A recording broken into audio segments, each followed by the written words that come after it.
I mean, going to tournaments back in the day and like, yo, I forgot to see this match over here, and then this one didn't get streamed. Guess what? We're your one-stop shop for Smash. We got everything you're going to need here on this channel. Yeah, everyone always complains about, hey, I missed this. Why wasn't this set streamed? Why is, you know, X and Y not being shown? Yeah. We have so many opportunities, so many insane games that we'll be getting through today, and hopefully at least a couple of them are interesting to you. So no doubt about it. That's the hope. That's the hope, and we're going to make it a little bit better.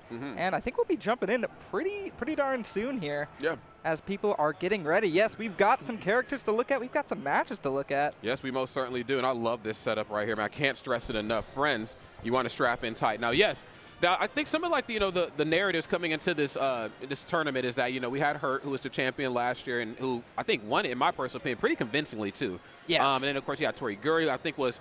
One guy won it, but I think that was the breakout performance. That was kind of the story almost. That was the story, and I think, Japan, of course, very much leaning still into that narrative that they've been writing for themselves, that we are the best region in the world.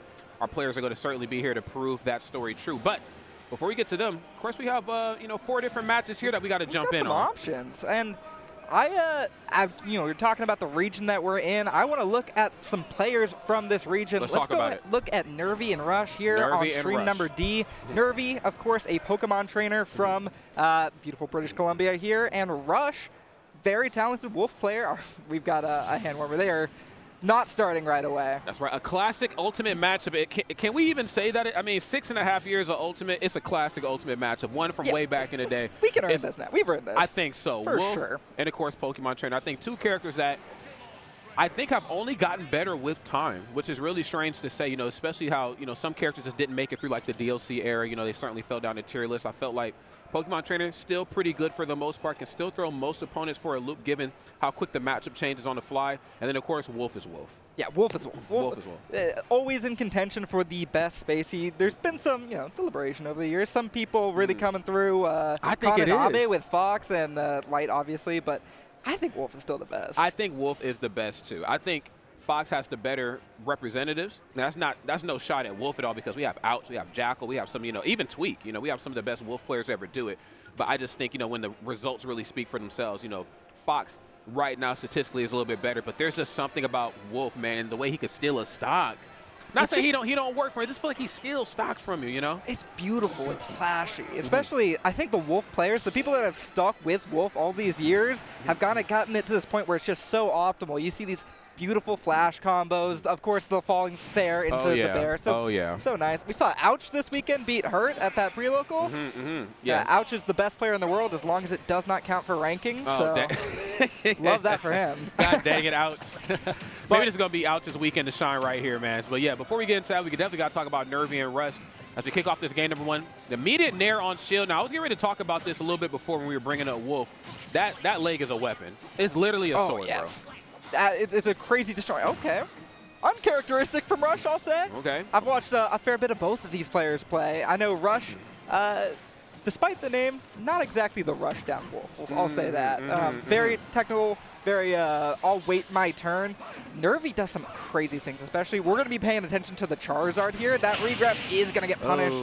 And what a punish indeed. That thing is strong. Now, I for sure thought we were going to see a switch over to Charizard and maybe try to alleviate some of that. You do have the, you think you're invincible, or not invincible, but you have armor on the up, be on the way up. But I guess, decide to stay Ivysaur. You could kind of poke from up underneath the stage. There it is right there, top platform with the assist. Yeah, you talked about the armor, and he is fully aware that that is an option. It's a super safe. If you feel like they're not going to have their shield up at least, it's a good thing to go for, and Nervy capitalizing. Not too big of a lead for Rush now. No, absolutely not. Definitely kind of falling by the wayside here. Let's see how the rest of this match kind of unfolds. And gotta swap off this character, though. Yeah, get Squirtle up out of here, man. Send him right to the Pokemon Center. There's Ivysaur. This might work a little bit better for you. You can space safer. Of course, you have that nair. You have fall away nair. You got fall away forwarder and back air. But back air right here from Wolf. Of course, it's taking the stocks of many. Ugh, dash attack. Not going to take the stock today, and we're mixing up the recovery, a little bit of a tether cancel. And Ivysaur is kind of the Pokemon of the 3 that does it all, right? You've got the zoning, you've got a lot of combos at all percents, including a potential kill confirm. But Rage's going to make it interesting. Oh, my God. Yeah, and this is where things get a little dicey in the match because, yes, the side special comes through in the final moments to get that stock taken. But you know what?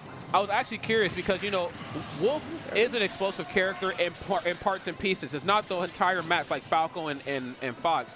When Wolf really starts to slow it down, I feel like that's Wolf at his strongest. You know, when he starts to, like, fall away nair, lean into the laser, stuff like that, that's what makes Wolf, dare I say, just annoying. You know? He picks his moments. He's and he annoyingly does so good. Well, it's all about the player, and Rush doing pretty well, but all of a sudden the lead is no longer in his favor. Nervy has done a great job, especially on the Squirtle, known for those low percent combos, of course. Oh, yeah. Oh, yeah. But this is kind of that percent, especially as the rage starts to build up here. Squirtle does not want to stay out too long. I don't know if the S-Smash will do it, but a falling fair into that back air will end the stock, so you got to be really careful here. It's smart right there on a Nervy to not He's going for not the fall in jab play. lock. Oh. Okay. At this percent, he's searching specifically for the tilt cancel. Oh my goodness! Oh my goodness! And in the 11th hour, up special coming through in a major way. Wow. That was really beautiful because there's no real way to predict that that's going to come, right? He switches to Ivysaur. You're not really thinking about that option, but just quickly coming out after the switch.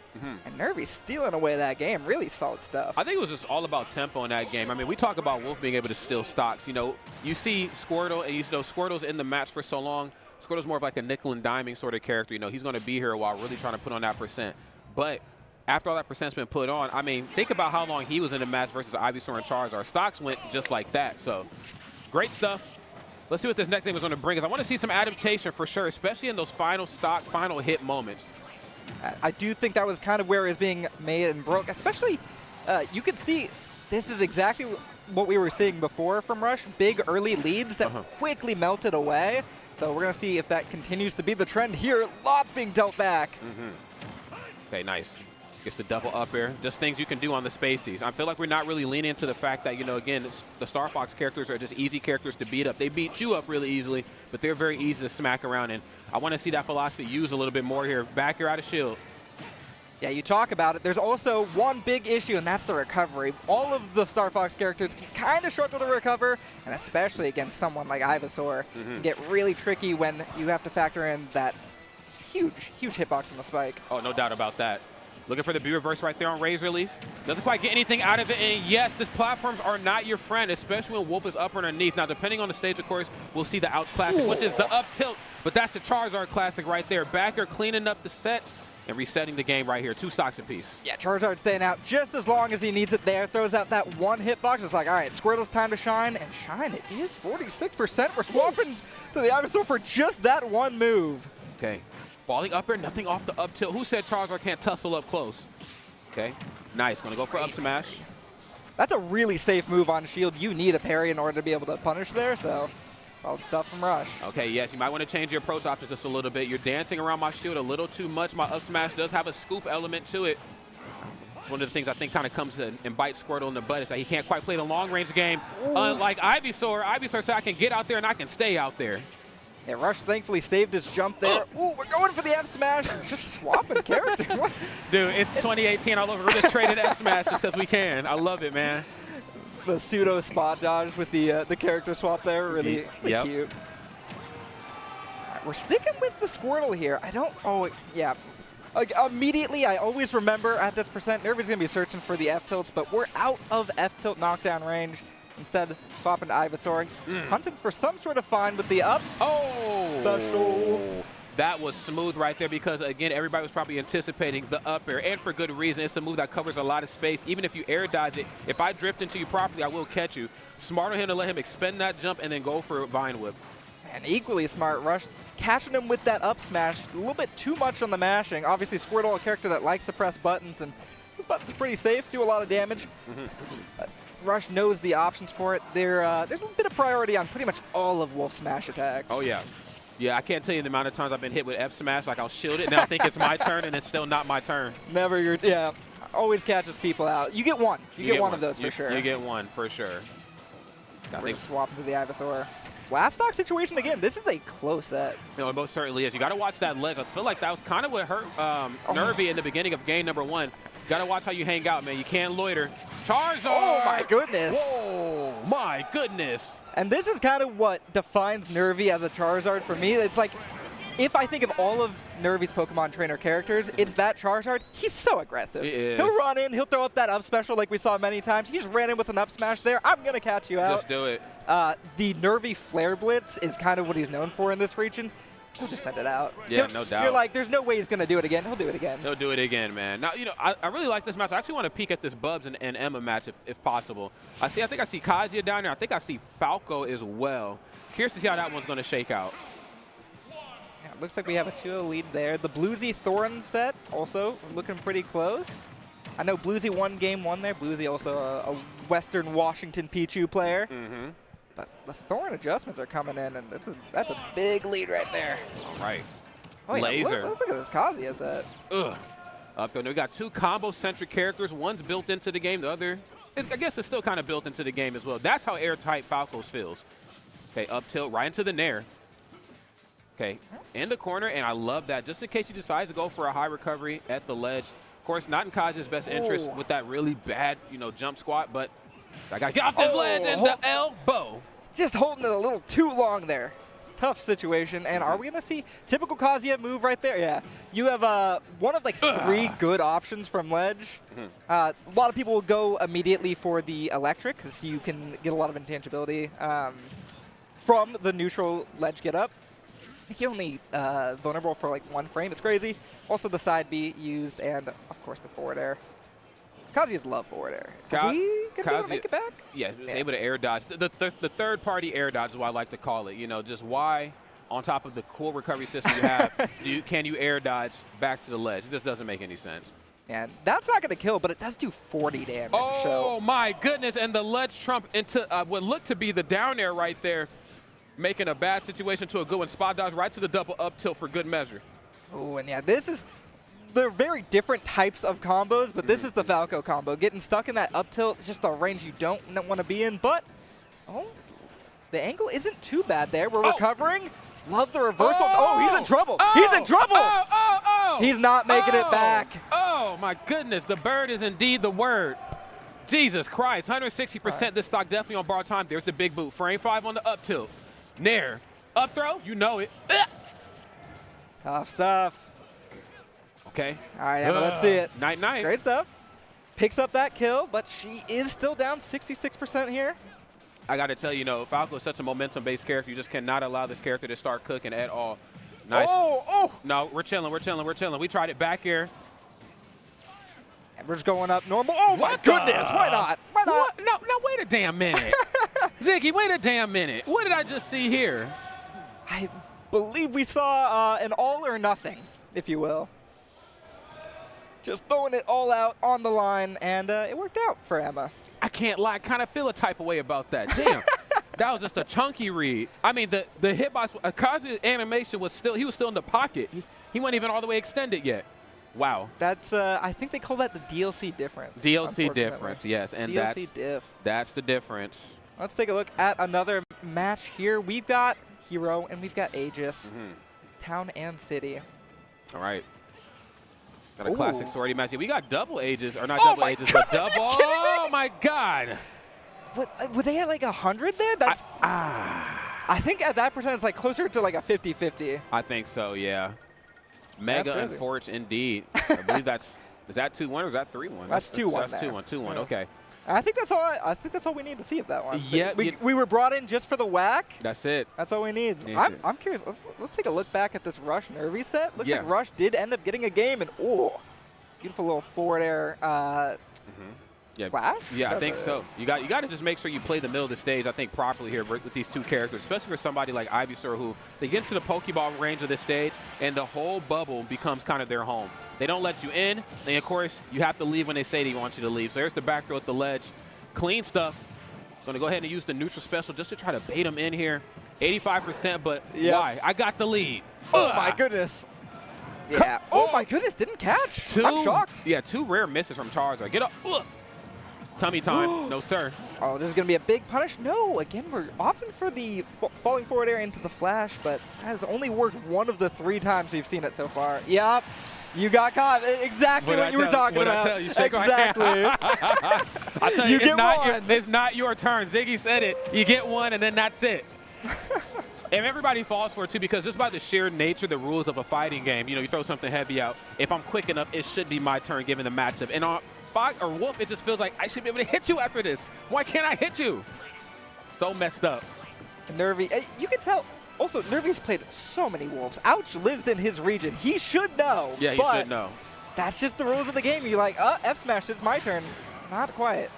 We're not getting the strong hit on that upbeat. Ooh, great. And a little timid at the ledge, too, in a way that we haven't seen in some of the matches prior. Again, you get a Star Fox character off stage, and you know you got hitboxes like Ivysaur or Charizard. You get out there and you throw them hitboxes around right now. It's still looking pretty good right here if I'm Rush, of course. If you just have to figure out, there it is, read the jumps on Charizard.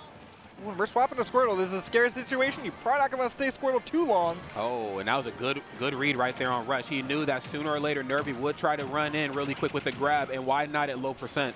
Almost ate an up smash. Oh my goodness. Hey, we're recurring, and you have no other resources. The air dodge is going to let you get a little bit closer, but just into the jaws of that Ivysaur waiting for the down air. Yep. So that is going to end that set. Also, Thorn taking it 3-1 over Bluesy in the meantime. Yep. Bubs, or is it Bubs? Or I believe Emma was the Kazuya, so Emma taking it over Bubs in that set as well. Still a hard-fought match for sure. I think it's very difficult for I mean, in some aspects, it's difficult for Kazuya, you know, to do what he has to do versus Falco, and it's certainly difficult for Falco, you know, to deal with Kazuya. But as always, it just feels like the 64 combo contest in Smash. I just feel like I'm watching the exhibition between two combo-centric characters. Now, who spent more time in training room? Man, there it is. Now, on the topic of, you know, combo-centric characters, I think we have one of the ones that has been leading the packs here, and that's Sheik. Sheik has the combos. Doesn't really deal the damage, but if you have those confirms online, the character can be incredibly potent. Not the only. Oh my goodness. Okay, we're swinging big, and why the hell not? No, I'm just now realizing. I think it was Zigzag before was using Aegis. So this is a whole different character. Yeah, I mean, and again, your back is kind of against the wall. If there was ever a time to switch it up in a best of 5, it's most certainly now. Yeah. And it's kind of paying off. I just feel like, you know, when it comes to Sheik, everything has to be clean. You know, you can't go for too many trades. You have to be a pure finesse player. Nice. Gets the drag down. Some loops. Okay. Falling up air. Yeah. Love the idea. The raindrop not coming through. Ooh, and that's a big meaty sword. Not going to take the stock, but you're in a rough position here. Kind of caught you in the corner. Nice going to go for the needles. And I think maybe anticipated an air dodge in that time. Smart right there on Zigzag. We're not giving anything up. Oh, psych up. You have to get the stock off basically without getting hit by any aerial here. Okay, he gets the trump. Nice. He has double hit on the F2. That's going to go ahead and close it out. Love the attempt, and of course, nothing wrong with ever going for a character switch. I feel like there's almost like a negative stereotype or stigma behind, you know, switching characters. Like, you know, I get it. You want to get it done with your main or that secondary or whatever, but honestly, when your back is against the wall and you're going to be against somebody like Hero, I'm throwing that secondary out. You got to fight. You have to. You got to figure out something there. Your back's against the wall. You're a Wolverine. Yeah, seriously. You got to start throwing something out there. So didn't end up working out, but we love the attempt. It looked like every single match there was a 3-1. Yeah. All 4 of those sets. So as we gear up and get some new players in there.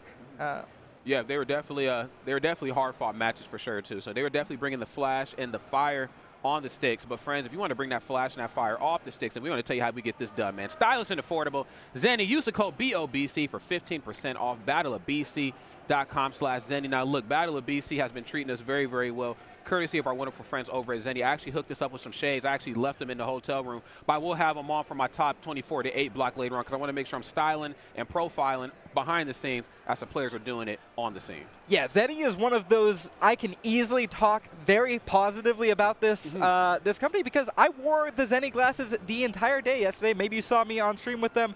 They're incredibly stylish and also completely reduced my eye strain. I normally get headaches. I didn't get them. It was awesome. Wow. So if you want to support Battle of BC and our awesome partners, you can go to battleofbc.com/Zenny. Use code BOBC15 for 15% off those affordable and stylish eyewear. Yeah, they've been collabing with a lot of events too. Battle of BC. I have the Level Up glasses. I have the Evo glasses. I think we did one for Genesis, Watch the Throne. There was Don't Park as well. So, Zenny, if you're listening to this right now or any Zenny rep, big thank you to you. And, of course, keep doing what you do in the Smash space. We love it here. Absolutely. And I think we have some more matches to look at here. I see Akola. I see Zukaluza. Okay. Okay. Zukaluza, BC hero. People love Zukaluza here. You can hear it actually behind us. People are cheering already. Uh-oh. Okay, So- well, let's talk about it here. We got Canada on Canada right now. Some Canada on Canada action. I have no idea where Moo Mania is from. Oh, Shogi's child is the tag, so we are also probably, yeah, he's got the BC tag on. BC. I'm looking silly. Looking Hey, silly. no worries. I mean, hey, it's the best players in the world right here. Everybody's from somewhere else. It's hard to keep up with it. All right. Nice. Both sides playing up close and personal. Yeah, get off me. Up B immediately. Let's go ahead and reset this thing. Now, of course, Wario, very scary character for a multitude of reasons. The air mobility is what makes him potent. Of course, you know, a down tilt dash attack. I think both options, or at least down tilt, I think might be frame 5. So quick. It's very, yeah, very fast, quick. very frame fast. 4 nair. I mean, this character, a little stubby, but very, very fast. Yeah, there's a moment where you're like, yeah, this character's like mid to high tier, like pretty good, and then you see the waft come out around minute 2, and you're like, oh, no, this character's really good. Yep. Somebody playing Wario this late into Ultimate's history definitely knows exactly what they're doing here. Yeah. And so, and speaking of the air mobility, though, Yoshi, no slouch in that department. I believe it's got to be top 3 in the game for air mobility. Man, what a find. Gets that parry, and I think the only option that possibly could have killed there. Yeah. Well, I think we're going to see a lot of that from both of these two characters. Again, just two characters that, you know, on the ground, very, very tough to fight, you know, pretty quick on feet, but it's the air battle that I think is really going to get this job done right here. Good stuff for Zukaluza, taking that first stock. The air dodge, be into the corner. You don't want to be in the corner versus Yoshi, though. Yeah, not getting the strong hit of that up smash there. Could have been a little bit disastrous. Wario, pretty heavy character. You could tell. You look at him, you're like, yep, that guy weighs a bit. Yeah, he's a big fella. It's big boy season. Uncharacteristic kill move there in the raw down B. Okay, like Kinda that up sick. tilt. Hands disjointed on that. Nice boots. yeah. Give him the boots. He saw the shield was low there. That move is criminal for poking, so yeah, great thing to use off of the ledge there. And then going for the falling up airs, I like a lot, but looking for the forward air that time. A little bit of a mix-up there. Yeah, and we've expended Waft here, so that late game threat is no longer as much of an issue unless this continues for a good while longer. Not going to be I mean, that's not a kill move until a very long time unless you're really far out and get the right angle. And you can always see like the shift in play style from a player when they realize, okay, they've expended Waft. Now I can actually be aggressive again. And I think that's the gameplay that any Yoshi of any caliber, especially one that's this talented, certainly wants to play. Oh, did you just do a get-up attack at the ledge? Okay, lets him off the hook right there with just the standing jab. Yeah, Caught in the corner. The jab from Wario, possibly his worst move. Yeah. It's so slow, it doesn't lead to anything. It doesn't do a lot of, it's just kind of bad. But the bite at ledge covers a lot and is going to end up taking that stock. We saw him go for it quite a few times before, but that's the one that makes the difference. And when you have a lead like this, you start building that waft again. Oh, yeah, no doubt about that. We're going to need everything and then some. Of course, the falling back air. I'm in this Pokeball range. I'm spacing beautifully. Falling up air and drift away back air, but here's the up airs. Yeah, you might want to jump out of harm's way here in fast. Back throw? No, down throw, actually. Yeah, interesting option. And again, man. that bite at ledge covers, I think, 3 of the 4 options. So pretty solid. Okay. Bike at the ledge. I was gonna say, when is back air coming? He's been using Nair a lot to just, you know, we use Nair up underneath the platform and like you're in between the platform and like the stage. You're using it basically to stop Yoshi from going for the high recovery over. Because, you know, he's one of the few characters that can actually jump that high from the ledge and then get all the way to the platform. And that threat of Nair from Wario is going to stuff that out every time and then finally condition him, hit him with the back air. He's looking pretty good. Yeah, you mentioned the conditioning there. Just a moment before we're talking about the options that bite covers, and you saw Zukaluza go for it many times. Moo Mania's like, wait, I can just get up attack that. And then the moment he tries, Zukaluza's like, nope, I've already made that adaptation. And we're going to game number 2 here on Small Battlefield. Do you want to take a quick look and see what's going on the other streams real quick? We're looking at Mom's Cookie and Quick, and then we got Acola and I'm so Cho. Yeah, we got a Steve Sonic match, so let's look at the other one. Yeah. Apollo Kage, obviously very talented Snake. Oh, yeah, let's take a look at that one. Yeah. Yeah, let's look at Lucas and Apollo Kage. Now, I'll say this. Apollo Kage has been vocal at points and times about his frustrations in the Snake Min matchup, and for obvious reasons. Obviously, Snake, talented character, you know, frame 3 jab, down air, one of the quickest ones in the game, F tilt, better than most characters F smash. I mean, let's be real. But Min, in a lot of ways, kind of has Snake's number, especially in the offstage gameplay. Yeah, I will say Snake when you think of like the character archetype, you're like, oh yeah, he's got like insane zoning and like the explosives are really good. He's heavy, lasts a while. He can beat you up. Yeah. He can beat you up. Like he can really beat you up if Yeah. he gets close. And Min Min not really the one to offer that option. So tends to go away. We're not seeing a punish out of shield there. Actually don't know what Min Min has for that. Maybe Nair? Yeah, maybe Nair. I mean, she's not the quickest gal out of shield at all. I want to say it might be Nair as her quickest option. Up smash is relatively quick up close too.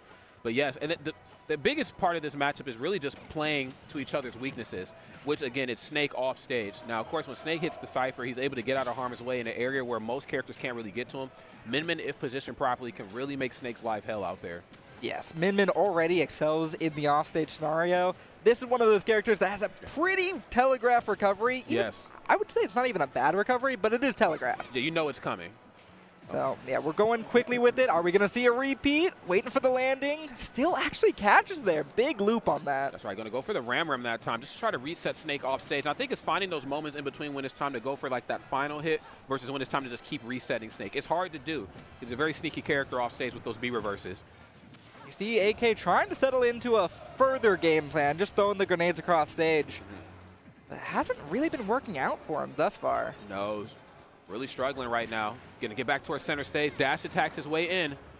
C4, nice. Going to roll in. I want to point out the seeding differential here. This is seed 99 versus seed 27. AK, if known for anything, he's got a brilliant mind for this game, and one of those things that he brings is adaptation, but so far, this is looking like a very even game for people that are seated pretty far apart. Yeah, and again, it's just the matchup. You know, Snake is, again, a very, very strong character, but there are some characters I think can really get under Snake's skin, and I feel like in some cases it is Min Min. I've also seen some Snake talk about, you know, Hero being an issue at points and times as well because he doesn't allow me to break away and set up shot, plus I'm ciphering away. He can jump all the way up there and get me, you know, so got to really be careful here in this corner. Going to go for the up smash. Dash attacks in. Yeah, surprisingly does. Scary situation.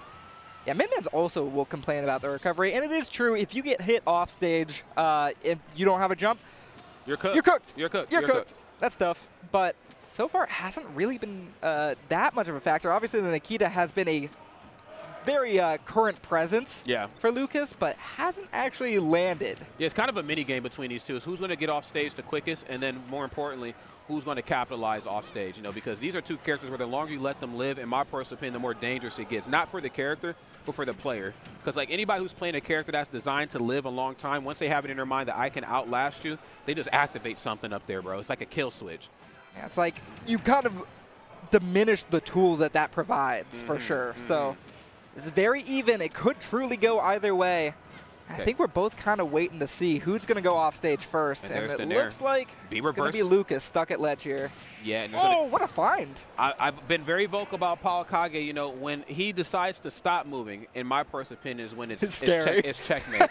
Yes. Now, when he's moving around, you know, and again, all the Snakes do this. This isn't just an AK thing, but the fancy B reverses, you know, the dash attacking, the frame 4 F tilt, like when you see all these quick options come out, it's scary. But a Snake at their scares is one that's not moving and waiting for you to make the mistake. And the mistakes, I think you really, I'm like honestly trying to think about what you do in that situation other than give Snake that up tilt, because the grenade's waiting for you at ledge. You can't stay there. Nope. And that reaction is just, he's waiting for it. No, he is. He most certainly is. Game number 2 is upon us, and of course we talked about the importance of adaptability, you know, on Apollo Kage's behalf, even being the one who won that game, but also for Lucas as well. There's very much a gameplay at hand here for both these two characters, and in my personal opinion, this is one of the more cut and dry matchups in the game, you know. Not a lot of nuanced stuff. You know certainly what both characters are looking for. It's just, can they stop each other from going for it?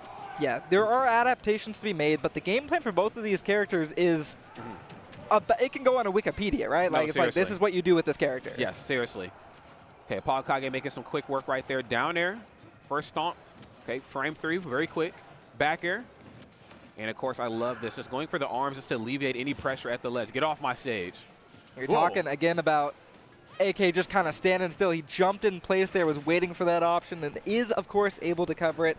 We're dropping a lot of pressure at stage, but does sneak in that little Ram Nair. And that's going to kind of be Min Min's calling in a lot of these like up close and personal scenarios. I mean, there's not going to be very many times, where you're going to want Snake to break that zone. And if he happens to, in some cases, it's almost okay to let Snake swing first because you know he's looking for his quicker option.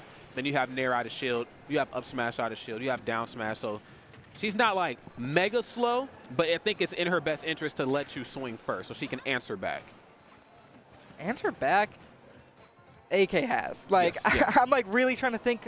Like, we were talking about the adaptation that AK is able to make. He's a very smart player. Yeah, the for adaptations are being made mostly in when he's choosing to approach here. I feel like every time Lucas has tried to do his traditional approach options, AK is like, no, I have something ready for that now. Every time. I mean, it's just Batman contingency plans, just, you know, back to back to back. Yeah, now he's able to take his time here. I have a whole stock lead. Yes. You've got to come to me, and Min, a little bit a struggle in that department. Yeah, and I think that's another big aspect to matchups between two characters like this is that when they get the lead, they become that much more difficult to deal with. You know, Min, Oh. Snake, you know, Sonic, you know, Steve, you know, not all characters, not all those characters are, you know, 100% campy or slow or whatever sort of terminology you want to use, but just know that that is a big part of their game plan, and when they are winning, they will tap into that. Yeah, I think obviously you want to have the lead. Every Oh. character benefits from the lead, but it's there are certain characters that benefit so much more, and Snake is definitely one of them. Hold on, we're on Smashville. This is a small stage, and yet somehow, consistently, Lucas is living to pretty high percents. Pretty high percents, and I love that off-stage awareness right there from Lucas to go for the Ram arm to just try to knock the Nikita out the way, and then slowly drift up underneath to get back to the ledge. Axe kick, there's down there, frame 3. No jump. Ah! He's dead. That's He's it. gone. Oh, my God. Apollo, and I cannot stress this enough, Kage doing it really, really good right here in that game. I love what I'm seeing there. I definitely want to throw it to another game right here. Now, who is down here in this bottom? Oh, this is still the Zuka loser we're match. looking at that Zuka loser match. Yeah, It does let's look jump back into that one. Yeah, Moomania did end up, it must have been game 3, because I do believe 2-0 was the score count last time I looked. So Moomania finds 1, and we're on Town and City. I love this. I used to play Wario. This is a great stage for Wario. Oh, I bet. You know what I'm saying? Those blast ones on. Oh! Oh, my goodness, the trade. Do they work in your favor? Okay, was able to make it back. Yeah, close your mouth. Not able to combo off of the egg there. I think one of those things that Yoshidor really introduced the world to is like, you guys are not using Yoshi's eggs correctly. You can get so much off of these eggs. Yes. Yes. You can also get so much off that down air. 25% from that one move. He literally just came back. Up air again. Nice. Okay, the immediate drop down with the forward air. Up throw. And we're just going to go for an upper to play it safe. But, of course, I have armor. I'm going to jump out of there. Nice. Frame 2 pummel. Wario, I think one of the few characters whose pummels aren't frame 1 in this game like everybody else's. How does that affect things? So, like, I'm trying to, like, realistically imagine why they would do that. Yeah, I don't know. Is it because of, like, his rigid design? Like, he's supposed, you know, the WarioWare kind of rigidness that he has to him, I maybe? can see that. A little bit more clunkiness to it, but, like, an Yeah. intentional way. Yeah, I can yeah. see that. So, it was looking even for a second, but with Wario, it's never quite even, It's right? never The percents even. don't tell the story. No, absolutely not. Speaking of which, we have Full Waft online now. So even though the percents are tightening, there's one more factor at play. I have not seen Zuka lose it. We obviously didn't see anything Waft related in game number 1. So we'll see if it ends up coming into play here in game number 4. Well, no waft needed. There's that 5-frame dash attack coming through here. Wario, of course, one of the better dash attacks in the game for sure. Especially being able to combo into it and it kills, very solid. Yeah, that's some silly business. Up throw. There's one up air. Going to go for something safe here. Not looking to overextend too much. Of course, if you whiff anything versus Yoshi, there's a good chance that Yoshi can answer back with that 3-frame nair, of course, the up air. But letting him off the hook, and yes, letting him taste the Doc Martens right there, man. Clean stuff. One stock apiece, and the percent differential, not too bad. Yeah, Zukaluza has been relying on that neutral air dodge because, honestly, it's really good with Wario and that aerial drift that you get. It's not that unsafe to throw out because you can still reposition yourself. But, man, those Tims are big. They are. There's Big some big old dash. Tims, yes. Oh, man, this is a big combo. Not even going to try to follow up on that landing Nair. Probably didn't expect the second hit of Nair to land there. No. And he's absolutely fishing for the waft combo. Tries to get the up tilt out, doesn't quite land. And it's tough, too, especially when you get the up tilt conversion into it because, no way. Whoa. His head is pointing him over to game number 5. We are moving forward. That's crazy. Again, look at the seating difference here. Yeah, seriously. I mean, these are the matches you show up for, I think, at not just Battle of BC, but really any major event. You know, stats are stats, and I love them. And I love the fact that they exist at the level that they do in our space after all these years.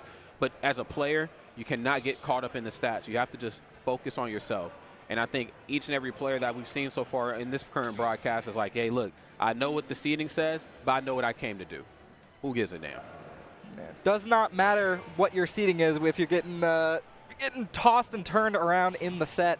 We've seen lots of upsets come that way. We've seen some crazy upsets, honestly, in recent years. Especially, I'll say it, Leo has lost to some people you wouldn't expect to. So you really can't think about your opponent's rank. No. And I do want to point out, we were talking about the BC crowd, which you can hear loud behind us right now. Yes. And I would kind of assume it would be more or less even because Zucalooza is the crowd hero here in BC. Sure. But Shogi's child is the tag here. Shogi is a Fraser Valley player, which is different than where Zucalooza lives. So I think there is some very minor, in-region cheering happening here right now. I see. No doubt about it. Yeah, I mean, I've been very vocal about, the Canadian crowds. Vancouver, really just all of the country. Vancouver, damn, what was I went to an EGLX some years ago over in Toronto. That crowd was absolutely insane. The DreamHack crowd was insane. The couple years we were in Montreal, Windsor. I mean, Canada just knows how to bring the noise. They definitely, more importantly, know how to bring the action. You're seeing it right here, right now. Of course, using the egg right here to just give himself a little bit of leverage on their way back to the stage. Really struggling to get off of that platform, and for good reason. Bike's in your way. Got to adjust that hitbox on the way down if that's what you choose to throw out. Yeah, he threw out that up smash just because the bike is sitting there. That's going to extend the hurt box a little bit. But Zucalooza, obviously very well aware, isn't going to be caught by it. He's trying so desperately to land this falling back air with Yoshi. Yeah. Because it will combo into F smash. But Zucalooza's just not giving it up. No, at least not yet. Ugh, love that back here. Clean stuff. 141% is looking really good here, but that stock certainly on borrowed time. There's the Nair. I like that too. Just fearless. I'm fearless. I don't give a damn. How about another one? Yeah, enjoy yourself. Here's another Nair for your troubles. I will say, Zucalooza was down quite a bit percent-wise and has managed to take back the lead, so great adjustments being made in that department. Ooh, tries. That would have been absolutely brutal if he found the landing up air there.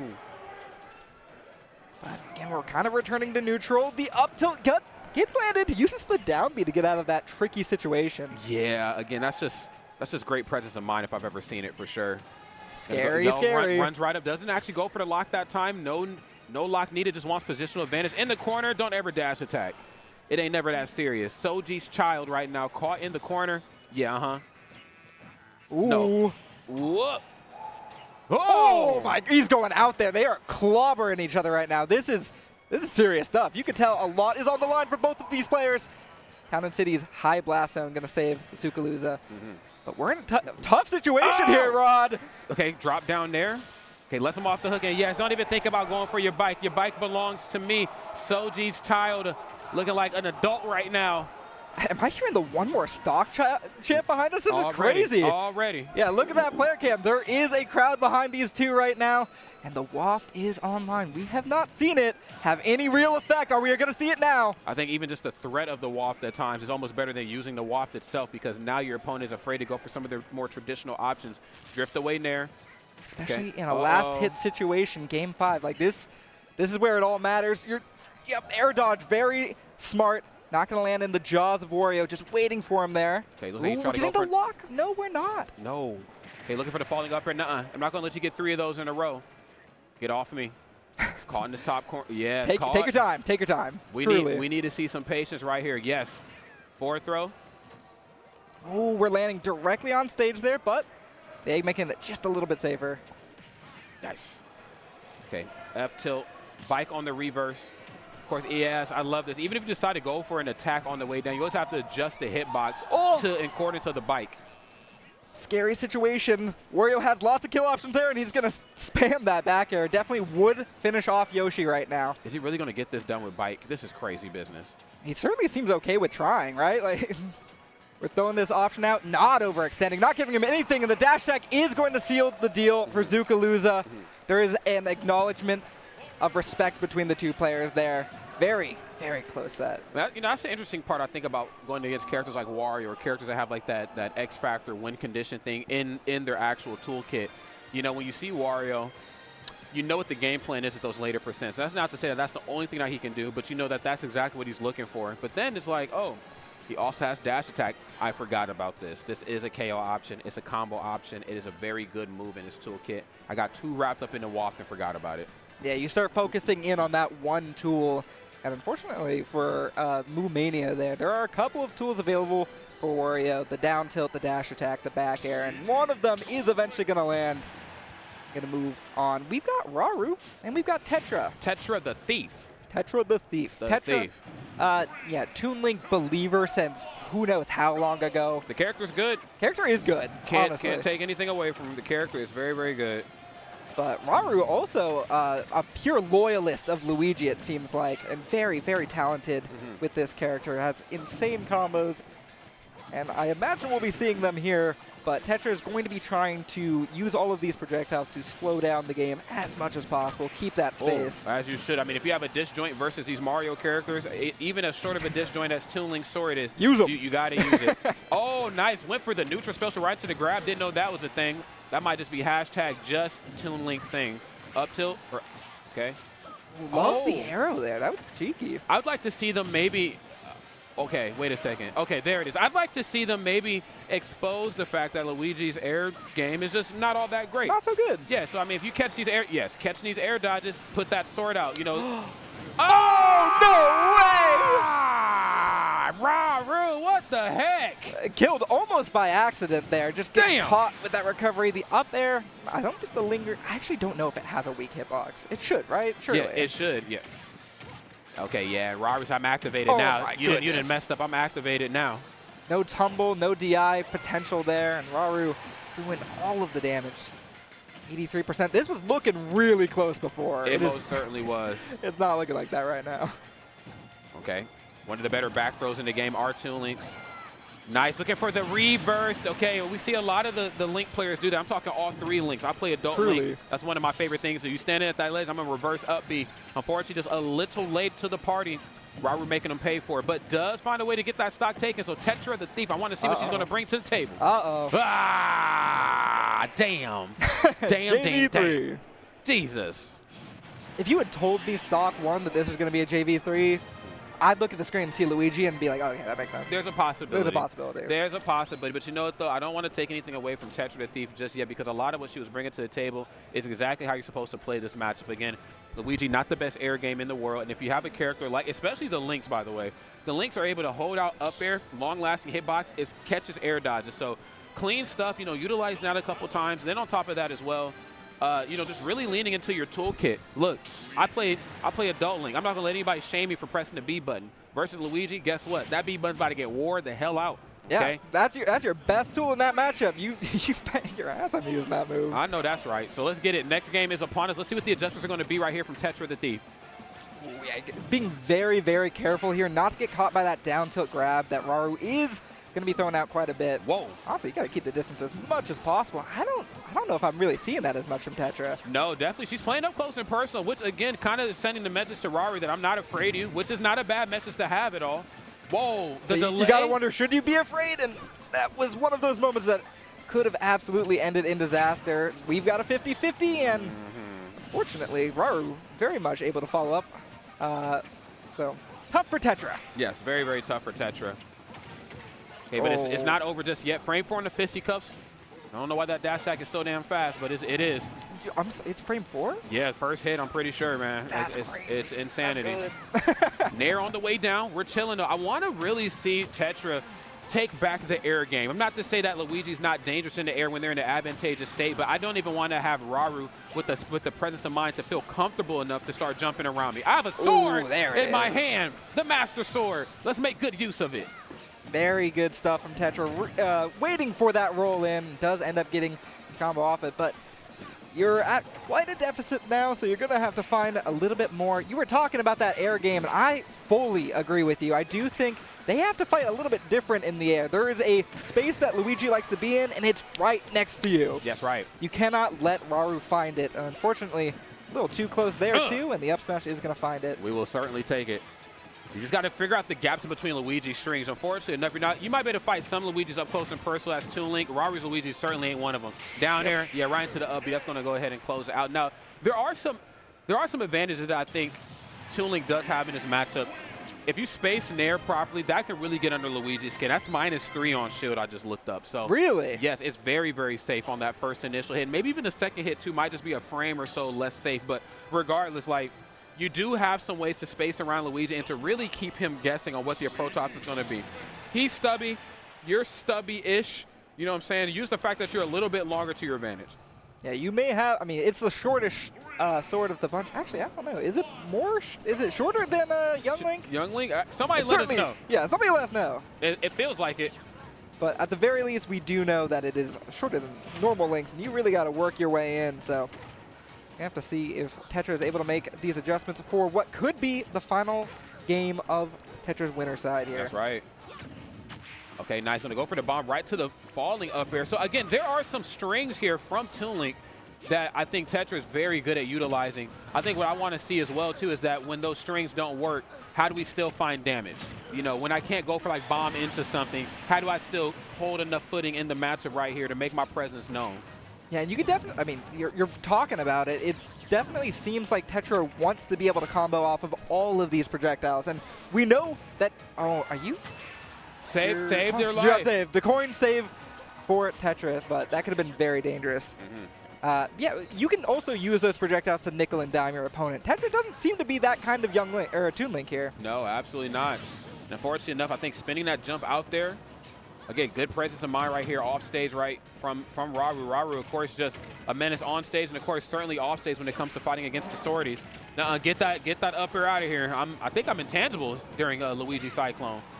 Yeah, it has a different intangibility whether you're on the ground or air, but it's real fast in the air. I think there's no way it's frame 1, right? It's fast. It's real fast. I would hope it ain't frame. Ah, okay. All righty. We're getting fancy right now. I'm loving what I'm seeing here. Raru should be on high alert because of that. Definitely still has potential to make something happen here. This is one of those characters that, again, if you start getting your game going, can be advantageous, but the nair into the Cyclone, good DI. There's a 50-50 there, so you gotta guess correctly on which direction you gotta hold. Oh, nice, and then using the smoke to her advantage. Clean stuff.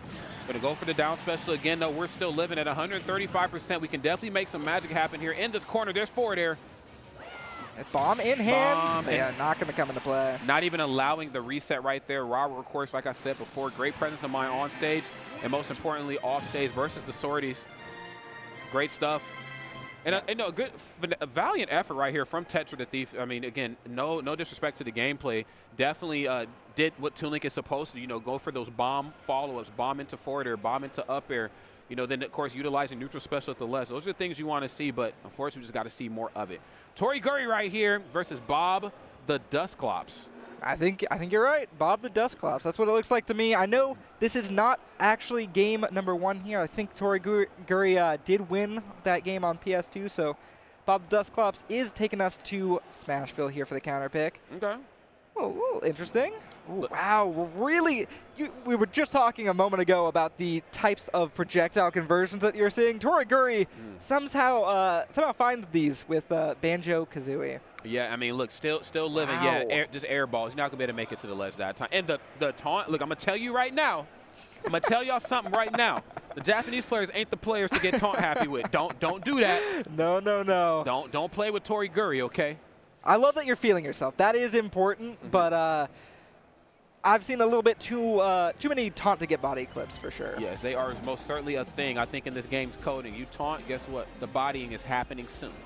Okay, you're gonna use the gyro right there to find some leverage back to the stage. Back here in the corner. Of course, Toriguri right now with the positioning on lock. Z-drop on the bomb and ran out of gas, something you rarely see from Robs.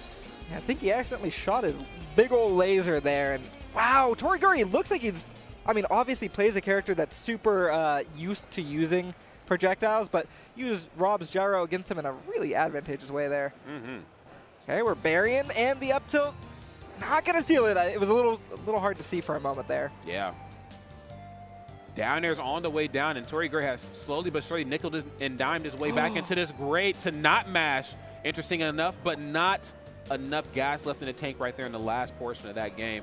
Great stuff right here from Toriguri to be able to turn what looked to be a bad situation there at the tail end of that match into a good one. Yeah, he died at, I think he went off stage at like 20, got double down aired, and like that was the whole stock number 2 for Toriguri. So definitely a big swing in his direction. I'm also just now noticing he has seed 22 here. I've, I guess, not been keeping up with his results as much, but I'm remembering last battle of BC, and that the storyline was kind of like Toriguri is not one to be messed with. No, absolutely not. Again, it's the matchup unfamiliarity, which I still think is a good part of this character's toolkit.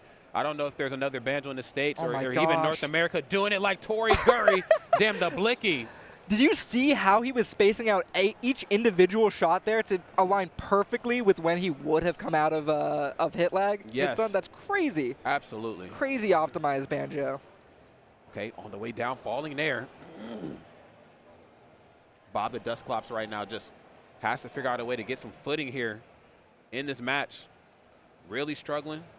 Oh, no, he might. No, not quite going to die from it, but man, Toriguri looks menacing just standing there with the Blicky at the ready. Oh, my God. So don't make me use this thing. Oh, okay. Goes to gyro at him, forces him.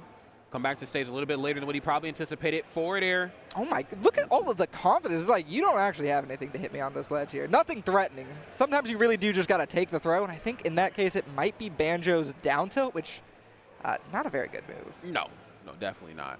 Oh, my goodness, and making the wrong move at the ledge is Toriguri, strangely enough. Kind of got caught asleep at the wheel. Up smash, yes. Not going to waste any time allowing Bob to put on some extra credit here. I'm going to go ahead and go for the hard reset. I think a good chunk of this match is going to be determined off stage, and if, again, Bob can really figure out a way to handle Banjo in that corner, you'll be in a good spot. But, again, just making good use of how big of a body Rob is. Up tilt. Come here. Huh. Yeah, you brought it up. I do think the few bits of Bob that have looked like truly excellent has been that ledge play and the offstage play. And when Toriguri is not in either of those situations, he looks like the best player in the world against Bob. He most definitely does. This is tough stuff against, well, obviously an incredibly good player. Oh, yeah. Great Tomahawk. Just going to grab. Okay, up air. That's going to go for the jar. Yes, Wonder Wing. You already know. It does some wonderful things. Okay, Blicky in hand. I'm out. Yeah, put it up. Okay, laser in the corner. Yes, able to just Wonder Wing right through that, understanding that I know Jar's not going to be enough to KO me, but I cannot afford to spend any time off stage versus Bob. Oh, Gray, my God. You got to. Is he? No, he's going to be able to recover with the grenade here, too. No, what? Yeah. What? Oh. Tori. That is insane. Toriguri. Young man. That is unacceptable. Wow. I've never seen a Banjo go beneath the stage with the side B like that. Being like, yeah, you're dead. I've seen it all.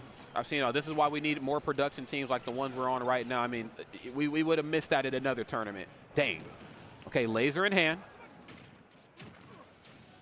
Nice. Using this laser right here just to play it safe. Probably not looking to go off stage to use any. Okay, there's forward air. But yes, going back to the ledge. How many wings do we have left? Are there any? That's a good question. I've missed it. He hasn't used it in a little while. So, okay, this should be a checkmate situation. But, wow. Able to go right back to that ledge. Okay, standing jab. Oh, and we're stuck in the corner, too. Extra damage. Yeah, frame 4 jab. Okay. You really got to get the stock off soon if you're Bob. Okay. Corner control. Trying to find it with the back air. People do talk, if you don't get any of Rob's conversions, it can be hard to kill sometimes. Yeah, he's kind of just a big body standing around. Oh, no way. No way. No, wow. 183. Yeah, fist bumps all across the board. I mean, honestly, you come down up underneath the stage and Wonder Wing me, you didn't win the match. I'm going to keep it real with you. Okay, now we got Zomba versus, and God, I hope I'm pronouncing this properly. Good luck. Gay Bolg? J-Bolg? J-Bolg? Somebody let me know. Bolg seems safe. I'm just going to go with Bolg. I'm going to go with Bolg, just in case I'm saying that improperly there. Yeah, somebody, you could let us know in chat what the phonetic pronunciation of this name is. That would be awesome. Yeah, please help me out, man. Ebonics are kicking my butt. Okay, no worries. We have production on the scene. That's awesome. That's right. I just want to make sure that when I say somebody's name, especially when I'm like not in my country, I'm somewhere else, I want to make sure I'm saying their tag and their name properly. Of course. It's just the respectful thing to do. Okay. Now, I'll tell you what ain't respectful, and that's Shoryu, dang it. That move feels personal every time it lands. On the way back down, FADC to give myself some coverage. Got to mix up the movement options. Of course, both characters very easy to juggle. Down tilt, you ain't the only one I can box. Yeah, based on seating alone, obviously, Bolg, it seems to be, we're looking towards chat here. Some people are saying Gay Bolg. I don't know. They said it's pronounced Guy Fieri. I don't know if I can trust the chat anymore. Somebody just typed his name out in chat and said that's how you pronounce it. I'm like, that's not helpful. Okay, but, well, I'll take it. Very impressive seating, but Zomba is just like, it really shows like the difference between the good versus the incredible in this kind of game. Yes. We're going to have to see some big adjustments, and Zombear finding its way in. That's right. It's going to be game number 1. No big adjustments, but I do have some big hitboxes for you, courtesy of a Rob back air. Clean stuff right there, of course. That matchup kind of played the way it's supposed to go. I do think that, you know, Gabe Bogue just really struggling in a lot of aspects. Again, Rob, big character. The goal is to try to jump in and get as much damage as humanly possible. It's so apparent. It's, you know, very much the thing to do for Zomba to say, hey, I cannot allow you to jump in on me. I have to use my down tilt to try to box you out. As tough as that might be, I'm going up against Ken. What I can't make up in boxing, I have to find in my zoning tools. Got to make sure my laser stays charged to stop you from jumping in. Got to use my gyro. I got to use everything and then some, because Ken can send Rob to the scrap heap. We're still not entirely sure on the pronunciation. I'm seeing some people in chat say Gaebolg. Okay. But what we do know for sure is that he apparently beat Captain L to get here, which is that's no huge. slouch. No, absolutely not. Captain L's a menace.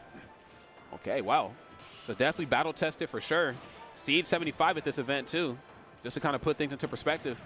Nice. There's the down tilt just for the bait. Back air. Nice. Tatsu on the way in. Risu. What about a spinning move of my own? How about that? He said, you spin, I spin better. I spin to win, and that's the difference. Backer on the cross-up, but it doesn't really matter about cross-ups in the matchup versus the fighting game characters. You get that auto turnaround. Yeah, we're looking for these big finds. That might, no, just barely doesn't find it. But, like, these are the big moments that you're waiting for with Ken. When you find your way in, you get these opportunity to end the stocks. Like, that's what you're looking for. And, man, you're searching for it a little too hard there, because now you're in a rough position. Not only just that, but you're looking for the panic air dodges as well. But rest assured, I'm not panicking at this ledge. I'm letting the damage come to me, said Zomba. But, yes, Bigfoot right there. On the way back. Smart stuff right here. But still not enough to even out this game. Got a lot of work here ahead of you. And Zomba playing the lead really intelligently here. I'm going to play from the corner. I've got the options. Again, the spinning move just outright wins there. And Zomba go, oh my God. Come on, man. Zomba. Come on, dude. God damn it, Zomba. I'm going to say it. That's rude. It's rude. That's rude. It's rude. It was optimal, but it was rude, though. Two things can be right. Wow.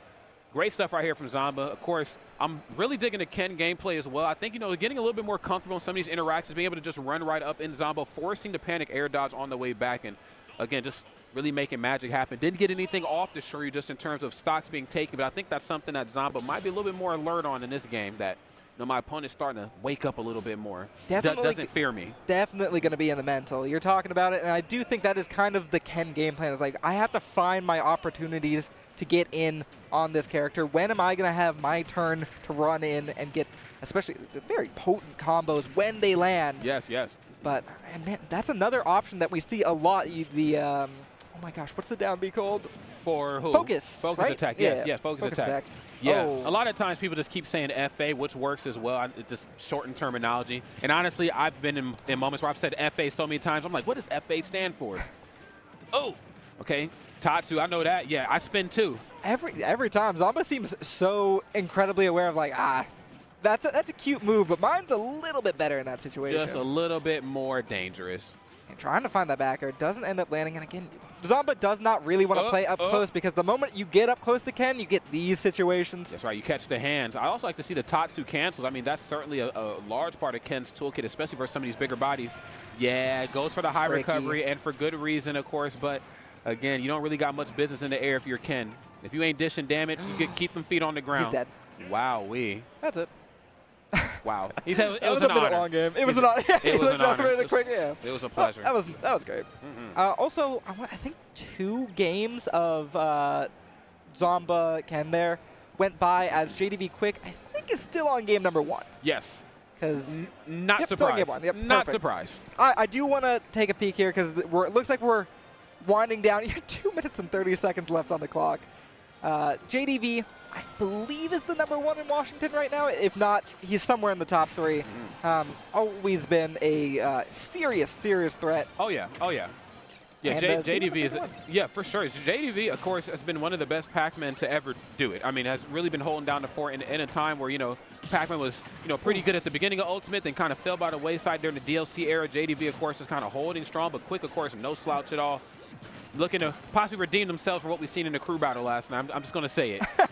Definitely got done up. Sometimes you have bad days. Yeah. That's all there is to it, right? That's right. But I am looking at the seeds here. Seed 30 versus seed 31. This is as close as it gets.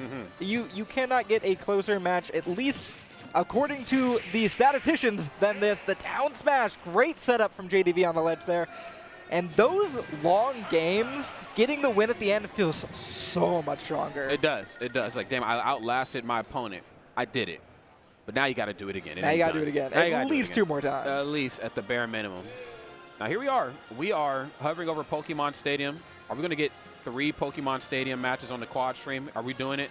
Let's do it. Can we get a 4th? Can we get a 4th? I think the quad stream and 4 Pokemon Stadium matches would be the equivalent of like the 4 Meta Knights doing the tornado. The same time, yeah. I think that's the new version. That's the new version. Yeah. Okay. We'll have to see. We have some other interesting matches going on here. Quandale Dingalington and Apollo Kage going on. Oh, Liam? Yeah. Anything? Okay. All right. Well, let's see how the Liam and Akola match is going. Let's talk. I'll talk about Liam for a second. Liam, also a BC player, quite good in this region. Always one of those characters, always one of those players that even like if you're seeded to win, you're never comfortable because he's a Simon main. Yes. It can be tricky to fight against it. I don't know how much Akola experience, Simon Richter experience Akola has. Well, and I think that's a good. I think that's a good question, and I will say this: Akola obviously knows what it takes to be one of the best players in the world. Was the best player in the world for a handful of months, but I have seen players, regional threats at that, really give Akola a hard time. Certainly. The biggest one was, in my personal opinion, was Jen at Let's Make Moves Miami. Jen was able to take Akola to game number 5. And of course, wasn't able to seal the deal, but there's always that regional threat power-up that I think Akola sometimes could struggle with a little bit. Now, again, I ain't trying to take anything away from Akola. This is the best Minecraft Steve player in the planet, okay?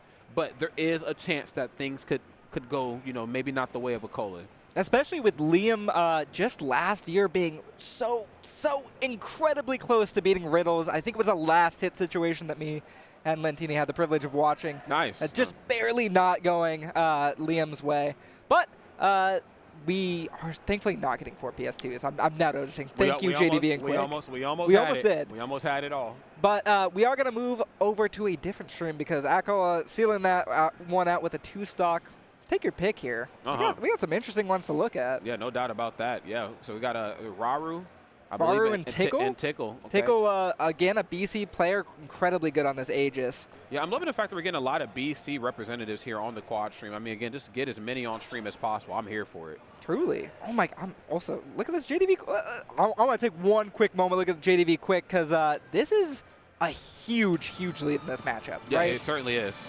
36% to 42. Like, there's a full stock lead. It most certainly is. And honestly, it feels like it's just an additional stock just because of how difficult it is to deal with Pac-Man in the stock lead. Yeah, and the moment you have this lead here and JDV is able to do this gameplay, like this is what he can switch to, it becomes so much harder. That's right. You're in some trouble. Okay, clean stuff. Going to use the neutral special just to try to fight through the projectile system that JDV's bringing. Dash attack. Get out of here. JDV trying to catch with the cherry on the fall down, but Quick instead opting for the platform. And we're going right back to this gameplay. Right back to, you got to wait for me. We've got to set up at the ledge. Any little touch. Yep. Okay. Great get up attack. That was smooth. Again, Samus is a long lady, man. I got to give it to her. Whoa, my goodness. Yes. The hitbox extension, too. Yeah, man. A lot of big hitboxes right here between these two characters, but for 2 very different reasons, of course. Okay, fall away, neutral special. Nice. Just looking to poke and pry my way in here. Using the orange to negate the bombs at ledge. Oh, my goodness. That still hit shield there. Even behind Quick. But, yeah, Quick definitely needs to seal out this stock as soon as possible. He has lots of options, and that's certainly one of them. Just a full stock lead now for JDV. Oh, yeah. just a small stock lead. And yeah, for sure. And, I mean, definitely just making good use of it. Applying it thoroughly. Going to go for the up special in the corner. One of Samus's quicker get off me options, and honestly, it might be her fastest option out of shield. And at times, given the matchup, maybe not the safest one, but if that pressure is being applied, especially for a character like Pac-Man, who's very dangerous in the air, I think that's a part of Pac-Man's toolkit that people forget about. Very quick and very safe. You got to use up B if you're Samus. Up B, or up air, excuse me. the percents are definitely starting to narrow. This is looking pretty decent for Quick. And again, we were talking about this might as well be a done deal for JDV in this matchup because it's so hard to make it back. But JDV continuing to do this single get up at ledge. Quick doing really great stuff to punish it very consistently. Oh, yeah. Consistency is key in a match like this. Oh, did you just whiff a grab? Here's some damage. We did properly wait out the air dodge there, but just barely missing the punish. Ooh, tricky. Okay, trying to keep him away from the hydrant. Both sides trying to nair it to the other. One of the things with hydrant especially is that JDV is going to know the exact amount of health on that hydrant because he's played around with it so much. Yeah. Where Quick, it's a little bit more of a guess. I think this is going to be the last hit. I think this should take it out. It's been a bit of a dice roll for sure, and sometimes you just might roll bad. Whoa. Okay. Huge combo for JDV. Oh, and then Kits the parry on the Zaire. Knew that a get off me panic option was going to happen. Yeah, get out of here. F tilt still not going to seal the deal. Oh my good, I love the attempt at the down tilt there. It's fast. It definitely would have killed. Not quite going to find it though. Okay. Okay, now we do know that a fully charged shot will knock hydrant out the way. It does it with a little bit of a delay too, so JDV was ready for that timing too. Just shows how proficient he is with this character. Forward air is going to finally take it. Yep. One stock game? Yeah, one stock game at 119%. We have seen some crazy stuff done by Samus with Rage. This is not a character to take lightly at all, especially as you're at your low percents. She can really, really beat you down. Sounds like we finally got the sound for the B stream as well. So Akola is going to take it over 2-0 versus Liam.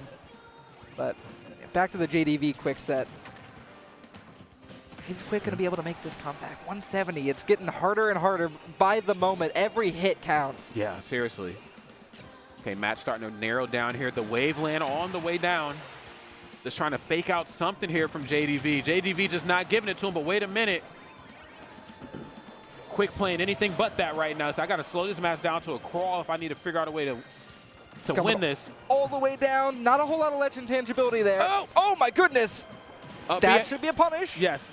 You already know after dash attack, I believe up B is typically the option here from Pac-Man. Somehow this could go either way. Truly, truly. Oh. Especially if Quick is able to get anything off of these. We have also 54 seconds left on the clock, I'm just not noticing. Yeah, we're starting to narrow down here to the final moments. There's forward air, explosive option. Is JDV going to take his time getting down now that he knows that that's an option? Okay. He's very oh my goodness, what a find by Quick, and somehow at 200%. Whoa. He makes the comeback. And JDV said the immediate run it back. I'm down. We're going to run that one back. Whoa. Okay, now before we run that one back, I actually want to peek down here at Rauru versus Tickle. Let's see how this one is going. Yeah, I am curious. Gonna go for the up tilt. Pass Tickle off stage in this corner. There's the footstool Pyra style, just not quite able to find a follow-up. Love the dash in, just adding a little bit more pressure, pushing you right back into that that spinning, the flaming edge there. Landing down, isn't able to find a safe landing yet, but we're going to ledge. Rauru's got your number. Okay. Now he's going to go for the blazing end again, just trying to find some leverage, but the down throw into the back here this time. And again, this is what makes Rauru so dangerous. Not only do you have the conversions, but knowing your percent windows. When it's time to go for throw into the read, into back air, versus when it's time to go for throw into down air, nair, that whole series of events. So definitely has the option coverage on a lock. Jesus Christ. And Tickle doesn't have that second stock on lock anymore. That belongs to Rauru. Wow. As you were talking about it, as you mentioned that he has all of those follow-ups, he knows the percent, he knows what he can go for. It just gets the absolute perfect, optimal combo there. And how about one of the easy ones? Yeah. Oh, actually drops it. Isn't able to find it. 75%. This is looking really rough. He tried it. He tried. I actually really appreciate the attempt there. Pyra's got some slow moves out of shield. If you land with Nair, which is already pretty safe, you might just catch them doing something out of shield. Uh-oh, that might be. Yes, that's going to do it. That's going to do it. Not going to waste anyone's time trying to recover there. I know. My chicken is cooked. Yeah. We are out of here. So 3-0 for Rauru over Tickle. We've got some other matches that we can watch here. Sounds like we have the sound back on the Liam Akola one. I want to take a look at that. Yeah, let's do it. Okay. Of course, these are the final matches for this wave. So it all comes down to this. All right.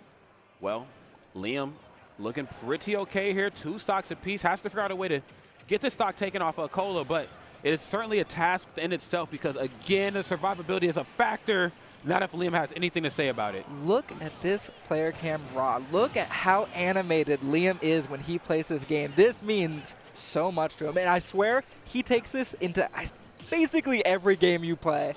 Yeah, So, I mean, honestly, you got to be passionate about what it is you do. Now, of course, passion comes through on players in a multitude of different ways. Some players are stoic. Some players wear it on their sleeve. But you can definitely see it on Liam's behalf. He certainly wants to win. And I think this could, I mean, it has to be the game right here to win for him.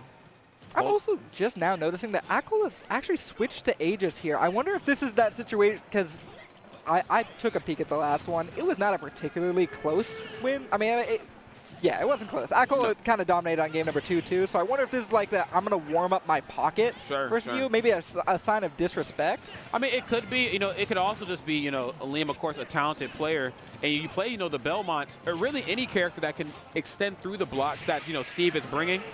Could kind of be a threat. I'm going to trade off a little bit of that, for a disjointed beast that is Pyra and Mythra. And unfortunately enough for Liam, that plan worked out really well for Akola. Clean stuff right there. Very clean stuff. 3-0 moving on into the winner, or continuing on in winner side of bracket. And we have this JDV quick set. I noticed just a moment ago, JDV was up 3 stocks to 1. Yes. So very similar to the last game, but of course, similar to last game, you can't count quick out. This is not over. Whoa, dash attack in. Yeah, it's anything but that. What you doing off this stage, though? Okay. Tries to find something there. Okay. Lots of options that are threatened with that Hydra net ledge. Okay. Looking pretty good. Trying to make quick use here of the Hydra, or at least to fake him out. No platform, so of course you have to adjust your combos a little differently here. Neutral special, nothing off the forward air. Yeah, Pac-Man's tiny little ball not getting caught out there. Got the Galaxian at the ready. You can't call it Galaga. People will get real mad at you. No, they do. The Pac-Man enthusiasts do not play about that. It's very similar to like Double Edge Dance versus Dancing Blade. Same series of events, but you got to get the terminology correct. You got to get the terminology right. Right. Okay. Down special. Right into the dash attack. Samus blessed with one of the better dash attacks in the game, if I may say so. Especially when you're able to combo off. We talked, especially with the Zukaluza set, about how nice it is to be able to combo into a killing dash attack. Yeah. And Samus, with that just slightly charged charge shot, is able to do so. Whoa, yeah, the slow ball. The slow ball. Just barely catching it out. Trying to find the up air, but doesn't quite do it. Oh, you got one more thing to worry about. The bell's not the end of the story there. No, absolutely not. Hydrant party for sure, said JDV. 2 games up right here to Quick's 1, but I'd imagine with the way that these sets are going, this could actually go down to the final game in game number 5. Let's see how it goes. Hovering over small battlefield, we got to get our music right first. Yeah, this is the stage that Quick won on. So I am curious. I can never, there's always so many rule sets changing. Like, I cannot remember what the rule set is here. Maybe it's on the back of the badge. Taking a look. No, not the case. I love anyone that goes to Tekken as their music choice. Yes. Yep. That's me. That's a big show of respect, honestly. Big fan. There is a stage that's not in this game, but it was in the last one, Orbital Assault, Orbital Gate Assault. Remember that one? That one has some really, really great music. I don't know if the same tracks from that stage is on the other Star Fox maps, but we got to bring that back too. Okay. Star Fox music also very solid. It just slaps, don't it? Good. Yeah, we are battling when you hear that music. Ain't nothing cute going on. This ain't Kirby, okay? I came to tussle. Okay. Potential final game right here for Quick if we can't figure out a way to adjust. And getting the Galaxian, trying to get a combo off of it. One of the few projectiles that is like really especially potent for combos. Mm-hmm. Yeah, we're just waiting out the patience between both of these players right now. There is a lot of respect given, but also just waiting for their opportunity to strike. Okay, yeah, up B, back up. The drift away nair, but not the intentional drift away nair because the Hydrant Water, of course, pushing them back. Ooh, not only does that beat out the projectile, it fully led into that combo, and now Quick in a rough situation. Get up attack a little ill-advised there. Definitely going to be able to get punished. Yeah, I think the beauty of Samus's get up attack is how much range it covers, but it still puts her in a pretty awkward spot on the way down. Oh, patience? Ooh. Okay, maybe a little analysis paralysis right there. Not entirely sure what that follow-up was supposed to be, but let him off the hook. Nice. And we got Bell at the ledge. Yeah, that's going to catch out, but you don't pop out. exactly above. I can't remember if that's a character-specific thing or if there's a DI involved, but I saw the DI line at least pop up. Okay, popped out a little incorrectly what there. A snipe! Whoa, my God. Yes, sometimes you got to go deep for the KOs. JDV not letting up at all. Again, Pac-Man, one of the few characters in the game that can be in areas off stage that a lot of other characters cannot. You can't try to outdrift Pac. No way. No way. Who you feeling like? Who you feeling like off stage? Damn. You were just talking about it. He can go all the way out there. There's no threat at all. That recovery is incredible. And you have different ways of mixing it up. Can't make it especially difficult to time when you're going to put that bomb by ledge. And has the opportunity. Doesn't end up getting hit. Okay. Nice. Love that back here. Oh, yeah. This is looking smooth right now for JDV. In firm control here of this game. Understands, yes, I have the lead, and most importantly, I have the toolkit to keep extending that lead. Looks very comfortable in this situation. I think one of the things that really defines him is knowing that, listen, he plays slow, but he picks those moments to play aggressive really well, and that's why he's able to get these leads, because you're not really expecting him to go in like that. Yeah, and that's what it's really all about. I mean, picking those points and positionings carefully and outpacing your opponent. I think that's what Quick did right there. Fortunately, still at 66% and climbable, was able to even up these stocks here. Now, of course, 0%. I got to say, Samus and Dark Samus, some dangerous ladies for sure. They can combo for sure. They like this percent. They have opportunities. They do. Now, of course, that percent window definitely starts to disappear after a while. And once you have that lead, that's when you start to play the long game, which, again, Samus very proficient at. Back air. Not quite going to seal it out. 145%. I feel like JDV has not exactly been defining the early kills other than that single orange snipe, which was really solid. But Quick is you can't let him be alive, honestly. No. You cannot get comfortable in this match, as we saw earlier. No, it's ill-advised to do that. Okay, neutral special. Now he's going to just run right up and go for the dash attack. I'm not looking for locks here if I'm Samus. We're just taking that good damage. Okay. Great, still going to be in the recovery. The forward throw? No, we're going back throw. Can be tricky because sometimes that is a kill option. Oh, able to interesting. up B through the bell is. I didn't know that was a thing. Okay, 181%. We are maxed out rage right now. Samus is fuming here. Suit on fire.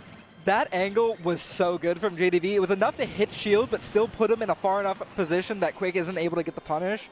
Really great optimization. And the jump, knowing that he was in a trap position, used the one option out of it. The percents, Rod. They're starting to narrow here, like you said before. And this is exactly what you want to see right now. If you're Quick, that's right. He said, good things come to those who wait. Don't let the tag fool you, homie. I'm slowing this match down to a standstill. Okay, now JDV understanding I've relinquished this lead. I've given it up. What am I to do right now? Come here, back throw. Not like this. Not going to do it. Got Bell, going to drop it by ledge. Now has it in hand. Z-drop? No, I chose for the down throw that time. Oh my god, the parry into immediately recognizing, like, I'm still not going to be able to punish off of it. The Super nerves, solid. I'm telling you, the nerves of steel right here.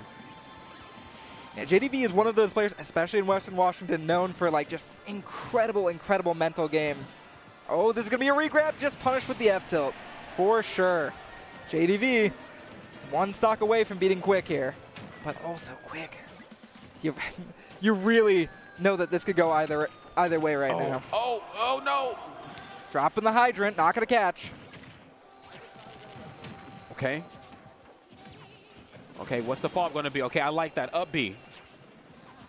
Pac-Man has incredible boxing options, but Quick has one of the best get-off-me's in the game. Yes. That'd be so solid. I'm wondering if we've seen JDV try to bait it out a couple of times. That could come back into play. Yeah, I think, you know, both characters with some really good up Bs as well. I mean, we see JDV's kind of come out after long strings. That smashed in the wrong direction. Okay, up B, up air.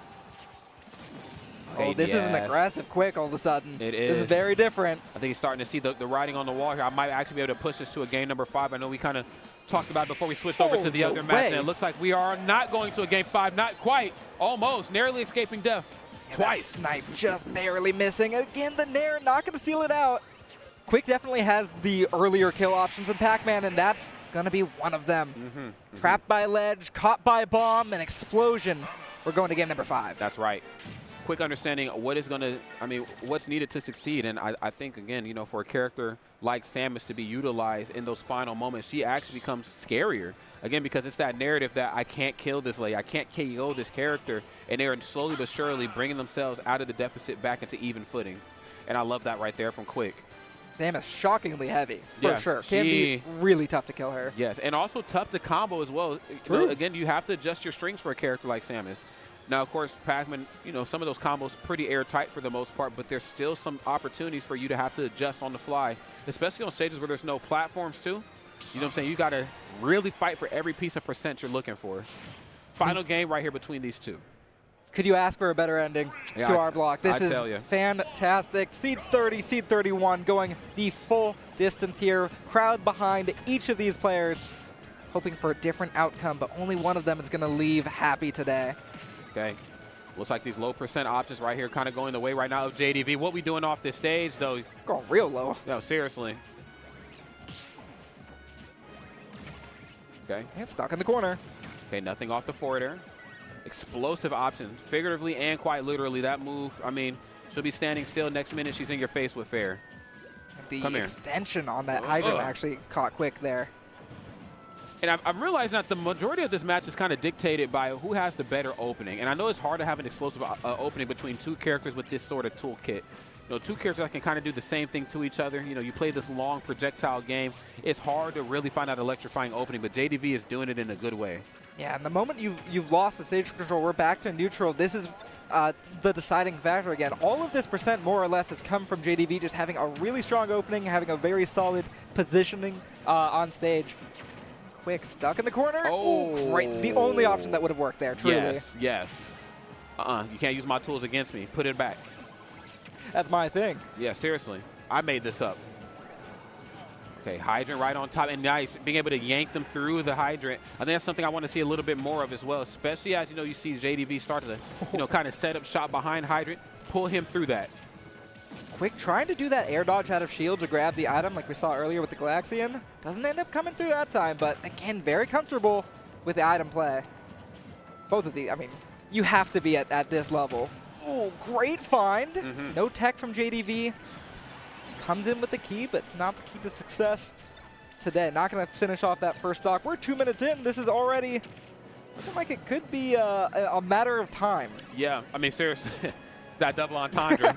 That's right. Yeah, it's definitely going to be a matter. It's about time, for sure. About time. It's about time. It's about time. Even if it doesn't actually truly come down to the countdown, it's still going to be in the back of your mind of, I'm behind a percent. This is going to be something that could be a win condition for JDV. The Nair is still not going to finish him off. 216%. I mean, Samus is a heavy lady in that suit, but the key to victory right there lies in the grasp right there. JDV. Now, we've seen this kind of play out time and time again. You give one side this little bit of a lead, and 79% starts with like a 179% lead because, again, you just cannot figure out a way to get this stock taken. We've seen it definitely less so on the side of Quick, though. Quick hasn't struggled as much with taking the stocks, especially compared to JDV, who has been stealing these stocks off at like 220, 200, 180. You're like, all right, but like, let's get this going. Yeah, seriously. Oh, I heard you loud and clear, Ziggy. Clean stuff, the neutral special, and at only 32% is looking good right now for Quick. Trying to keep this one airtight.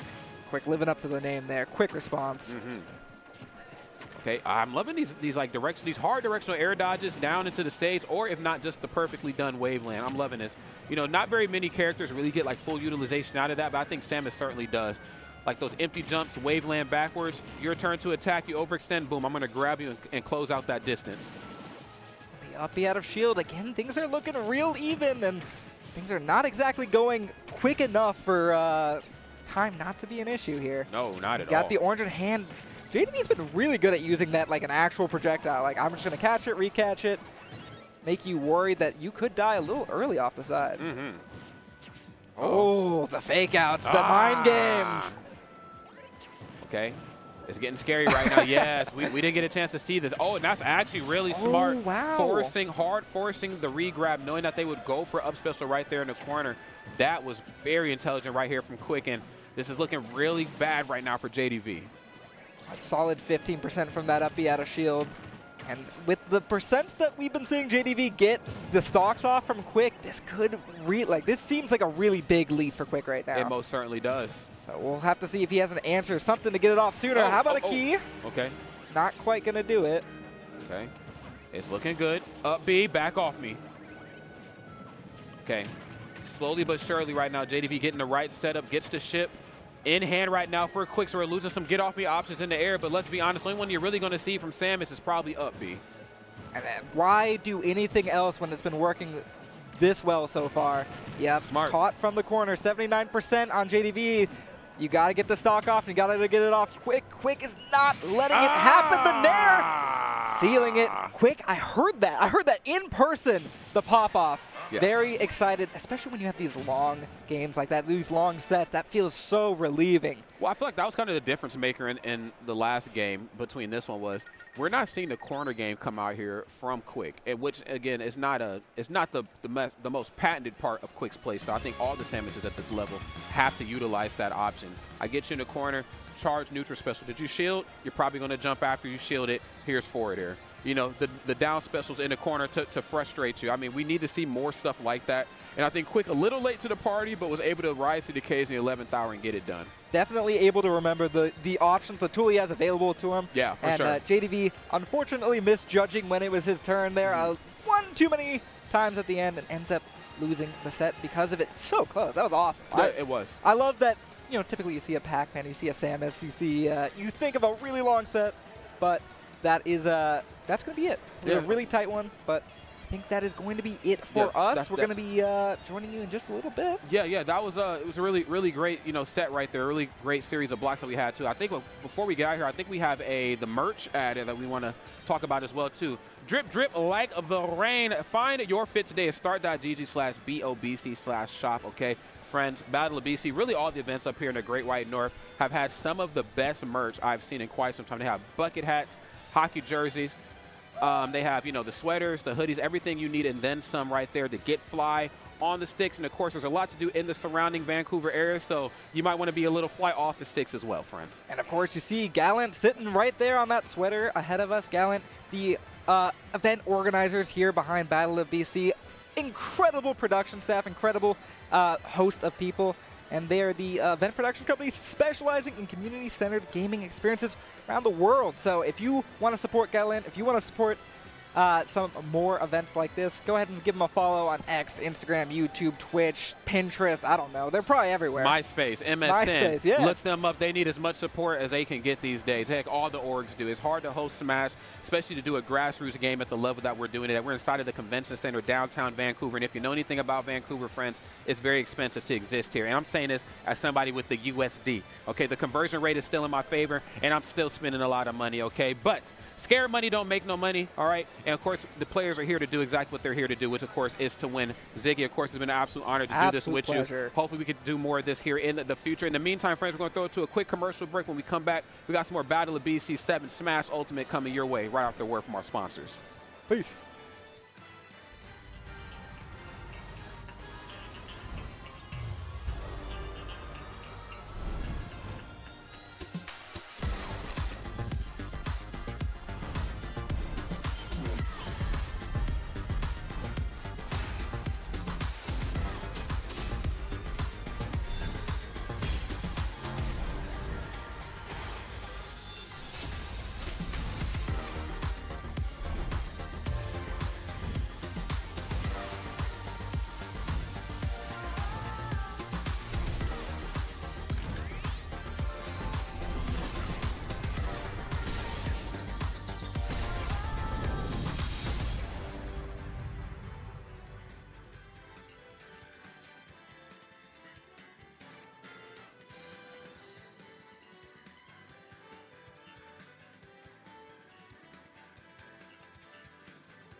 All right, welcome back, gamers. We are here yet again for some more of this quad team action. I am CK Breezy, joined by my man Goose. Goose, how you doing, my boy? I'm doing fantastic, and just having a great time here. Day 2, we got some great matches coming up.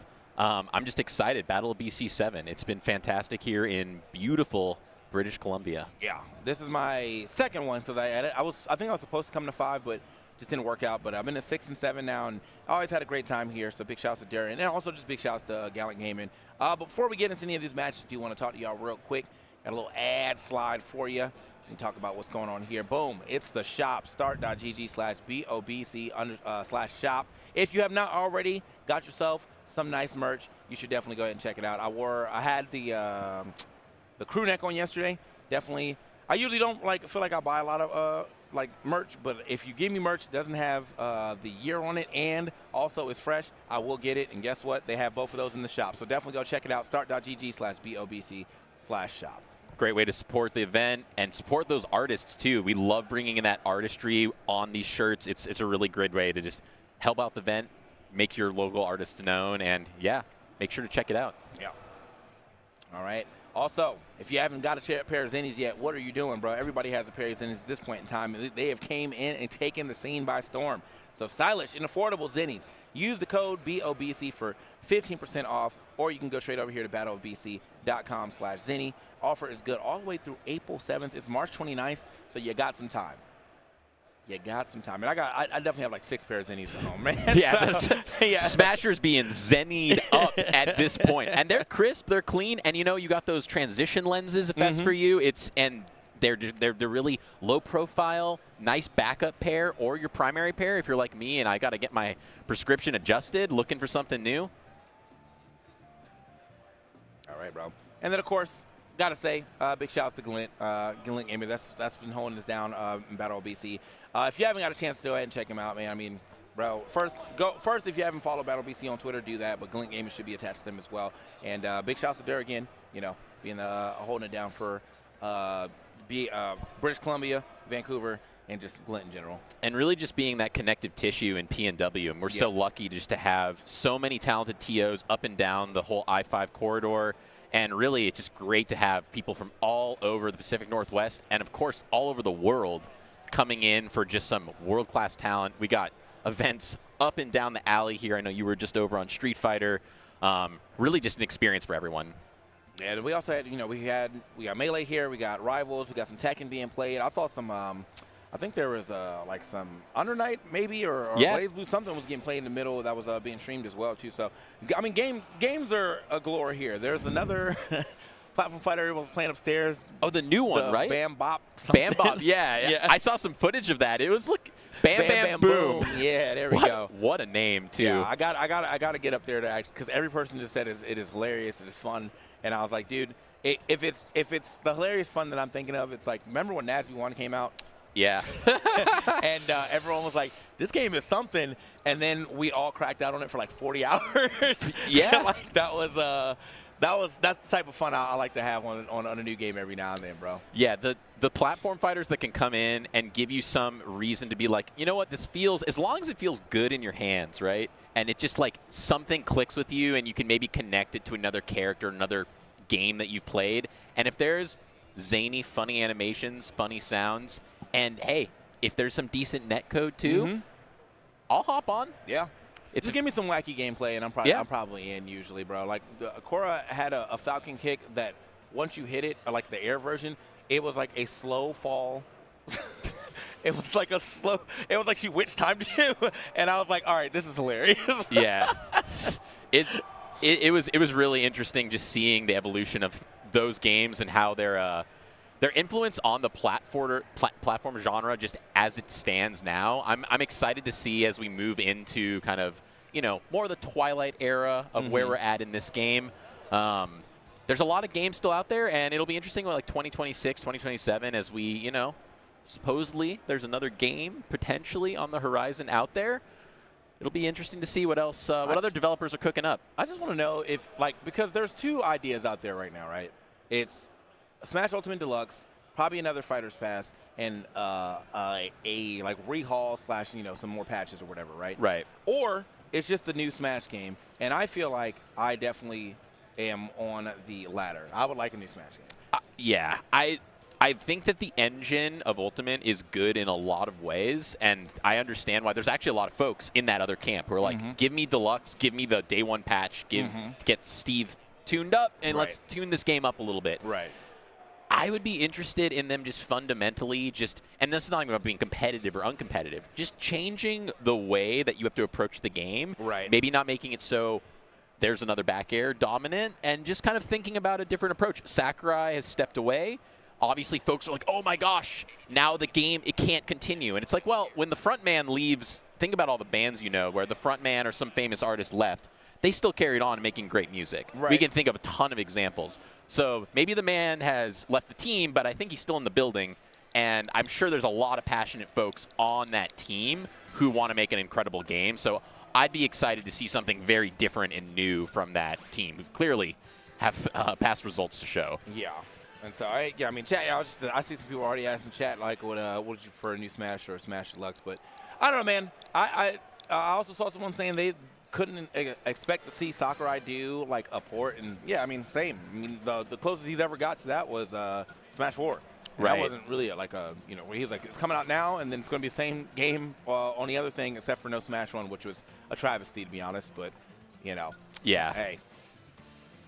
And now we have got people stepping up to the stage. Brute Fox and Sin. Okay. If this guy don't play Fox, I swear. Yeah. I swear to God. This guy don't play Fox. Man. Yeah. Sometimes, you got the name that stuck with you. You made an account, back when you were 12, when everyone was making funny Yahoo email account names, and that just stuck with you. And it's like, my name's Brute Fox, but I actually play Ganondorf. Hello, nice to meet you. Oh, my goat. There we go. My goat. And Byleth.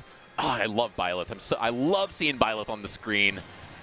And a matchup that I haven't seen too often.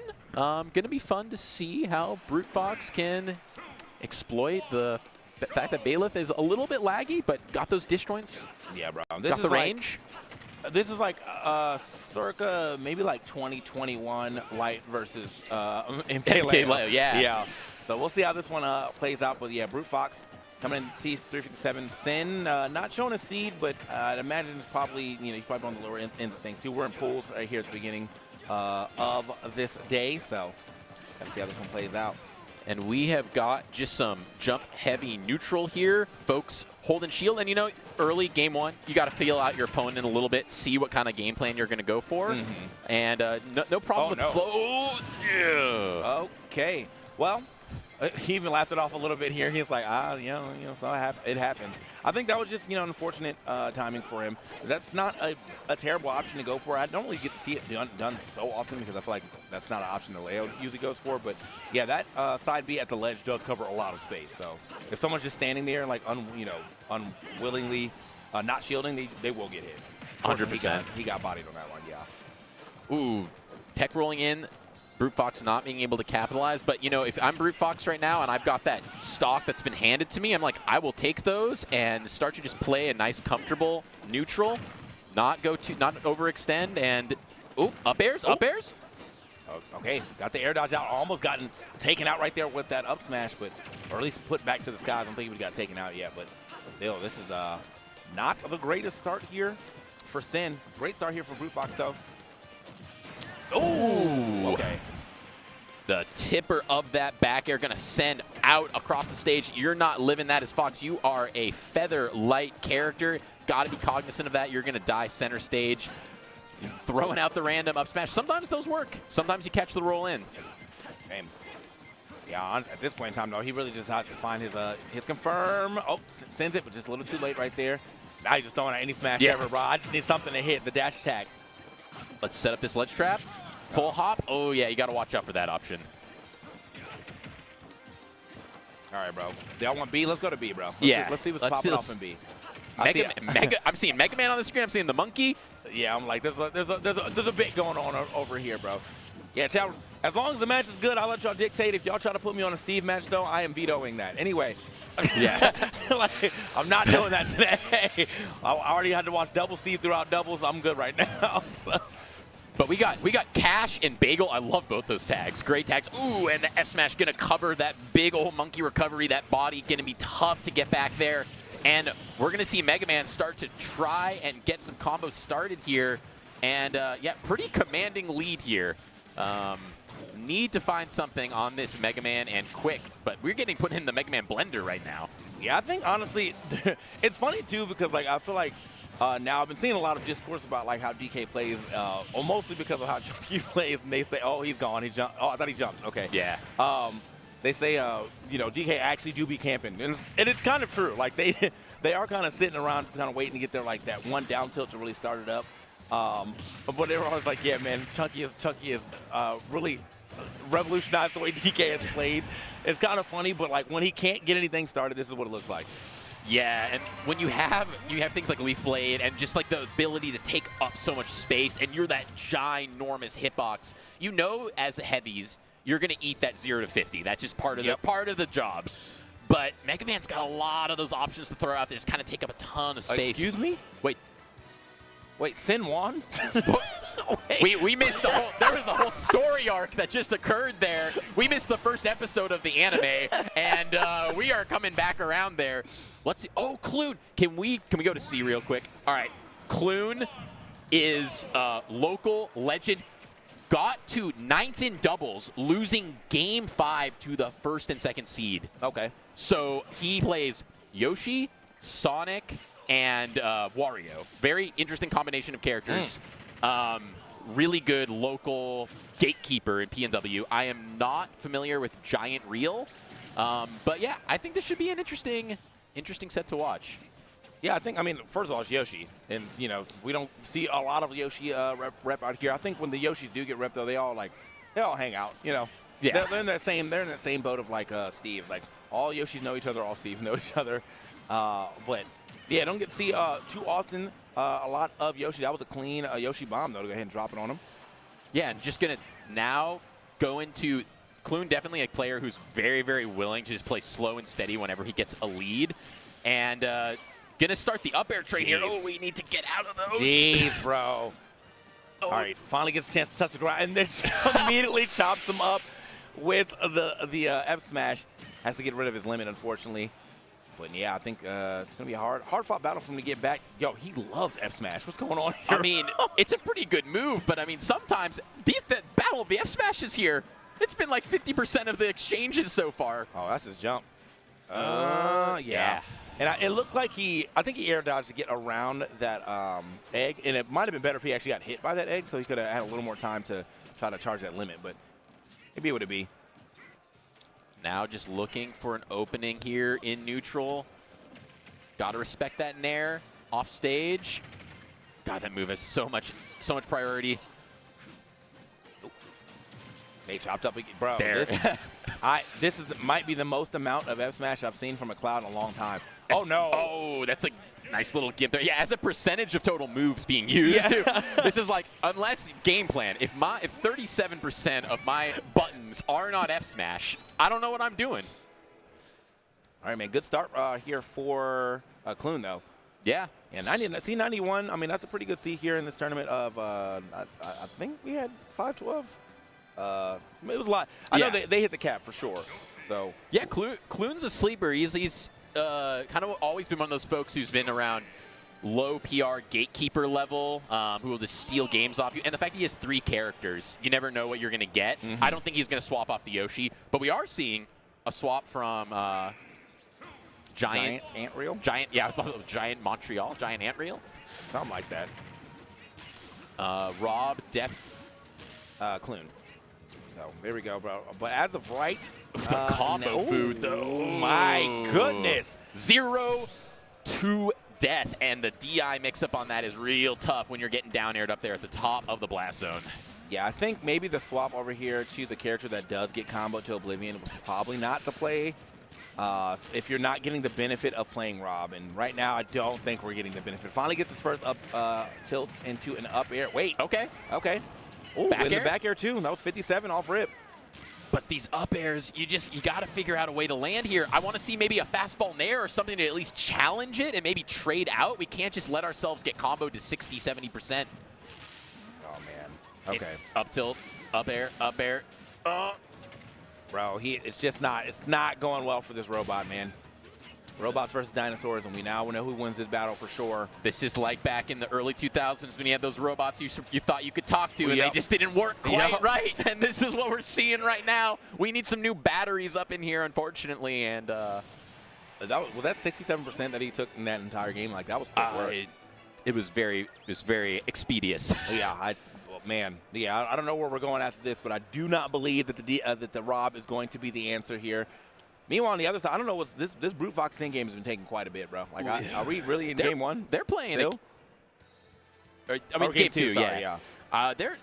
They're playing a game of chess here, I guess, and not common when you think about Fox on the screen, one of the fastest 3 characters in the minutes game. left, huh? Okay. Okay, it's one stock apiece, but yeah, not as typical when you think of a character like Fox who's got those confirms at 100 and Byleth who can just explode you very, very early with their giant moves.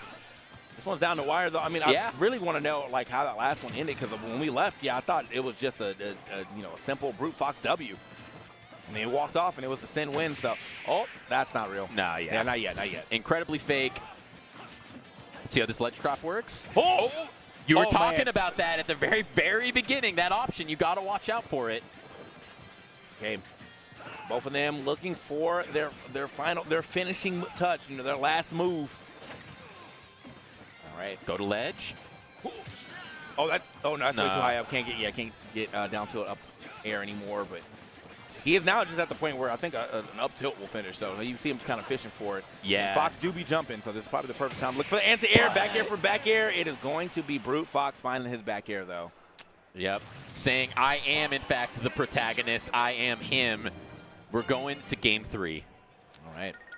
Here on the other side. Oh, all right. What's going on here, bro? The Zelda? But my man said, I'm trying it all, bro. Trying everything.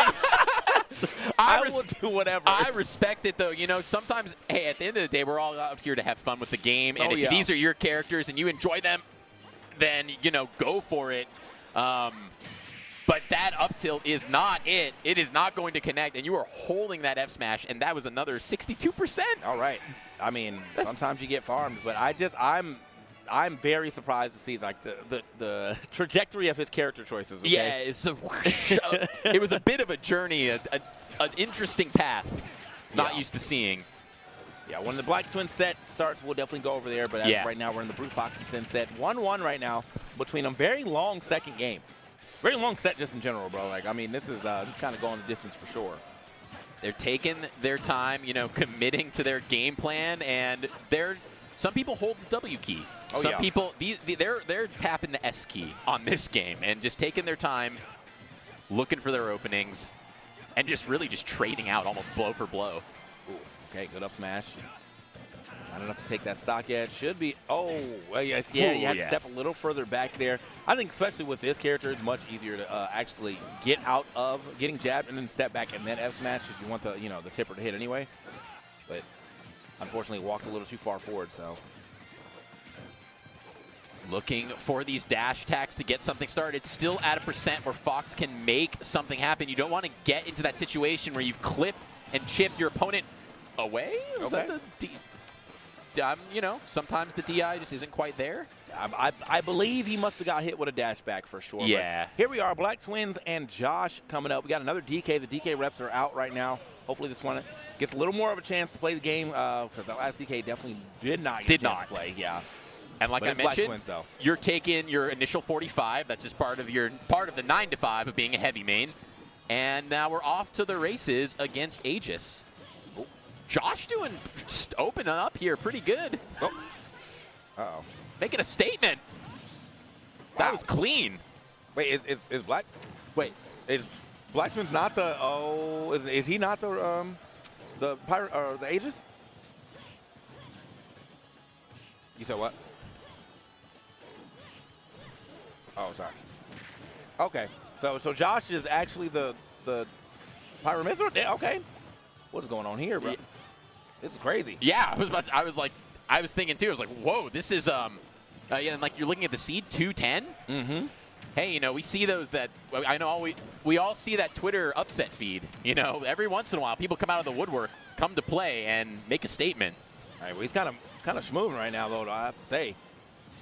But hold up. We're at that point. You know, you got to watch out where you're getting grabbed from as the person against DK at this percentage. Right. Oh, wow. Okay, just out rip out with the up smash. We love to see it. Probably thinking about it, like, I know you want to come in and grab me, so here's this giant disjointed hitbox. Now let's see how much extra credit we can get before inevitably getting grab, up throwed, and up aired. Okay. All right, they're for it. So it is Black Twins actually farming right now. I just want to make sure. I was like, what's going on here? But, you know, Black Twins is going crazy with the okay, Mythra.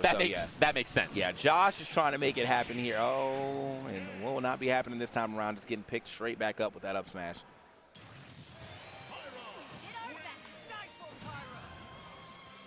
Yeah, that looked like a lot of rinse repeat there, just taking advantage of the incredible speed and then that kill power. The second you get to that 90, 100%, being able to lock into those giant flaming sword hitboxes that seem to just cover a good 30% of the screen. Right. Okay. So we got Poison and AMAC as well, too. We got a lot of matches still starting to line up here. But, yeah, as of right now, Black Twins, Josh, definitely holding it down here. In the D block of this this quad stream. And Black Twins, I mean, a very hot start yet again. Oh, okay. Neutral air. Yeah, bro, he's Just covering ledge so well. How do you not even getting to play the game right now? he's legitimately not getting a chance to play the game right now. Just getting hit all of the Aegis classics, almost getting hit with that F smash right there, too. All right, let's see if we can get something started. Just a single up air. And I don't know the actual exact percentage where DK really wants to get that grab. I don't know if you're too low, if you really only kind of get that one follow up. I could have sworn, like, I thought at the 0% you usually try to go for neutral air back air there, but hey, I mean, damage is damage, so he got something off of that. Unfortunately, does get the receiving end of it. I think that falling neutral air send him up the top. Okay. Nice. All right, we're getting something started here. Double back air, back air. Let's go deep. I like, you know, sometimes when you're down like that, you got to go aggressive and try and make something happen. But, oh, nice tech. Okay. Yeah. Just walk off with him. Should have. Yep, it's going to be enough. Unfortunately, Aegis, you know, all things she does have sometimes recovering from the depths like that, she does not have those. All right. Ooh, there you go. Back air. Yeah, that's the usually the combo I'm expecting to see off of that first throw. So, Josh, hold up, bro. Josh waking up. Josh kind of waking up right now. Uh-oh. Josh, most likely, yeah, gonna look for the aerial down B or maybe a down tilt right here. He wants that aerial down B bad. Yeah, he does. I need it today. Yeah. Direct prime delivery. Okay, dash attack. For that F tilt there as well, too, but clean with it. Okay, Wow. Josh finding himself a little back air. I think people are popping off for him, too. Hold up. Yeah, and you know, sometimes you just need to get comfortable. It can take a game to lock in. And, you know, it's cool when you got 5 to work with. And looking for this opening. Sometimes you throw those out. Just hope. Giant punches. What is going on? Oh, okay. It's like, wait a minute, bro. Black Twins, you might have to go back to the drawing board real quick, bro. Josh seems like he might have locked in a little too hard. Okay, good recovery right there. Low recovery, but not right when he's going to stick his head up to get hit with that down air. Good stuff. And it feels like Josh has just gotten really comfortable shielding at the right times and finding those back airs. And if you're Donkey Kong, that's, I mean, you're 50% of the way there. Good GG's. Almost. However. Yeah, oh, okay, the shot. That was very good recovery here. Oh, but he tried to get aggressive off the stage. The shotgun shot, though. Going to get him out of there. Up smash, going to do it. 117 on to this Pyra Mythra, but hey, it's DK, man. You only have so many things you can live. That back air is going to be one of them, but probably not the second one. Oh, the drop zone back air is crazy. Okay, my boy Josh doing it up. Josh making a run for it here, and what a turn from game 1, TK. Just really locking in, figuring out, hey, take a breath.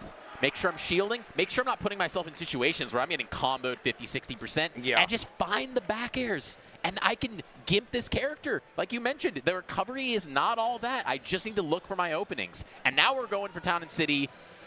Going to be interesting once that basically transitions into FD. See how this works. And we're seeing the character swap as well Pichu, okay. out of Black Twins. All right, man. Yeah, Pichu. This character definitely does not get as much shine as like at the beginning of the game, but I don't think by any means is a bad character. Just kind of got moved down the tier list a little bit from being absolutely busted. Yeah, we remember the day one F-Tilt, and that seemed kind of toxic, though low-key. Bring back that day one F-Tilt character still is not even maybe top 10. This is such a volatile matchup. You have that ability to just combo DK forever and do a ton of damage, get early kills, but we were talking about the lightest character in the game against the big old monkey who can chonk you for a ton of damage. Good tech. Yeah, like you can legitimately die right now. Like Yeah, at 54. Yeah, it's. Yeah, I was definitely expecting that. Nice little turnaround right there to, you know, maybe either one catch roll, but still line up that back air too. That's going to get punished easily. Okay. Oh, looking for that follow-up. And yeah, both characters very much a kill percent. I can't believe he lived Good that. DI.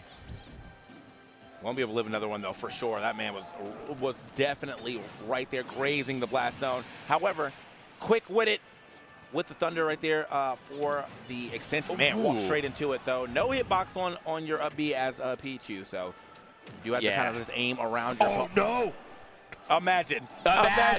We were both stop speaking for a second. We're like, are we about to see a 23% death? I thought so. Okay. Way out here, gets hit. Nice. Okay, yeah, pulls it back just a little bit. So Black Twins does hit the arms instead of potentially hitting the dome piece of DK. Fighting through those thunders, DK getting in a really bad situation. If you get put under the stage like that. Oh, okay, and yeah, Pichu's got the advantage of whatever way you're facing is where you get sent, so it's much easier for Pichu to be able to line up those thunders and send the way that she wants or they want to send you. Yeah, being able to kill so early on the stage with these small side blast zones.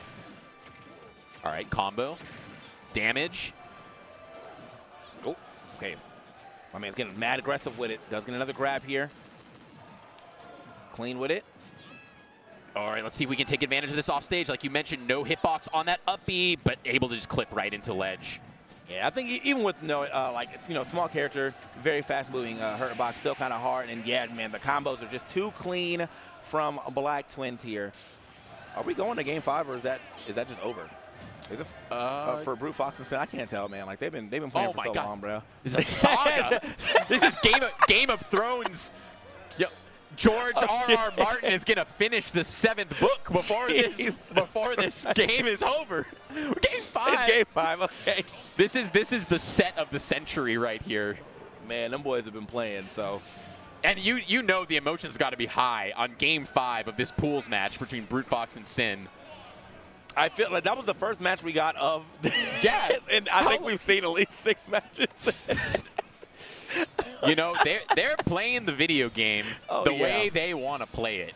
Oh man. All right, so and some of these other screens, I saw a Incineroar down there that was lit. We have an Alex and a Diddy Kong playing. I think it's Incineroar versus Diddy Kong Cube, and then so the Donkey Kong family is really showing up right now. Yeah, you on can this hear screen. them. The franchise is popping off. Ooh, I like going low, just not quite low enough. But of course, if you go too low, you're just at a dead spinning Kong down there. Absolutely.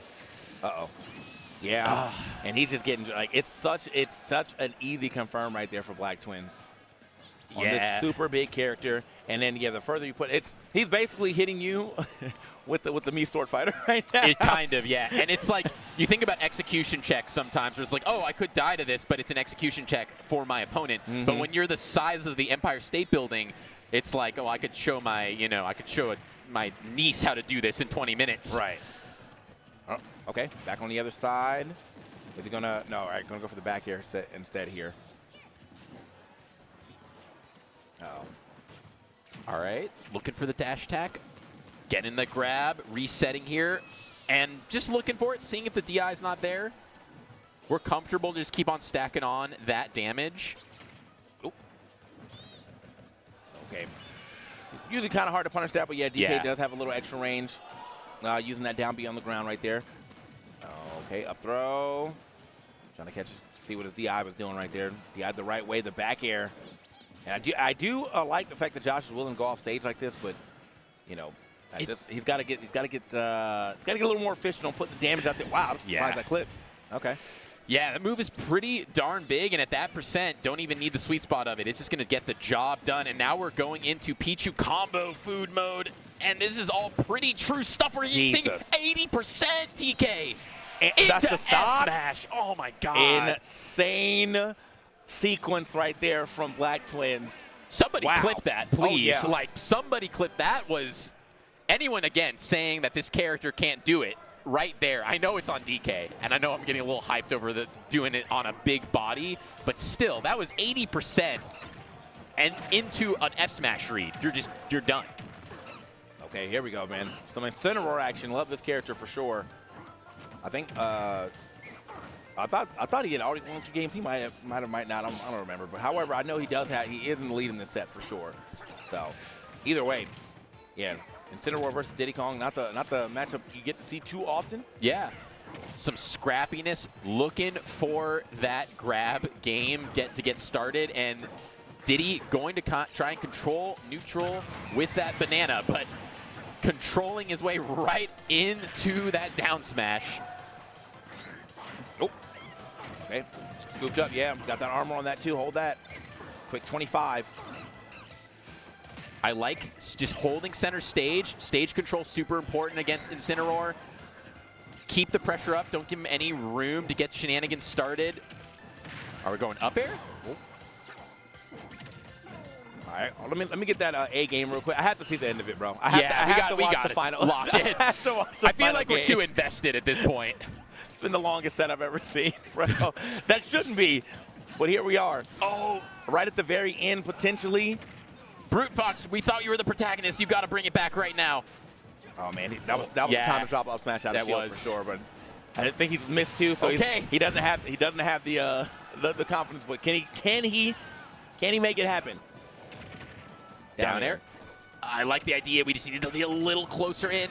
Oh, whoa. Okay. That neutral worked. air F smash real. Uh-oh. That was risky. All right, Nair, safe damage, I guess. Bro, that Fox went off stage. Hold on.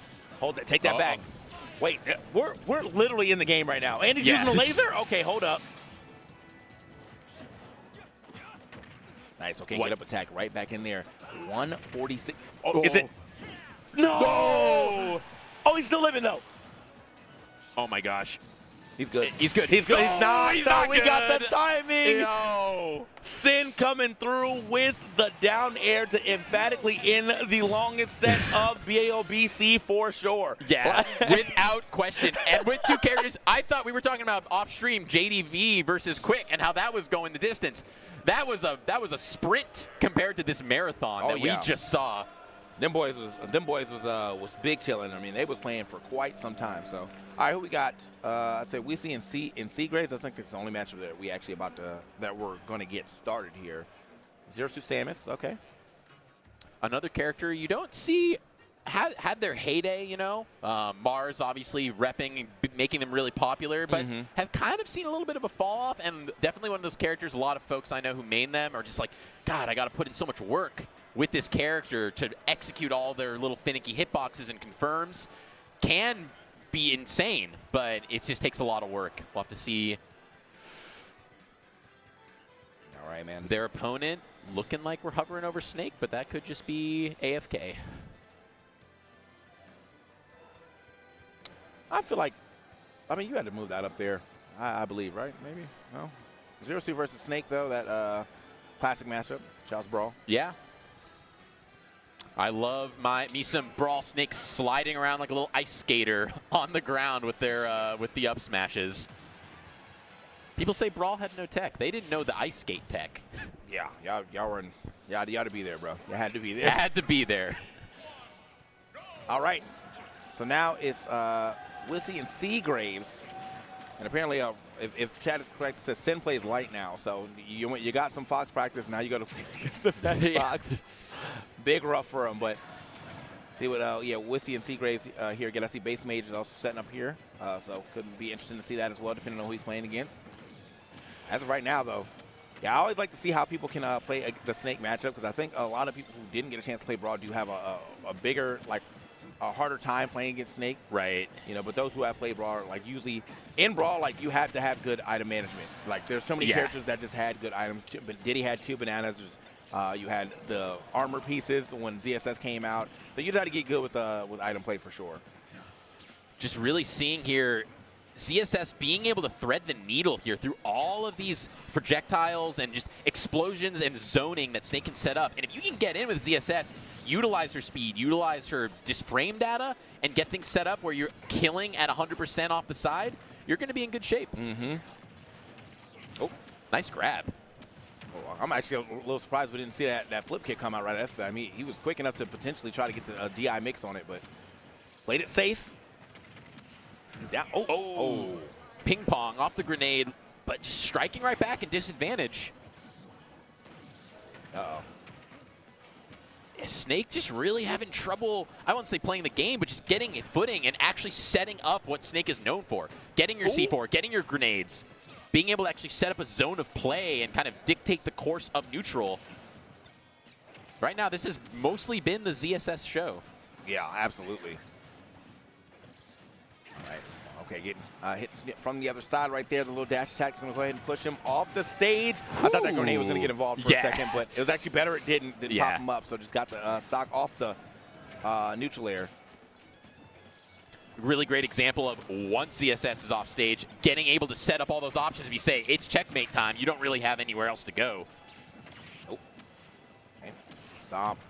Oh, this game's starting to escape Wissy here. And for a while, it definitely felt like Wissy was in control. But, yeah, I think a lot of this residual damage from the grenades is starting to add up a lot. And when you are playing a character like ZSS, who's, I believe, bottom 5, like, lightest characters in the game, you're going to lose to those kind of interactions, and other characters who wouldn't die there would get another crack at neutral. But you've got to be so careful. And this kind of goes back to the folks I know who play the characters. Like, yes, she's got good options. Yes, she's got combo games and confirms. But she dies to a light breeze. Yeah. And it just can be really tough to always be executing at the level you need to make the character perform. I think we also got to kind of chill out on these down airs, man. These down airs, yeah. We're flying these down airs in here, but we're stepping on a lot of grenades with these down airs. And just in general, I mean, it's not that safe of a move, but like. It is not a safe move. Yeah, it is, in fact, not safe at all. So my man is just doing that. He's just like, I want to do it. But like, yeah, you got to be a little more cognizant of where you're landing with it. And maybe stop kicking so many grenades as well, too. All right. Interesting to see this going to Battlefield. I feel like most folks don't like playing Snake on Battlefield, but CSS has got some options as well. Oh, split it. Okay, big chase down. He's up, if you will.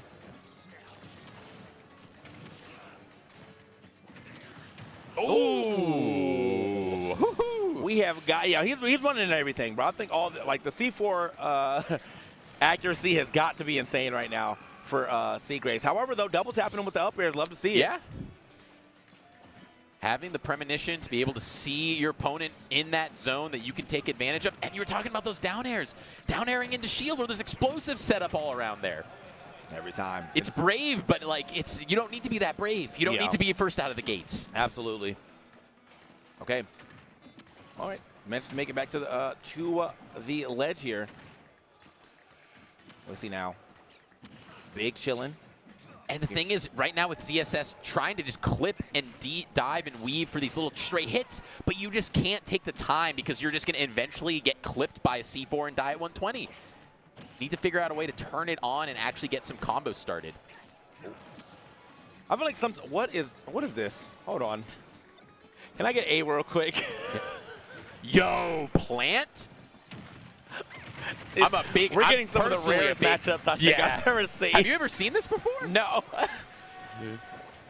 If anyone would have seen it, it would have been you at this point. Like, right? I've never seen this matchup in my life. Absolutely not, bro. All right. So, yeah, I mean, Base Mage needs little introduction. Just the Puff Lord himself. Not familiar with Che, but definitely not a bad seed. So, like, clearly has some local results. But we are seeing a clinic right now of how to edgeguard this character, which can actually be a little tricky sometimes. Yeah, with the way they've gotten real good at, like, positioning the wings to kind of cover their head a little bit. So that way you can't get just like the freest spike as they're coming back up. Normally, there's going to be a little bit of zigzag on your way back up here.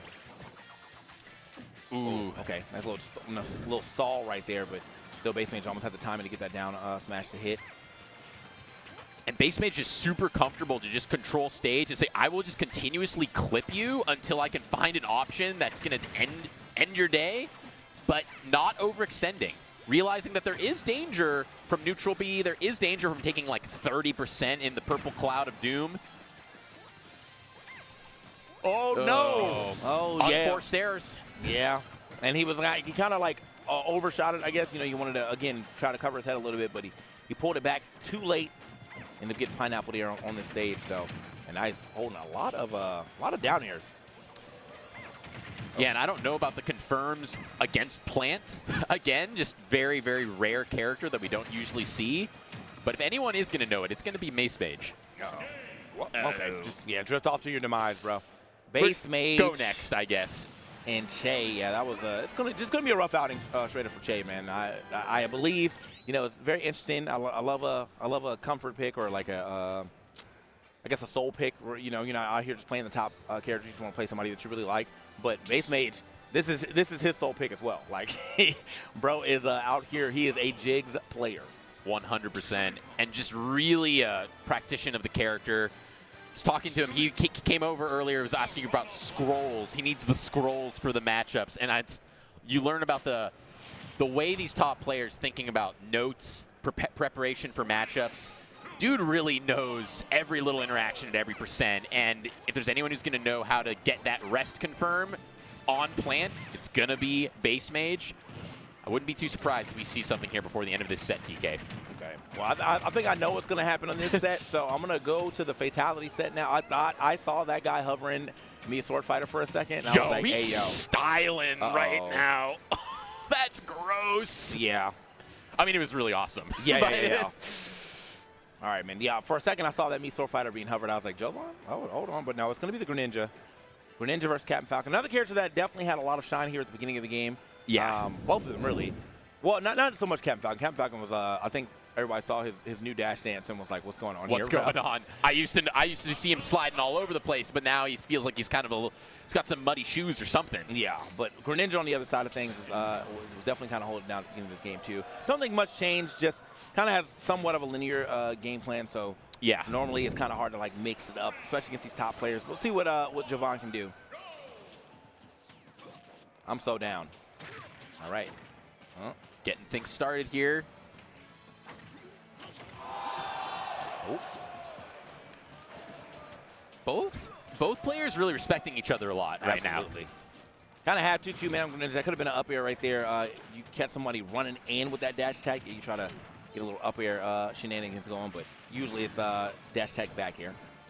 Oh, what a read. Just covering that platform and taking that stock at 100%. We all know Captain Falcon doesn't care what percentage you're at. You're at death percent once you've taken just basically one or two combos. Yeah. Captain Falcon's like up smash is like one of the best. Just throw out up smashes in this game. Like you can just gotta throw it out. Just do it.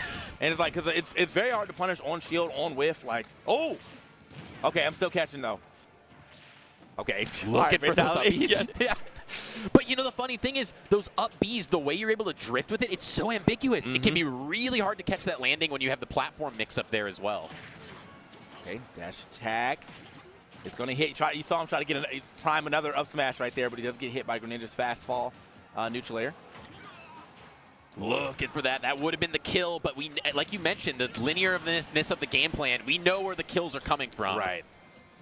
And I think, yeah, it's usually like when you want that type of stock, it's usually down tilt, up smash or down tilt forward air. So it's not true if it's dash attack forward air. So you have to go dash attack back air, which he has still been doing. So good stuff to Jovan here. Back throw, okay. Trying to maybe catch Fatality jumping out that corner. You were saying about the up smash. In the middle of the stage, just throw it out. You know, and then when you miss, like throw it out again. He's like, yeah, I'm done. I'm already out of lag, bro. Okay, the back air yet again. Man, Jovan, very solid Greninja right now. Not the trade he wanted right there. Ooh, what a brave get-up attack. Finding a way to actually punish the up smash. Oh, okay, down tilt right there. There at the ledge. Is that a DDD? Oh, wow. It is. Okay, so Sin has popped off of the bylib to the DDD. I can't imagine that going much better for him, but yeah, Light already up 2-0. Meanwhile, here in Vitality Jovan game, got a pretty solid game between them, to be honest. I mean, Yeah. this is not far off from Jovan being able to find this next stock. We do start to get to that percentage with Greninja where it can be harder to find those confirms into kills. Yeah. One of those characters who can just struggle once your opponent gets like into this percent range. Oh, okay. Fine in the back air though. Jump back forward air right there. Yeah, for forward sure. air. Love to see. Usually, I like to see the Greninjas either go for that or the run back S smash. He has a really good run back S smash as well too. But Oh, whew. for some reason I rolled. Yeah. I definitely got. Yeah. Most of chat got hit by it too. All right, starting to make a case for this game one here. Ooh, finding it. Okay. Struggling to land here. It is possible to get this comeback win though. A down tilt. Oh, but the knee. Yo. The first and only knee of the game that we saw, and that's how you just know you're dealing with someone like Fatality. It comes out when he needs it most. Yeah, that right there, of all the times to throw that out, man, that felt like super unsafe. But he was like, you know what? I feel like I know you're going to jump right into it. Boom. Raw knee, no setup. Light over here speed running. Yeah, absolutely just speed running through Sin. Unfortunate for Sin, had to go from one Fox to the best Fox. So. Yeah. Well, We got a little, I feel like we have a little mini story arc here with Sin. Oh, yeah. Just a little bit. Yeah, bro. He's trying to triumph a little bit here, but unfortunately, yeah, as I said, best Fox in the world. What can you do? But either way, Fatality and Jovan going up in it. Second game, that first game was down to the wire. I mean, that was like a down tilt forward air away. Wait, I see a brawler out there. Or is it a sword fighter? It's a brawler. Okay. It's a brawler. Yeah, with down tilt forward air would have definitely finished the game for Jovan, but unfortunately ran into the forward air of Falcon, who Fatality really does like to throw out some raw knees. Okay. Yeah, sometimes just got to get it out there. Depending on if you get the strong hit or weak hit, different follow-ups, different options, and looking for kills here at this side blast zone. 83 already very much kill ability online. Getting this ledge, so deep. And he's just dead. It worked. Okay. He's just dead. All right, try to jump out the corner one more time. That's not going to help. Fatality, Yeah, though. smash. Yeah, look at him, bro. It's a bait. He's like, I never planned for that to hit. That's just my reset button after I come off the Angel platform. Just got to wake myself up in the morning with a good, clean up smash. Okay. Run up jab right there. Yeah, up throw, up air. Okay. Oh! Good air dodge. Yeah, definitely needed that. I like the idea, though. That, like, soft hit of neutral air to try to get that forward smash to connect. Yo! Whoa. So, of course, he thinks you're not going low. You're going to go high. You're going to try and come and float in above me, and I'm right there to meet you. My man Jovan right now definitely putting on. And again, man, Fatality, I love to see him back. He's been definitely on the Street Fighter grind a little more, but I feel like the smash has not left him just yet, so he's just having to do a hard-fought battle here against Jovan, though. Yeah, and there wasn't even kill sparks on that. I think there was probably no DI there. He was expecting to get back up and over. Took that stock. I mean, it looked like it was 70, 80%. Okay. Looking to get something started here. Missing that knee, wrong direction. Oh, Smash is going to hit this time around. Oh, my. And, dog, they are so willing to chase each other, bro. This is so nice. Into the skies they go. They're dogfighting up there. Okay. My man stepping back himself. Okay, nice grab right here from Fatality. Couldn't get the follow-up, though. It's the up throw this time around. Just tossing this Greninja around. Oh, drag down. Oh, yep. Nice option. It really has been just a little 1-2 touch apiece. Looking for, oh, what a smart get-up attack. Yeah, well, a little surprised. I mean, he got the drag down, but he didn't go for the jab lock there. It could have been jab lock F smash. Not sure if that F smash would have taken this the game for where he's at, but definitely would have scared Fatality right there. Not gonna lose that stock off of that forward air just yet. Nice tech. Needed that. That would have been super unfortunate for Fatality. The up smash though, randomly, but not so randomly.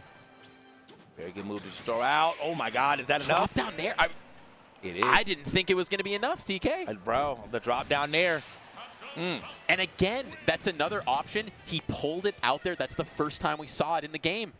knowing on the mental stack, when am I going to pull out these options? I already know the mental stack is this high with up smashes. You already know. And now you already know I'm going to go up into the sky and try and up B you. But the drop down nair under the stage, you weren't thinking about that one. Not at all. He had to reverse the, chat just reminded me, he had a reverse 3-0 right there too, so. He was getting kind of bodied, but yeah, was able to kind of close that out at the very end. Sometimes, I mean, that's just the curse of these ninja archetypes, though, man. Sometimes they just don't have like that last bit of gas to really push past and get the W. Oh my! Yeah, no fatality. He's woken up. Yeah. He's feeling himself. You can see it in his eyes right now. It's time. Okay. All right, so now I want to see what's going on at B. I see Lemon, El Joker, and then Stir Fry Ty on the Little Mac, bro. What's going on there? Potentially. Big fan of that tag, Yeah. Stir Fry. Once it starts. But yeah, like as of right now, man, fatality one more time. You know, got a very, very solid lead. Hasn't really taken too much damage here on this first stock.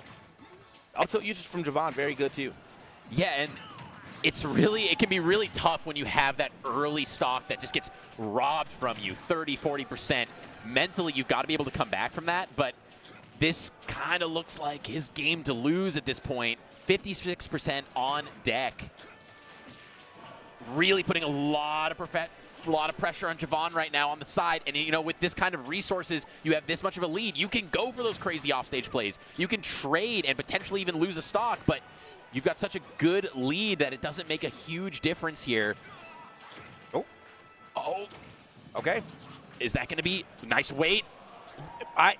What was he about to do with that, man? That low angle F tilt into the neutral air to try to get him off that side would have been absolutely insane. However, does hold that F smash now. Javon would have to complete the reverse 3-0 as well. I don't know if he's got it in him like that, man. Fatality definitely activated. Already caught him very early, asleep at the wheel with that down air, and that was a lot of momentum. Ooh. Okay, just barely makes it back. Throws out the up smash. Doesn't matter. Bait, exactly. Up B, hold this. Who catches him above the ledge with that up air. Got to be looking out for those clips. Okay. Forward air. Get something started in here, maybe. Oh, wait. This looks all right now for Javon. Another back air. Another back air, pushing pretty far off. Yeah, but can't get the water, I think, out in time to really try to thwart his recovery. I like the aggressive recovery there at 146. You've got to make something happen. He walked into the light, bro. He walked right into it. All right, let's see what's going on in the Stir Fry Ty and Lemon match. Stir Fry Ty on the Little Mac going up against Lemon. And we got a close game here. Oh, yeah. I apologize for all the Mac fans in chat. I am not a Stir Fry knower. Huge fan of Lemon.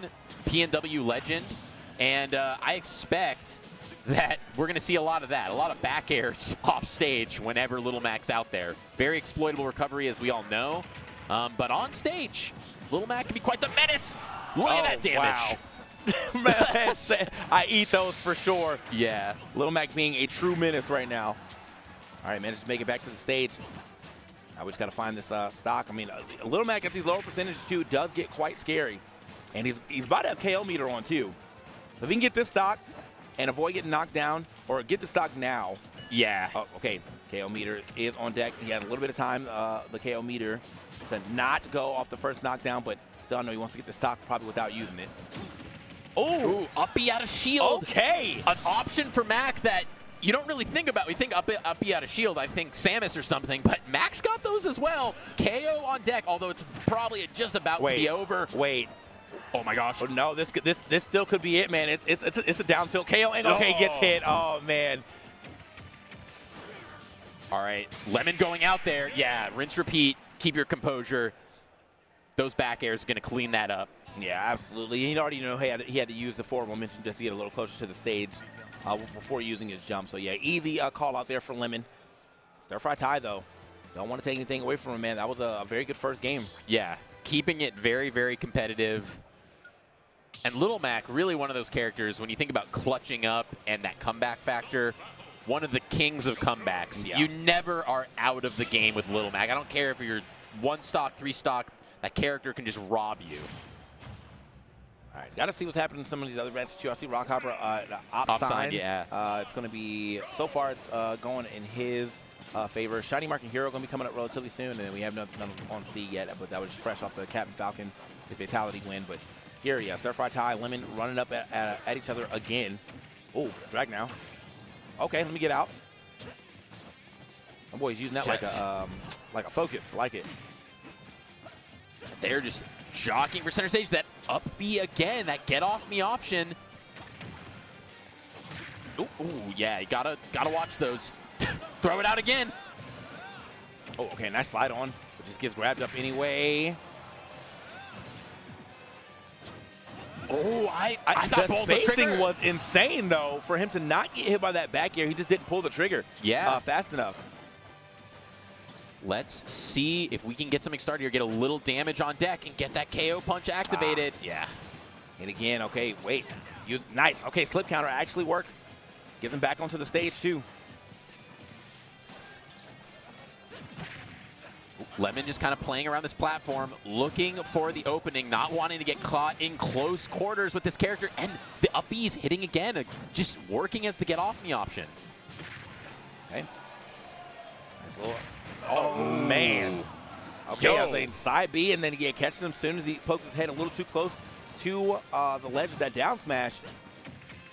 Armor coming through. Hold up, bro. You might actually get another chance for a KO punch here. Yeah, there it is. Oh, but not for long. Nice. Yeah. Okay, clean and very necessary to get that left trump back here. Eliminates the threat of that KO punch and that stop. Yeah, you cannot let Little Mac maintain a lead like that. Here we see Lemon, known for his combo game, able to extend and keep Mac in disadvantage. Oh, but the F tilt going the wrong direction. I like the gun usage, saying, I don't want to fight you on the ground. Okay, here to the other side one more time. Oh, okay, big stomp, but oh, no punish. Oh, more interesting of a punish. That had to be like a misinput or something. Yeah, the side B definitely not the move there. Yeah. But up air coming through, only 56% on deck. Arsene still engaged. Lemon making a real run at this. Dash attack. I mean, now it's one good smash away now. From Stir Fry off the platform. No, not enough. That was close though. Lemon is going to get something started here. That's going to be some damage. Oh, but not able to follow up on the platform. Let's see what we get here. Right. Saying, come at me, bro. Finds way back down. This is getting a little scary though for Stir Fry Ty. Oh, I love the weight though. It was a good idea. Off stage.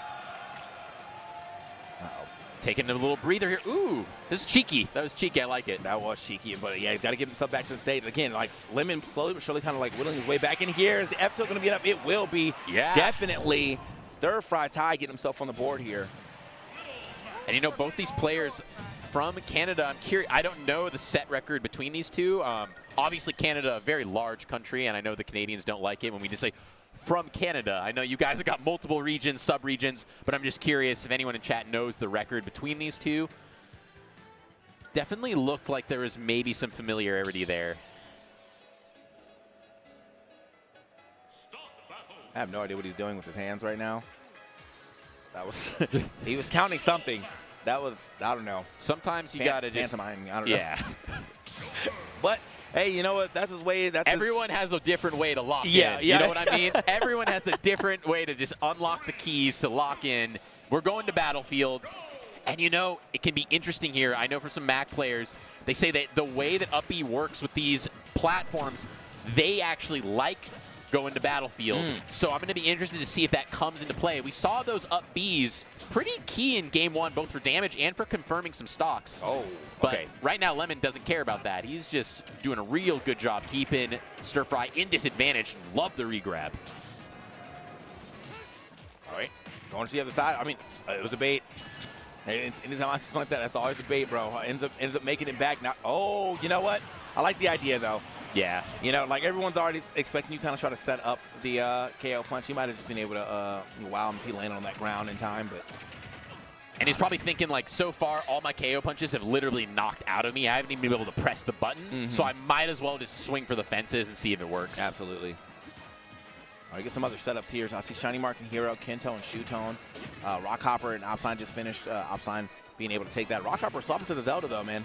What are these Zelda swaps, man? Must be PNW, bro. I don't know. Yes. Zelda making the comeback, the late meta Zelda. We're going to see the meta. This is going to be me, Sword Fighter, and Zelda. What a meta that would be. Okay. Nice adjustment there. The back air not quite going to kill just yet. I'm getting a little desperate right now with these KO punches. I get that you weren't able to use them now, but now he's just like using them immediately. Like, Yeah. I have to throw them away. Let's take a little deep, take a deep breath. Following him across these platforms, just putting on a clinic of Joker advantage state. Okay. Oh, I like the weight. okay, up throw, up air. You have a little drag down, got some extra damage off that down throw back air as well too. Yeah, this match has definitely full on escaped Stir Fry Ty though. He is not having a great time here. Tries to use that as a limit set. This game is over. Sir. Yes. Thank you for coming. Thank you for playing. Do we want to hop over to A? Yeah, let me see what's going on in the Shiny Mark Hero match for sure.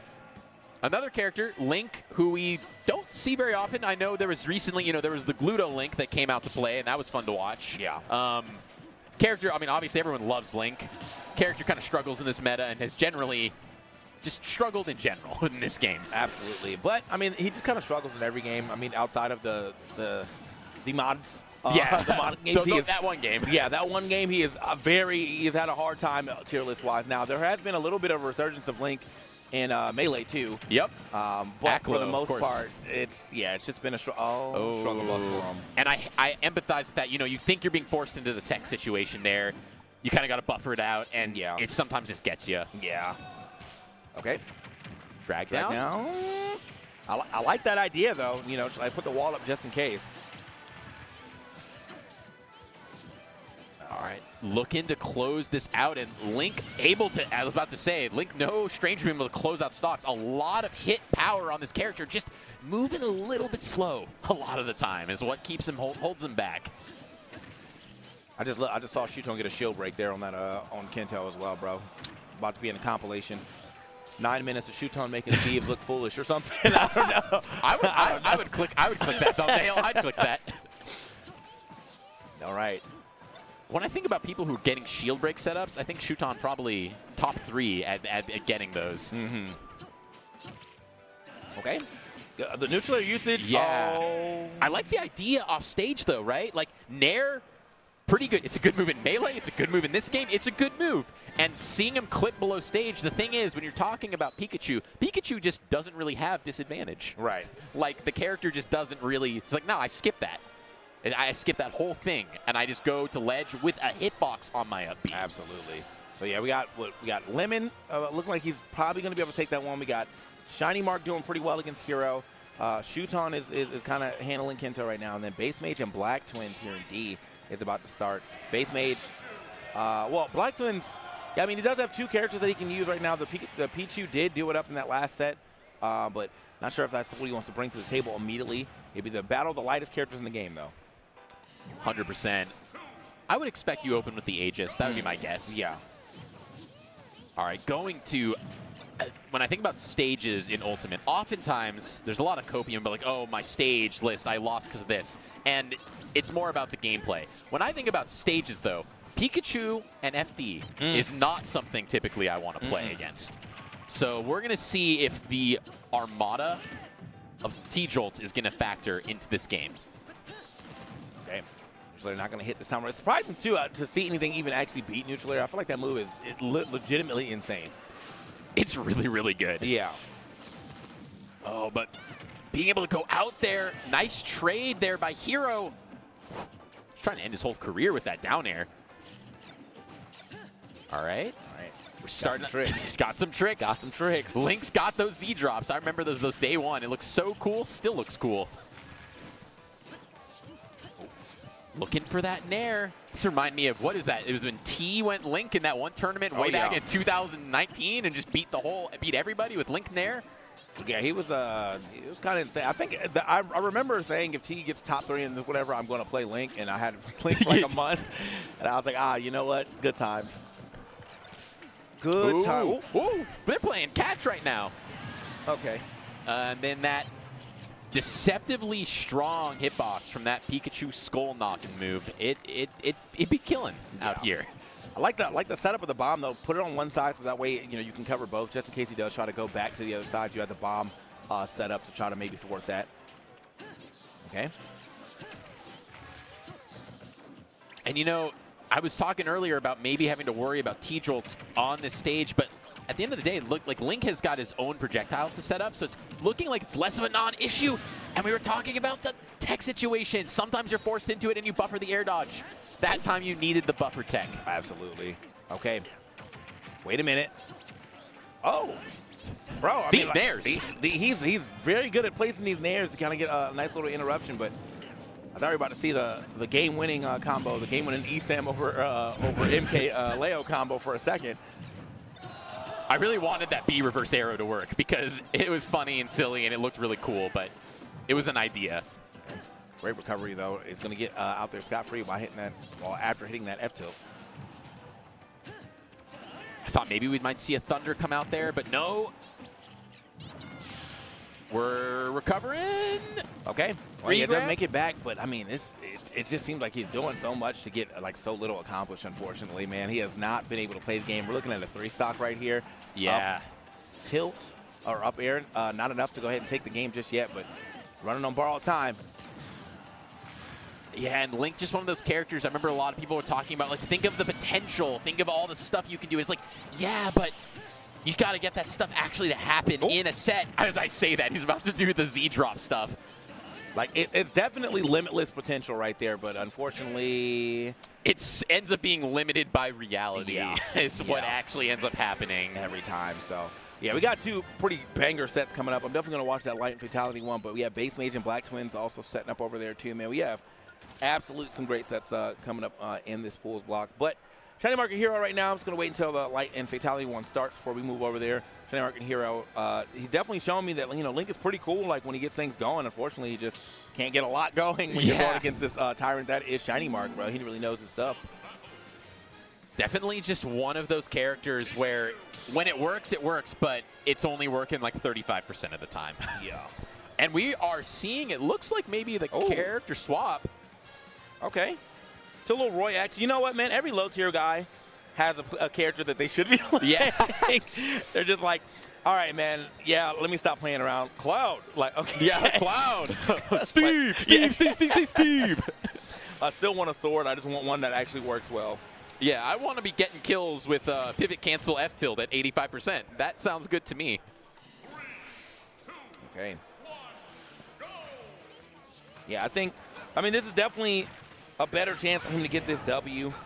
All the tricks and the glitz and glams and stuff of Link just weren't working out here against Shiny Mark. So, I mean, I still think it's still Shiny Mark. I'm not going to say that this is now the matchup is easier. On paper, sure, but you're still playing against now the kind of undisputed best Pikachu in the world.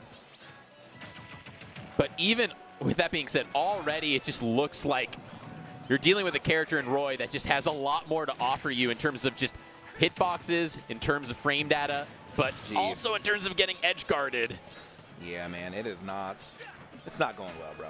It's not going well.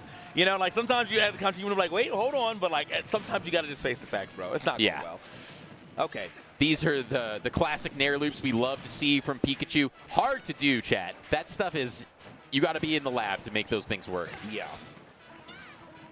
So yeah, love to see, maybe not be a part of, but definitely love to see it.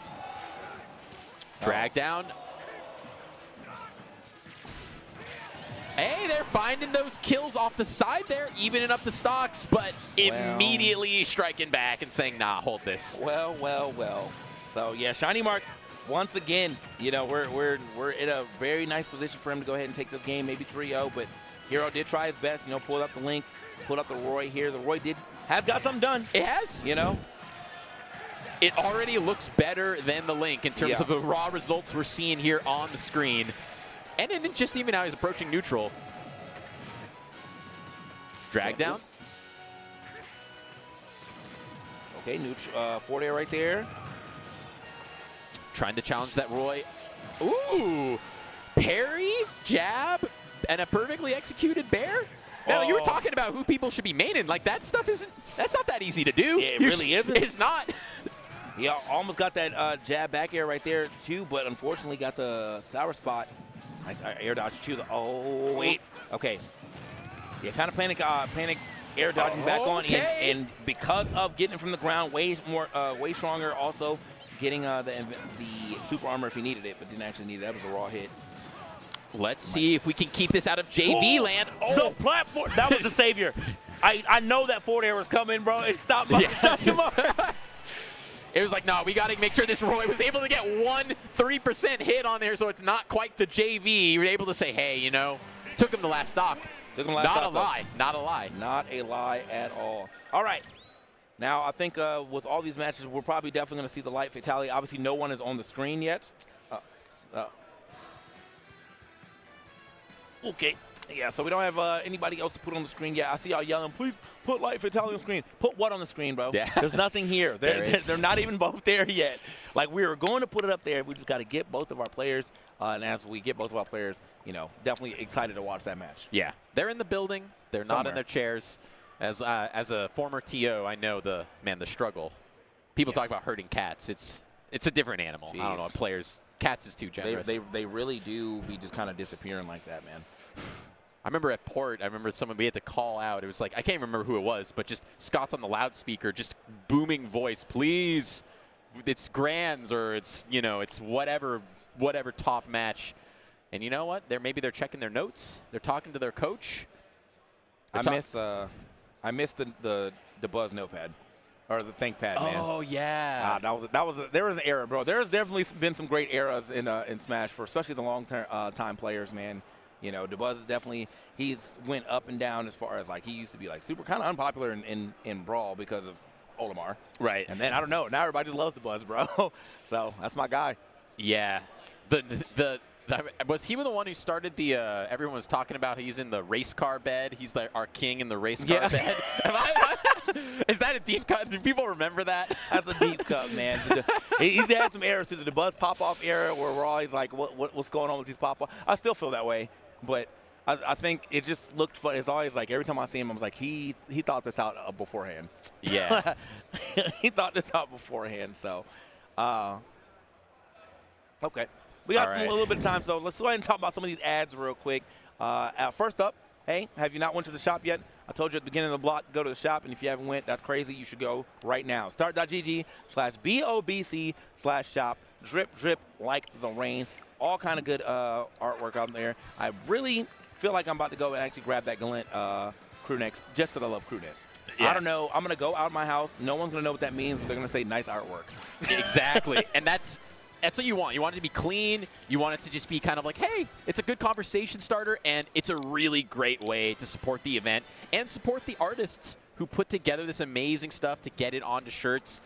Just a win-win all around. And the actual quality of these shirts, as someone who's gotten a couple from different events, it's actually pretty good. They're actually comfy. Yeah. I got the BOBC crew neck with like the Kirby art, whatever, or like right there. Put it on to wear it yesterday. I was like, this is so soft. Like, this is so nice. So, yeah, they're definitely up on the material as well. So definitely go check them out. Start.gg/BOBC/shop. And then where would we be if not without Galint, the man, the myth, the legend? Shout out to Deer and the entire team, really. We're talking about the volunteers. We're talking about production over here, running everything, the stream runners, the pool captains, the org that really brings it all together into this incredible 3-day, or it's like a 5-day experience if you count the pre-locals too. Just bringing it all together on the beautiful British Columbia waterfront. Probably one of the most gorgeous venues maybe I've ever been to, just in terms of you step outside, see the mountains, see the water. And yeah, just really shout outs to them for being just a pillar of the PNW scene and the wider global scene at large. Absolutely. All right. And then, of course, Zenny. If you don't have a pair of Zenny glasses by now, that's insane. You should go ahead and fix that right now by going to battlebc.com/Zenny or you can go to Zenny.com as well and use the code BOBC for 15% off. Look how stylish these people look. You can get transition glasses, you can get tinted glasses, blue light blocking. You can get sunglasses, you can get prescription glasses, you can get any type. If it's a type of glasses, Zenny got them, and they got you for the low as well. So definitely go check them out. BattleBC.com/Zenny. Good through April 7th. So if you want to save quickly, save before April 7th. Hey, and if you're a corporate cog like me, shout out to those blue glasses, those blue light reduction glasses. Need if you're that. looking at screens all day, it makes a big difference. Really, that. really need it. Yeah. All right, so what do we have on these matches now? Looks like we do have the setup. There we go. Titanium's here as well, too. So is that Titanium and Rocky? Oh, no, man. Hold up. We got yeah, it is. It definitely is. Oh, no. Chat, we've got our cheat sheet over here just to confirm on the symbols.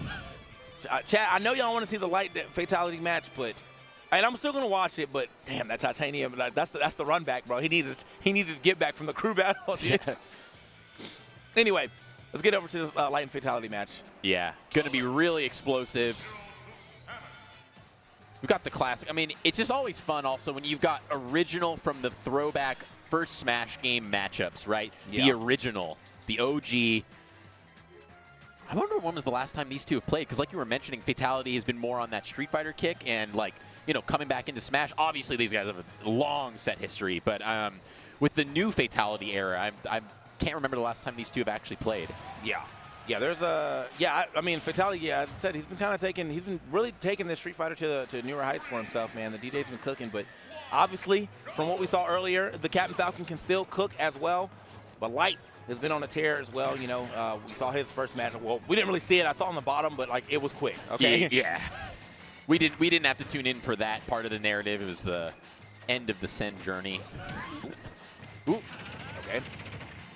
Nice stuff right there from Light. All right, gonna go ahead and push him off the stage right now. Already get these nairs at the ledge. Already catches the Fatality on these get-up options. He cannot get off the ledge just yet. A couple lasers to boot too. TK, we were just seeing a rhythm here with this ledge trapping. Obviously, one of the things Light is known for, and Fatality just having trouble playing the game here and trading out with that hit, but only 24% so far on Light. Oh man, this is definitely not the start that you want to have when you're going up against Light, who's really just a momentum monster too. So, and you can tell, like, look at how he's playing right now. Is nothing really stopping him from just getting this damage. Fatality has been in disadvantage for like 90% of this game so far. Nice stall. And we need to see something get started there. All right, get off me, up B. Yeah, we're gonna catch those. Light's never gonna miss those kind of jab lock setups. And it's only 63% on deck.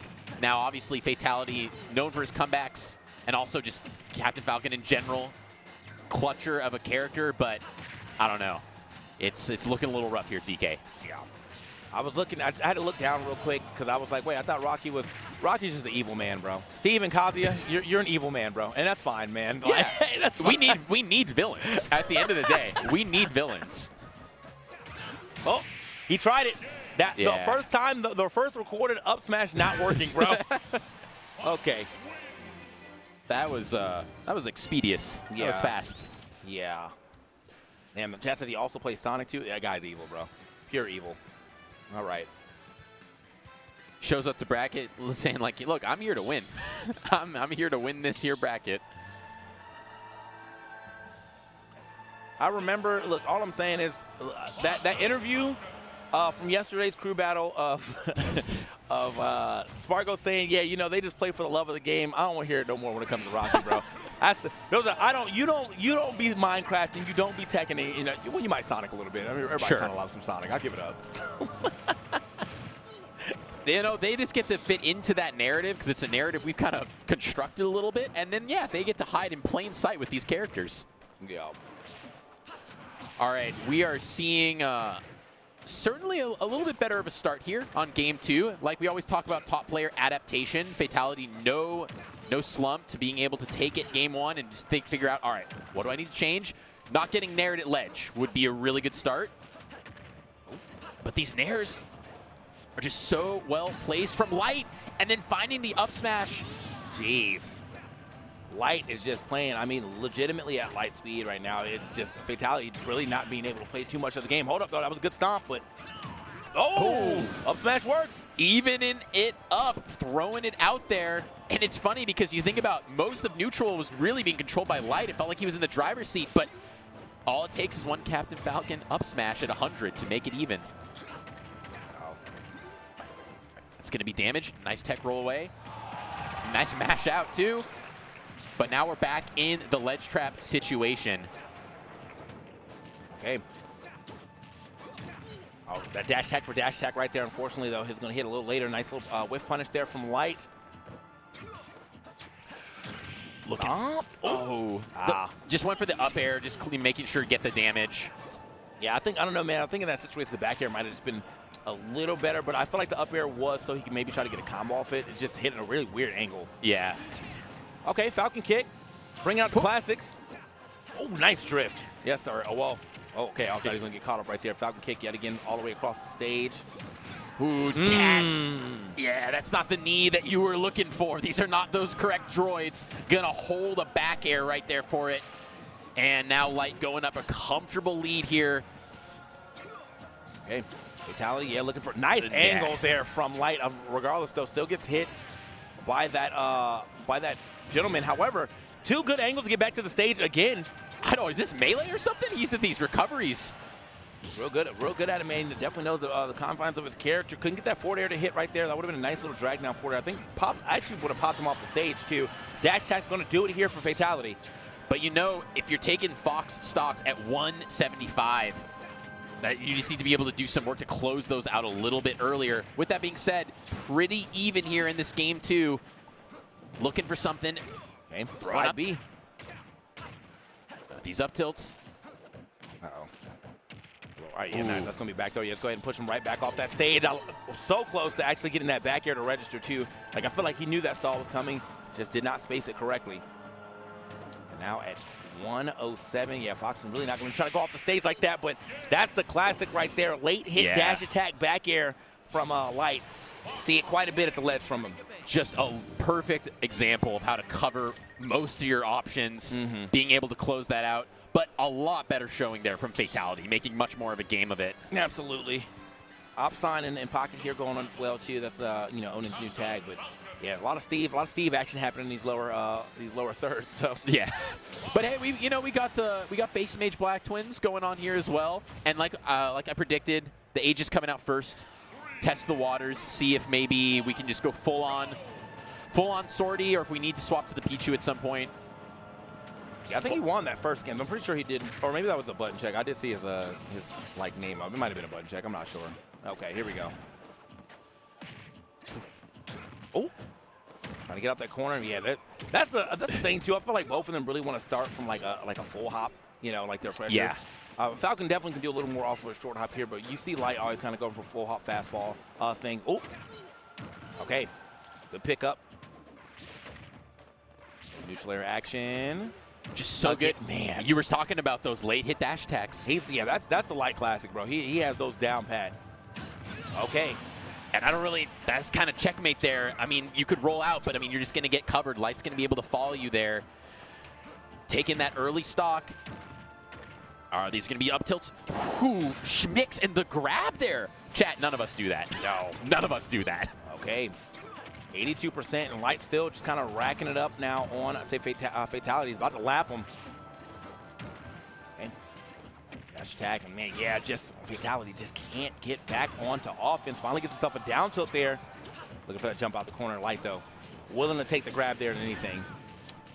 See that up B out of shield for Fatality, and we see him going high as well. We need to pull the trigger on those when you're behind like that.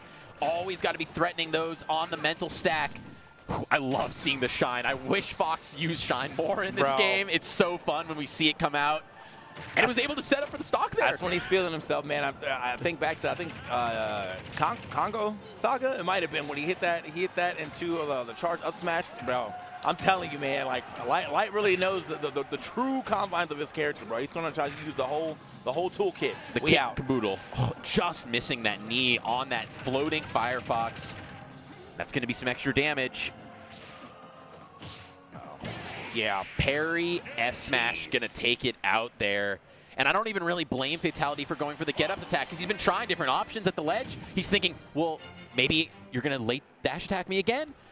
But the mental stack there, able to just throw out that parry, clean up that game 3. Yeah, he actually popped off for sure, man. There's a lot of Steve on my screen right now. Unfortunately, Titanium is trying his best to maybe make something happen here. Let's go to the Titanium Rocky match for a second. He's really definitely trying to make something happen here, but unfortunately, yeah, he's already on the receiving end. I think a diamond's about to be made here. You can see it. Resources looking pretty good for Rocky as well, too. Yeah, this might actually be, curtains. Yeah. Looking pretty rough. I mean, if he can like take the stock like next interaction without taking any other damage, maybe we'll be able to get something started. There, like I said. Okay. All right, now it's just Z-drop shenanigans, but there is a whole diamond forward smash waiting for you, or back air. Not the front side back air. Yeah. My least favorite back air. Okay. Not able to connect off after that fair. We're just waiting out the TNT. Fortunately able to land. Gotta find a way to get out of this blender at 175. Bro almost lost it to an up air, man. That's how you know he's hurting. 175. Yeah, the back air, like any of the normal Steve things will take it. I think even a dash attack could do it right now. Yeah. Ooh. But we always got to remember, Rob on this stage with the shenanigans, with the Z-drop pressure and the combos, we could see some crazy side B. Man, just, it's possible. He's getting hit by everything but what the one thing that needs to hit. Okay, right? Holding shield for dear life right now. Doing a great job, only taking little chip damage here and there. Oh, they swinging. Okay. Nice nair. Yeah, neutral air action. Yeah. Oh my gosh. He picked it back up. Oh, no. He's still living.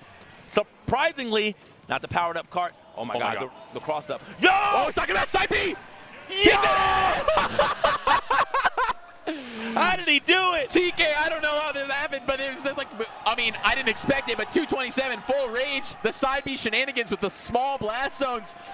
Man, he moved heaven and earth to make that happen. Absolutely, dude. And, man, here, you know, in the bottom screen, we got Base Mage 2 over Black Twin, so looks like that's probably going to go in the way of Base Mage. Pocket and Opsign, that might feel like it's been going on for a while, too. But I sometimes be looking down and see how Ona be playing. He's willing to camp a little more, though. He'll get off on the stage, you know, put some blocks down and mine off those under the ledge. So, man, Titanium keeping himself alive. He got his get back, chat. Yeah. He got one. He got one.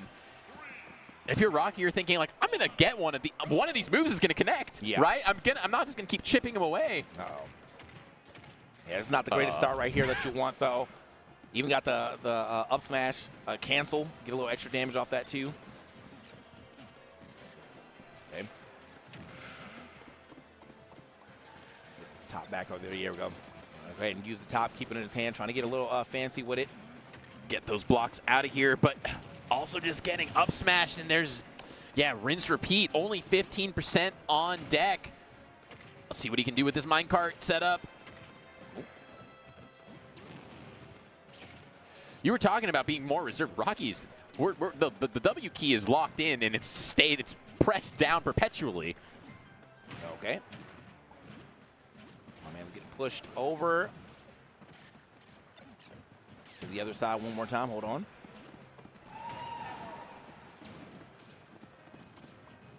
All right, man. Like, we're slowing it down, and I feel like this almost always happens when someone loses a game that was kind of closer. Like, all right, bro, time to bring this to an absolute crawl. Oh, looking for the up air, and then I mean it's just rinse repeat here, and if you're Titanium, you've got to figure out a way to try and stay out of those situations. Try and be a little bit more zoney. Oh, we could see some funny shenanigans here. I thought we were going to see a bunch of down tilts, but opting for the F smash. Ooh, nice turnaround grab, and that works. Quick with it. Yeah. Took him too long, I guess, to get out the ground. Just immediately gets pulled up on. But unfortunately, man, we're down to last stock already for Titanium, and we're getting the first stock here. No top in hand. Could have got maybe something crazy off that, but not going to happen this time around. I'm feeling like shades of the last game, though. We're just going to see it's Titanium slowly going to start to claw their way back into this. Okay. happy to just mine resources while you're chilling there under the stage. I like just the use of projectiles. Just like I don't want to get stuck in this blender. Staying off stage a little bit. Nice snipe there. Looking for these top snipes. Gonna find another way, but you can't clank with that. I know he's starting to do the back air, but unfortunately, Minecart gonna clean it up there. Yeah, big made a GGs. run at it. Big GGs. I think we have one more game down here left now. Okay, so Pocket is up 2-1 over Opsign, but they weren't able to close it out there. And Opsign now getting a chance to maybe, start the comeback.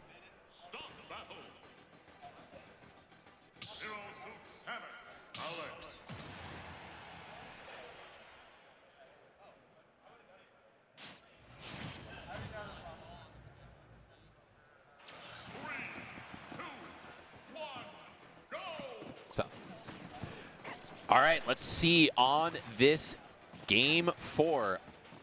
Opsign trying to make a run of it here. All right. Looking for the openings. Just doing a really good job here, playing around kind of that burst range, not getting hit with any of Steve's shenanigans. Looking for the opening.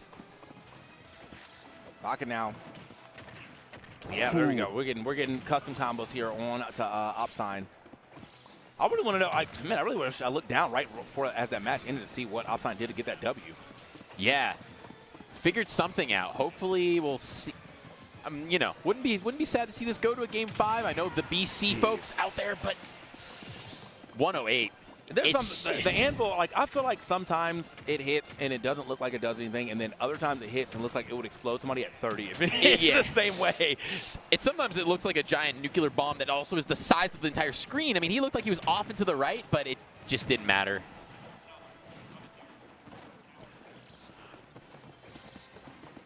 Looking for a way into this little Steve fortress, but not being able to find a way in. Still not taking any damage for it, though. Okay, looking for that grab on the other side. Nobody home for it, though. Whoa, I see now. He has to go out there and make some plays. Pocket getting hit way out there, but Opsign still, a little behind, just slightly. This is nothing that I feel like, ZSS can't get back if we start getting a couple up airs in here, but Pocket probably not going to let that happen right now. Holding it down here at the ledge. Not going to be able to hold it down for long, though. And Opsign having the knowledge to really go for that and find that, not getting clipped by the minecart. It's going to be key, I think, for finding some of these kills. Right. Good patience here, not just jumping in and getting hit by a ladder smash, but this not again. It was about to be again. Hey, managed to live that. However, the diamond back air coming in from Pocket. Going to put them one stock away from taking this here set. Ooh. Oh, no, not getting walked. Okay. Walked far enough away, luckily, to not get hit with that spike. Ooh. Still getting hit with a forward air right there. Uh-oh. This is getting a little scary. The back air, it's diamond. It's hitting pretty hard. And we do not have a lot of HP on deck, but we need to, we needed that. That's so unfortunate. That was the right option, too. You want to send it the other way just in case. Okay, good attack. All right. Opsign can thread the needle here, find the back air. Not quite going to kill, though. Double back air, unfortunate. And looking for it all, trying to put that wall up to stop Pocket from coming back to stage. Didn't work out. Did not work out. It's going to work out this time around. The side B, hold on. Stomping. We can hear PC getting a little hyped in the background. Yeah, it's a little, but the diamond was already there. So you're playing this comeback against one back air, one F smash right now. Yeah. Potentially one dash attack, powered up cart. Oh, there's so many options that Steve is just kind of throwing out that could take you out right now. And we've seen, and there it is. 3 stocks for 3 TK. It's just, he was playing so patient, playing around the walls. He was really doing a great job, but that anvil, it's too good. I don't know. It's just too good. Yeah. And it's one of those things too, the amount of iron that you have, or that Steve has, really does dictate how you're supposed to play the rest of that matchup. And so, when they have the amount of iron to be able to do minecart into anvil, into back air, into repeating and doing that again, it's just rough to deal with. So, you were doing a good job of avoiding a lot of things, but you missed space one time, got hit by the anvil, GG's. 100%. Good showing by Opsign. But yeah, that's how she goes sometimes against Steve, Yeah. unfortunately. Yeah. So with that being said, that was definitely the last part of this pool as far as this block for us. We do have obviously some more matches coming up. Did you say we were running some ads or? All right, we just got one real quick ad for you. It's that Domino's. That's right, man. BOBC30. Save 30% off of your pizza. There's a Domino's right across the street too. I'm gonna see if I'm gonna walk over there and say BOBC30 and see what happens. Yeah, they're gonna just be like, walk what? it. What do you- I just started working here 3 days ago. What? Excuse me? I need 30% off this pizza right now. I need 30%. But yeah, I'm definitely gonna find me my way over there relatively soon. But yeah, so go ahead and save yourself some money on some pizza, order up, watch some good matches with us, and yeah, have a good time. Enjoy the rest of the day, and it's been fantastic being here with you, chat. Of course, being here with you, TK. Been an honor and a pleasure. And just thanks everyone for tuning in. There's so much more here at Battle of BC 7. You got Rivals, you got Melee, like those other games you mentioned. We really just got it all, and a lot more high-level gameplay throughout the rest of the night. And then into tomorrow, we got all our top 8s. Yeah, so definitely stick around. There's all kind of games you could be watching, but if you want to keep watching some Ultimate, you stick around right here. We will be right back.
the Admiral right at the beginning.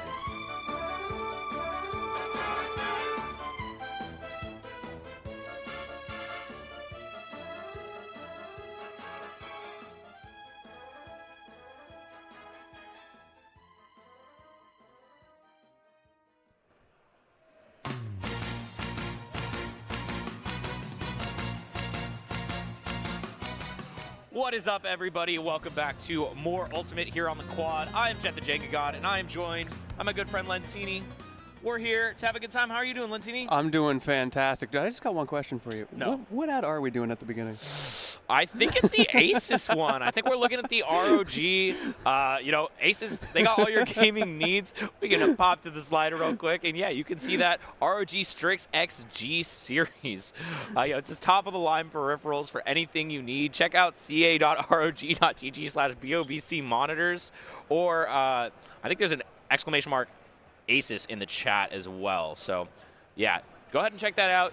You get some good offers there. They are the monitor sponsor here, and we got a ton of great settings here. I've been playing on these monitors, and they look so good. They're so clean. I play Rivals of Ether here. That was what I was playing, and man, it's so nice to have monitors that look crisp the whole set. 380 hertz is crazy. That's a lot of hertz. That's a lot of refreshing. But we don't have much time to talk about that because on those monitors, I'm seeing Ouch and MKLeo coming up as our first heavy hitter of this block that we've got here.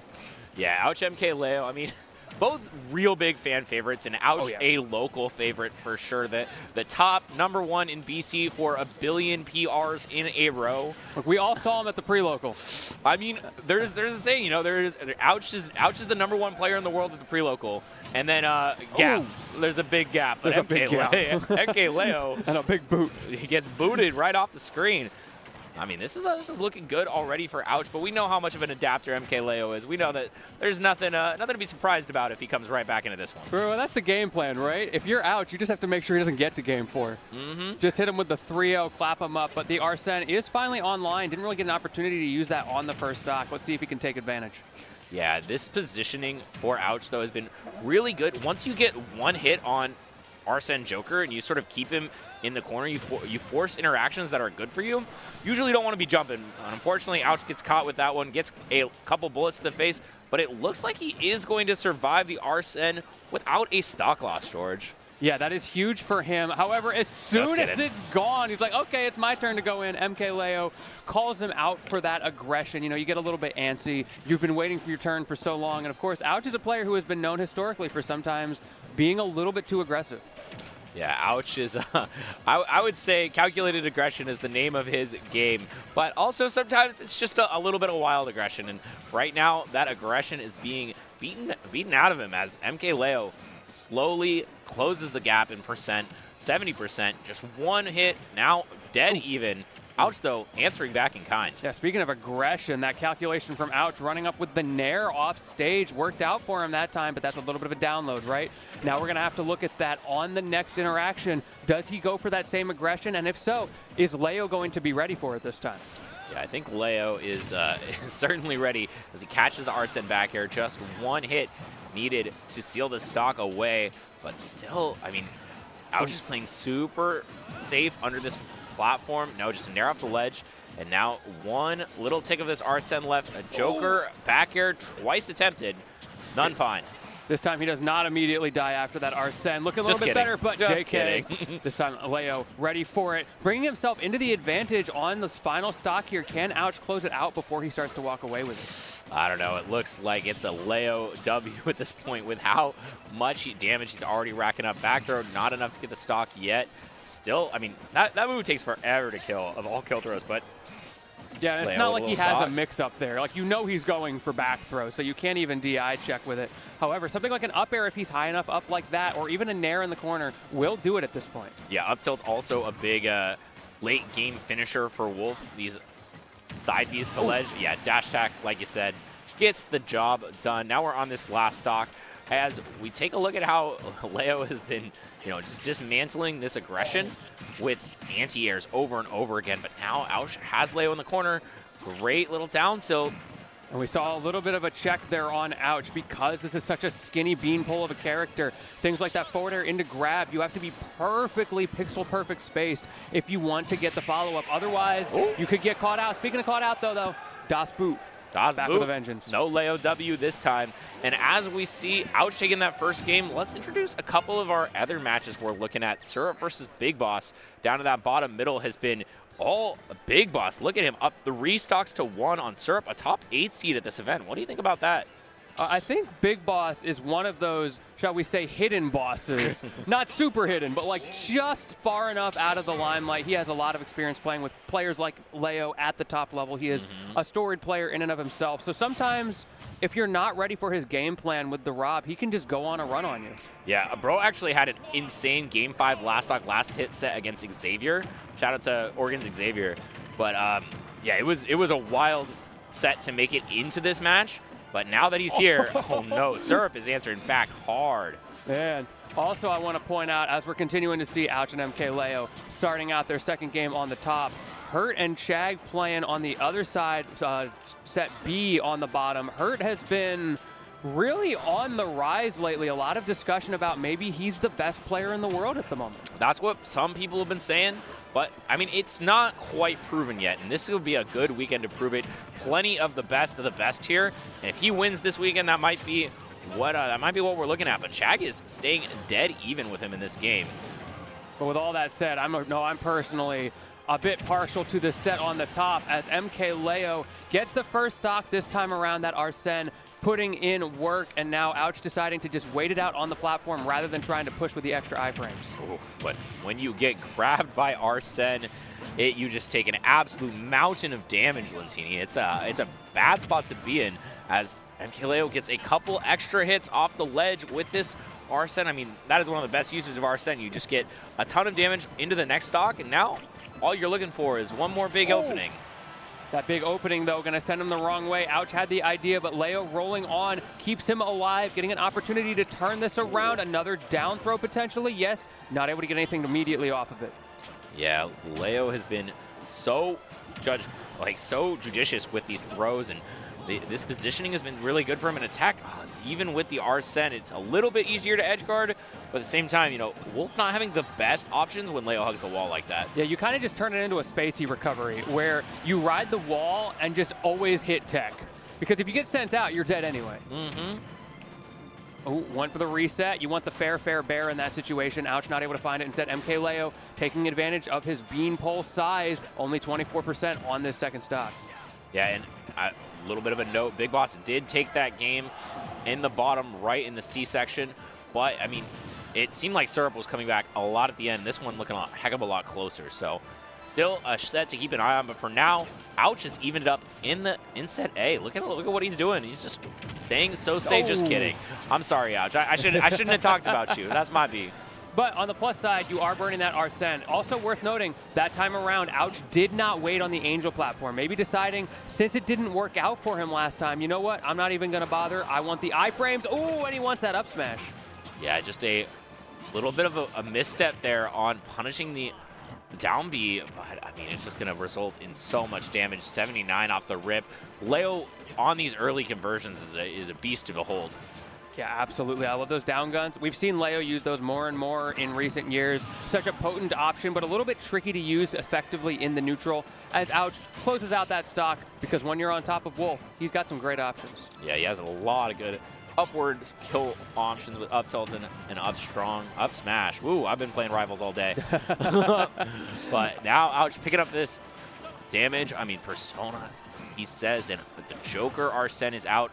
Terrifying spot for Ouch. He's got a lot of time to burn through, but he has to be safe. Catches a nair, a little bit of a tick off that timer, but now the down tilt. Leo has Ouch in vertical disadvantage. He's wrote the book on this, but a back air off stage. This is a great position for Ouch, and Arsene's about to run out. He gets one final hit with it. I respect Ouch not going off for the nair there. I feel like Leo knows how to deal with that, and it's going to put Ouch in the corner against Leo, which is a situation you do not want when you're at max rage. You want to just play that neutral, maybe try to get those cheeky F-tilts in the corner, or in his case, sometimes back air. Oh, cheeky F-tilt indeed. Goes for the reverse up-tilt, but still another chance for Ouch. But Leo, at the same time, gets the Arsene, but Ouch double tech. How does he get out of here alive? I hear the crowd losing their minds behind us. The disdain. No, the parry, the first hit, but it was a multi.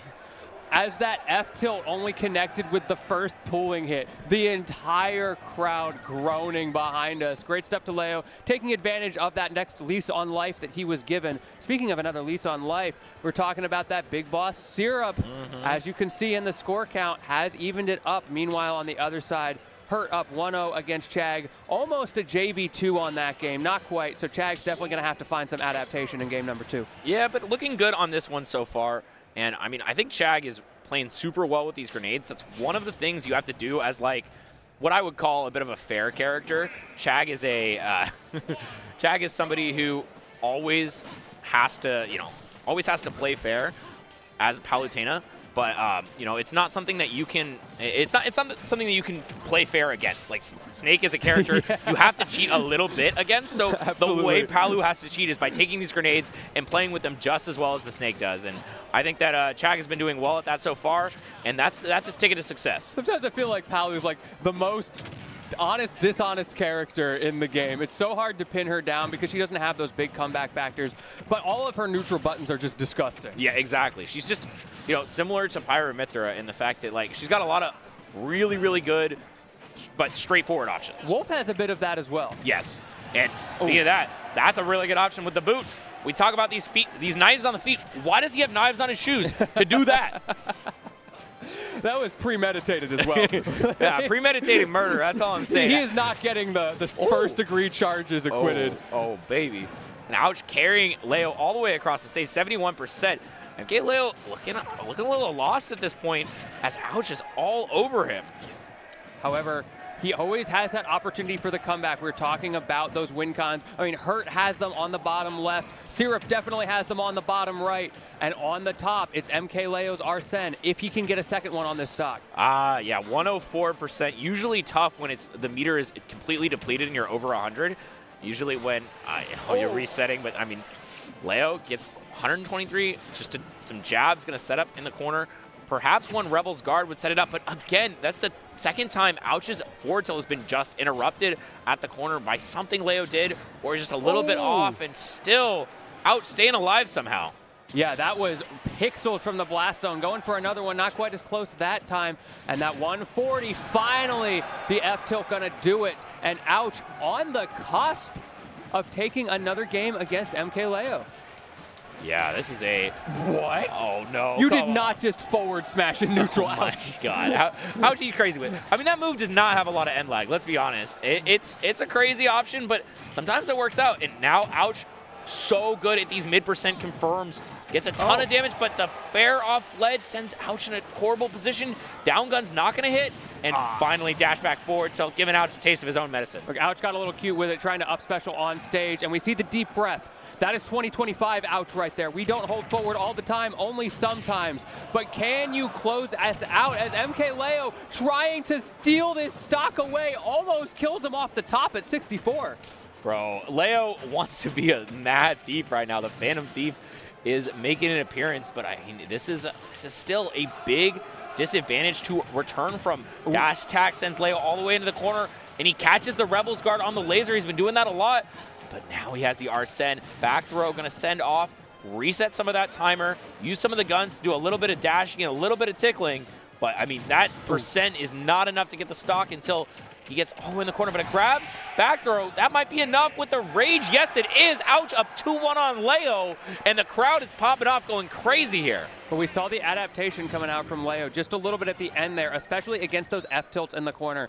Ouch ended up throwing out, I think, 3 in a row, none of them hitting, and Leo punishing at the end, getting himself back into that game. Of course, Ouch, one more time, turned it back around, took that game, as you said, up 2-1. But Leo, he made it to game 4.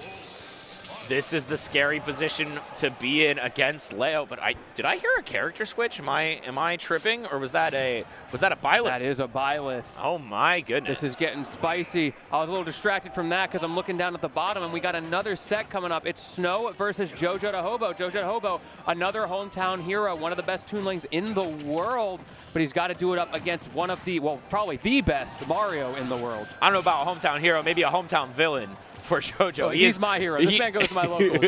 he's the villain that keeps the local running a lot longer than it needs to. That's for true. sure. He may go to my locals, but he also keeps me there. You go for the local, you stay for Jojo. You don't have a choice. He locks the doors when his set starts. No. It's like, yo, check this out. All right, but here we go. And Chag actually getting to last stock this time with Hurt. Started off the game really well, but unfortunately, Chag was not able to keep that advantage state. So we'll see how he does it here on Town and City. It's looking really close. Up air at the top. This is a great position. Chag is being so patient. He's entered the Zachary school of thought back from the old days. I'm just going to stand here. I don't need to press a button. What you going to do? Yeah, come at me. Yeah, and using the neutral B is such a good option in the right circumstance. It's really awkward sometimes with the snake grenades, but I mean, it's so close.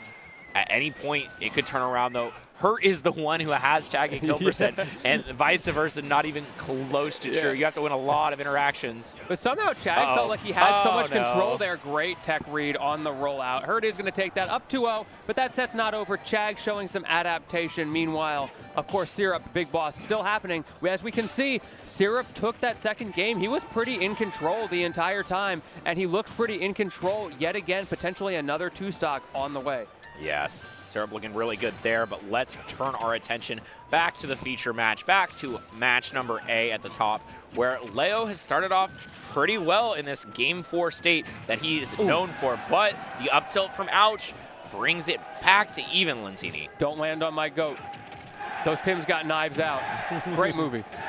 Oh, back air not going to be hitting the sweet spot, but yeah, you have to be careful about side being. Does not sweet spot ledge quite as easily as the up B, and that's the confirm that we know and love him for. Just that the Nair, such a good setup, so much damage potential off of it, and the kill confirms at the late percentage. Leo racking it up on this last stock for Ouch. Now let's talk schools of thought here for a second as Leo tries to scam him.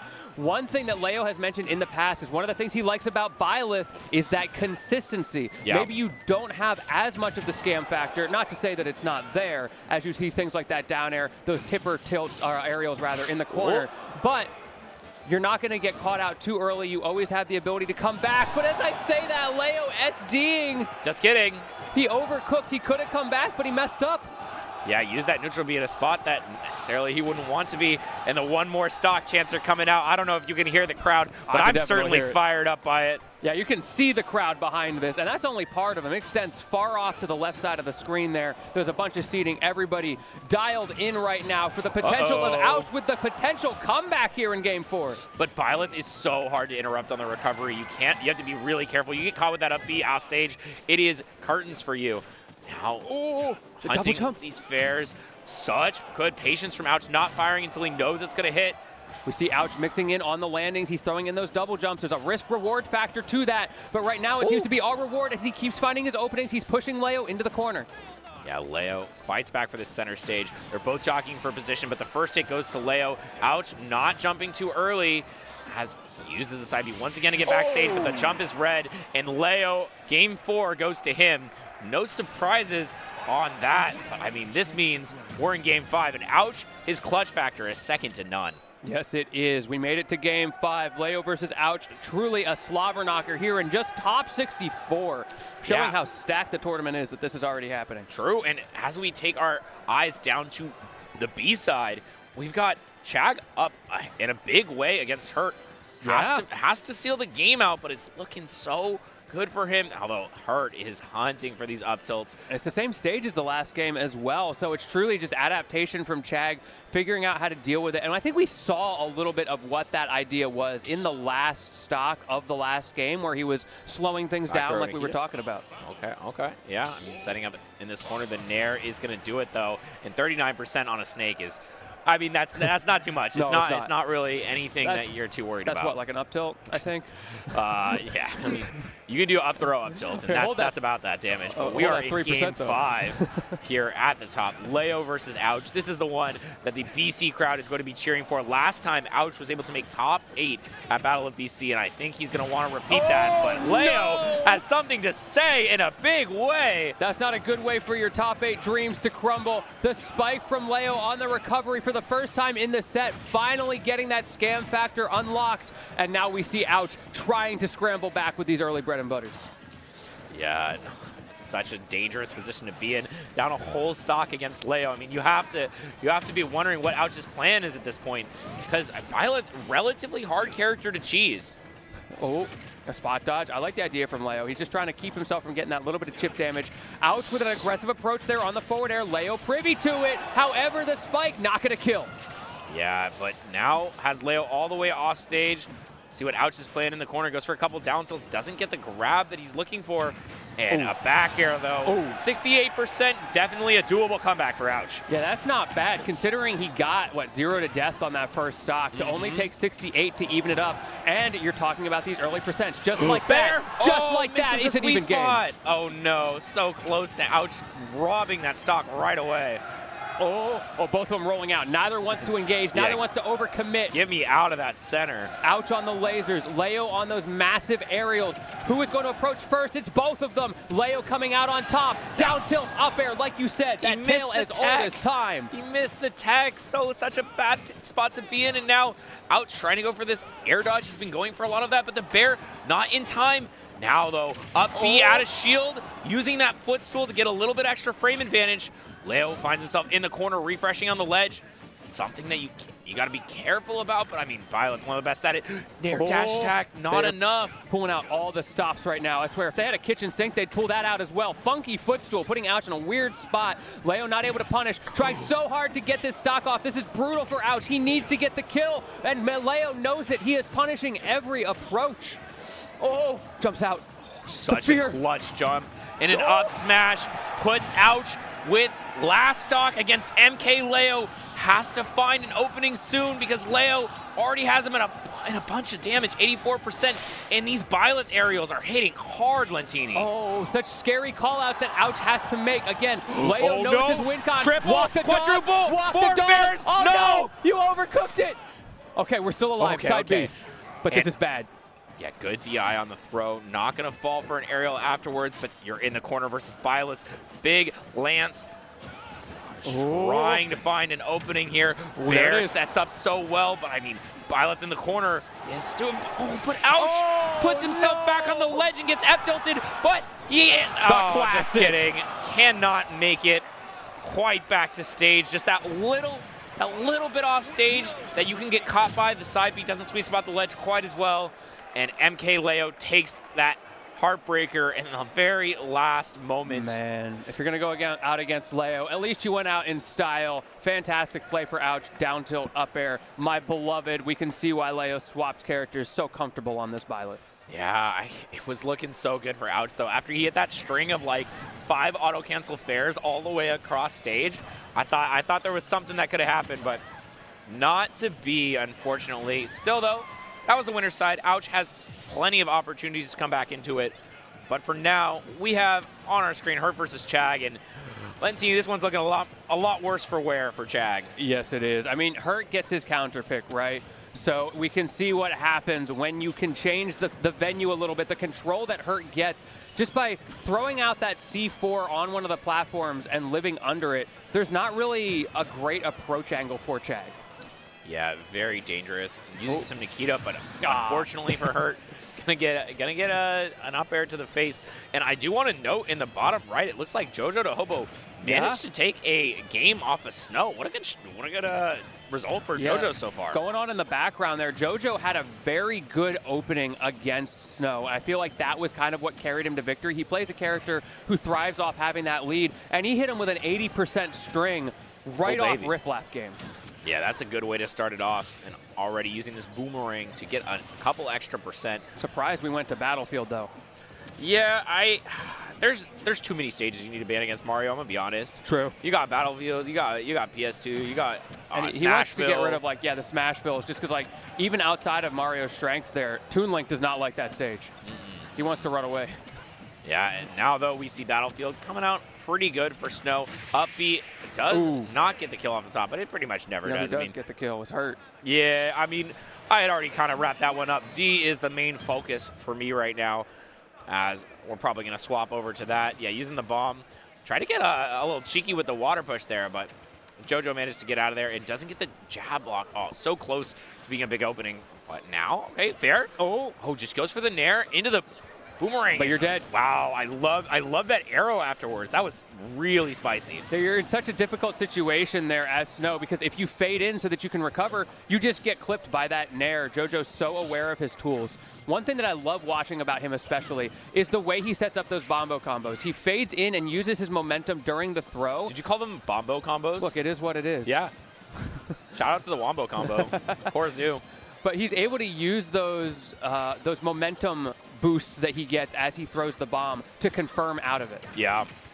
Yeah, very good at just, knowing how his positioning is impacting his opponents and how to get these insane follow-ups and using those bombs. Like, even there, he used the bomb bounce to cover his aerial to make sure that he could do it safely.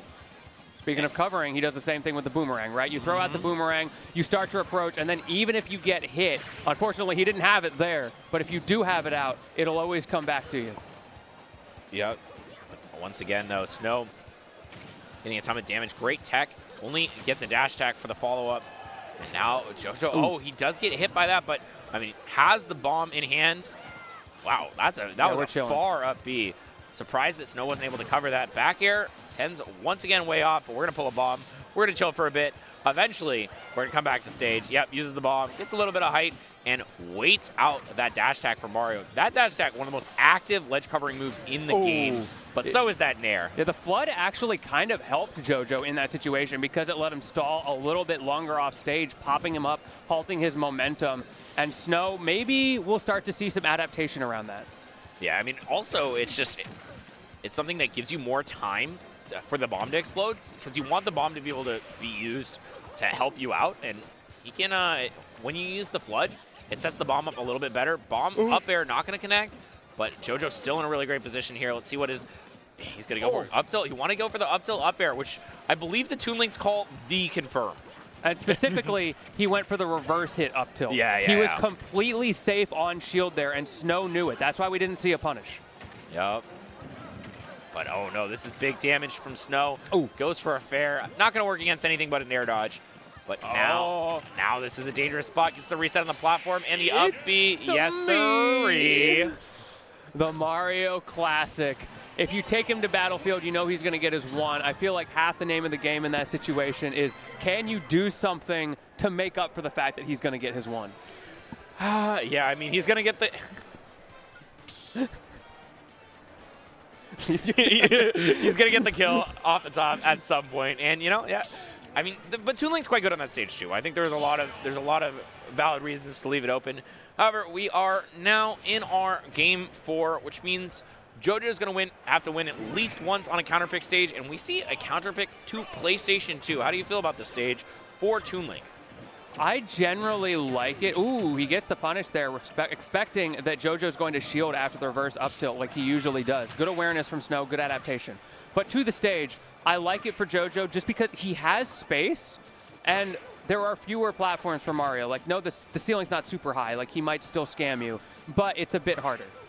Yeah, I don't know. This is a scary stage to be against Mario on, but I'm sure JoJo had planned out this match. This is one of those things about the first match of the day for a lot of these players is that you have time to think about it overnight. You can talk to your friends, your fellow mains, be like, all right, what are my stage options? What am I picking? What am I banning? And you usually have a pretty good game plan here, but now JoJo finds himself against one of the best players in the world on this character. And I can tell you exactly who JoJo would slide into their DMs. It's going to be Ludo. Yeah. These two have played so many times over the years. Of course, Ludo recently moved, but until that recent date, these guys were back and forth at every local. So he knows Ludo's it. SoCal now, right? Yeah. Yeah.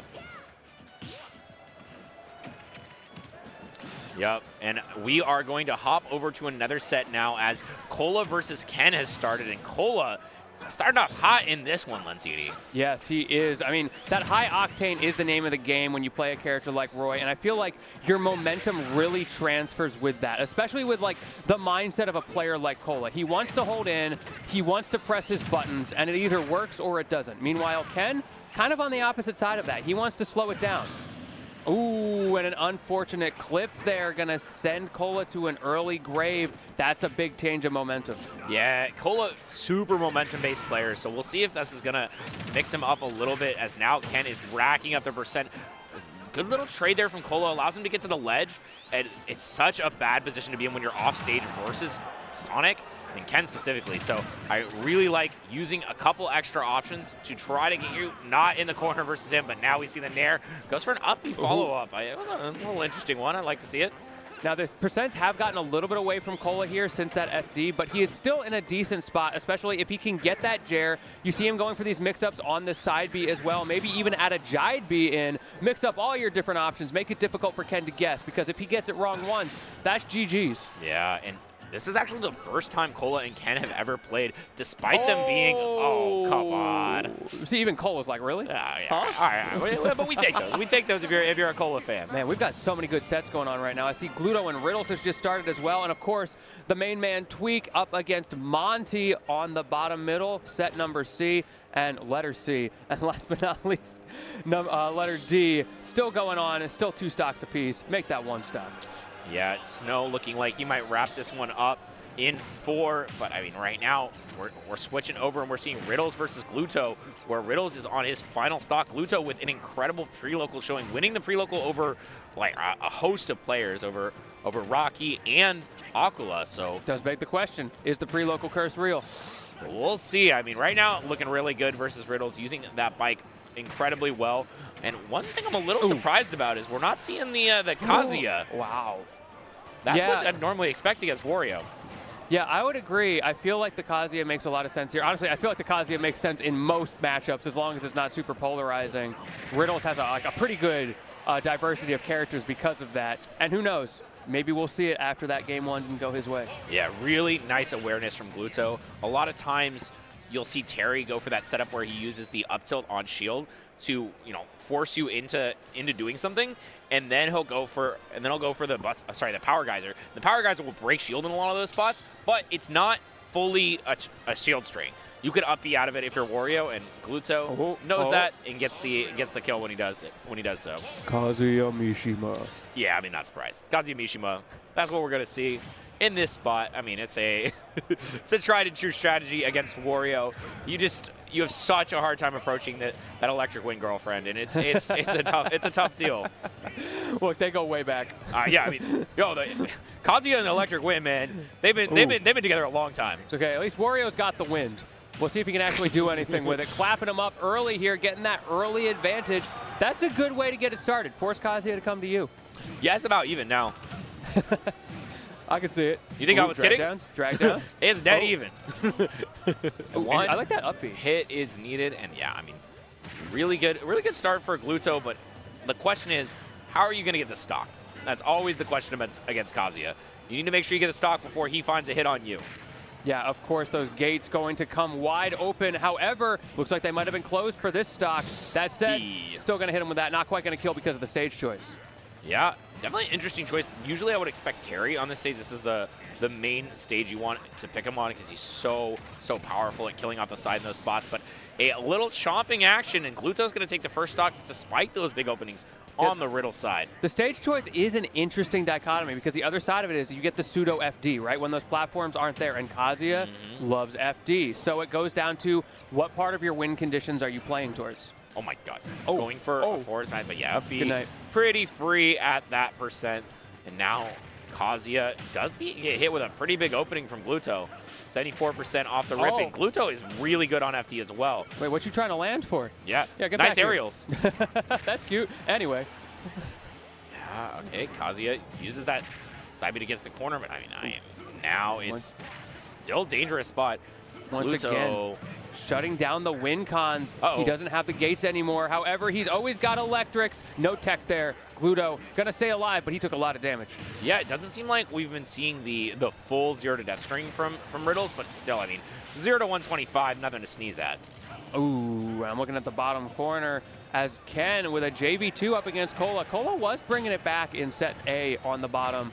It was at 1.3 stocks to 1. It was not looking pretty, but he figured it out, so maybe something more to come in the future. Yeah, I mean, this is considered a relatively even matchup. Like, there used to be a time where people were saying that Roy is like one of the good counters versus Sonic, but the more that the Sonics have played, the more they've found counterplays to his offstage, and it is just such a tough ask to get back against this character. So you find yourself in any disadvantage, you'd be eating a ton of percent or perhaps a stock every single time. Yeah, sometimes it's just a consistency thing. You have to find a way to consistently win those 50-50s, get back to stage like you're saying, and just avoid those coin flips in general, because when they do come up, sometimes you get unlucky. Yep. Now let's see how Riddles is going to try to get the stock. Electro and got this punished a little bit by the back air. Really good movement here, but now an opportunity to get the whole thing, and yes, he does. That's that pseudo FD part coming in. That's the Kalos layout, but enough that there's no platforms in the middle of the stage, nowhere for Gluto to go, except for the blast zone. Hit him with a giant fist to close that one out. Sorry, Squidward. That's tough. An Apple Reviewer versus Ouch going to be in the bottom right. This is going to be a tough match for Apple Reviewer, but he is well familiar with a lot of these matchups. So starting off with taking the first stock, as well as Tweak taking that first game in the C section. But Gluto versus Riddles is our main focus at the moment, as we are 1-1, and the Kazuya came out a little bit weak, but finished strong. And we're taking it to PS2 as well. Let's see, can Gluto get that early advantage that he craves? We saw it last time. He did, what, like 80%, and then Riddles just hit him once, and it was evened up. Yeah, and now I think we're going to take a quick look at the A section. Swapping over to that match, Cola versus Ken, as Cola has taken a little bit of a beating early on, but is still looking poised to take this stock quite soon. Oh no, it's so tough to find the last blow on this Hedgehog, but the up smash punishes out the dash attack. That's one way to get her done, George. Fantastic punish there. We don't see that super often coming out from Cola or out from Roy's in general, but when it does mad damage, and that brings him back in stock-wise, but he is still on the precipice of going down to his last stock here. Yeah, I mean, one hit off stage could be a disaster for Cola. Let's see how he gets out of this disadvantageous situation, but early up B does manage to get the hitbox out, and now catching out Ken for jumping, but I mean, it's still a tall order to ever get a stock here, but reads the air dodge, but unfortunately not in the right way. I could see Cola in the player cam as well, animated every time he goes for a hit. His whole body leans into that controller. He is pressing it with all his might. It's like an old arcade cab. The harder he presses it, the more damage it does. But Ken, he doesn't need that extra damage. He's chilling. He's got that stock advantage. He's going to try to slow things down like he does. But on Smashville, it's kind of hard to do so. Yeah, really like that Nair confirm from Cola. Still gets a lot of mileage out of it. But now let's see the dash attack weak hit. Not going to be enough to quite get the kill. Air dodge. Forces the reset, but I mean, Cola not dropping those. No siree. We're on last stock. Recognizing a pattern there, Ken kept going out and kind of floating in that area before he commits to going high or low. So Cola said, all right, bet. I'm going to hit you before that opportunity even comes. Again, collapsing those 50-50s. That's the name of the game a lot of the time off stage. Yeah, still trying to hit some buttons in the corner, fighting these ghosts. But unfortunately, Ken just a hair's breadth away. Okay. Oh, get me out of here. All right, see ya. Yes, and zip-zap zooming all the way around the stage. Not enough to get the stock, though, and parry, and as well as, using that up to get out of the situation. I like to see it. Now the back air, such a bad position for Cola. However, manages to just take the center stage back. Ken giving it to him freely. Yeah, I think there's a lot of value for Cola to allow Ken to set up his spin dash in exchange for getting to go back to center stage. It's sort of like a handshake agreement that these guys keep giving each other. Yup, and now Cola forces Ken to the corner, but I mean, not going to get the full spin charge there. And not the right hit to kill, but still sends Ken off stage. There it is. The back air baited out, dash back. I just heard someone scream yes at the top of their lungs. I mean, was it Cola? It might have Honestly, been Cola. it might have been Cola. It might have been Cola. Wasn't paying attention. But we don't even have time to think about that. There are so many matches. Riddles and Gluto, we're in game 4 right now as Gluto with a solid lead going into this second stock. Yeah, Riddles did manage to take that last one quite well, but I mean, now Gluto carrying him all the way across the stage. What Gluto is so well known for, these big confirms going, stretching left to right. But I mean, it's still so tough to ever feel ahead against Kazuya Mishima. This character has a ridiculous amount of kill potential, as we see right now, but he actually does a rare whiff of that confirm and gives Gluto another lease on life, another chance to get back into this game. Gluto tried to hit him with the hands, manages to get back that time as another bit of a mistake there from Riddles, and he gets punished for it so hard. That disadvantage off stage. When you're in those jump arcs, you're kind of susceptible. Yeah, this is a tall order to come back here for Riddles, but I mean, up B does finally get that first stock, and now we're just one hit away from even. Ooh, I'm looking at the bottom left. A little bit of a unforced error there, I think, from Cola, giving Ken an opportunity in this game. We'll have to see how that momentum swings. Meanwhile, looking at set C, Monty and Tweak. Last stock here for Tweak. Monty is bringing it back. However, as soon as I say that, Tweak trying to get himself on the board too. Yeah, and as we take a quick look at D, Apple Reviewer up against Ouch in both game count and current stock. I mean, this is a scary position for Ouch. He has to avoid getting clipped by that Thrupper, which is just an absolutely devastating move to get hit by. Although slowly has clawed his way back into this with these fares and bears. And Apple Reviewer, a little bit of a misstep off stage, actually ends up costing him it all. That's such a momentum killer to be up a game, up a stock, and then suddenly SD. Oh, tragic for Apple Reviewer, but he is still in this set. And as we see now, Gluto versus Riddles. Yeah, Gluto game with 5. A great read there. Double down tilt, reading the air dodge in from Riddles and then punishing that. Great awareness to close that game out in such a tight moment, bringing it to, as you said, game number 5. However, Riddles starting off in style. Do we go for the double dip? Of course we do. I've only taken 5%. And Gluto can answer back, but not quite as hard, as 45%. It's still a decent amount, and he keeps the pressure on, but Riddles finds a grab, finds an Electro Wing Godfist, doesn't get quite the right situation to reset on that platform, and now finds himself way off stage without a jump, I believe, and Gluto is going to clean that one up. And, you know, this is so back and no forth. No harm, no foul. It's the glass cannon mindset. Kazuya has so much power on stage, but as soon as he sends him off, Gluto is getting more and more comfortable with punishing his recoveries, throwing out those back airs early. Yeah, but you still are so dangerous to be ever fighting Kazuya on even terms. Has his up B, manages to get the dash attack to send him off stage once again. Dash attack, double jump buttons. to cancel. Yeah, there's a lot of buttons coming out. And now, yeah, just lets that Gates of Hell rip. I mean, you got to do it. Ooh, yeah, we're not going to the Pearly Gates, that is for sure. That's a lot of damage. 111, though, on Riddles. The same thing goes both ways.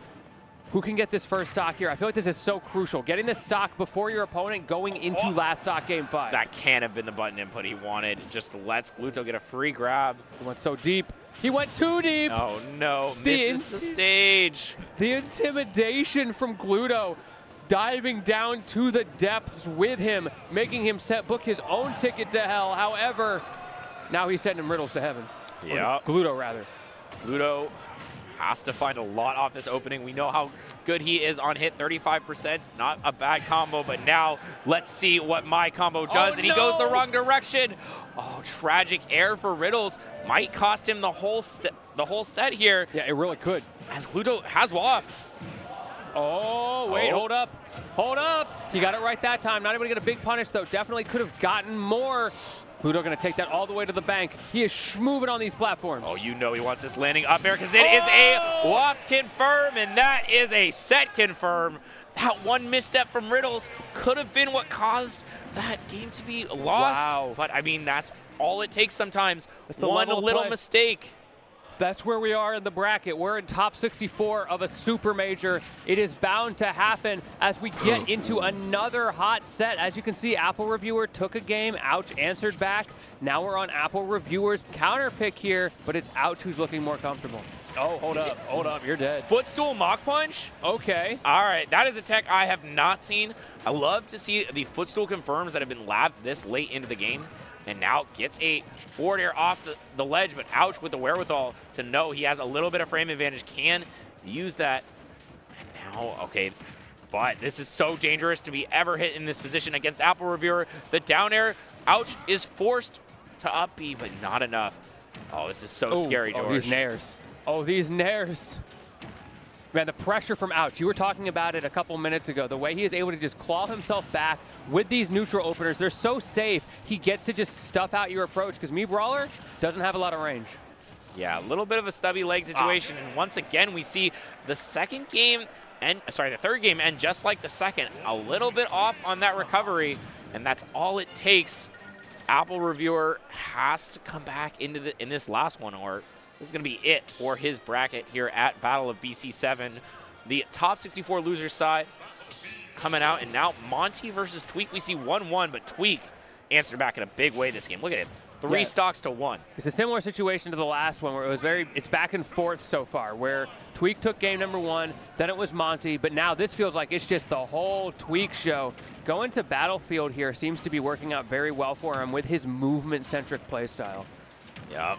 Okay, Apple Reviewer starts off well, goes for the forward smash, but that move has a million years of end lag, so Ouch is going to be able to get a forward air back, but not a big combo. All right, here we go. Auto cancel fair.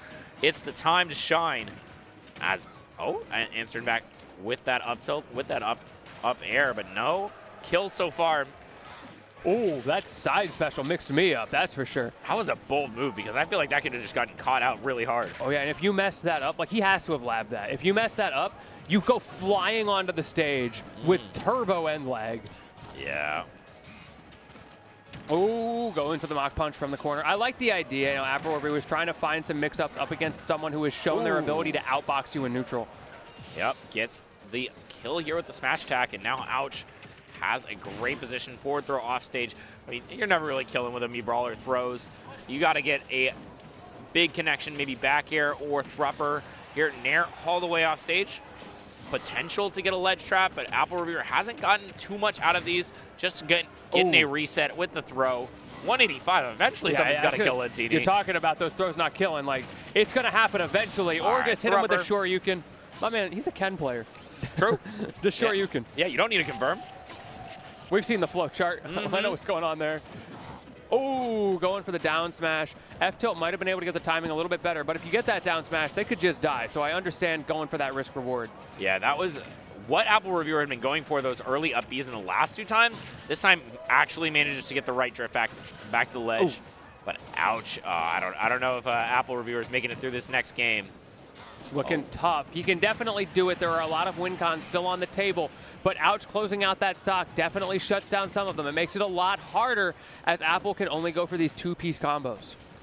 Yep. Let's see what Ouch opts for at this low percent. Tries to get an auto cancel back air, but Apple Reviewer, really nice dash attack, gets through, and that's exactly what you're talking about. Turbo end lag on stage, but not a huge punish. Goes for the up air thrupper, but still, once again, not the right position, not the right timing for Apple Reviewer, as he's still looking for a down air, perhaps an up air to reset for this thrupper. We see the suplex.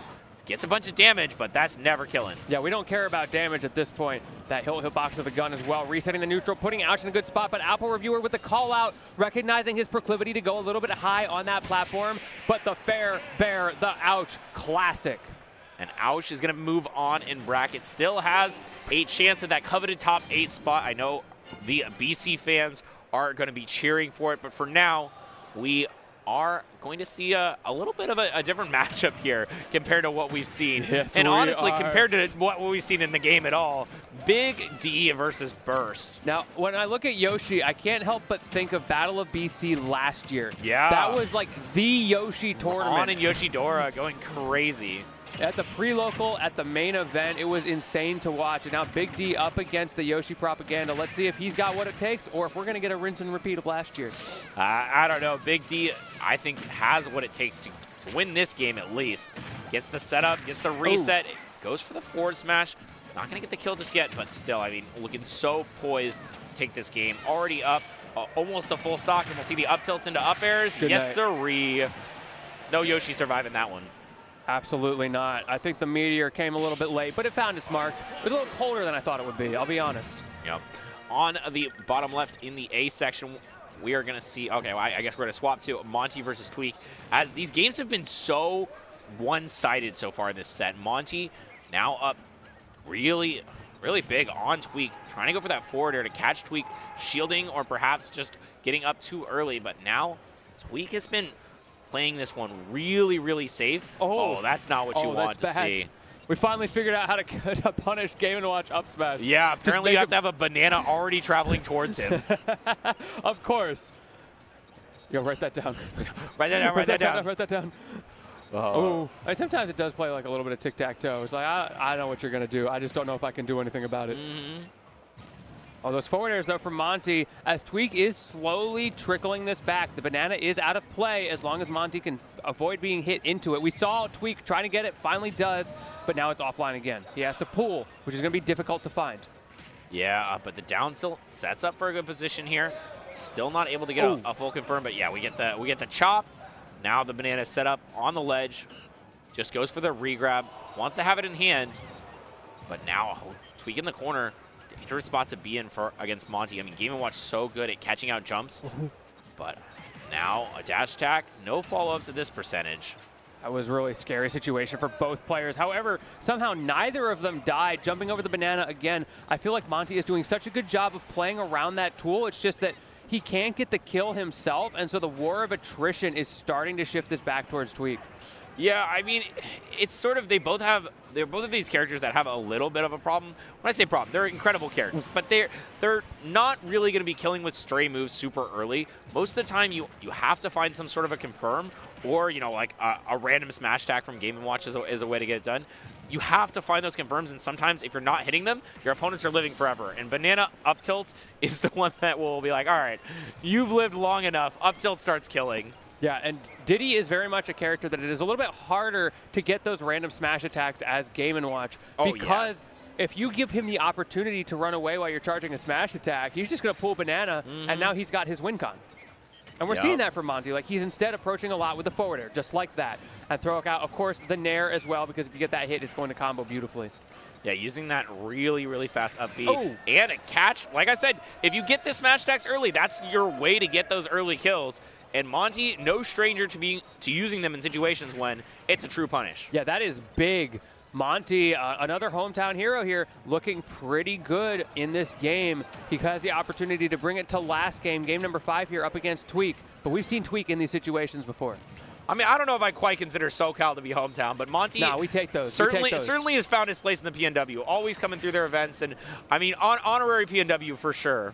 Hey, we take what we can get when we're up against Tweak. We need it right now. Yeah, for sure. Because Ouch versus Big Boss, speaking of hometown heroes, the true hometown in BC on the bottom right. So y'all better keep an eye on that as we continue to look at Monty versus Tweak on this last stock. Yeah, as we see in the A section, Burst is having a really tough time against Big D. No surprise there. This is always an awkward matchup when you have to go against a character like Ice Climbers. People are generally not ready for it, but let's get back to match C, the main attraction, as Tweak gets hit with another smash attack. Luckily, it wasn't the right spot to bury. Otherwise, we might be seeing a game 5. We see those up smashes starting to come out from Monty. I think maybe predicting the monkey flip from Tweak. The Smash 4 Classic. Catch him while he's jumping in. 111, though. Yeah, and not a good trade you want to go for as... That's twice in one game. Oh, no. The key to success, indeed. My man playing Kingdom Hearts. He got the wrong game installed. It worked out, though, as Monty takes that game, going to game number 5, and 2 stocks in one game taken by those key mix-ups.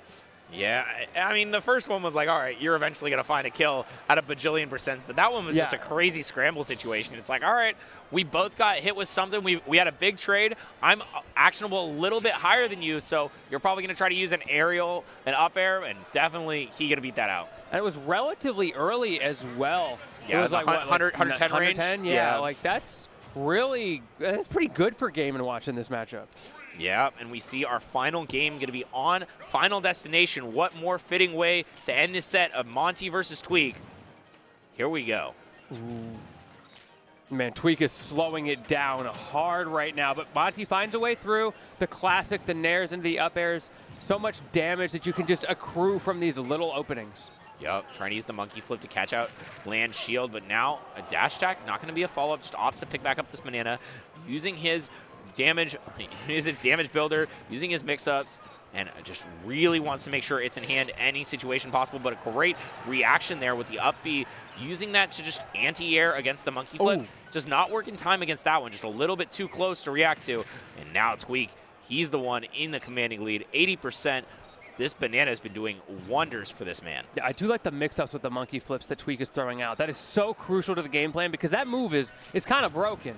But if you get predictable, it becomes one of the worst moves in the game. So the balance, the onus is always on Tweak to make it hard for Monty to react, to predict, depending on the distance from your opponent. Yep, and I do want to make a note of a match we haven't talked anything about. Mia versus Snow is happening in the bottom middle on the B section, but it's just a kind of a wash at the moment. So, I mean, sometimes you know, Mia runs away with the game. He's up 3 stocks to 1, and I mean, looking very likely to take this one. Still, Snow's gonna get that stock, but we have another match to talk about at the moment. We'll keep checking in. We'll see how they do, especially in the next game, as this one's likely to close out soon. But meanwhile, Monty, Tweak, they're on their last game, and Tweak with the early kill here this time on Monty. Let's see how much he can walk away with that. Yep, getting control of the banana, but not keeping it for long. Game & Watch doesn't really have the best options to just stay with the banana in hand. Doesn't have a lot of good specials that he can just spam away. And although the bucket is always a good answer for that reflect, if you see a little bit too much predictability coming out from Tweak, we might see a reflect back. And that could be an early stock if if Monty does it right. That he had the banana. I like the high-low attempt there, but Tweak managed to get away from both. Down tilt, up B to get rid of the banana, or excuse me, to get away from it. However, Tweak's like, oh, you dropped this. Let me give this to you real quick. True. And puts the banana on the ground, just wants to reset, get it so he can pick it up. And now Monty trying to be evasive, but the jump is called out by Tweak with that kick version of the banana flip. And Monty having a hard time getting out of the corner with his monkey flip. Okay. I like the attempt there, but it's not going to work out. No chop. Tweak getting a little bit cheeky there. I also like the situation that created how he got into that scenario. He pulled the banana, and then Monty's going to expect him to go run for it, so he tries to take stage, and that's where Tweak mixes him up. Yep, a up air kill, the rare Pokemon we get to see today. As now Monty has to find a way to rack up a bunch of percent. That's the shiny up air. Obviously looking for a grab or a nair, some of the big combo starters. So many banana pools here. Tweak is getting a lot of opportunity to the license to do that, and now he's got one in the corner. You're going to be scared to roll. You're going to be scared to do pretty much anything, and that is exactly why. And what does he do? As soon as he loses it, he pulls another one. Yeah, I mean, you usually have time on FT because Game & Watch isn't really a character that has burst options that can close a lot of space. So when he's halfway across stage, you just pull the banana, and it sort of protects you by itself. Like, just the presence of the banana being there does it. And we see a throw. No follow-up, though. And Monty has to be getting a lot more damage here if he wants to come back in this game. This is a slow, methodical beatdown from Tweak right now. Not being too aggressive, not worrying too much about anything other than how he's going to get the next hit. Yeah, this is not a situation in which Game & Watch thrives. Like, yes, he's very good at staying alive, at forcing you to approach, but in situations where he has to do it himself, spacing out with those forward airs is not necessarily the safest option. Yeah, banana up tilt gets the stock. The Diddy classic at that very high percent. The Nair finally answers that out, and I don't know exactly what Monty was trying to wave dash there, but did not work out. He thought he was playing Rivals. He got confused. I mean, you can wave dash to pick up items in some other games, but not this one. Oh, that banana again. He's just throwing the banana at Monty's jumps. It's not doing a lot of damage, but you mentioned the war of attrition. That is very much where we are. And, of course, as soon as you do overextend, you get hit for those 2 pieces, those 3 pieces, and it really racks up. Yeah, I want to make a note in the bottom left. We did see Big D, another one of the BC natives, get 3-0 against Burst. But now, I mean, I don't think Monty has it in him to come back in this situation. It's such a tough ask because you're down 113%, and it seems like Tweak is never giving up more than a singular hit, just a solitary interaction. because now, I mean, Tweak is just so defensive part on of the the stage. Part of the game plan there is you play at a spacing at which even if your opponent, hit him with the feet, that's not going to do it though. But you play at a position where even if your opponent gets their game plan set up and manages to clip you, you're too far away for it to combo into anything. Right, so you get one hit, and that's not enough to come back at this spot. Good Just night. a little yeet of Rooney. And Tweak, game 5 over Monty, but the last one looked so decisive. That counter pick looked incredibly strong. It was a slow burn, but it was a consistent burn. Tweak was just in the driver's seat for the entire game. And you know who else is in the driver's seat? It's Ouch, back on the screen up against Big Boss. Whoa. He got that first stock. He got that first game, but now Big Boss is pulling it back just a little bit. We talked about shiny Pokemon earlier. We saw a back air from Wolf being punished. That's certainly a shiny Pokemon. More But Tim's coming out. yeah, I mean, the knife feet, they are a blessing to have as Ouch goes up 2-0 against Big Boss. This is something, I believe this is the one match away from top 24 qualifier. I have to double check. Let me pull up this bracket. No, this is the top 24 qualifier. Okay, this is our first losers top 24 qualifier. Ouch versus Big Boss. Both of them having to win a loser set to make it here. Ouch versus Apple Reviewer and Big Boss versus HM. Actually, Big Boss playing a Wolf right before this. Oh, okay, so he gets a little bit of the warm-up. Yeah, that's like when you go to your buddy who like doesn't play the character nearly at the level, but you're like, please, I need to somebody. I'll take anything. As long as you can laser and jump, you're good. I love those posts on X. You know, you're just like, oh, as long as you can hit the character's best buttons, you'll be fine. Sonic's always looking for those grinds. And while we're talking about slappenings, by the way, set B did turn into a 3-0. Mia over Snow looked very comfortable the whole time. Not surprised. I mean, that's a tough matchup, and I mean Mia one of the best in the world. Top 5 easy. So yeah, it's tough. Something we have to watch out for. But now, Ouch, something you have to watch out for with that gyro in hand. Doesn't get a combo off of it, but still in a commanding position here. Ooh. Big Boss always goes for that up air. So threatening by the ledge, just gives him backstage for free if you hit it. Oh, manages to get that gyro just barely. You saw Big Boss trying to punish that, and this time he just shines it. That's your gyro. Just pick it up. What are you doing? He got a little bit. Oh, it's scared of Big Boss there. The dribble off the ledge, not enough to get the hit, and weak hit of back air. Let's see how Ouch opts to play this advantage state. Don't want to get hit with the up air, but a back air is teched, and now the situation turns on its head. We're seeing so many of these scenarios where if you get the 2-frame, your opponent just blows up, but none of them connected. Yep. Ooh, okay, I like that fair. I want to make a note of the match happening in the bottom left. We have Xavier versus Big D. Winner gets to top 24, so I know both these players are, they have a lot of support from their hometown. The Oregon scene has been out here in force. Xavier had an absolute banger of a match versus Big Boss earlier, but now it's on him to beat Big D, who is another hometown hero. So we got a double BC on screen as Ouch survives that up throw, not quite enough to get the kill. Ooh, throws the gyro over. I wonder if he was trying to throw that down at Big Boss or if he was just hard reading a jump out. Either way, he still got that advantage. Not too much came out of it. Parry into the nair. I like that he doesn't overextend there because at this percent, it's about survival. Yeah, I mean, you want to extend this lead. You want to get that extra credit. Ouch is staying after school. He's making sure he does all of his homework and a little extra. He's a teacher's pet. He's that guy. He's got 2 apples for her. Oh, man. Let's hope he doesn't have to review him. Okay, forward throw, going to get you in a good spot. Not going to be able to connect to anything. And good awareness from Ouch, recognizing that up air can go through the stage. It would have killed, too. Yeah, it would have. That nair took care of it, though. No worries. Yeah, forward throw, not wanting to steal the back throw just yet. Knows that that laser was incoming as Big Boss, huge percent, does not get the fair fault. If he hit that one, it might have been a rotor arm, but no. Rotor arm punished out. It was by the flash. What a flashy way to kill. It was such a scary situation as well because Ouch did not have a jump. It got beat out. But Big Boss just tried to up B, saying, please get this gnat off of me. But Ouch refusing to do so, sharking him right now. He's going to run out of fuel.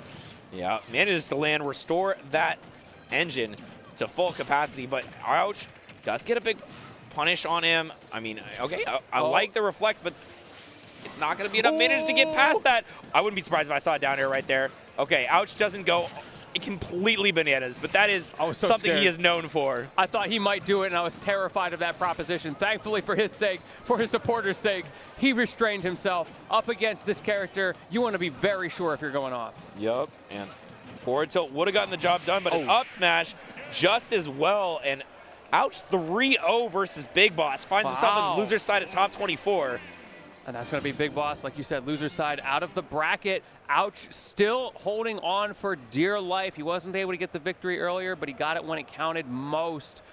And now looking around here, it looks like we got Big D, Xavier, our last survivors of this current sets. Let's see how this goes. We see, look, Big D is thinking. He's in with a Yeah, he was up so much in that last game. I had sort of written it off a little bit while I was watching the Big Boss ouch set. And this is actually really scary to be behind versus Xavier because my man outputs damage. I don't know if you follow Xavier's Twitter, but he absolutely goes for crazy stuff. And what great awareness knowing that you can punish the belay by hitting Popo right as he's trying to get to ledge, and a long-lasting hitbox like down air, such a great way of doing it. Xavier gets a near perfect edge guard. What I'm really seeing early right on. now is matchup knowledge. Xavier knows exactly what he's trying to do. He has a game plan going into this, and it feels like Big D is struggling to create scenarios that force him out of that game plan. Yeah, and it's really funny you talk about matchup knowledge, given the fact that, like, Ice Climbers are like the king of matchup checks. Yeah. Every single time you see him, you're like, all right, but who has Ice Climbers practice? I don't know if Xavier does, Apparently. but it looks like he's at least Either that, theory crafted it. Either that, or he's got the greatest adaptation in the history of the game. Oh, okay. Forward smash does the trick. Xavier now looking a little bit worse for wear as he gets hit by a big confirmed 27%, but that deep breathing, the Kaioken, a little bit tankier means that your normal confirms might not work quite as well. Yeah, that is something you always have to just be ready for, to react to. Not able to get the full up air string, which did save him a lot of pain, but we've got an opportunity now. Air dodge is out again. Yeah, multiple times we've seen Big D drop what I believe are true confirms. Yeah, I think so. Hard to say, though. I mean, there's always a little bit of wonkiness with this Wii Fit trainer. I feel like every time I see him played, I see something completely new. Look, he's just trying to get a good stretch. True. That's all he wants. And up tilts, up air, yes sirree. That's going to be another kill, another confirm, and Big D looking poised for this game, but it's still a tall order. And Big D never drops that timing either. I love the slow down air there. We saw it saving him in the Yoshi set just a couple minutes ago up against an up smash. He's like, I'm just going to slowly drift down on you, and like sometimes your opponent's not ready for that and just folds. True. And let's see, Kaioken wearing off, but still this pressure from Big D in the corner gets a lot of damage on to him, though. I mean, just getting hit by a lot of these projectiles. Big D trying to find a way to open up Xavier, who's sort of camping on this platform a little bit. Finally, we find an up air, but not quite enough to get the job done. And We've hit out the corner is a beast. Yeah, if I'm Big D, I'm a little bit scared, even if I do win this game, of counter picks, because Xavier's on the smallest stage in the game, and he's still finding ways to run away.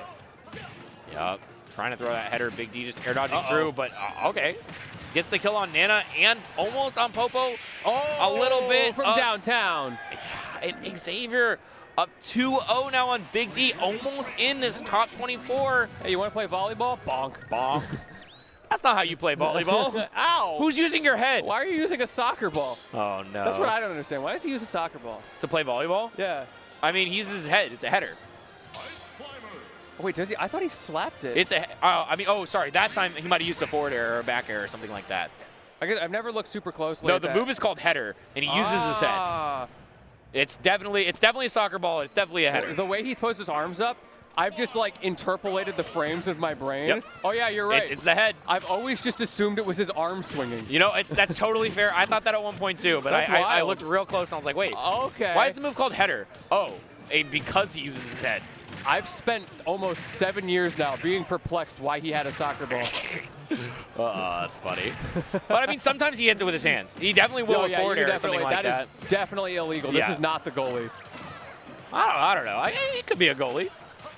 All right, I but don't now, trust that I mean, face. it's a rare survivability based on the deep breathing. Let's see what the punish is going to be here. Just a ton of damage.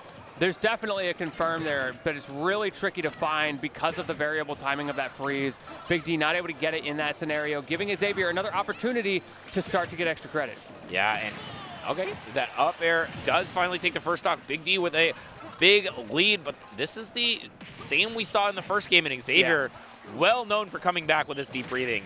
As the back hit of F-Smash lasts a little bit too long, and Nana runs directly into her doom. I guess you just got to believe in the Big D Sopo, arguably the best player of all time, but he's up against quite the deficit. Yeah. Talking about extra credit, Mrs. Puff is thrilled with that right now.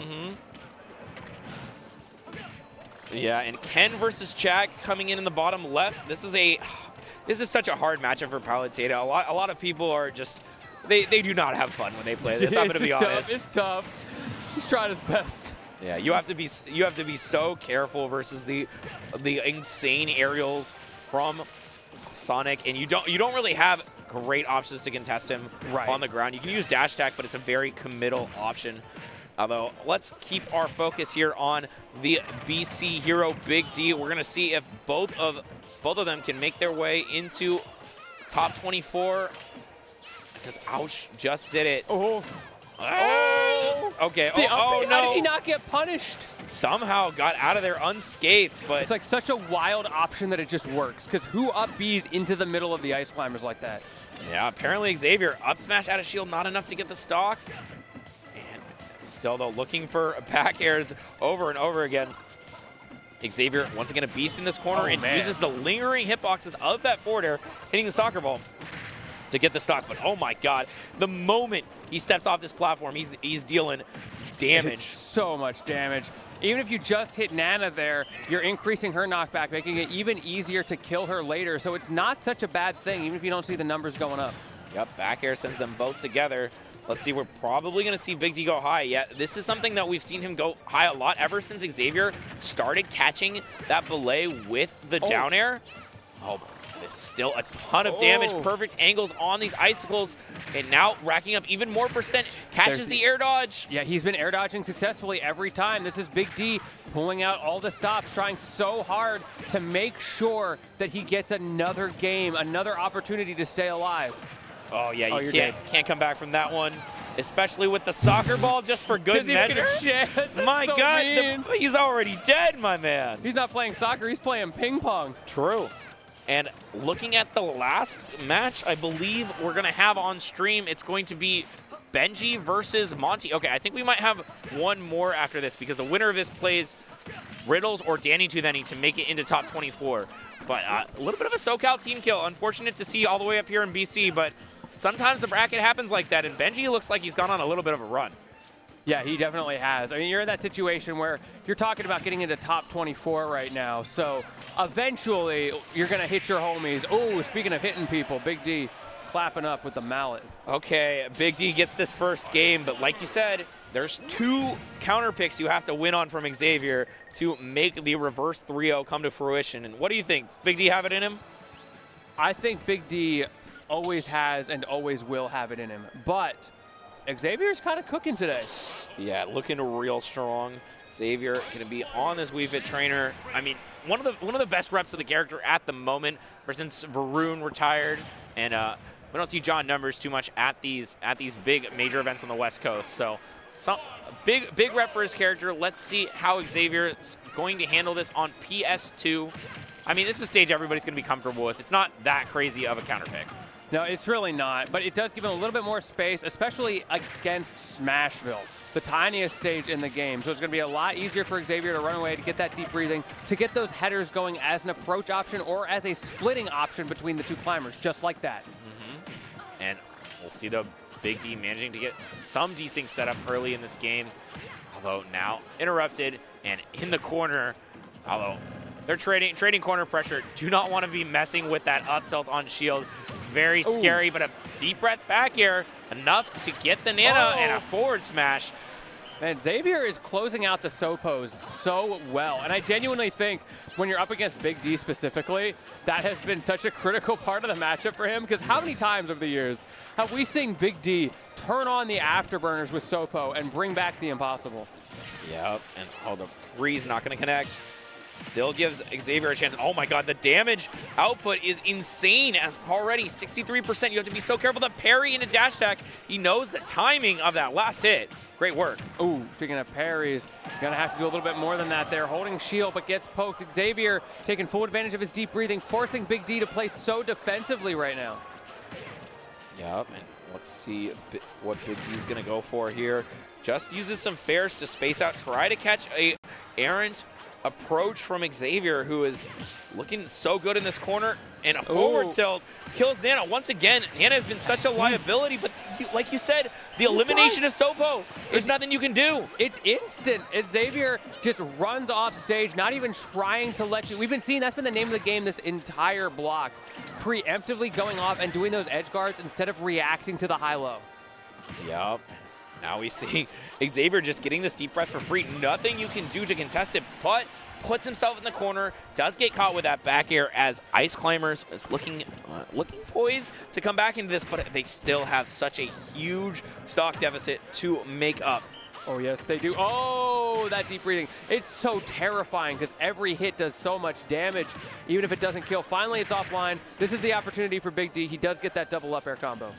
Yeah, but it might be a little too late. As we know, the moment you hit Xavier off stage, he can just set up that deep breathing, and there's no counterplay for Big D. He just has to try to find. That's the counterplay. I guess I just have to kill you when you're regrabbing ledge. Get out of here. Oh, you have deep breathing. Uh-oh, deep breathing. Down air. Oh, just an early belay, and now huge damage answers back. This is Big D's chance to come in. He doesn't get the freeze, but he gets the up air, back air. And he's so aggressive, shutting down that deep breathing, not running away from a fight. He is here to stay. He is here to box, shutting down the header. Finally, Xavier breaks through. Xavier, he is throwing out a ton of damage, a ton of damaging moves. And let's see, gonna be forced to belay. No punish for Xavier, opts to get the deep breathing instead. Let's see if that works out. Oh, the down air looks like it does. Off the bottom, and Xavier finds himself in top 24, taking out Big D. And it looked like a crazy comeback was mounting from Big D, but stopped in its tracks. Wow. Xavier, what a showing. The 40 seed over the 29 seed. A bit of an upset there. Good stuff to both players. Of course, Big D showing he had what it takes in the end, but Xavier, I told you he was on one today, and we saw it coming out. Welcome to top 24, my guy. Yeah, and even though Chag looked like he was really in a rough spot that first game, managed to secure it versus Ken. Once again, finds himself with a big deficit, 3 stocks to 1. How do you think he can come back in this, or is it just, move to the next game? So I think this is a tricky scenario because you're not in a position where I think you should ever give up when it's 2 stocks to 1. But I want to look at the opportunity for downloads. Yeah. Rather than game 1 being your download game here, make game 2 your download. Try to get a read on what Ken is doing, and if you happen to have some crazy comeback, great. But if not, this isn't wasted time. Yeah, certainly an opportunity to make sure that he doesn't give up, and he learns a lot about this map, about what we're going to see Ken do. Although I don't know if he quite has it in him to take the game. I mean, the thing about playing Palu versus Sonic is the amount of interactions you have to win as Palu is at least twice the number. Like you have to win so many more times because your kill differential is a lot more based on not making mistakes. You have to just keep not making mistakes. You have to eventually find the big openings that get the kills. You have to read Sonic in the corner, find a smash attack, or just incrementally eke out a million things. Speaking of smash attacks. Yeah, I mean, it's one of the ways to come back into the game, but yeah, like the classic, of course, catch the spin dash with an up smash at like 150, and he just explodes. Yeah, but Sonic has the consistency, right? Like, he's going to find a throw kill eventually. He's going to find a spin dash or a spin charge into a follow-up, and that's something that you have to live with as Palu. You have to know that I just have to win neutral twice as many. Yeah, she definitely has the tools, of course, things like that invincible back air that just took that stock. Can be very good. However, you only get so many opportunities. Ken gets the right read, and he throws out a back air of his own. Anything you can do, I can do with slightly better frame data. Yup. Let's see what this match we're looking at here. Benji actually taking Monty to last stock. Seems like the last 2 games are a little bit more one-sided, but now Monty put on his final legs here. Do you think that Benji can reverse 3-0, potentially reverse 3-stock? I do think that there is a world where in this matchup, you start to really frustrate the Game & Watch. They start to get a little bit too aggressive and it snowballs. But it will be hard because, again, talking about the counter picks, this is Benji's counter pick. Monty's going to have 2 in a row that he can play on his own. Lots of time. Oh, there it However, is. The golf swing going to take a bit of a statement going into game number 4. Yeah, it's always emphatic when you end the game with a smash attack. I always feel like, you know, I did something more than I did. You know, it's just a read, but at the same time, it feels better. It feels powerful. The mental damage is definitely significant in those scenarios. Monty immediately locking. He's not trying to wait. He's ready to go gadget. Let's see what the counter pick is, though. Yeah, it's not like he's going to be picking a different character. Come on. Yeah. I'm more thinking like sometimes you just chill on the character select and say, how did I get golf swung on? True. I mean, good answer there. And we see Chag opting to go onto Battlefield, giving a little bit more opportunities to Platform Camp, use those warps. He's certainly a player who takes a lot of advantage of the up B and the momentum it gives. Speaking of stages, I'm surprised Monty went back to this stage. I feel like I kind of like having some space to deal with Cloud's back air, but at the same time, maybe he feels like he wants to just get past that range. So it's sort of a game plan thing, I guess. Allow me a theory. I believe that Monty is back on this stage because he wants to prove that he can win on this stage. That's a good point as well. That's He's a like, dangerous point. Last game was a fluke. I am counterpicking to the stage you just counterpicked me 2-1 on because I'm going to win because I'm better. And that's where the mental damage starts to come in. If Benji can take advantage of Monty maybe overestimating, maybe getting frustrated. Oh, great recovery is not going to be enough. I thought he was coming back. He had a chance, but yeah, the fact that up B sends outwards is such a bad thing to be against as Cloud. And now find yourself getting juggled. The up air, even though you air dodged, it's still going to catch you. Yes, it is. And this is where Monty starts to walk away. It looks like maybe starting to look like he might have been right about his ability to come back. Maybe it was just a fluke. Yeah, and as we look at set number B, we see that Chag has found himself a small lead and is opting to, you know, platform camp a little bit. Be like, all right, you know what? Yeah, you got to do what you got to do. I am up on this top platform. This is the reason I picked this stage. I know that I can choose when I engage, and I do not have to fight into you if I do not want to. Benji's seed 77. I just noticed that popping up. Fantastic stuff to him, making a run this far, regardless. Yeah, of potential what comes out of this 33rd game. here for Benji. Well, 33rd for sure, and if he wins, potential up to 25th. So great showing already. Might have his run cut short by his SoCal homie, but I mean, it's still very doable. As even though he kind of got beaten up the first stock, he's been answering back really well in the second one. Absolutely. And if he can just stay alive, right? We saw this earlier, the difficulty Game & Watch can have to kill in certain scenarios, and he's always been known for having certain struggles in the neutral against swords. That can be a win con for Benji. Yeah, and speaking of win con, we see the limit is here, and that is one way to get the stock early. Just add the finishing touch. I mean, come on. Just a little Just a touch. Touch right on the top. Just a touch. Right at the top. Wow, that down air beats out the up tilt, and Monty answers back, but I mean, that's got to be a big momentum shift. Every time, all right, we talked about how it feels nice to end a match with finishing touch. How about ending a stock, with a smash attack? How about a finishing touch? Yeah, that is the greatest feeling in all of Smash Bros, arguably. It hits differently. It's like a KO punch, except for a little bit less reliable. Ooh, I think the Nair starter, though, you kind of just have to hold that. However, he actually doesn't hold that much. I'm feeling good about that if I'm Benji. Yeah, but I mean, I'm not feeling good about my percent differential right now. 77, nothing to sneeze at. Oh, no, when you start talking about differentials. Still though, great pickup. Tries to go for a forward air follow-up. And yeah, Benji getting a ton of damage already on this. But I mean, yeah, you can't really contest that up smash, and you have to be so careful. Yeah, even that clank is not what you're looking for. Oh, barely getting through that bear, but the roll is red, and the game is over. Monty moving on to fight the winner of Riddles and Danny Tuveni, which I think happened off stream. I'm trying to see if that match is already over. Let's see. No, it looks like it's still going on. So we're going to be on one solo match for a little bit. Chag versus Ken. And this is I got to take a look at the timer. 2 minutes and 34 seconds on the screen. We still have 2 stocks apiece. And crucially, Chag is the one at advantage. You see those Little ledge cancels there from Palutena. That is something that she has in a matchup like this where she's trying to move, she's trying to run away. If you are consistent with those, which Chag definitely is. Also, what is he doing in neutral? Oh. It scared me is what he's doing. Oh, this is an opportunity, right? Ken gets one of those, Oh, and he and finishes one of it up. these. And just like that, 5 minutes of being so careful feels like it just goes out the window. It crumbles through your hands. And I mean, still though, Palu certainly has potential to kill here. But the problem is you don't get to kill off a single hit. You have to hit a fair or something like that to set up, and then once he's in the corner or once he's in the ceiling, you can get a back air. But I mean, oh no, this is tough. And you're at the situation, right, where now Sonic gets to run away, and he is a whole lot better at it than Palutena. Oh no, Explosive Flame, it's just not in the right position. And once again, reacting to the startup of Explosive Flame, able to get out of those situations both times. And it has been a whole minute since we've seen a hit from Chag, but finally, unstilled back air.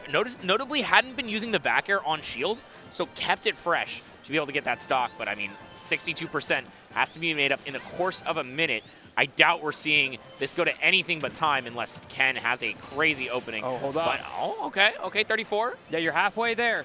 Get another up air string. This is where Chag, he has to go high risk, high reward because he's running out of time. So you're going to see a lot more call-outs. Yeah, I mean, that one combo was halfway there, but now we're living on a prayer as 49 seconds, the clock is ticking. It is such a bad spot to be in. The back air spacing out, and I mean, he's gonna have to slay some vampires right now if he wants to get the stock. I mean, not looking great for my man Chag. Ken knows. He can see, oh, you need to go in. All right, I'm going to punish that extra aerials. Airy? Oh, no. Yeah, it's tough. Oh, this is so tough for Chag. 20 seconds. It is looking a little bit over for this game. You've got to find the craziest spike of your life. Ken just slowing things down. Oh, you do have some rage, though. Yeah. Like, there is a world. Wait. There's no world. There's a wait. Trust. I'm calling trust. it. I'm calling it. No, wait. Trust. He 3, 2, 1. Hey, he didn't die there. Almost died. The sudden death. All right, you got to find out the sudden death, though. Oh, you coward. Boo. I'm a fan of letting the RNG decide. Yeah, until the bomb goes off and kills you. Yeah. No, it's totally fine. I mean, I think, like, you just move on. You're like, all right, game plan did not work. And I mean, it was just a problem of the inflection point where it seemed like Chag had so much control of the match, but the consistency of kills for Sonic is just so much higher. Like, eventually you're going to find a spin dash. Eventually you're going to get a jump read. And the back airs are just a lot. They don't hit that much harder for Sonic, but they're a lot more reliable. Crucially, I noticed that the moment that game was over, as he was holding off to do the self-destruct on the overtime, he was already signaling run it back. Got the universal run it back sign. Chag knew his game plan. Yeah. He knows he wants to try the same thing again. Yeah, I mean, it's certainly doable for Chag. Like, he had plenty of opportunities to win that game. It's just after he lost that stock, he needed to not take that 60% on the final one. The extra credit was really the nail in the coffin. It was. I agree. And if he had just honestly not been hit by that one single spin dash confirm, we could see the scoreline going the opposite direction right now. Yeah, definitely could have been a reversal of fates. But for now, we find ourselves with the potential last game of the tournament for Chag. Ken coming all the way from Japan, and Chag, I mean, obviously from Mexico. See which one of them is going to go on into that coveted top 24 spot. It was great back air placement from Chag, getting over Ken's actually, high profiling it just a little bit. Yeah, I would have called it nice. And yeah, using that neutral air a little bit spaced, so you can't punish it with a grab, can't punish it with a back air. And you're starting to see these tools coming out, right? Things like the down tilt, it's so active. So if Ken does pull the trigger, he gets clipped. Nair does the same thing. Explosive Flame does the same thing. So he's got tools. Ooh, neutral get up into spot dodge, beats out the tri-state twister attempt. And that grab going the wrong way. He's so scared. jabbing on my shield, I'm going to run out. Goodbye. Yeah, Palu not really with the best out of shield options, unfortunately, for Chag, especially against a character like Sonic. And now, I mean, we see haymakers from him from Ken. He's gotten a lot of stocks in this tournament just from those smash attacks. But the old faithful for our hero Chag is going to be getting the job done. Back air. We're already a couple minutes into this one. When that first stock goes down, it is very likely that we'll be going to or close to time again. However, Chag trying to make that not the case. He is going in right now, and it's working. Nah, this ain't going to time. I would bet money. I would bet $100. I think I might have to take back my statement after the last 15 seconds. Yeah, this is Chag deciding, you know what? Going to time, it did not work out. I need a new plan, and my plan is I'm gonna take space. I'm gonna use that space, and I'm gonna get a ton of damage for it. And I'm not gonna overstay my welcome. You know, when my time comes to back up, I know how to do it. Oh, almost gets that again. Again, that invincible back air, such a threat against the spin dash. If you can place it right. If you get it wrong, though, Ken has a lot of confirms out of it. Like you were saying, very consistent with those kills.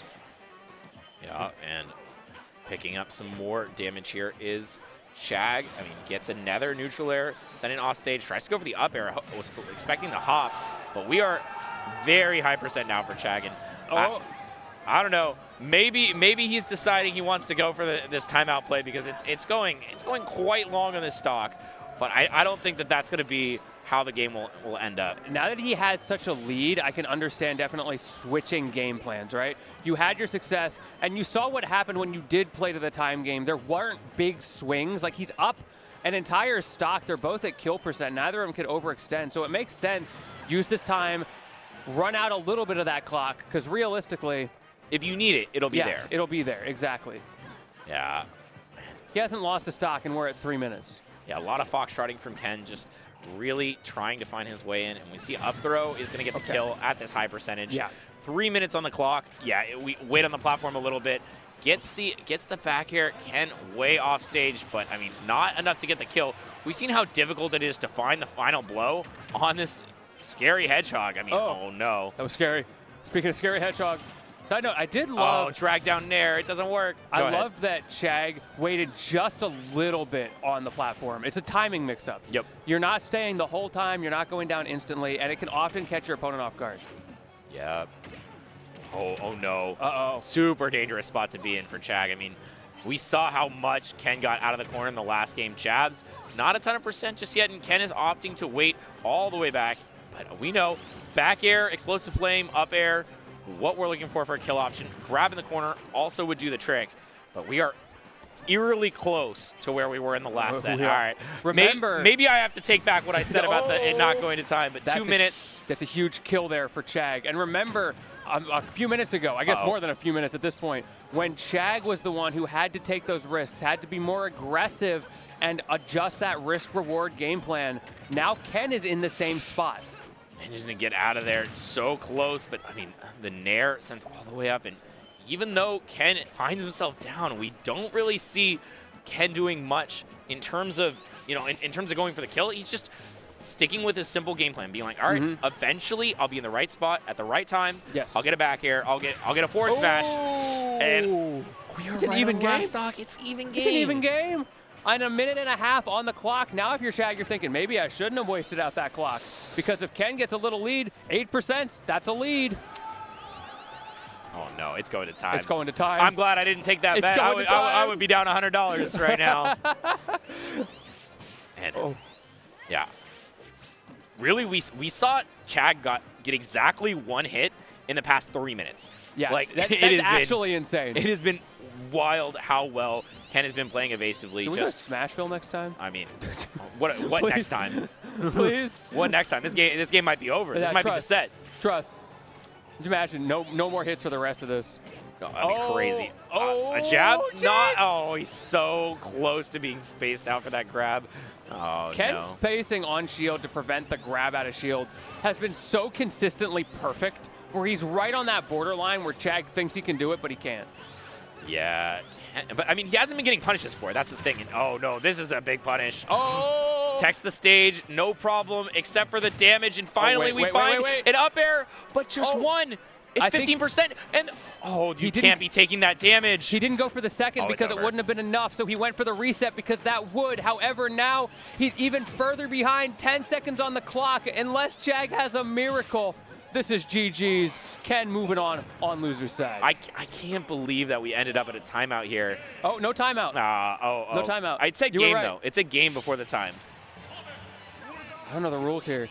No, it's unclear. It's very clear that Ken is going Well, to there was move no on. sudden death. True. Yeah. Definitely just yeah. All right, GG's. Ken moving on. All right, and that is our last set of the block. Thank you so much for watching. But before you go anywhere, you want to go somewhere looking stylish. I want to go somewhere looking stylish. You're going to have to looking good with your nice Zenny glasses. Check them out. They are an incredible way to look stylish and be affordable. I mean, Yeah, these are great. Lots of great glasses, lots of great options. They got transition lenses, they got sunglasses, they got prescription lenses, all for an affordable price. And you can also get a discount here. Check out for the next week, !Zenny. You can use that code BOBC, battleofbc.com/Zenny. Stylish and affordable. Man, these glasses are great. By the way, I've got another set here. These got are backup glasses? These are Battle of BC branded. You can see it on the side there just a Ooh-wee. little bit. Big fan of these guys. And their transitions as well, like non-prescription transitions, because I don't need prescription because I'm built like that. But I go Same. outside, they turn into sunglasses. It's perfect for me. And then these ones, of course, these are the daily drivers. These are the blue light glasses I can wear at night. Yep, that's super nice to have. And, I mean, I think something that I always love to do when, I'm out and about, have a podcast on, have something that I can listen to, I can chill. And if you want to have a podcast where you can just feel like you're chatting with the boys, feeling like you're sitting in the backyard, having a good time, check out The Yard.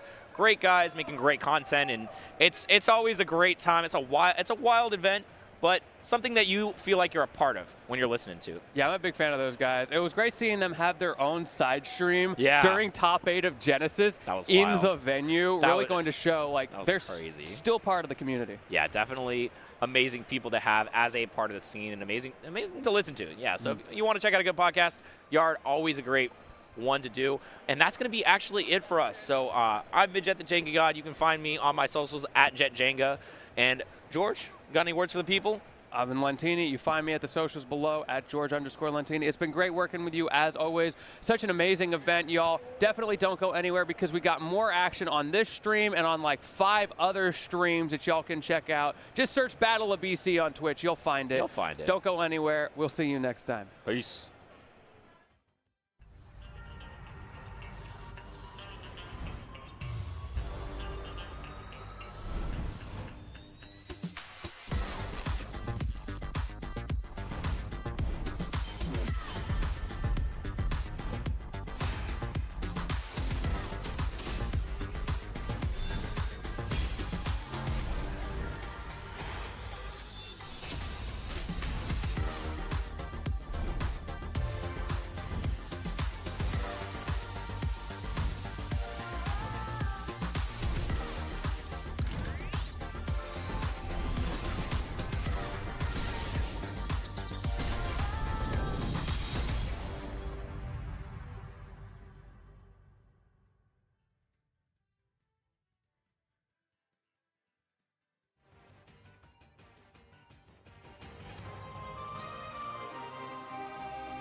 Welcome back to Battle of BC7, everybody. So good to have you here on the Satellite Smash stream, where we are getting into the other half of Top 64 for Smash Ultimate. And if you're unaware, you're joining us here on the quad stream. So if you wanted maximum of that Top 64 action, see all of the incredible talent that we've got here, you're in the right place. And to take you through it for the next couple of hours, I am Kimona, that is Ritual, and we are here in beautiful Vancouver, British Columbia to experience this great tournament. Yeah, one of the best cities on the planet, just absolutely gorgeous. True. We're right on the water too, and as you mentioned, some of the best talent on the planet is here. So many amazing sets coming up, but before we get into that, we gotta make sure that if you guys want to support the event, you can head over to start.gg/battleofbc or BOBC/shop and check out some of the drip just like this, because it drips just like the rain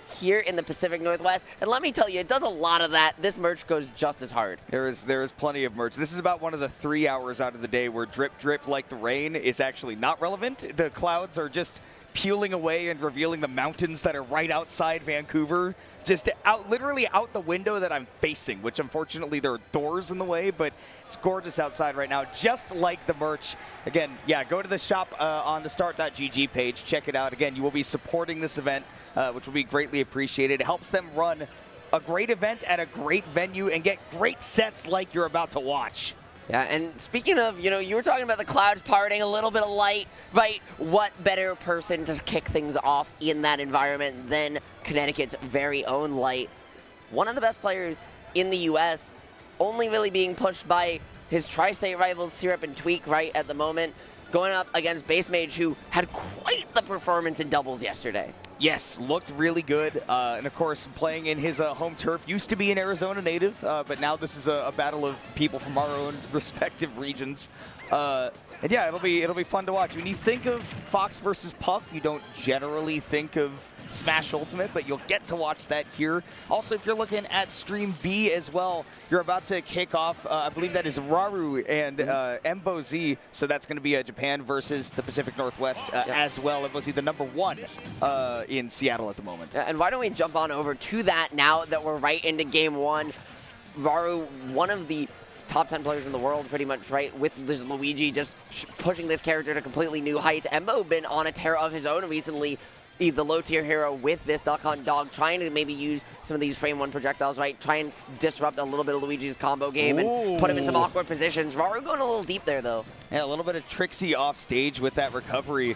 And yeah, you got to be very careful as Luigi. It's really easy for Duck Hunt to get things started and to do crazy damage to you, because Duck Hunt eats floaties alive with that advantage state. But on the other hand, also very tough for you to get in as Luigi, and Raru definitely creating some openings where they aren't even, getting that down smash to connect to even up the game. And while that's going on, may as well point out the other sets that are getting started. You can see Onin, the artist also known as Pocket, going up against, I believe that is Rocky, on the Kazuya, who Kazuya and Steve Main also has a Min in the pocket coming over from Japan. And on Stream D, Beastly versus Shuton. Beastly, who just punched his ticket into winner's side of top 8 of Rivals.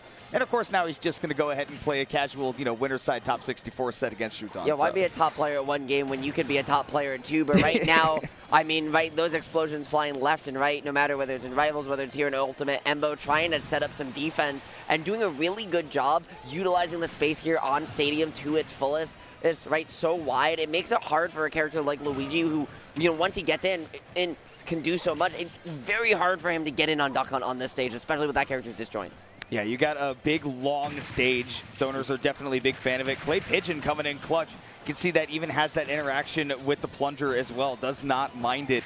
And with Embo just sitting a couple hits away from it taking out this first game from Raru. Got to wonder if this is going to be the matchup that we watched the whole time. And yes, you better watch out. That Frame 1 projectile is going to be able to break up those combos. You do not get to use your Cyclone for free. Yeah, and it's awkward too, right? Because that multi-hits against Can, especially, just kind of so awkward. And Embo trying to find a way to set you out, just covering the platform there beautifully, right? Sets the Can up to force you to jump, and then because you move to platform, covers both that short hop fall past or the move to platform with that neutral air there, utilizing one of, I think just the more essential kill options of Duck Hunt to find that at game. Playing super solid, getting that lead 1-0 against Rauru, who, again, like you're saying, definitely one of those top 10 like players in the world. Will be sticking with that Luigi.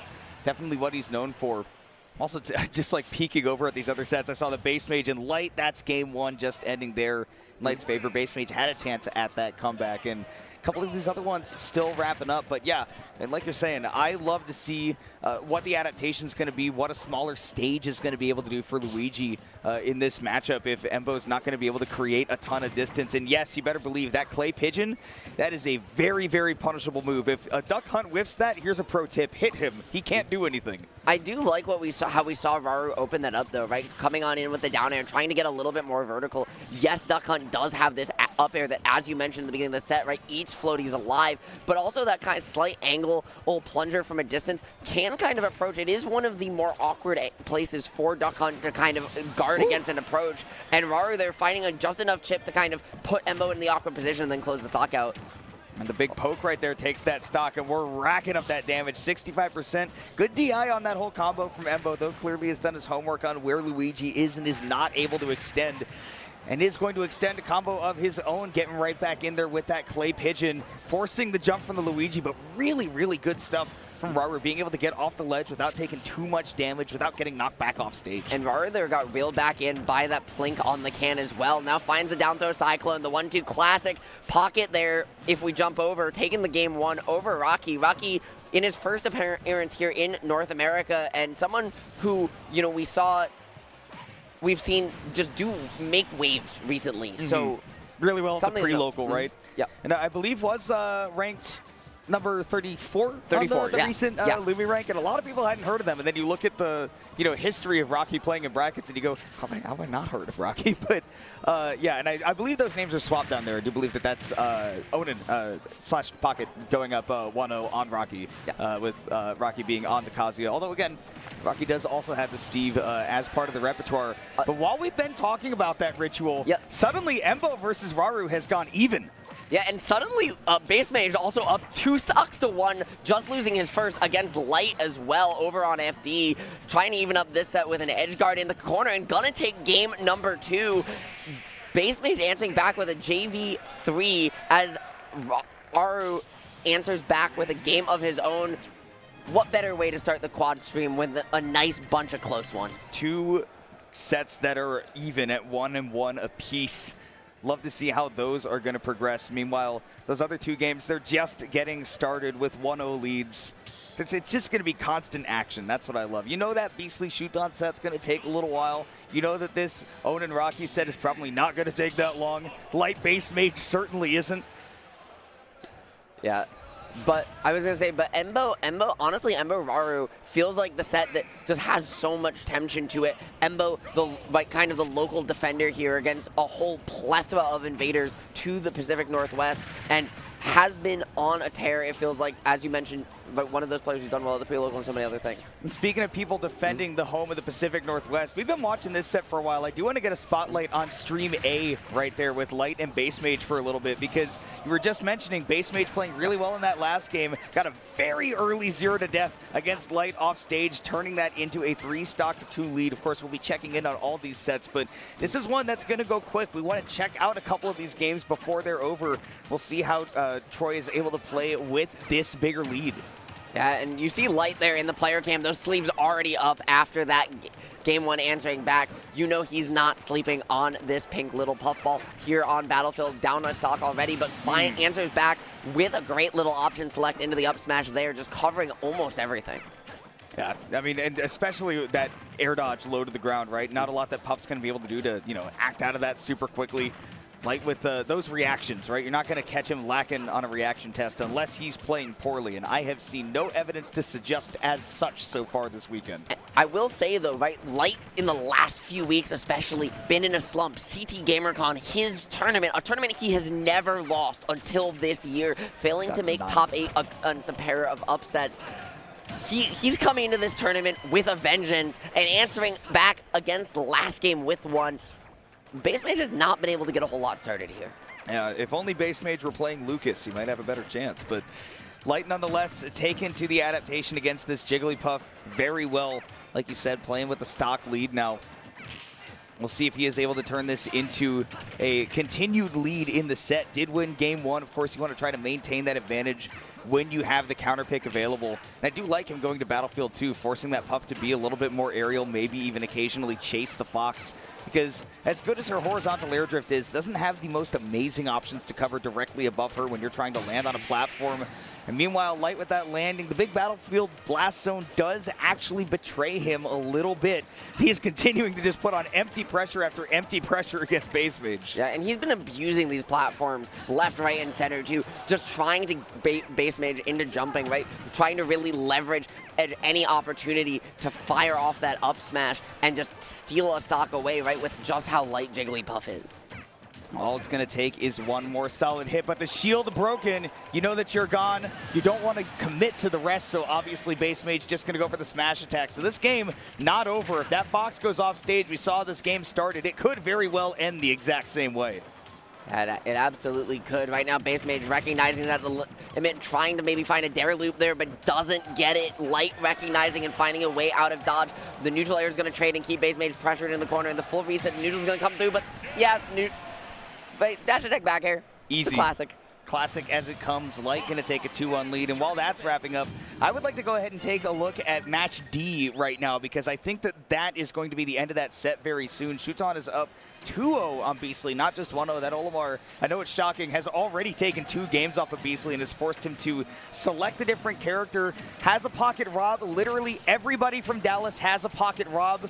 And it looks like that Rob may be going down soon. Shuton just finds one more back air, so we only got a few seconds of spotlight on there, but that is Shuton getting the W right there against Beastly 3-0. So with that, let's also take a look at, I do actually want to see if this set ends right here between Pocket and Rocky down there on match number C, or match letter C. I'm going to say number C. Yeah, Mona, Very silly of me. I had my eye on that one as well. Here on Town and City, I mean, Rocky has been yet to get a whole lot started against Pocket, who has just been playing absolutely immaculate. That time, though, going to get the up tilt caught out by the electric, and that's going to be a quick stock. Rocky keeping himself on the board and not going to capitalize on the little resource meter by trying to find a way in, though. And so instead, Pocket's just going to build that resource bar all the way back up. And something I really do like about the way that Onan plays is that they are not afraid to use just resources when they're available, right? You might be on Town and City, yeah, it might be a lot of just like wood, and therefore you're going to eat through that quickly and you're going to use iron blocks. Well, so what? What you care about is getting those diamond tools and putting on shield pressure like this. And again, not a stranger to dealing with characters like Kazuya, and Steve is certainly one of the tools you want to have in that pocket, no pun intended, to be able to deal with it. Yeah, I'm keeping my eye over on set B while we're keeping it on set C, because Embo might be on the verge of upsetting a top 10 player in the world right now. Yeah, we'll take a look at that. I think that by seeding Onan over Rocky might be an upset, but this would definitely be the bigger one, right? Embo going up against somebody who, like you said, so well-renowned across the world. And yes, this is a pretty abysmal matchup for Luigi, but we've seen Raru go into sets that are abysmal from a matchup standpoint and then get the W anyway. Yeah, and right, Raru is one of the most efficient players in the world at just finding opportunities at close stocks, finding any of Luigi's many, many hits that can combo into death, finding the grab there, gonna get the Cyclone. That's gonna be a stock just like we were talking about. And finally, Raru has a lead for a moment.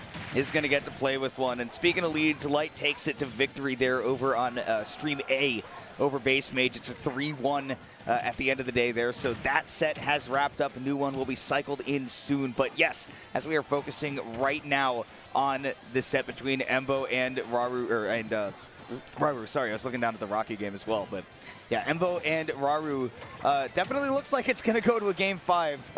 Again, when Luigi has a lead, matchup gets a heck of a lot easier. Yeah, right. You just can't kind of sit back and apply the snake grenade theory almost with Can, right? Kind of just constantly trade out against Luigi, try and wait for that advantage state. He gets to really dictate the pace of the game a whole lot more.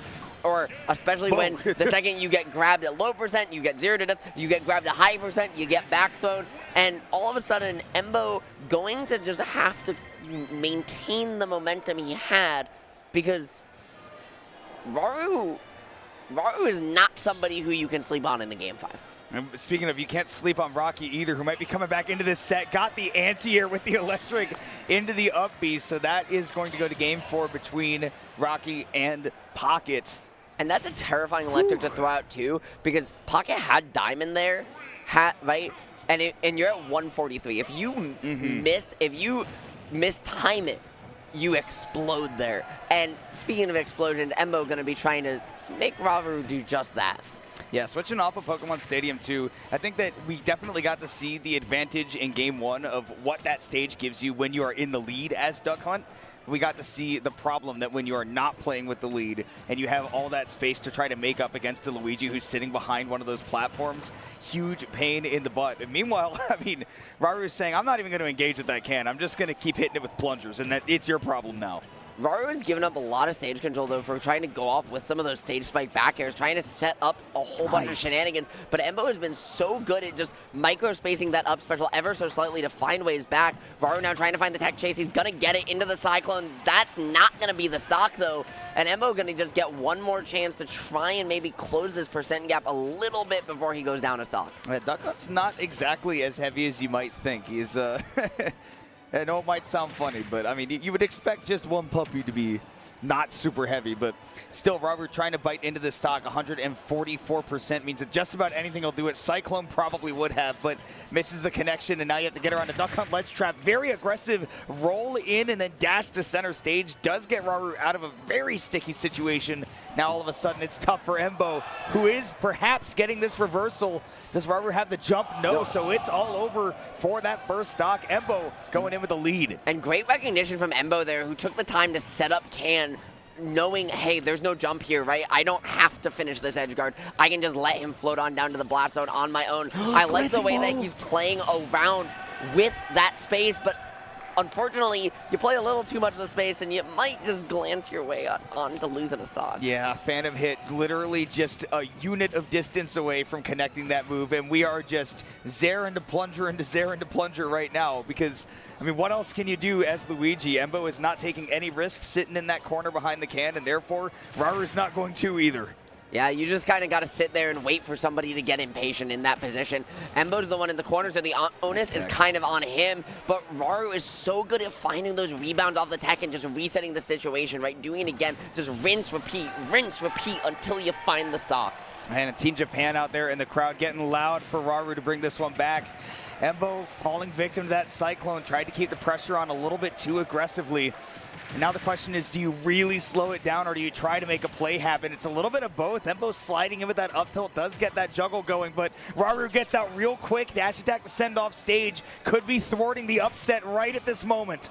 Yeah, but the great tech from Embo to find a way back. He tried to pull the trigger on the down smash. That move is not fast, but does kill. Tries to find the advantage state, but it's just not going to be enough yet. One more Shark might do it, but instead you're going to send him to Blast Zone and do it again. You just weren't confident in finding that juggle for the kill. At this percent, you just can't commit to it because if you jump into a Cyclone, that could be curtains for you. Great up air to cover his way back on. Stole the double jump from Embo, who's not going to be able to recover all the way back. Rauru is going to be able to breathe a big sigh of relief, fending off Embo, who was on the verge of pulling off a huge upset in the bracket, but will be Japan's finest Luigi moving on with that 3-2 victory. Now, I would love to go back to this Rocky versus Pocket set because this is turning into a hot set. Yes, it is, Kimona. Right now, I mean, we've really seen Rocky just level up the patience after those first couple games, really not trying to force the issue past these walls, past these minecarts, willing to use the aerials in these more 1-2 pieces rather than just rely on Kazuya's strong combo game. And when you lean in this neutral Kazuya, I mean, some of these aerials come in the perfect angle to just poke past a lot of what Steve has to throw at you. Yeah, I think that one of the things that's impressed me the most about Rocky throughout the bracket on Thursday, yesterday, and today is the use of those aerials from Kazuya, right? I think that, you know, people are less willing to try to spam them like a lot of other characters would in this game just because he's got that extra jump squat. But once you do get into the air, those moves are diabolical, and Rocky has been doing the most with them. However, is still one stock away from being sent to the loser's bracket. Punches the minecart out of existence, just like I popped my peas. Apologies to the people. Goodness gracious, though. Onan one stock away from being taken to the brink. And great route back there to try and just avoid any pressure off stage, as you meant, right? Some of those kill options from Kazuya in the air, just a little bit more committal. Anand tries to jump out of the minecart to get a combo there on the reversal, but Rocky ready for it, and now the key to a game 5 might just be an interaction or two away. We'll see a bunch of these blocks getting built just to buy some time. You want to have a second diamond on deck, just as you want to have a ton of iron built up to be able to counter back with. Big, huge for Onen actually to get that roll onto the platform, negating the Ferps tech a little bit. There's that Nair to send off stage. Could be such a scary spot. Yeah, that was... Hold on, though, with the back against the anvil, the jab 1-2. Rocky wasn't sure what to expect, had to drop it and reset away. Anand gets the opportunity to come back to neutral, and now with Diamond, I mean, this is possible. They are calling out with some of these blocks perfectly, but Rocky finds the call out of their own, and just like that, Mona, we're punching a ticket to game number 5. Rocky has been so consistent with that all weekend. It has been anti-airing on reaction with that electric Wind God Fist, and that minecart has been seemingly fully negated by that move. It is by no means a free approach like it is against a lot of players here for Onen in this set. So, gonna see how that closes out between these two figureheads of the game in terms of characters and player. Absolutely, and what you were talking about before, when you pointed out that block to get the roll away, negate the first step, the block is a little bit higher than the platform, and so it actually does prevent that first tech from working when you kind of find your way onto it there. Really neat little interaction from Pocket to really abuse just the block height, right? Some of these NILs to really just disrupt some of Kazuya's platform tech chase game. But Rocky is just belligerent with some of these approaches. He does not care there's a wall there. Onen missed the turnaround right there with the flint and steel. Easily it could have led to a lot of damage off stage, but instead Rocky's going to get away scot-free with that big jump in to build up some damage. We're going right back behind the wall. We want to get plenty of materials. Man, Rocky is picking some great spots to get right up in there. Yeah, he's picking like right when Anand starts to walk away from the wall, all creating a little bit of space, recognizing, okay, I can jump over, and then my foot, right with that forwarder, is just so long with that backer as well, finding the first stock. Anand has not been able to get much started. He tried to call out the mix-up with the grab.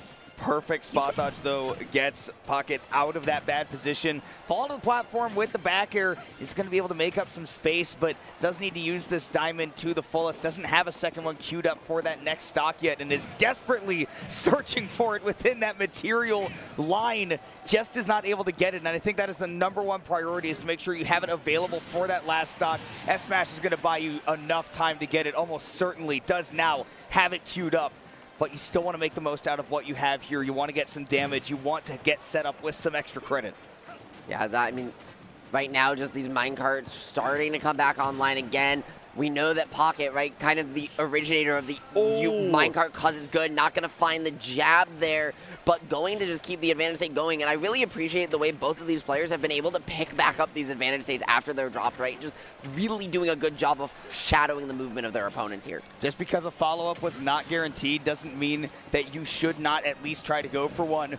Down smash, not going to be enough, and this is actually really huge. Onen really wants to get back on stage because they did refresh the diamond tools. You want to get another one again. You want to have one ready for the next stock. Does have it. It ends up being a position that pays off dividends. Yeah, and that was a beautiful nil there to refresh the jump, right, to get back in that situation as well. You find yourself often recovering high with Steve in some awkward situations, but Kazuya just does so much damage, so much knockback that one's going to find it. Now Pocket with a back against the wall has to pull anything out of the pocket, and it's going to make like Wile E. Coyote finds the anvil in that back pocket, and that's going to be a last stock game 5. Is it going to be a heartbreaking win, or is it going to be a clutched one? It is all in the hands of Onen right now, who has got a big percentage lead. Rocky is trying to finish off a reverse 3-0 if you're just tuning in, and it is coming down to the last stock. Plenty of resources for Onen, but Rocky has got rage. It's so scary. He's gambled everything, got the tech, gets the back air, calls it out not once but twice. Pocket has set up to call out those techs off the block time and time again. They've been ready for them, but still not enough. And Rocky is going to get one more chance, trying to just find a way, push you in the air, get a juggle, steal something away, cheese you out a little bit, but with the diamond online, I mean, Steve is just terrifying right now. has the diamond back here. This is still one hit away for either of these players. Kazuya with this much rage is so terrifying. Gets away from the minecart, back behind the wall. Onan goes, just trying to set up anything that makes that approach more difficult for the Kazuya. Refreshes the diamond duels for the 4th time this stock. We got to be careful with Airful 2 Kimona, because you're getting to the point that even a command grab or something might just do it. Electrics it, tries to call it out, tries to break the shield, but it doesn't find it, gets the command grab, there it is, but not going to do it just yet either. Pocket going to be pushed in the corner, no resources, and the down air! Oh my goodness! Rocky closing it out and popping off, closing out a reverse 3-0 in a heartbreaker for Onan, but a big one for Team Japan. The Kazuya, it's Rocky moving on in the bracket on winner's side, clutching it out with the down air. Japan came to Battle of BC not just to play, but to win. Yeah, and speaking of winning, I mean, Akala doing just that right now on Stream A over Quick. This is a clash. There's no North America to be had over on Stream A, right? This is Germany's finest versus one of Japan's very best. EU versus APAC, a tale as old as time. Definitely watch this game to its conclusion. We will also tune in for some of, we've got Toriguri and Zamba that has just started. Apollo Kage versus Spargo is nearing the end of their game 2 as well. But Akola right now, definitely playing in a matchup that is very, very Steve favored. You know, when you've got, Samus is the type of zoner that other zoners counter, right? She is a very, very good against non-zoners, but can struggle pretty hard against other ones. She just doesn't have great tools, right, to kind of fight her way through blocks, has to get up close and scrap, and then when she does, her buttons just have a little bit too much end lag, where if you find a parry, as we just saw, Steve just kind of gets a punish afterwards. Certainly does, and that will give Akola a 2-0 lead, just as Zamba gets the 1-0 lead against Toriguri. But yes, let's go and check out the beginning of game number 3, Spargo versus Apollo Kage. Now, I know Apollo Kage did get a lot of practice in against Cola's Cloud earlier in the player room as well, but Spargo has definitely been training for this matchup, knowing that a date against Hurt is likely at any tournament the two of them are attending, and so Apollo Kage right now definitely looking like something Spargo is prepared to take on. Yeah, right. I mean, this is a matchup that we've kind of seen since Hurt burst onto the scene a year ago, right? In dominant fashion in this very matchup. Now Spargo, having spent the last year training, and saying, Apollo Kage, I'm prepared. I'm prepared for you, but see if Apollo Kage is able to turn things around. Definitely not the type of player that gives up at any point, and Apollo Kage is such a smart player, definitely an adaptation monster. Spargo, unfortunately for him, does fall into that realm as well, but instead falls into that up tilt. That's the important part for the impact of this game. See if Apollo Kage is able to brack up some of that early percentage real quick, and the answer right now seems to be, oh yeah, baby, he can. Getting a KO with the F smash at 44%, getting to play now with a lead. Yeah, that move, the charge release so incredibly fast, right? Takes a long time to come out, but once you start charging it, you can release it so fast your opponent can't react. That hitbox so incredibly large. Our AK trying desperately to get on the board, right? Felt like he could make something happen here against a player like Spargo, but just has to hold on first. He's got a slight lead, but he's got to build this percent. Nice. Knew that there was only a tech chase scenario where he could guess, so he decided to not play any guessing games. Do the safe thing and just pull a grenade. Has control of that center platform. This is one of the things Snake loves about this stage in Smashville as well, is once you have an explosive, you get to have basically no control from your opponent's side. AK there kind of got a little bit too aggressive, right? Was holding that outer edge of the platform, tried to get underneath, and Spargo recognized the grenade pull opportunity to come in, find a grab, converted it all the way to a stock. You give an inch, this guy takes a mile, but right now just trying to find a way back down through this minefield of grenades.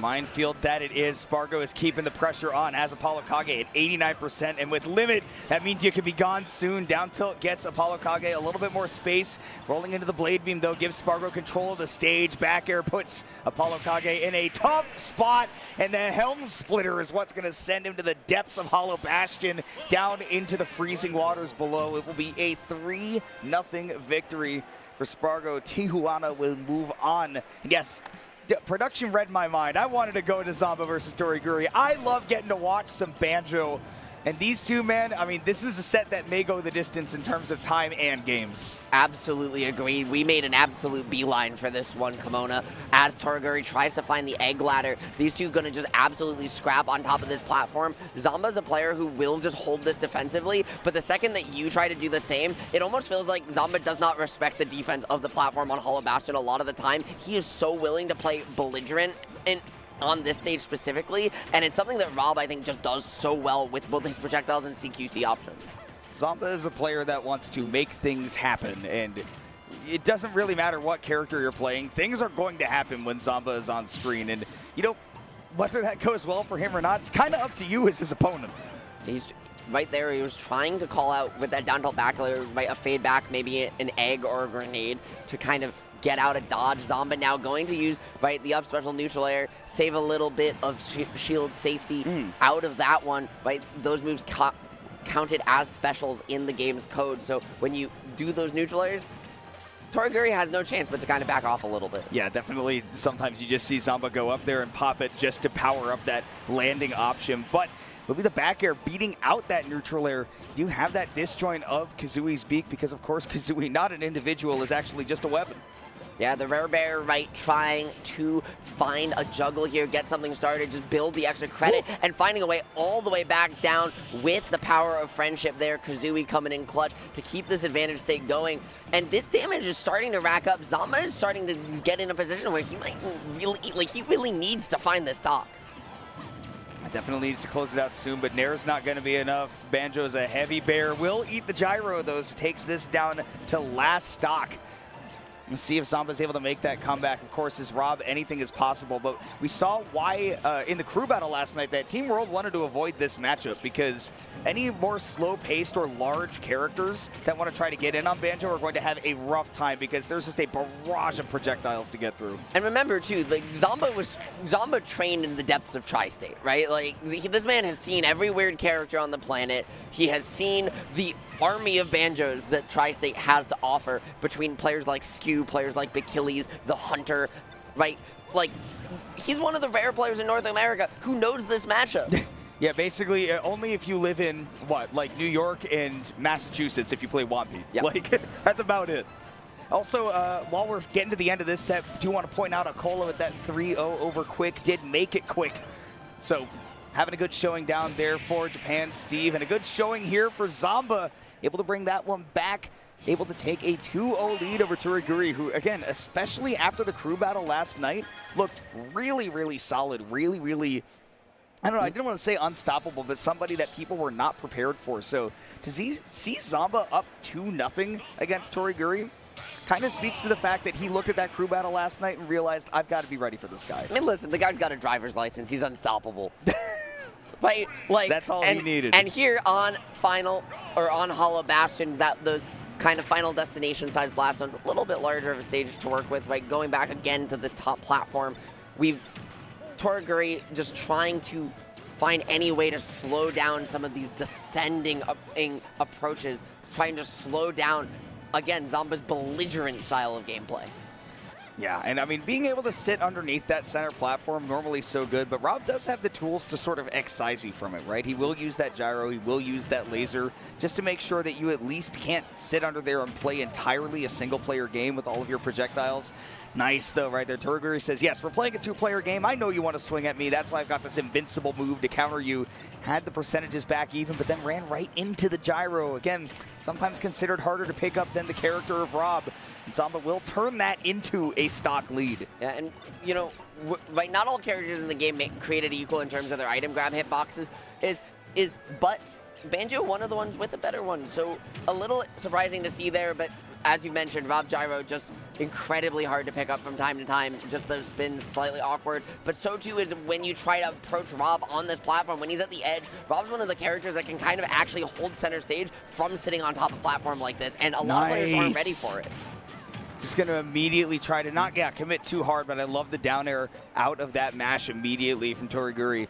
Now I'm going to try to make that juggle work against Zamba. Dash attack just to reset it. I enjoy seeing that. Keep it simple.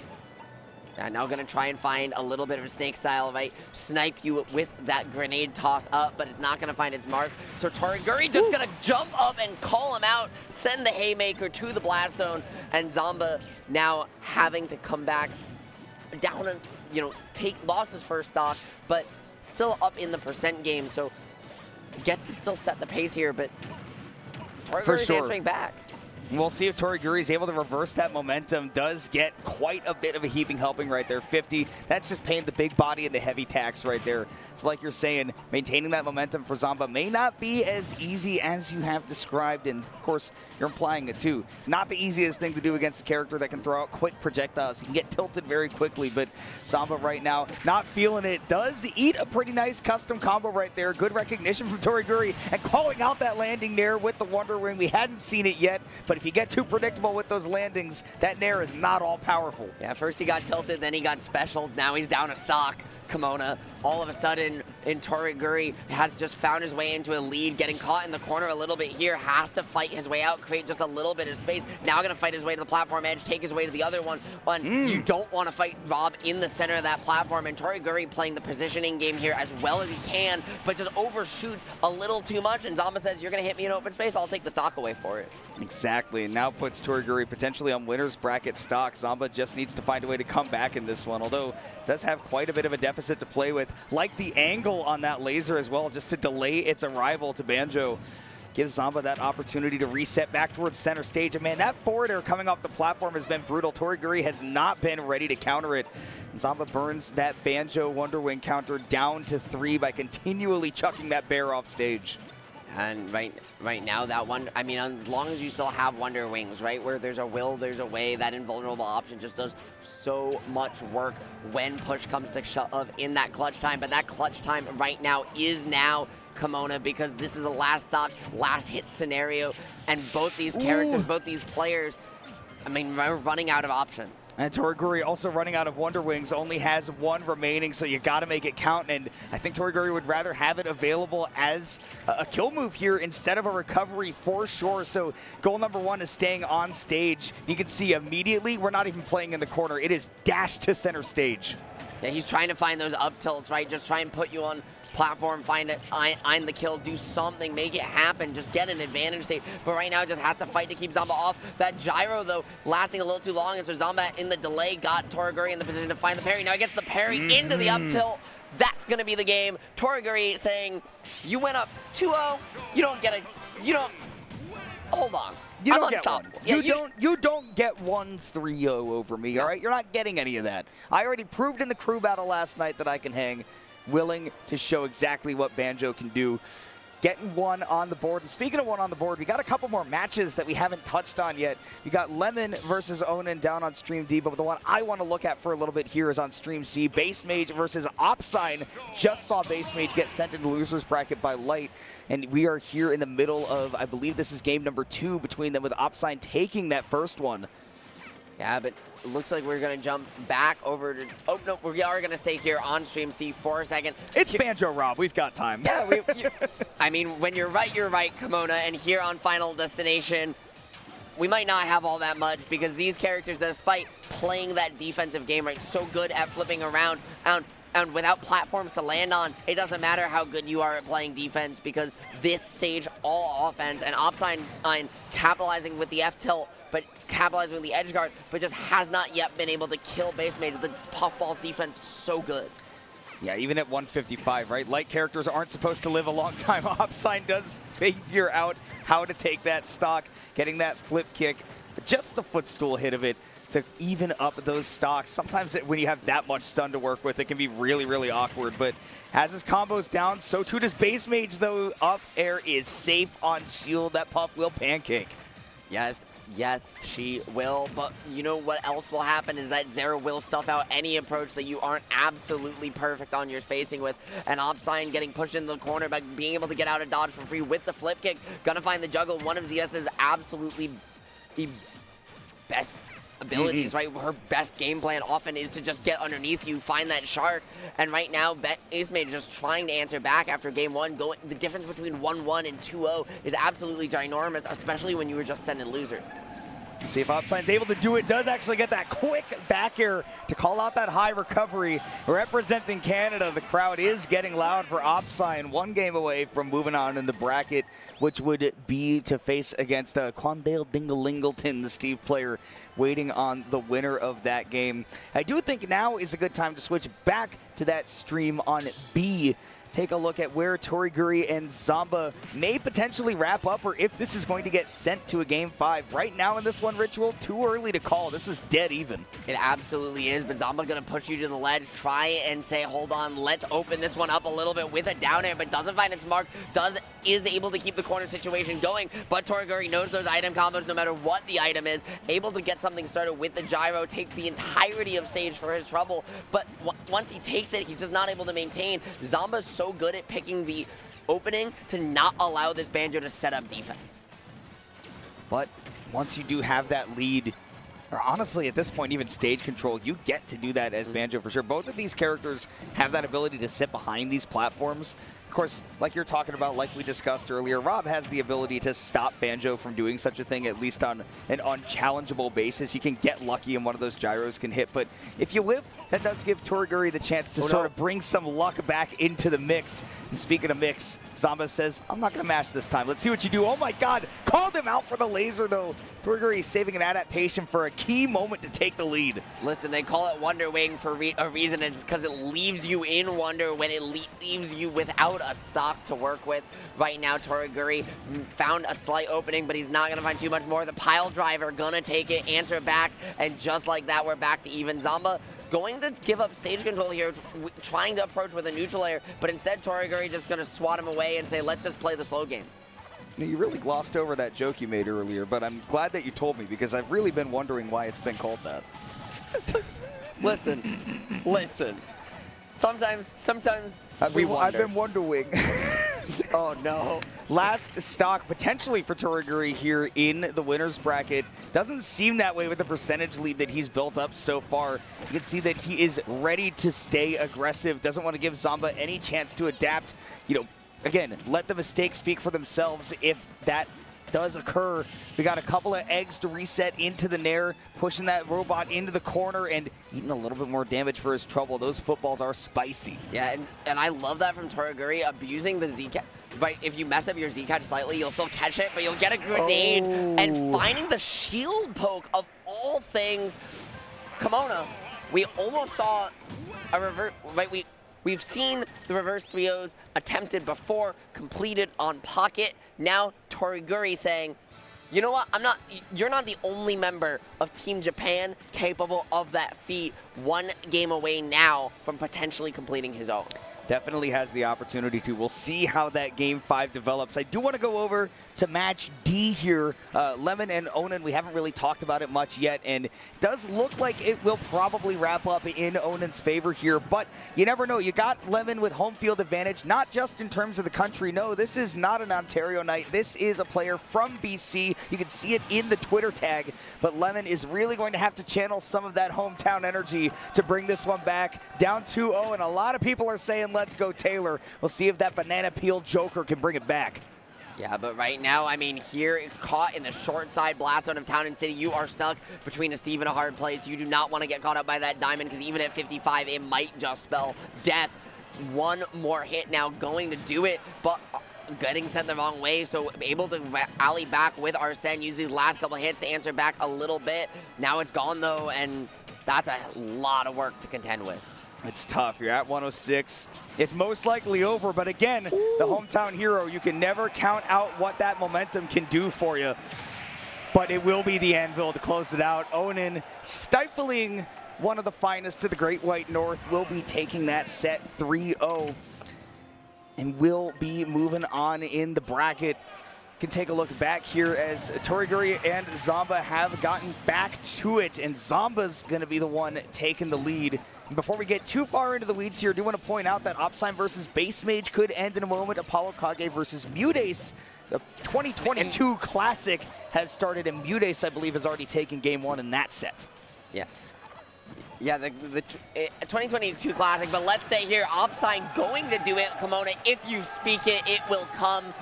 going up 3-0 with the BC upset. The crowd going wild in the background as Toriguri going wild with the grounded egg into the up tilt. That's not a finisher you see very often. No, I'm still thinking about Upsign. The crowd obviously very happy. Proved at the pre-local that he can be a commentator, and now he's also a player. It's not fair. He's just too skilled at everything. That's what Rivals 2 is for, come on. That's where I went. Yeah. But yes, we've got our main match right here. We've got Toriguri and Zamba. Everybody has got their eyes locked on this one.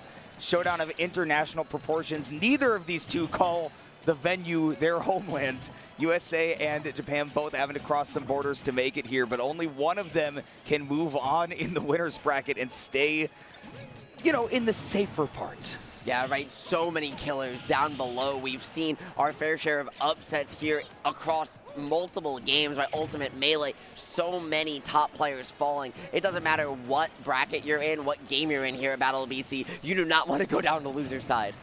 It's far too stacked for you to take anything for granted here. Zamba is definitely playing like it. I feel like in the last couple of games, he has slowed down the gameplay. Whether or not that's a good thing for him, I lean towards not rather than whether, but nonetheless, is still playing with the lead right now. Just needs one more solid hit to do it, but again gets called out by Toriguri for landing with a nair, putting Zamba on winner's bracket stock. Yeah, Zamba's got to be really careful here because Toriguri has just absolutely taken control of the pace of this game, has shown so many mix-ups of just completely fresh, not even just to this set, but really to bracket overall. I was both of these players' pool captain earlier today, and let me tell you, both of them are showing new stuff right now, but Toriguri is certainly just playing almost in a completely different style. It feels like he has limitless tricks with this Banjo and Kazooie. It's just playing around those platforms so beautifully. He is so hard to lock down, and that's the thing about Banjo is that he is so tricky. He can cover so many different angles at any opportunity, and he is not by any means a slow character either in the air or on the ground, and not slow to build up the damage either at 85%. Zamba might not even bring this to a last stock situation. Yeah, Zamba's trying, but he's getting a little antsy. Bob down smash, though, that 7-frame option, just so good as a get off me tool. You don't know what side they're going to land on. Why not pick both, spin to win a little bit, and spin your way right on to that last stock roulette. Zamba down a whole lot of percent now, but still not out of the woods yet. And that's why we're bringing this to the full screen. We are last stock, last game between these two of the most respected players in this entire bracket. You can see Zamba has been willing to go down to a crawl, but only barely staying alive after that up tilt. And again, you have to remember, Toriguri, 5 Wonder Wings, can use all of them. None of these are finishing off this heavy robot at 168%. You gotta fear the rage, but instead, fear the big bear fist. Toriguri popping out of the chair with a 3-2 victory over Zamba. Japan once again proving that their spirit cannot be quenched. And you can see the head shake from Zamba in the player cam. Very frustrated because we saw throughout that set Zamba getting called out for that jump off platform, that panic option time and time again. Toriguri was ready, locked in, got the download, and just found so many pivotal stocks across the set. But as you mentioned, a little bit of a 2022 classic. These players know each other just so very well. It's Apollo Kage reading the roll in there, showing you just how well he knows Mutace to get on the board at 1-1.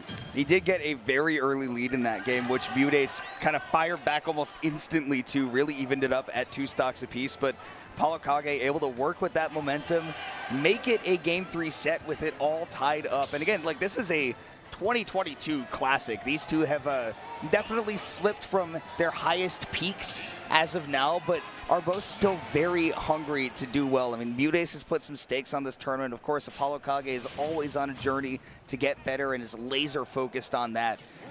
It's always a pleasure to see him play this game, and they will be going to game number 3. 2 of the most well-respected competitors in Ultimate. Always a treat to get them together in the same match. Absolutely, 2 players who are beloved by their scenes and by the scene as a whole, who just constantly have something to prove, constantly push their characters, or mental and mentality-wise, to the moment. But in another game, the crowd is going absolutely wild as Apollo Kage takes advantage of the momentary confusion, takes some damage here, and just able to reset to neutral, just keep this chip going, keep the pressure, but meets the downer with a downer. It's Mutace, AK now okay, these players just want to scrap. There's no, you expect the slow pace of play, they are not having it. Yeah, no, they are happy to scrap. I mean, these are two characters that you might necessarily think of them as having a slightly slower game, but they both have plenty of CQC to offer. And honestly, that's where both of them are happy to play because they're well versed in these matchups. We'll just put it that way. Yeah, and now, right, we're seeing Mutace really use the float, try and find a full shark. AK gonna mix the fastball, try to get it in the back air into the Nikita, but doesn't find its mark. You see him starting to find these setups, even out of disadvantage, but Mutace has been ready for them so far. AK just having to really rely on some of these CQC callouts, the scrappier base of play, because when he's actually trying to set up the grenades, set up the projectile play that Snake's known for, Mutace is having none of it. You see going right back to the ledge right there, not trying to play any fancy games off stage, especially playing with the lead. No need to, get too creative, right? Especially as Mutace, you know that he is all about that consistency, and sometimes that consistency involves a combo that deals 80% damage all at once. See a nice little footstool in there. He has just about perfected that as a tool in his arsenal. It's such a good mix-up too, but so too is just keeping C4 on stage where you might not be able to see it. AK saying, Don't forget about that one. Don't you forget about his love right now. 154% means that he is barely hanging on. Slow recovery as well. Nair's actually able to cover him perfectly. Air dodge does get back to the ledge. Yeah, right. I think finding the hit on shield may have actually helped him back a little bit, right? Getting put in that hit pause just means he's not descending quite as fast, able to give himself a little bit more time to find his way to ledge. But Mutace's going to call out the down air, even though it's frame 3. It just doesn't have the hitbox to stuff out Peach. And so Mutace's going to be able to convert that juggle into a stock, going all the way up and out. And now Apollo Kage just having to find a way to answer back if he doesn't want to go down in the break game. We'll be able to use those grenades to just pressure Mutace. You want to maintain stage control, that's fine. We'll just hunt for a little bit of chip damage. Maybe if you're lucky, you get to sit back under that platform if you're Apollo Kage. C4 did not stick onto Peach like he was hoping, so Mutace is going to get to play a little bit more carefree here. Does get the Snake back off stage, barely missed that up smash. Yeah, Mutace there missing the footstool neutral air though. Oh, and that's going to give AK a moment to get out of dodge, right? Try and scramble away to the other side and set up this defensive game plan that Snake can do just so well. Well, does get the reset off stage. Now Mutace down a float, down all the resources in the world, but going to have that parasol, and where there's a will, there's a way to just hold on a little bit longer. Okay, Mutace maneuvering beautifully around that ledge trap. Again, playing with a full stock lead, had the Saturn and immediately comboed it into the sports equipment. I couldn't even tell if that was the tennis racket or the golf club, but either way, it's going to send you far enough to put Mutace up 2-1 in this set. We'll see how that one wraps up. Meanwhile, you got other sets that are just starting. Zamba's coming back on stream. After that loss, Toriguri is going to be playing against JDV, the Pac-Man from Washington. And just next to them, we'll be seeing Opsign, who we saw having a very nice run in the losers bracket. Will now be playing against Quandale Dingle-Lingleton.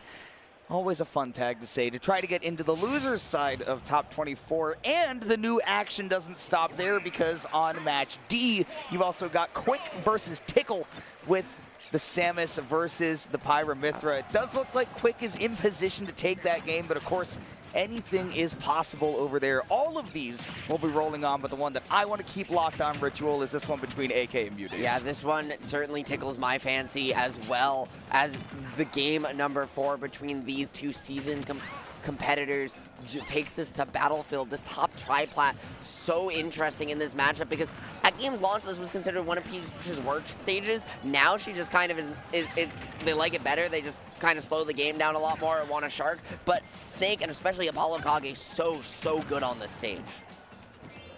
We'll see how that goes up. By the way, for all of you, I do want to just do a little bit of bracket summary for all of you who may not have been paying attention. Maybe you're only on your phone. You can't really switch over to all of the other action. We do have all of the top 8 qualifiers on winners ready to go. We know who's going to be playing in them. Rocky versus Akala is going to be happening on one of them. Light versus Raru, which is Fox versus Luigi, is always crazy. That man cannot catch a break. Spargo versus Ryuo, who everybody from Japan was popping off for in the crowd earlier, beat Shiny Mark 3-2 to get that opportunity to play against Spargo. And Shuton and Toriguri are going to be playing against each other. So there are only 2 NA players playing in those top 8 qualifiers on that side of the bracket. Everything else, Japan. Yeah, right. Japan versus the world. if the crew battle didn't entirely answer it, I think this top 8 winner side might. That's the way it goes. And most of the matches that we're watching right now, I believe all of them, even if I'm not mistaken, are losers bracket. People fighting for their lives. Zamba versus JDV. The winner of this will be playing against Beastly, who got a 3-0 victory over Titanium. Mona, did Zamba really travel like 3,000 miles just to go to Xeno again? That's exactly what's been happening, huh? Yeah, he's getting to play weird characters. He's getting to play Pac-Man. He really has just traveled back in time a year. Welcome to the Pacific Northwest. If you come over to Seattle, where I moved to, then you can play against Duck Hunt, Pac-Man, Dark Pit, And Toon Incineroar. Link. Mystery Soul's there to play rivals. Let's not. Hey, listen. I'm thinking of some of the BC Incineroar players, but at the moment, I mean, AK found quite a little trap and is able to even up the stock count here. Mute's just doing such a great job of these double jump floats, holding at the awkward, ambiguous height where AK just hasn't really been able to find a good approach in with this turnip in Mute's hand. Yeah, that's one of the big things that Mutace is always focused on as a Peach player, especially against zoners, is that if you have a turnip in hand, that gives you the option to actually fight at mid-range, where normally Peach is actually super, super weak because she's not going to have that ability to get up close and pressure you super quickly. But of course, at long range, she can pull a turnip and activate that mid-range pressure. So you want to have that turnip in hand so that you can play at that medium distance. Mutace, man, those anti-airs with the downer is weird. And the double jump float height too, right above platform, is really interesting because we're seeing AK try to set up these grenades as kind of landing traps, right? Set up the C4 and just make it so that Mute can't land comfortably out of these floats. But then AK keeps jumping a little bit aggressively, keeps rolling through, and that's what Mutace is calling out. Mutace is just willing to not swing and just slow the pace of the game down. But if you miss a single C4 when you're playing that slow, your brain slips for just a second, Snake's gonna take the stock away. And if you know Mutace, you know that he is already playing at like 100% brain capacity. He is kind of famous for being the person that is like doing the most at all times. And so yeah, if you throw in any more mental stack onto what he already has to deal with, Mute is capable of surpassing what you would imagine human limits are, but also that's a tough thing to keep up for a very long time. And Apollo Kage, definitely a competitor willing to take advantage of that. Yeah, that time unfortunately, that golf club not going to hit a 4, instead just going to hit an explosion a little bit, blowing up in your face with that trick golf ball there. As Mutace now getting pushed into the corner, does drop the turnip, and that's going to give AK a momentary reprieve to just maintain the stage control, back on a whole lot of damage, and force the game 5. That is exactly where we're headed. Mutace was the one who looked like he was ready to take it, but instead, that one is going to game number 5. Going to be a lot of fun. While we're waiting for that one to get started, do want to pull up Stream D if it's at all possible. I know that game 1 of Zamba versus JDV is able to wrap up here, but I do want to see if Tickle is able to even this one back up. Does have the 3 stocks to 1 lead, but we are talking about Quick, who did take that game 1 pretty convincingly. And look, I mean, almost all of EU is behind this man right now. He played excellently so far through this bracket. Definitely want to see him stay alive and play in that top 24 qualifier that both of these players are trying to reach. And AJ is so good against floaties, especially with his Mithra, right, at getting those juggles as we saw. But also, when you get put off stage, can turn into a lemming rather quickly. And Quick just so good at finding that one missed option, keeping you in the air and trying to force you to do just that, right? These time bombs just resetting the situation. Kimono, we haven't even had time to breathe and it's a one stop, and it's an even game. The moment we switched over to this stream, it seems like Canada was cursed, but I wanted to come over here because I had a feeling that game was not over. Quick is definitely putting the hurt onto Tickle, has now even taken the percentage lead after being down 3 stocks to 1, and he's going to get quite a bit of charge shot built up right there. This could suddenly be Germany taking a 2-0 lead. Yeah, what an absolutely destructive way to do so, right? Not just go up 2-0, but do so with a reverse 3 stock. The mental stack rising so high, that Jenga tower, you have to be very careful it doesn't tilt over. And tickling an even set here, but he just has to hold on. It's just such a blender to get put into as a player here. You feel like everything is going right. Reverse 3 stocks hurt so bad. Does have a juggle though. You got to watch those bomb landings, but Quick burning that air dodge to get down to the ground quick. Charge shot to set up. This is a damning situation for an Aegis player to be in.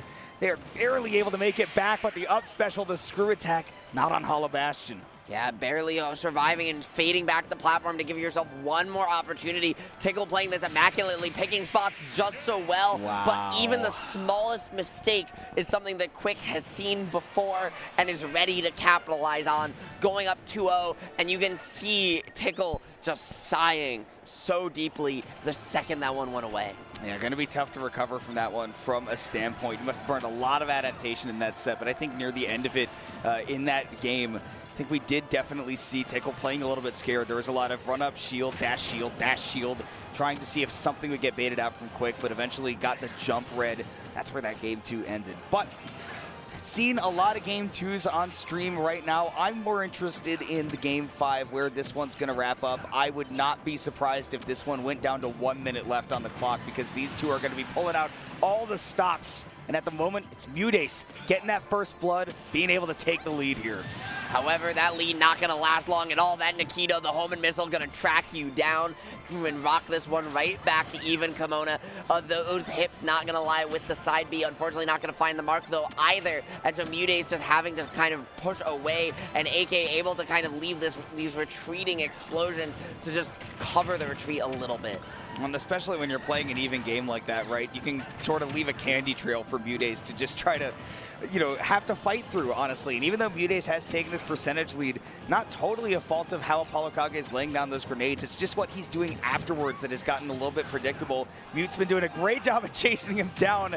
Almost fell victim to that forwarder, but somebody like Mute, you're not going to catch him sleeping. Although you will catch him stuck right there with the C4. Apollo Kage going to try to make the most of that. Yeah, now just trying to play that mid-range game, slow it down. Mute just saying, I'm not going to approach, I'm going to wait. Just trying to bait out this C4 detonation to not get called out. Does find the hit that might have transferred over, swinging on back.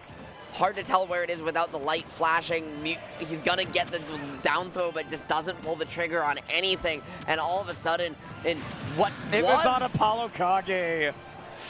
Yep. The game of hot potato ends poorly for him. So Mutace going to be putting Apollo Kage on tournament stock right now. One of these two will be going home at, I want to say that's 33rd, if that ends up coming true. Absolutely crazy to see, right? Such talented players down in losers, but that's just how stacked this tournament is. Apollo Kage gonna apply a little bit of that stanky leg and gonna take that stock away. Game 5 last stock. What other way would we want this one to end? Let's lock in. Yeah, I want to see these two players go the distance because that is what we've seen in the past. These two have mirrored each other's successes and falls. I want to see which one of them is going to come out on top. AK taking that Cypher a little bit higher there and then using the stall to get the grenade into the dare was so smart and allowed him not just a way out of dodge, but he just tried to end it all right there. He was playing such a good, patient defensive game, but tries to switch it up. When it doesn't work out, he goes right back to the original game plan. But unfortunately, it gives Mutace just enough time to recollect himself. And when Mutace is calm and collected, there's no stopping him. That's when he has hit his flow state. Definitely makes it work. So one of Texas's finest going to be able to continue on in the bracket. That means we get to look at a couple more sets that are going on right now. Opsign and Quandale Dingle Ingleton, I do want to be at least a little bit focused on because this is a loser side top 24 qualifier. This will mean that they get a little bit of a break before that next wave of Smash gets going because we will be playing through until our top 8 is decided today. And it's one of these two is going to be there for that final phase. It's either going to be Opsign or Quandale Dingle Ingleton making it into top 24. Yeah, right now, I mean, Quandale's so such a good Steve player, right? When the character first came out, I think found his best wins over players like Tweak, but now just kind of faded a little bit from that peak. Still a very strong player. Opsign, though, as we mentioned before, the hometown hero, and kind of taking a page out of Mars's book with some of the ways he's approaching this matchup. Just able to find the forward airs, find the pokes, and really just dance around these blocks to the utmost when they come out. Okay, though, right now with the building the staircase to reset, that TNT means we're going to just take a little bit of a breather here because you have to slow the pace down. Unfortunately, when Steve takes a breather, he also gets a boatload of free crap and the stock to boot. That's a yard sale I could enjoy going to. Shout outs to the Yard, by the way, one of the sponsors of this tournament. Yeah, definitely working out for Opsign, or for Quandale right there. Opsign definitely got a hurt right there, knowing that it just kind of gave Quandale a lot of resources for nothing, but staying aggressive right here, using that back air just to set up for that timing of potentially a second one after that air dodge. Man, I love this aggression from Opsign, keeping that pressure on at the ledge, making it hard for Steve to get out of the corner. That's an accomplishment. Yeah, just the dance, the berry now. That could be the stock gonna find the drop through, but unfortunately back here, not enough. Woo! But the plasma whip will be. Opsign just keeping the pressure on, and the crowd is feeling it. I just heard the roar of 3.5 million Canadians. Am I exaggerating? Maybe. Opsign, though, definitely has some momentum going into this stock, and you want to have that counter pick advantage. You don't want Steve to be able to command the whole pace of the set. You want that room to play around with. And Opsign is going to be able to get something started here. Landing fair one is a great setup for ZSS. Yeah, now trying to shark around the block too. That arcing angle of up air just so good against a character like Steve, right? Able to not just find his way around blocks, but also around things like Anvil. As we see Quick take it with a 3-0 over Tickle, and Quandale is going to take it, going to get that counter pick advantage that could be so crucial to prevent Steve from having. Unfortunately today, Opsign is going to have to take the little bit more difficult path. Yep, this set will continue, but it is tough for the hometown ZSS, who has now got to get 2 in a row against one of the better Steves out there. Quandale, of course, has been known for a very, very long time. The artist formerly known as D-Dog, as you can tell by the tag. And now just 1 game away from moving on into the top 24 on loser's side.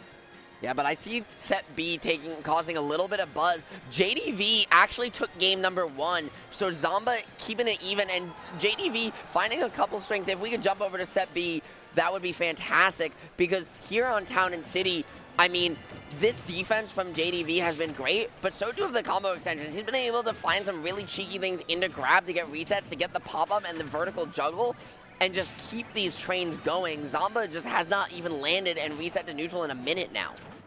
It's been quite a time for him to try to get back into this game, and that is exactly what Pac-Man can do. This is one of those matchups that almost is entirely, determined by who gets into the lead first. Oh my goodness, the trade. JDV is going to turn it into a stock. Pacific Northwest is starting to get loud. That was so smart to recognize that would trade to set up the grab break into the bell to find that stock. JDV reeling him in there, and now reeling in the extra percent, but Zomba smartly backing off, throwing out a laser, saying, okay, you know what? Fine. If you're going to play this aggressive style of Pac-Man that I'm not so used to, then I'll be the one to slow it down. Mm-hmm. JDV perfectly happy to play that game. Look, if anybody is from a region where you have to learn how to play slow, JDV's from there. Pacific Northwest, Seattle specifically, it's going to teach you some discipline. And playing against Rob, you're going to need plenty of it. Even has all those combos built up. Nice little drag down up air into the F smash. Great find from Zomba to even up the stocks. And look, with even stocks as Rob, that means the game's not over. No, not at all. Especially when Pac-Man with those stubby little legs, right, has to just jump in and swing. JDV making so much mileage once he gets that first hit, but it sometimes can be a struggle to do so. Unfortunately, with not just Bell, but the gyro. I mean, Pac-Man's got all the tools in the world now on his side. I gets to pick it up again, but Zomba using it as a trap and gonna try and take it all, but oh no. It's sour spot. Zomba was barely missing out on what could have been his game to win. Instead, JDV's going to reset the situation, should have enough time to get the bell into his hand, and he does. Zomba does not like to land quickly in these situations. He likes to take a second to breathe, to think. JDV with the lingering forward smash. There we go. You hear the crowd say, JDV! And Pacific Northwest crowd coming alive for their homeboy, who is 1 game away from knocking out Zomba at, let me just double check to verify, because I believe the number assigned to him would be 33rd. Well, you know what? Someone let Mars know he might have some new friends. Yeah. Cause this bracket's getting real spicy. Everybody in the Northeast disliked that. I'm from the Northeast, so you know what? I'll take one for the team. Take one for the team, indeed. All right, well, this one's getting started. It will be great, but I do want to go over to match C real quick, because this one could be ending. That is, again, a top 24 qualifier between Quandale and Opsign. This is a hometown hero in Opsign who's trying to make it work, but, I mean, this is just a hit or two away from this set being over, going home at a respectable but not later in the bracket 25th. That is what Opsign is staring down if things don't turn around quick for him. Yeah, but if you're Opsign here, right, you just need to find a way to just dance away from a couple more of these up tilts. Just not get caught in the blender for your aggression.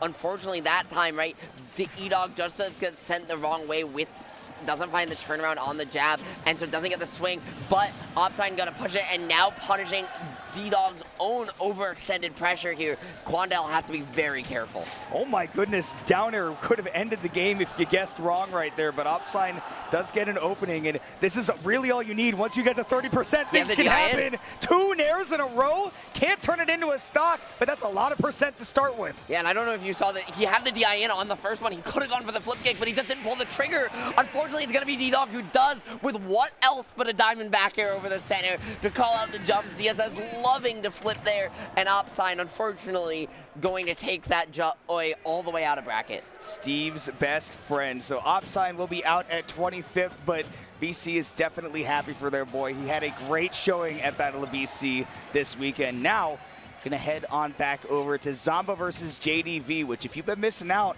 this has been a good set. I know a lot of y'all have probably seen Zamba in particular, but Rob in general versus Pac-Man. This has been something else to behold. JDV might be down in percents right now, but that has not stopped them before. Not at all, but I do think this larger stage does provide a good benefit to Zamba to kind of, especially with a higher platform, not get sharks quite as much, get some landings, maybe find a call out with these further in platforms as well, and does so there with the back air. So now Zamba looking poised to send us to a game 5 if he can just hold on. The activity of that tractor beam helping out JDV, who immediately goes over to get that bell in hand. Charged F smash, it's barely not enough.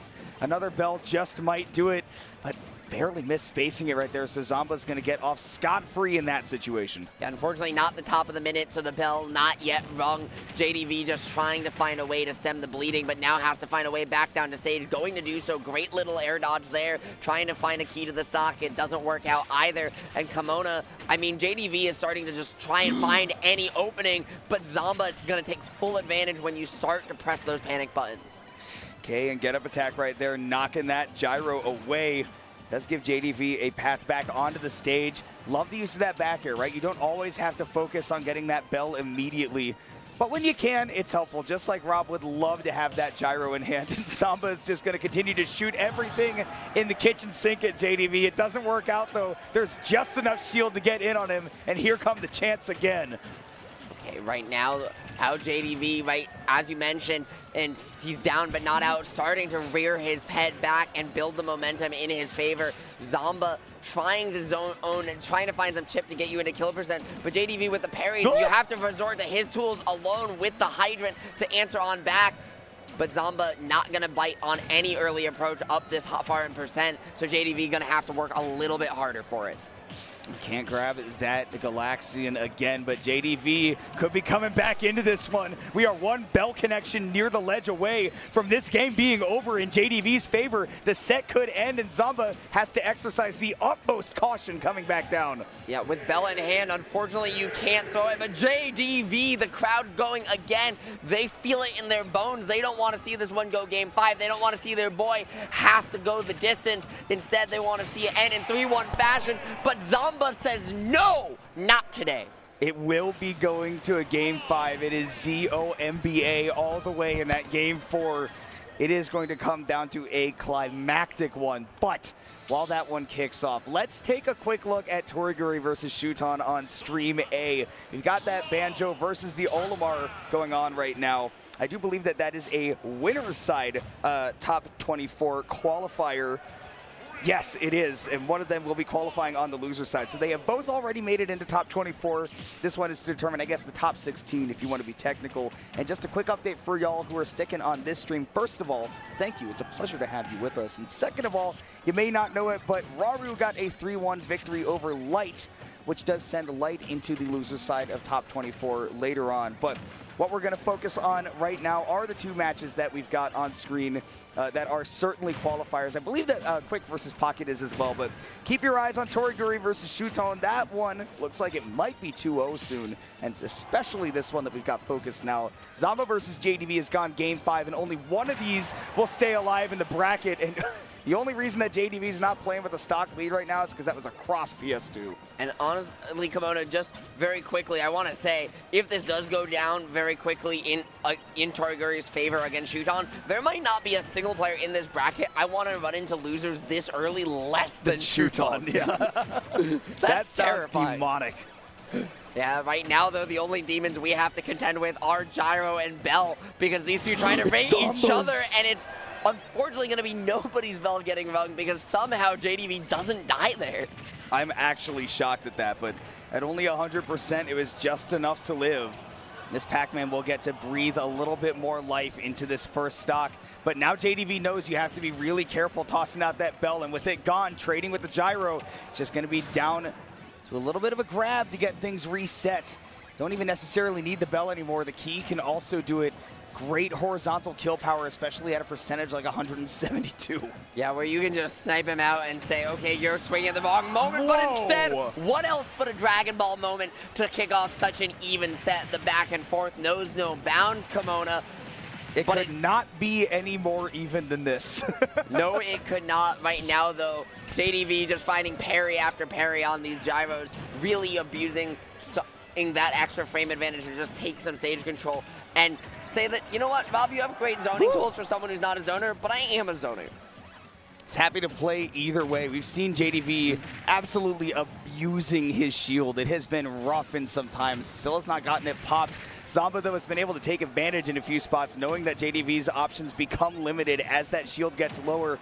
Nice fastfall to the ledge right there, but this is still Zamba sitting pretty. This whole stock has been immaculate from Zamba. He baited out the Hydrant early and then said, I have to juggle him, but JDV able to find the side switch there, push him to the corner. Now Zamba has to be careful. He might have the percent lead, but he doesn't have the comfort, does find his way back with the laser, and now JDV just has to push all options just to find a way to keep on living. Very tricky angle on that side special to make it back. Power pellets coming in clutch for JDV, who's now got the bell in hand, gets it right back. Zamba, yeah, just keeping that shield up forever, not playing your mini games with you. Okay, now grabbing the orange, no, the melon, maybe trying to get something a little bit slower. Okay, it's just going to be the bell. You know what? JDV just wanted to keep us guessing a little bit. Well, I was guessing too. How is he going to make it back? Turns out he's not. Zamba taking the stock lead right here. And look, if you take the pace away from Pac-Man, that is a great way to stifle that momentum. JDV is the one that has to make some action happen. Yeah, you get that bell into hand, but Zamba doesn't have to do anything about it. Not at all. And remember, when Bell's in hand, one of the reasons we never see anyone try to Z-catch Pac-Man's projectiles is because they can only be re-grabbed once unless he charges it again. And you know what? Pac-Man doesn't generally like to do that very much. No, not too much. Unless he's going for some crazy combos, you'll see it with the double Galaxian side special. Not going to be enough to take it. Does put JDV in danger! Oh, no. And Zamba says it's danger for a reason. He's able to snipe out that recovery with the down air. End the set right where it stands. A 3-2 victory, sending one of the finest from Seattle home packing. Yeah, my man said no zoomies for you, but we are going to zoom over to stream number A to see maybe the end of Shuton and Toriguri, but not if Shuton has anything to say about it, because despite being down 2-0 in the set, he is up a little bit in the percent game here on Final Destination, and what a stage counter pick to take Toriguri to. Yeah, I do like this. This takes away so much of the trickiness that Toriguri would normally have access to, right? You have the platform a lot to mix up where you can throw the egg grenade specifically, but also the bouncing neutral bees as well. So this is definitely going to make the game plan a lot more straightforward for Shuton, who is getting pretty close to having 3 purples in his lineup. Yeah. Okay, he had 3. 3 purples is absolutely lethal. 1, 2, or 3, you don't need them. And that Wonder Wing so strong with the invulnerability, but only after that initial startup, and Shuton timing it perfectly right to find the stock. Now racking up just so much damage. Come on, we can't even breathe before it's 60. And welcome to Olimar, baby. This character is damage dealer incarnate. That is what he is built around. And also Shuton's got the 2 purples back. Means that the range is a bit limited, and Man, dude, Toriguri is so good at finding those moments where he knows without a doubt that you're going to be barely above the ground, where you are just not going to be able to get away from the Wonder Wing unless you literally air dodge up on reaction, and then finds a way to get back in there. Love the turnaround with the eggs as well. Hold on, Ritual, this is not over. However, that double latch is going to be just so much damage. Kimona and stuck in the corner. Toriguri just has to start to burn these Wonder Wings to even make it back past this onslaught of little green plants. Right now, though, unfortunately, that purple not going to have quite enough range. The rest of the Pikmin are away. Hey, we're seeing now Shuton just try and get some more resource back. He's got the purple, he's got the blue. This is full-on kill territory for him now. Toriguri just trying to find any amount of chip he can to keep this one close enough that maybe he can find a kill. And taking it slow is all you can do. You have to be wary of those purple Pikmin. Like, you can't challenge Olimar there because an aerial can come out at any moment. You have to just sit on the ground and hold that. Shuton gets to land there. Olimar there, unfortunately, losing one of his purples with a little bit of a snipe. Now with very little health left on that purple, you have to be a little careful, but it's going to be the delay of the back air. Unfortunately, Toriguri got caught tripped up a little bit by that whistle armor. Just wasn't quite sure how Shuton was going to come back down with it, and Shuton said, okay, well then I'm just going to pick the obvious option and take your stock away. Yeah. Shuton definitely playing well there on Final Destination. While they get that game 4 ready, I'd like to take a look at the beginning here of match B. Zamba back on the stream, now going to be going up against Beastly, who has been cooling his heels a little bit. Again, mentioned it earlier, already got into top 8, winner's side of Rivals of Aether 2.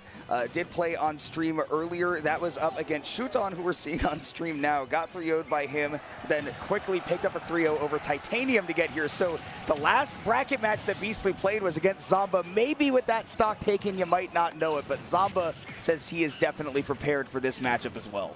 Yeah, and Zamba so good against Diddy Kong in general, right? Both understanding the item play from his own gyro and from his many, many hours of experience against players like Rivers, Tweak, Peko, even, right? Just so many Diddy Kongs that this man has gone up against over the years. And, I mean, right now, Beastly hasn't got the opening.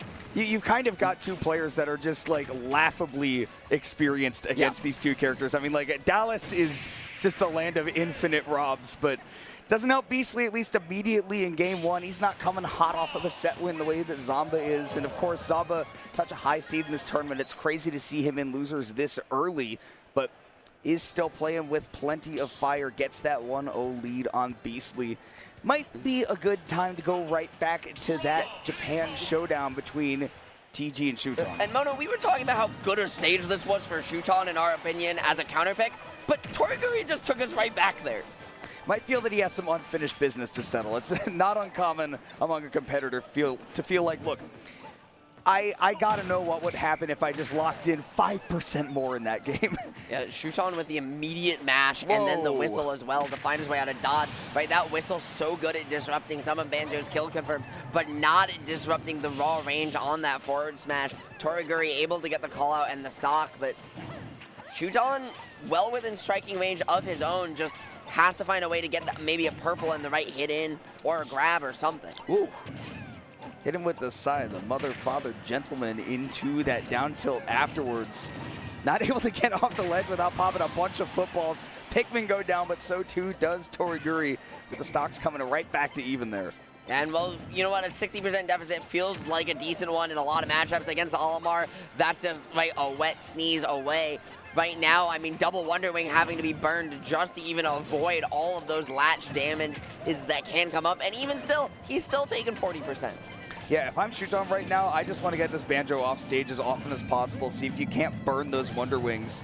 Sitting at 57%, you've actually got a chance for that to matter. It doesn't often, especially against Toriguri, who's so picky about how those are used. Not able to find the connection after those eggs, so this one right back to even. And through the white, said, okay, you're at kill percent, I can use this to just delay your timing a little bit and then keep my double purple to rack on the kill, rack on the damage later on, doing exactly that, executing the game plan. And Shuton feels like he's just had a whole new download, a whole different player than we saw the first two games of this set.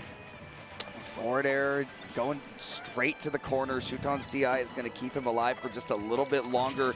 Again, purple in hand, although it does get taken out.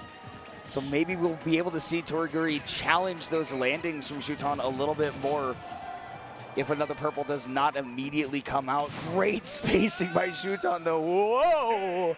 Is able to take that game forward. So again, on the verge of a reverse 3-0, looking to do to Toriguri what Toriguri did to Zamba earlier. This is going to be a heck of a set to watch finish up, but we will come back to it. I do want to look at Stream D. We haven't put any of this match on the focus yet. Pocket versus Quick is already looking like it might end soon. Onan has got a decent lead over Quick. They are looking clean in this matchup. It is a struggle for Samus. We already saw Quick play Akola earlier and have a lot of trouble. Looks like it might be a double Steve to send him out of the bracket. If you're Quick and you lose to the best Steve in North America and the best Steve in Japan to go out of bracket, that's gotta feel bad. That's just gotta feel a little bit bad, right? Like, or it can feel good. You know, you did what you did. It's a tough matchup. Sometimes that's going to happen. Samus does have her weak spots. And again, like we discussed earlier, talking about this exact matchup, people that are comfortable playing as zoners, playing as a slow game plan, will generally be able to do it better than Samus in the head-to-head. right now, it's just one of those hard things because, like, you set back to charge shot, and that feels like a pretty good use of not interacting time until you realize that Steve actually just got a diamond for your troubles, and that's unfortunately exactly what happened. You do get all the damage in the world here, though, and the stock to boot. Great pounce to just completely minimize that advantage state and the no resources, but unfortunately, the unforced error is going to just say it doesn't matter. Oh, very sad way for that one to end. So Quick out of the bracket. Now I believe that is Onan moving on into the top 24 of the bracket. Just going to double check on that, but yes, that is the case. We'll be facing off, I believe, against D-Dog, against Quandale.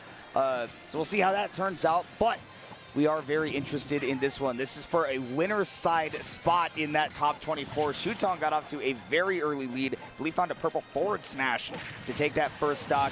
Will go into the blast zone courtesy of that forward air. So Toriguri not letting this one get away from him. Yeah, it looked like a little bit of awkward DI there, though. You didn't see the kill spirit come on out at all. But Toriguri abusing that extra jump to kind of avoid these Pikmin as well. Unfortunately, just hasn't been able to land very cleanly here. PS2 can be such a trap, and Shuton might be just the best player in the world at trapping these platforms with these Pikmin.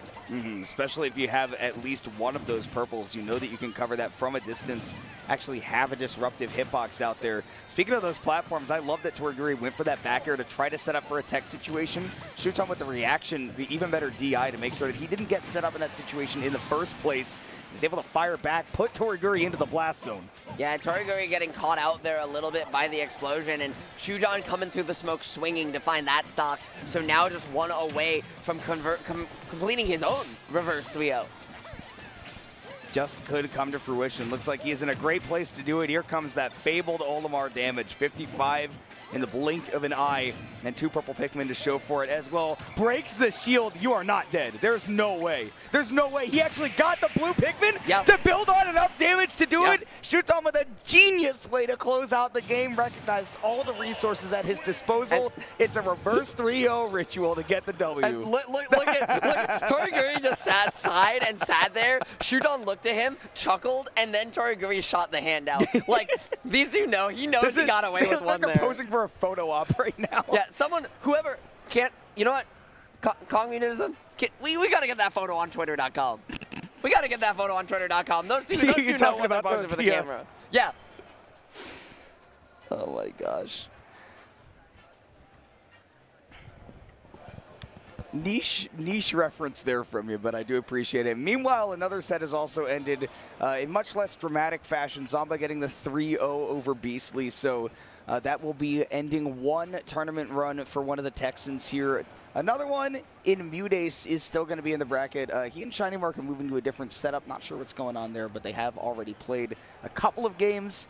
We'll see where they end up, but hey, so far, y'all, I'm losing my voice talking about all these games, but thank you for sharing in the excitement. Seeing a lot of y'all in Twitch chat having a good time, cheering on your homies. And that's what the quad stream's all about. Get the most amount of exposure for the most amounts of people that want to see their homies play. Yeah, right. This is where all the best sets happen. I feel like there's no better time to tune in to a quad stream than the first half of Top 64, where you just see so much of a bloodbath occur. You go to mainstream, you see one good set. You tune into quad stream, you see 4. I mean, this is where you go if you want the action. It's a Michelin star restaurant versus the most food you've ever seen for your value. And honestly, I'm taking the latter. But it's literally, do you go from the venue, do you go to Miku for dinner, or do you go to the food court across the street? Exactly, yeah. Do I go to the Japanese supermarket and get $6 sushi that tastes very good? Or yeah, do I go to Miku and, get something really nice? And y'all, while you're here with us, do want to tell you about some of the people that have helped us make things possible. We're talking about places to get good food. How about y'all head over to the Rec Room if you're up in the area? The weekday wins. You can score daily deals on food, drinks, games, and attractions. You can see how much fun. Look, we got VR and we got drinks. We got burgers. It's a heck of a good time. We got skee ball. Count me in. And what's crazy, not even that far away. It's over on Granville Street. If you want to find out full information, head over to therecroom.com today and check them out. Definitely big recommendation to them. I've been hearing nothing but good stuff about the Rec Room, especially as sponsors of this tournament. And this tournament will be soldiering on. Shiny Mark and Mudace are ready to get right back into it. Looks like Shiny Mark up 1-0 on Mudace, which is a little bit surprising. This has historically been not Pikachu's favorite matchup. I think that a lot of people have generally considered this to be very good for Peach, but Shiny Mark definitely showing up strong so far. And Shiny Mark has done decently, at least in what I remember, against Mudace, just a player who, we talked about Mute being able to push past the limits of what we think is humanly possible. We've seen Shiny Mark do much the same thing, both in terms of the technical execution and the patience, and just showing the real complete strength of this character and just how busted he might actually be. Another person with endless tournament stamina. That's one of the things I think about when it comes to Shiny Mark. And a lot of people from the LATAM region, and specifically the people that are even further south of Mexico. Like, you go to Guatemala, you go to the Dominican Republic, which, yes, I know the longitude is pretty much similar, or the latitude rather, but either way, yeah, Shiny Mark has definitely shown that he is right up there with Sonics in terms of that tournament stamina, how long he is willing to do what needs to be done. Nice little wall jump right there to get a quick opening. Certainly, I think one of Shiny Mark's best options out of Disadvantage, and one of his favorite options. We see him go for that wall jump up air a lot, and he gets so much mileage off of it because it's so hard for for a lot of the cast, especially a character like Peach, to really punish if they don't expect it coming. Shiny Mark, they're baiting, maybe I'm going to go for the Thunder, but instead just retreating back with the quick attack. Unfortunately, Mudace not going to bite on much of anything, and so Shiny Mark just backing off to slow things down, recognizing that pace of play was not advantageous to him. Unfortunately, Mudace was ready for whatever tricks he had up his sleeve.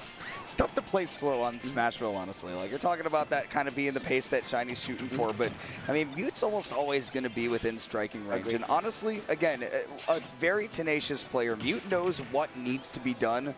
The only question is going to be if his hands do what he tells them to do. Not always the case with him, but he is definitely one of the most intelligent players out there, and you can see the decision-making, especially in Disadvantage, is just primo. And you saw the toss-up of the Stitch there just to try and lock down his stock, but Shiny Mark found a way through the maze and out the other side. Now going to just, again, empty hop, throw out some phantom pressure here to try and find this stock away, but still not able to close it out. And even though he's got the right ideas with the T-Jolt, Mudace just always in the perfect position to not allow Shiny Mark to capitalize. Man, I love that Shiny Mark is mixing up the angles of approach here. Lots of different moves, whether or not he's going in with a T-Jolt in front of him, but Mute has just not been letting any of it work right now. And you can see he's confident enough in that spacing to let that 9-iron rip. Shiny Mark, though, going right back onto the other side of the stage. Not going to really threaten the Thunder in a realistic way, but it's eventually going to be the up air that takes out Mute's first stock. That's not a move you kill very often, at least here in Smash Ultimate. But Shiny Mark going to do what he has to do to make it happen. Kimona, Shiny Mark, it took Shiny Mark 3 minutes to take the first stock. Yeah, again, if up air is what you're killing with as Pikachu, generally something has gone wrong. But again, that's one of the reasons why people have started falling out of favor with this character over time, is that sometimes finding those kills can be difficult. This kind of thing does happen, don't get me wrong. Building up 70%, something that most good characters in this game can do without much of a problem, but now it's going to be up to Shiny Mark to not let percentages get crazy again. Maybe without Rage that could be better, but certainly doesn't mean he's in a better situation. Mutace is the one playing with the lead right now. Coming off the Angel platform with the Thunder to just try and find the stock was an absolutely gutsy play, but Mutace just keeping these floats going so long at the perfect spacing that T-Jolt just not been able to capitalize too much at all. The parries have been on point as well, and without the T-Jolt to consistently control the pace of the game, whether it's because of the float or the parries, Mutace has been the one in the driver's seat from start to finish so far. Yeah, again, this is a stage that is phenomenal for him in the matchup. It just doesn't give Pikachu that much space to actually get things set up and, you know, make use of it. I love Mutace going for those drag down up air combos. Always so pretty, but still not able to get anything too big out of it. So Shiny Mark still hanging on. Okay, trying to find the reset, the drag down into the down smash. It's gonna be the classic that finds the stock. Shiny Mark, as you said before, doesn't let the percents get too out of control this time, but the timer only a minute further down. You still have to be a little careful though, because your percent is ticking up and the onus is on you to find a way to just play this one so efficiently. Just having to reset quick attack 3 times now, 4 times, doesn't have the opportunity to reset the ledge more than one more time, has to go back to stage, but Mutace still about to run out of PP for that move. Jeez. Up, he is getting used quite a bit. Here are the Nair loops. They're coming in. Peach is floaty, but she is also a mid-weight, so that does not mean she gets a free pass out. Oh my goodness, Shiny Mark, where did the game 2 victory come from? I think he just said up, up, down, down, left, right, BA, I win the game. Yeah. Like BA-LRA start. Yeah, that man just pulled a magic trick out of his hat. Fast one on him. If I've ever seen one, right? Going with a mix into the Thunder there is not a combo finisher I think anyone's seen. We'll be seeing that one, I'm sure, for weeks, if not months to come, when people say, remember what Pikachu can do if you just don't remember to look for just a second. I do have to call you out here. I do believe that we've seen up air Thunder plenty of times, but nonetheless. Oh, we've seen it plenty of times, but not the whole combo. I'll differ and I will digress, but again, I mean, I think that does speak to the fact that, yeah, Pikachu's not a character that you're going to get a lot of experience against. Shiny Mark is one of the only people that is still sticking it out with this character, especially at a top level. If you're going to get Pikachu experience, you're going to get it against Shiny Mark, and it has certainly been a huge boon for him against many an opponent. Certainly comes to fruition there. Mutace was not ready for the combo, neither were you, neither was I, to be frank. We'll see Shiny Mark get to play with a 2-0 lead now. Yeah, it's absolutely huge, especially, right, like, just the way that game was going, right? Mutace felt so firmly in control, and now not just having to contend and with question marks of will his hands hold up, but also having to contend with question marks of will his mental hold up, because losing a game in that fashion is such a strain on the mental stack. Yeah, and again, you know, somebody like Mutace, overwhelming the mental stack is the way to beat him, and if he's not in a great mood, things can fall to the wayside for sure. But he's also one of those people that is capable of recovering. Just kind of depends on how he feels that day. But right now, again, back in the driver's seat, we've been talking about it. On this stage, you will often see Peach off to the lead against a lot of people. Here's some big damage. Yes, it is a lot of damage and a lot of resets back to the ledge. Once again, Shiny Mark never someone to force the issue, but neither is Mutace, right? Very willing to just rinse reset and say, okay, if you want to play the ledge game, then I will just hit you back to do that again. Now, Peach is the ledge trapping character if I've ever seen one. Great spacing around that back air as well. Keeping things in mind, Shiny Mark with an unusually aggressive recovery, and then an even more unusually aggressive follow-up afterwards. Mutace getting the punish on that up smash. still hanging on to this first stock. Yeah, you saw, I think that one worked because he was expecting the wall jump up air, because the up air is sending the other way, just kind of throwing out a slightly different hitbox. Unfortunately, speaking of up air, that one going to kill, this time at a slightly lower percent. Mutae's not with the optimal DI there, just as Shiny Mark slowing the game around, going around the world, not once, not twice, but 3 times. You mentioned before, this is a hard stage to play defensive, slow things down on. Pikachu, one of the very few characters that actually can do that because of the ability to go around the world so easy. It can definitely slow things down, but it doesn't give you as many openings, right? Mutace will at least close the gap a little bit. Agreed. You see him now being very careful after these Nair loops, not letting Shiny Mark get the ideal setups, and does catch him aggressive, slaps that Pika right on that jagged tail, send him into the blast zone, give him Mute the chance to get on the board here. Yeah, wrong hit of up air, going to send Mute a ways away, and Shiny Mark has no follow-ups for that one, but Mutae's not going to be able to catch the ambiguous DI and going to find the pickup. Yeah, he is cooking right now. Mutae's wanting to get on the board to avoid the 3-0 from Shiny Mark, but Shiny Mark's so capable of stealing away stocks at a moment's notice. We've already seen it this set. Okay, just that little downer to cover his way back onto stage. That's the important part.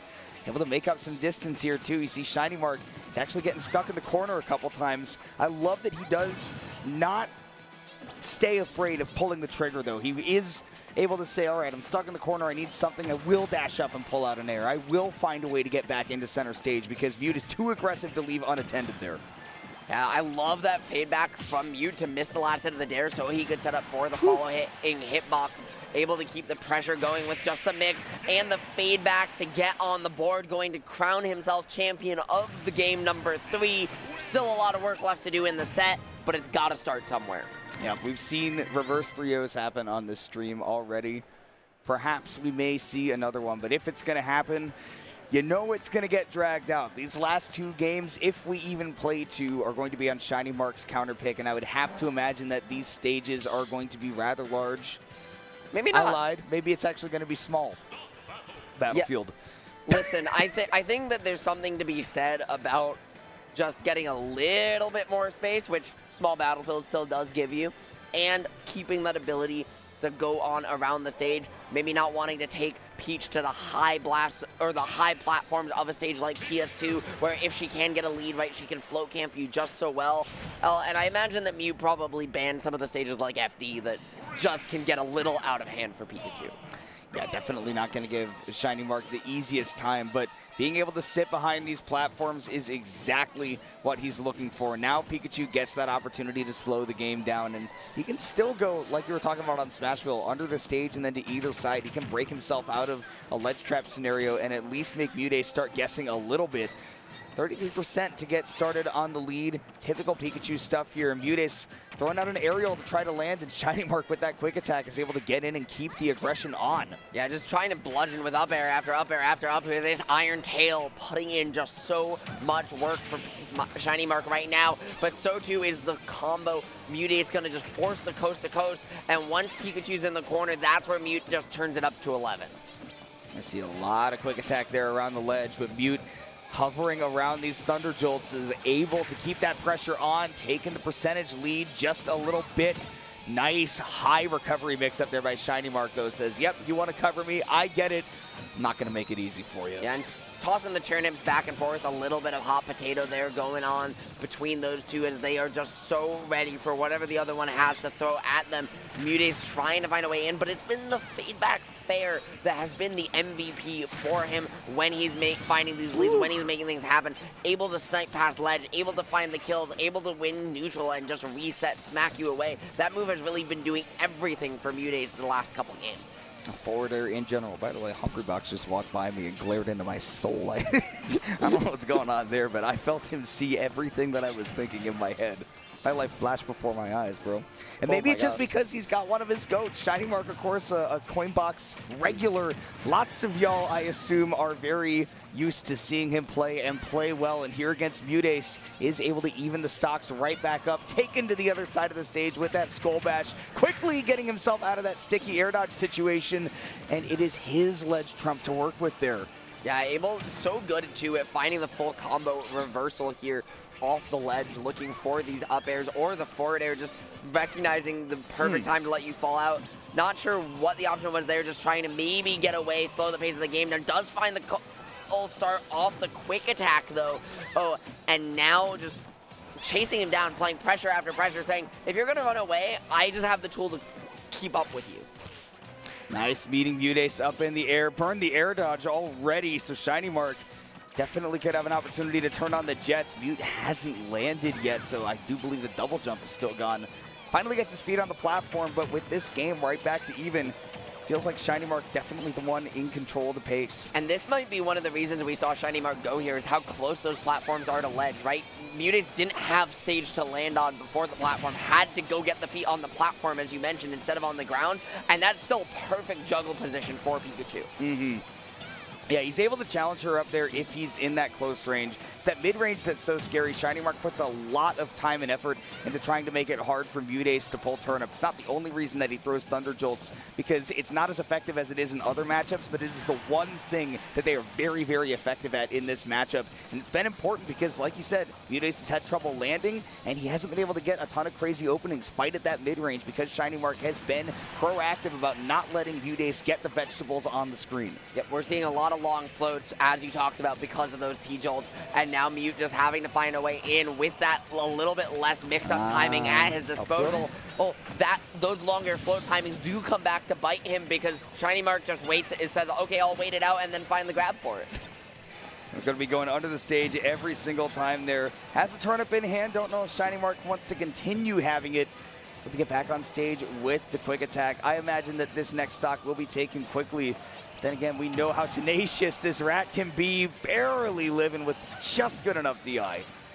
Yeah, I love those angles with the quick attack too, finding just the perfect hit, and then back to go down to resets and Mute away, and now to the platform, send it back, side switch too, keep him guessing with the wrong DI, it puts him all the way into the corner. Kimona, just like that, what felt like a game that was such back and forth, has started to be firmly established in Shiny Mark's favor, and Mute needs to find the stock. He's going to with an awkward air dodge, though. Key SD there didn't make Mutace work to get that second stock. One apiece here. If Shiny Mark's the next one to get one, then he will simply move on to the bracket. Mutace will be out at 25th at Battle of BC 7. There is a Dot Eyes in hand, so you have to be very careful about that approach as Shiny Mark, but with it gone, you see it's immediate aggression. Anti-air with the up tilt. Mutace in the corner. Yeah, you love that even when it trades, right? Just being the one on the bottom means you get to go back down to the ground and reset the situation. F-Tilt going to do so once again, a third time now. Do it one more, and now with the Parasol, he was just dead, but Shiny Mark says, I don't care. I'm going to back air you anyways. That's going to give Mute another chance, and you got to be careful because Mute with one extra chance might be all he needs. The only thing you need to keep in mind is Shiny Mark is make sure that Turnip is not a part of the game plan. Mute is going to be hunting for one thing and one thing only, is that is one of those Turnip trains. 154%. You also have to start worrying about that up air the moment that Shiny Mark gets any rage on the table. Yeah, Mute now just not even looking for the Turnip, right? Saying, I don't feel comfortable because of just how oppressive Shiny Mark has been at punishing every single time it comes out. It's going to be what else for the set, but the up air of all things to close it out for Shiny Mark. We don't see that move kill often, but we saw 3 of them, one for each game that Shiny Mark took away. It was just strong enough to do it, so Shiny Mark moving on in the bracket. That means that almost all of the top 24 has been determined. I believe there is one more winner's set that is still being played, but outside of that, you know what's going to be coming up in about half an hour. Who's going to be playing for those final coveted spots in that top 8? All the people that are still in winner's bracket just need one more to be playing tomorrow at Sunday here at Battle of BC. Yeah, the second, right, that top 16, the top 24 is going to be a bloodbath, Kimona. You thought this half of top 64 was crazy? Well, what we've got coming up next might just put it to shame. Folks, don't go anywhere because the sets are only getting started even as the day comes to a close here at Battle of BC. I've been Ritual with Kimona. That is me. I am Kimona. We have had a wonderful time with you here on the quad stream. And yeah, like Ritual said, make sure y'all stay tuned. You got the BTS stream, you got the main stream, you've got here at Satellite Smash. You got plenty of action to watch. Don't go anywhere.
Hello and good evening, everyone. Welcome back to Battle of BC7. I'm one of your hosts this evening, Goose, and we are so excited to welcome you to Top 24. We've got some real bangers coming up here. I'm just excited to see some amazing top-level Ultimate. It is going to be amazing, guys. It's Humming Bee here from France. Yeah, I still quite stream again, so I expect to see a lot of Smash Bros at the same time. As Goose said, we're going to be your host here and try to guide you among all these epic matches we're going to have. Did you check the bracket at all, or are we just going to be discovering the matches one after the other? We're gonna be feeling it out. And chat, we love to hear what you want to say, what you want to see. We're gonna be quad streaming it up, and you know we actually have some freedom here to hop around. So let us know how you're feeling in the chat, and just in general, we love to hear from you guys. Yeah. I believe we've got Rio and Ouch coming up here first, and I mean, a lot to say here. We got a lot to say indeed.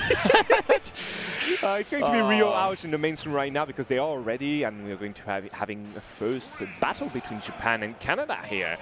Kind of representing what we had yesterday for the crew battle, if I remember well. Rio against Ouch. On the other hand, we have Toriguri against Ken. Okay, interesting. Monty against, I think it's Raru? I'm not sure. And then Quandel Dingle against Snow, if I'm correct. So pretty interesting overall, except some good Smash Bros, as we said before. Right now, what can we talk about? What can we say about Rio against Ouch? I mean, we've got the local legend here, getting off started with a pretty strong, establishing some good stage control here. A little bit of the lead to get back from, but getting started here, and I think this is going to be a real scrappy match just with the way these two play. And when you're piloting these types of characters, I expect it to be pretty explosive, and I expect this match to go pretty quickly. Yeah, it's going to be pretty explosive indeed. Quick correction here, it's not Raru, it's Raki. My Japanese is a bit rusty, so I was close enough. Yeah. So Monty against Raki going to be what's happening down there. Anyway, Ouch will take the lead against Rio here, 115% out on really on point this week. And did you see how he went earlier today? Yeah. I think it was against Leo, right? Yeah, it was incredibly close. It was a bit of a heartbreaker. The whole venue was over there cheering on their BC legend. But, you know, Ouch finding himself here in bracket now, making a real case for making it later on into this bracket. Starting to start this controlling lead. Nice parry there. Really just good stuff out of the gate here. Yeah, definitely. Let me check what's happening on the other side. Ken will take the lead against Toriguri. Meanwhile, Monte and Raki is going to be pretty long. I don't think we're going to focus on this one, guys. Sorry for the others. Quandel Ligaton against Snow. Seems like Snow has the upper hand. All right, back to Rio against Ouch. Lead, I would say, yeah, this is going to kill. No, never mind. Quite. Rio will not get the kill, but look at that. We are on the ledge. He will not connect with that side B, and the situation just got reversed. And Ouch and really, again. Yeah, and Ouch really good about looking for those offstage nairs to clip that recovery. Not afraid to go off stage with a character who's typically, you know, a little falls a bit like a rock. So you've got to really know how to pilot that movement to make that work. Whiffing the grab there. Whiffing the grab and getting punished accordingly with that up tilt, and Rio takes the lead. Obviously, as long as Ouch doesn't take any damage, he could definitely just have him the out just like that. Yep. Perfect. Thank you. Last stock, between Rio and Ouch for this first game. Looking to get something started here with that banana play. As we know, very easy to get some serious combo games started. But the falling there is going to reverse it just as quickly. And like we were saying, this is going to be a real scrappy back and forth. It's not always clear who is really in the driver's seat of that advantage state. Yeah, it's kind of if I'm in advantage, I'm going to push it to the best I can. But in those kind of situations, if you were to have the wrong guess, you're just going to reverse the whole situation. And this is literally what's happening right there. Ouch had the upper hand, and look at that. Rio takes it now out of his grasp. Looking for that down tilt. He doesn't have any jumps. I think he had it. Never mind. I'm just a caster. We're just casters here. I love the double shine. Looking for that option at ledge. A little bit uncanny. And there good it catch is. with that banana peel will be enough for Rio to take the lead in this first game here. Meanwhile, I think Quandel is having some issue against Snow. I did see a 2 stocks lead before getting to this point here. Look at this materials is not looking good at all for the American Steve here. And again, we have to say Quandel Ligaton every single time. Every single time. It's kind of the contract we got here. Yep. It's in it. Yeah. Looking for that Yeah, this is, like you're saying, this is looking a little bit rough here. Very much a kills percent to a lot of Mario's options. He does manage to make it back to the stage, but you know what? Hey, back off. Back throw not quite going to kill from that mid-center range. What a down tilt. Yeah. Down tilt up air for the kill confirm there. Not usually why we see Mario securing those stocks, but when we're up in the 160s, 170s, it'll get the job done. Definitely. Something that is not being done yet is the Torikuri against Ken match. This is lasting forever. They are still on the last stock, and they started roughly at the same time as the others. So let's not focus on this one and get back onto Rio. Ouch. Yeah. they're taking their sweet time. They're taking their time. There it goes. There it goes. All right, back onto the main action here. As we said before, it's going to be really back and forth between the two here. Ouch does have the slight lead here, but again, one wrong commit is going to be enough for Rio to make it back for sure. Except he just got gipped on his recovery. Yeah. Interesting. Laser being a really effective tool out there at that kind of mid-range off stage to force him into a recovery option he didn't quite want to take. Not able to get those rocket boosters back to stage. Some shield play going on here, that mental stack at play there. We're like thinking, why didn't they do this? It's because at high level, which is, you know, again, we're just casters, there's a mental stack going on. What is my opponent going to do? And sometimes you just hold shield. Yeah, definitely. And look at that. On this, Rio is just doesn't care anymore about that specific mental charge we're talking about. He's just going in. Seems like it was a good call because he was pretty far behind. Obviously, Rio out being at 60% or so. Right. Does manage to Evan the odds. Evan take the lead right now. Okay, get off the stage again. 14% advance. He does have the banner. No, never mind. The banner is in the hands of Out. Up to the point it isn't anymore. Just a clinic here on how to edge guard Wolf. Really showing the disjointness of these F tilts. Yeah. Okay. No grab here, no punish. The monkey feet will not find its target, and up the out of as an evasive action is going to be enough again. It works well. We saw Tweak do it a lot earlier, and even in doubles, it does have a lot of damage when you're in the blast zone. So I do understand the process here. I feel like it was a later Diddy meta. Like, we didn't see that earlier on in Ultimate, but now, like, people kind of thought it was a meme. It's like, no, this is a legitimate option. Double down tilt fair to clean up that stock and take the lead here against Ouch. Ouch making a point here, trying to bring it back. Yeah, Ouch being angry about the whole situation. This is literally the definition of a back and forth game. Ouch took the lead first, Rio took it back, and now it's Ouch's turn to get his revenge. Looking for maybe some shine combos to get started here, but getting that kind of initial 40-ish% combo that Wolf is usually able to establish. Yeah. Oh, and a very good call out here on the drop double jump. Yeah, Evan Rio respects it. I don't know if you guys checked the camera, but he was like, yep. Okay, run it back. This is going to be a full set on PS2 for sure. Yeah. The big old green menace. I've been, you know, an advocate of reskinning the stage for, you know, a little while, but you know, that's just the nature of the beast. We like playing there. It's a comfort pick for a lot of people. No, I do agree. Meanwhile, sorry, I was just checking. Torikuri just SD'd against Ken here. Unfortunate. But I want to congratulate them. After, I think, roughly 6 minutes and a half, they did manage to finish the first game. So, wow. Congratulations, guys. Really making it, making that time count. Monty against Raki. Raki did win the first game. It seems that Monty is now in the lead. It was a 3 stock up to this point, but you know what? Hey, we're talking about Steve here. Quandel, the Legal will take game 2 against Snow. Seems like it's going to be a very long set between the two players from Japan and America. But let's focus back onto Canada and against Japan here. Yeah, absolutely. And we are, as I have to eat my own words, we're going out to FD. Yeah. Comforts be damned. And we'll have to see how this lack of platforms is going to change the game plan of both players. Pretty interesting indeed, because I do guess Rio is going to be using his banana way more, as in there's no like banana platform to avoid them. But on the other hand, it's going to be way easier for Ouch to just shark below that banner, that monkey. Except, yeah, there's the monkey feet, so it's going to be pretty hard still. Ooh. Eat that banana into an F smash. Classic, just really solid item play. You've got to at this top level. It doesn't matter if you play an item character. You've got to be cognizant of that item and how you're going to be able to use it, what you can confirm into it, and starting to put on that extra credit. Yep, definitely. There we go.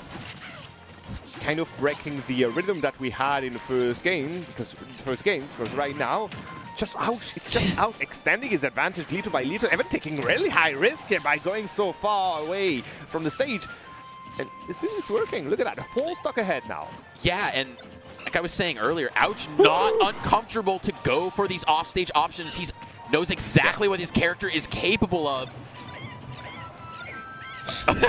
We're monkey, doing a little bit of Z dropping just to put up a wall. That was the definition of monkey business we got there, and it seems to be working for Rio. He stopped the bleeding at 123% though. That's still a kill percent, and you know already that Ouch is just going to trade it out with that back air, and it's going to be enough. Full stock ahead again for the Canadian.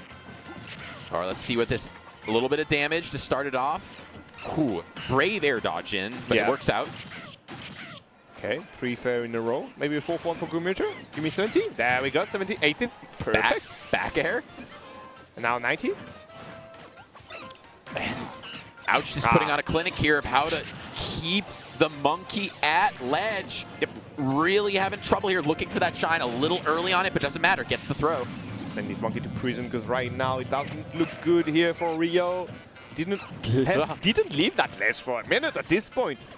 A lot of pummels here from the Canadian players. Obviously, Rio will be enough to get off that prison to get to the other blast zone. And Ouch will take the lead now. 2-1. Really explosive back and forth here. And now down, taking a look. No, don't take a look. Look, you know what? I think it's the first time out of every single time I was on Quad Stream, there's no point in going to the other games. You want to focus on only one. And every single time you're like, hey, maybe take a look at the others. You're like, yeah, nah, actually I'm very fine with Rio against Ouch. I'm not seeing anyone in chat. Complaining. I'm not seeing it. No, for real.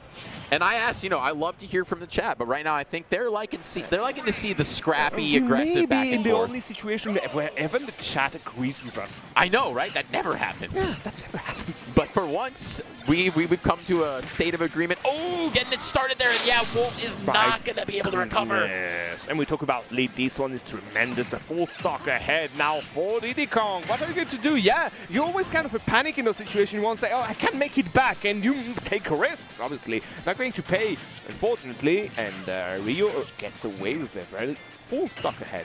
Yeah, really making a statement there to start off this game, and we see them wrap around.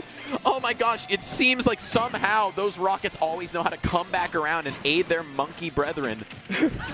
Back throw, perfect. Now what? Is it going for the? Yeah, it's going for the up B. There's going to be a parry on it. Not, unfortunately, they're not going afterwards, but that banana throw into back air was nearly enough to get a kill. And Ouch here, parry, had the banana in hand, but wasn't able to make it happen. And we're seeing the up smash.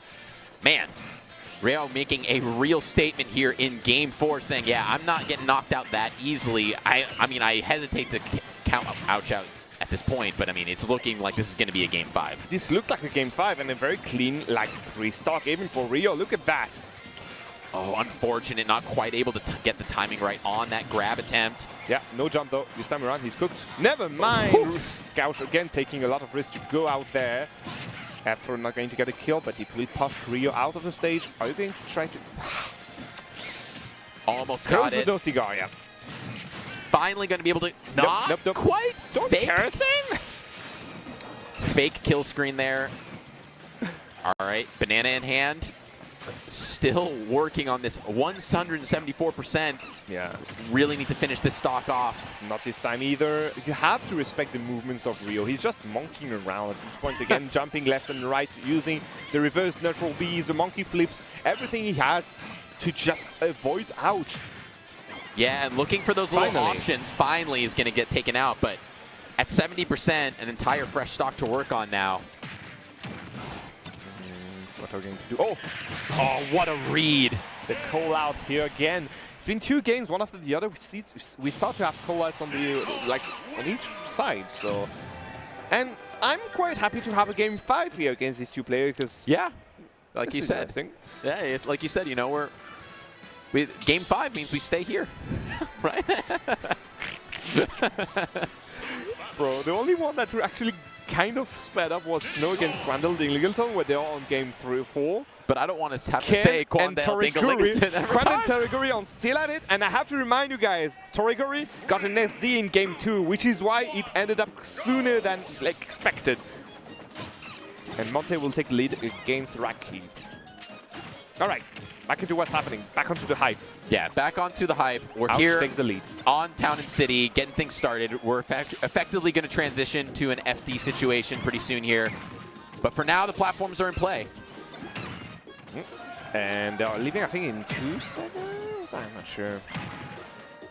No, it's a half a second. It's half a minute, sorry. All There we right, now we transition to FD. They've just been scrapping the whole time. Candidly, the platforms haven't made a huge difference. Ooh, looking for the banana snipe. Not going to happen this time around, but the pressure of Rio will be enough to just get through the wall. Oh, never mind. Yep, Ouch, just Ouch finding will the manage back to air. sneak in and find his own kill move with the back air. It's going to be enough to get a kill. Again, now we need to incentivize on it. All right, Ouch looking to capitalize on this lead. See if we can add any extra credit on this Game 5. I'm sure we are going to start to hear some of the Canadians in the building cheering for their guy. I mean, you guys have headsets. It's very hard to hear. Anyway, 126%. Not a lot of rage on that monkey, so he will survive a bit more, I guess, in some interactions. Get out of there. Out of there, indeed. Up another blaster. It works so well. Why won't you? Why do you want to change your? Yeah. Okay. There we go. Maybe it doesn't work that well. Good catch again. 56%. A pommel after this banana peel. I feel like Ouch has gotten almost, not as much, but almost as much utility out of the banana as Ryu has throughout the course of this match. Yeah, that's something you see with top players. Whenever they have to face a character that uses those items so much, you have to kind of add them, include them in your own game plan. And it seems to be working pretty well here for Ouch. Again, as you were saying, taking a very clean lead. Those barrels are very scary, I have to agree. Yeah. That was a very bad DI from Rio. Ouch will take a clean stock lead. And you talk about the Canadians in the crowd. I can hear them. We can hear them. I have to agree. Getting those lasers out. Why not just control center stage and tack on some extra percent? Well, here's a reason why, because I can dash in and potentially punish that. 6%. Still not enough to get a kill. So obviously we are going to ramp up damage on that last stock of Rio. Does he have any shots? Yeah, he still had one. So you're going to aim for this platform using the banana to just kind of force Rio to drop his shield and get punished with the back air. And now Ouch in the driver's seat here on center stage. Got the banana in hand and not going to be in kill percentage yet. Keeping his jump after the banana throw just to be sure to have it for his recovery was, again, very patient move. Very patient, just really good management of his options. Now what? Right, back throw? Back throw. Okay, I expected him to keep him fresh, to get a kill. You never know. Yeah, because on these side blast zones too, you want that option. But hey, you know what? It's not like he doesn't have any other option to get a kill, and at this point he still have one full stock ahead, so it seems like victory is slipping away from the hands of Rio here. Yeah, absolutely. And now at this percentage, I mean, unfortunately, those upper blast zones are going to be a bit of a liability for Diddy Kong, not able to get those kills as early as he would like. Ouch, slowly picking away. And even with that trade, I mean, 146%, you get the stock. Dropping, not getting the kill, obviously, getting gipped a bit by this kill screen, sorry. 171%, 181. If Rio goes for a very cheeky move, he could find a kill. Like something like this. That's look like, no, the DI was the off. DI. Not expecting, I mean, you don't expect the Nair to come through and clip like that, right? And even with, maybe with perfect DI, but I mean, he was pretty high up there, and those blast zones are not very forgiving. Ouch will take it and defend his counter a bit more against Rio, sorry. And out of the 3 matches, it is... Oh, that's not... that. Yeah, there's no other matches. There are no... Yeah. Understandable. Production, have a good day. Yeah, thank you, production. No, no, please. You know what? What was your biggest timeout or longest set you ever had to commentate? I mean, I'm from the Pacific Northwest, and specifically Seattle area, where we've got Pac-Man, Toon Link, and all these zoners for days. So we have matches go to time all the time. We're used to it. But with that being said, I understand, maybe that's not everyone's region. My longest match was actually Ken against T at Genesis last year. To give you an idea, it went to timeouts and it still had 2 stocks each. 2 stocks each? 2 stocks each after 7 minutes, to give you an idea of how bad it was. So I'm kind of used now. I had my vaccine. But I definitely didn't need, how do you call it, a reminder. Right. You know, when you have your vaccine and you just need to have a the smaller booster? one, like Yeah, the booster. yeah. I didn't need a booster. all right? Yeah. All right, well, we MK do Leo, have okay. MK Yeah. MK Leo shiny Who mark. won this one? MK Leo shiny mark. Yeah, all right. That's going to be a different kind of game. We've got the undisputed champion for best Pikachu in the world and a pretty nasty Ganon as well, I might say, and MK Leo, fan favorite. Yeah, and starting off small battlefield, not super common for game one. Yeah. Sorry, I was checking what's happening on the mainstream. It seems like Gluttony is in the lead against Mia, so I'm not going to complain at all. Unbiased commentary, by the way. Never mind. Game is even between these two, and I think we're going to see the same momentum shifts between these two, just like we saw earlier again with Ouch and Rio, because I can see how both of them can just take the lead, specifically in that matchup where Shiny Mark thinks that it's a -2 matchup for Leo. Really? Yes. -2? -2. I don't know about that. I can see the... We literally talked about it before this match, so I can vouch he's told me that specifically. Interesting. Obviously, he knows more than we're just casters, remember? So yeah. He knows more. He knows what he's cooking. And he's definitely cooking something right now because only 47% on deck and a pretty clean, commanding lead here on this game one. Indeed, pretty good lead here. I don't think Leo does have the tools right now to just try to make a comeback. Obviously, no Arsene on deck. He's still at 0%, yes, but he will have to chip damage little by little on Shiny Mark to try to get a kill afterwards. Trying to go for the F-smash now. Okay, I respect he wants to send a message, but yeah, don't take too much risk for him. Nice down tilt. Nice. Drag down? No, going for the fair. Good idea. And already chipping on Arsene here. That's the second one of the team. The out of shield game here. Yep. Both of them trying to jockey around each other. Now kind of just returning to that classic T jolt neutral that Pikachu can always fall back on. Yep. But not going to bring anything except, I mean, low-key, it was a good idea for Mark. Look at that. He just managed to stay out the second Arsene. Right. And they have barely touched each other now. If there was like a little bit there for like 20 seconds, they kind of just looking for spacing. There's only one winner in that situation. It's going to be Mark himself. Look at that. Right. 4-stock lead. He's even going for the cheeky spikes here. Or attempt to go for the spikes. You always see with Pikachus who are always trying to get that second hit of their up B, and you know if you're able to parry that, you're getting hard punished. But it's even at top level, you see people get clipped it. That was the third Arsene, and still nothing was done by them. Yeah, really. It's like I'm helping. No, you're not. Shiny Mark is doing a fantastic job just managing the fact that, you know, I don't need to engage with you while you're this giant, scary demon. And, yeah, I can just check out. Definitely check out here. Again, look at that. Just hovering around, forcing Leo to go for any options. But, like, again, use your moves. Taking his time, stalling out here. Look at that. Using the Thunder to stall out. I love what I'm seeing here. Another one. Oh, he does manage to get back on stage. Ooh, he will survive that was just Arsene down tilt trading with up tilt. Arsene number 4 will be enough to finally get the first stock here. But look at that, he's already off. He's taking a headbutt in the face just for good measure in the process. And Pikachu, one of those characters who just, well, one of the few characters who kind of just says, I don't really have disadvantage and I can recover from anywhere. So when it comes to timing out Arsene, oh my God.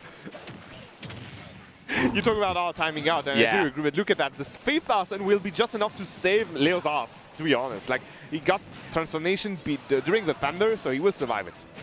Ooh, and also I do just want to bring some attention to Light Xavier. So Xavier, a really good Wii Fit from Oregon, who is making quite the run today against Light. And Fox Wii Fit, not something we see too often. So let's see, let's keep a look on what's happening around there. We got Pocket against Tweak down there. Another good matchup where Tweak will have to go his way around. But yeah, let's see later on. Very later on. Anyway, and then, Leo at 150, 60. No, I'm not going to talk about what's happening on the bottom left corner. I mean, yeah, Asphalt will apparently not be enough. Okay. 165, still clinging to life here. let's see. Nah, he can make it. Like, he would Just get up, back Bro. throw. There's no way he makes the comeback at those percent. I know that like Pikachu does have some issues killing, but we're talking about 174% at this point, mate. Look at that. Yeah, there's so many options. Even just a random dash attack. There's just so many ways. Yeah, has Called it. exactly. Good idea from Leo to go for the downbeat to just kind of get that little, like, what's remaining for the Arsene to pop up. But obviously, Mark is not going to let you charge your bar for nothing. No. Light against Xavier, you said. Yeah, interesting. Both of them seems to be pretty even right now. Torigu against Kenin finally coming to an end. It's a saga down there, an entire 3. We could have watched Lord of the Rings. Literally like a full edition, long edition and everything. Extended edition, yeah.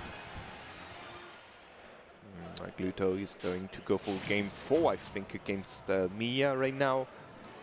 If only Goose had a very good network connection, we'd be able to follow what's happening. Anyway, Mark against Leo, 104 Mark here. And we are going to Town and City. Interesting. All right. And the juggle happens. I'm honestly a bit surprised to see Leo will stick to Joker here. So you think maybe the Byleth? So you were thinking we would got come out? Byleth, we got the Paramithra. Yeah. And I think those are good options. Even if right now... Yeah. Yeah. I mean, I think I'm starting to see what Shining Mark was putting down with in terms of how he feels about the matchup. Just clearly, he feels very, very confident in the game plan, how to execute on it, and just basically take away what makes Joker a good character. Yeah. And we've been seeing it. Just Arsene has been a non-issue. It seems like indeed it was not. It was literally a non-issue the first game, and look at that. Game 2 seems to be exactly the same. Arsene number 2 is right there, only 66% on Shiny Mark, and he's already like again bullying Leo at this point. Oh, and Torigi wins and goes for the pop-off against Ken. Wow. Production is losers, right? I think it's losers. So Torigi will take Ken out of the tournament, I think. In it. Anyway. Well, when you're going through a marathon like that, there's a lot of built up emotion there, so I can understand. Yeah. And again, you can see how Mark is just taking his time off the stage. He's feeling very confident right now. Even going for the cheeky downwards, and then upwards. Pikachu now again taking his time, going back and forth. He's slightly ahead, but not by that much. So yes. He needs to be worried. And we got to be careful with the T-Jolts in terms of just giving. Of course, we don't want to just give out Arsene. Waiting for the air dodge and punishing it afterwards. Arsene will be enough to get back on the stage. But look at that. Back throw. There we go. A few pummels for good measure. And now, again, adding a lot of pressure on the recoveries of Leo here. Leo still didn't manage to use Arsene at all. There we go. Finally. Getting some damage in there. And again, taking his time. Stalling out. Is Pikachu flying type? I can making a case for it right here. Definitely. Flying high. Terra Crystal fly. All right, and now no Arsene on deck and a lot of ways for Pikachu to kill. Yep. Shiny Mark gonna kind of just say this area is no-go zone. Okay, nice. Dragging into down smash. There we go. There's, so, I believe, the first lead of the set. Yes, it is the first lead for Leos here. It was literally a 3-stock before, so yeah, good job, except the lead is a mere 3%. Mark will be able to find a clean up smash here to get a kill, and we are back into even ground.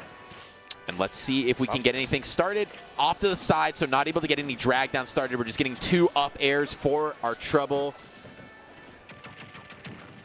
Wait. Sorry, Gluto is cooking me as Arsene, and I'm happy about the situation. Never mind, going back to what's happening right now. The savior of the platform coming in there. Platform again. Down throw, back here. Interesting. We're going to get back on stage. Shiny Mark slightly behind this time around, and Leo hasn't said his final word. Look at that. The bar is charging little by little, and we're going to see Arsene having finally his moment. This is your moment to shine. Yeah, you've got to capitalize here. Pikachu at 80%. That's just asking for an Arsene back air, but Shiny Mark doesn't seem perturbed at all. He just seems like, I don't care. Oh, okay. No punish on the back air. Jab block! Into F smash. All right, no kill yet, but the damage has been done, and look at that. Arsene is leaving us.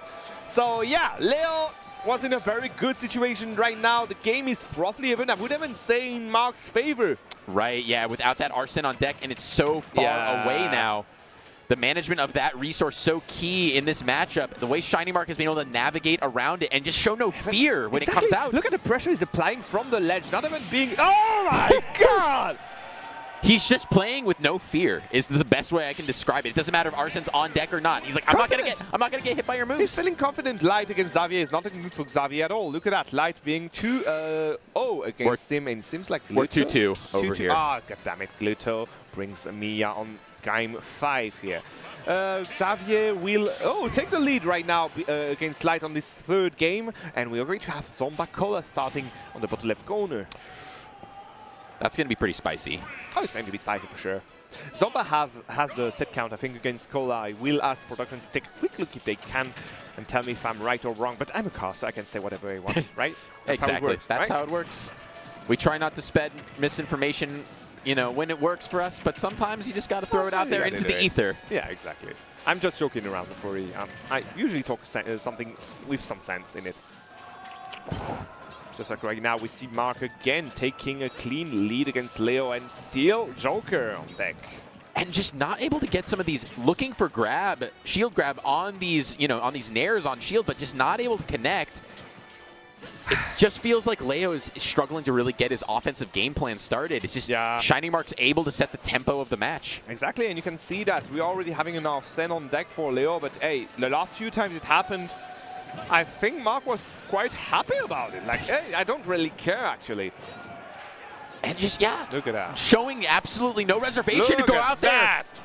Securing the kills with the back air. Pikachu doesn't care because Pikachu doesn't have disadvantage and can recover from anywhere. Flying type Pikachu again. Flying type Pikachu. Flying electric. It's a new day for Pikachu. Zapdos, get out of here. No! Never but mind. he got Back lost to the in the ground. got lost in the sauce of, you know, even at the top level, we see these missteps every once in a while. But he had a comfortable lead, so now it's just basically back to even. Back to even, I would even say in Leo's favor. Look at that, Arsene is going to pop up, and it is maybe time to use it the most you can. Please, do something with him.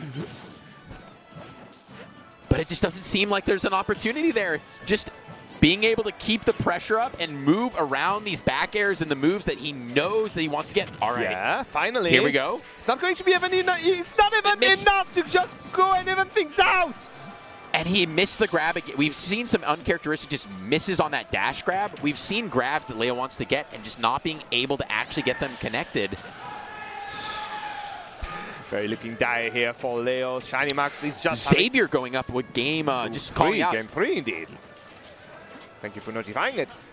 Game is even between these two, but again, look at Arsene's bar. It's not looking good for Leo at all! Able to take him out there, and Gluto over here on the other stream. Just really quick, folks. He's in the lead against He's me, in the lead? I don't want to curse him, so we're not going to take we're a not look going at to it. take again. Okay, drag down. Drag down, not going to do anything besides it. All right, Leo I hear the honest Shenu, so it means that Gluto won against Mia, didn't he? Yeah, he did! Anyway, I'm happy. All right. Anyway, so yeah, not dragging. It's not looking good at all for Leo here.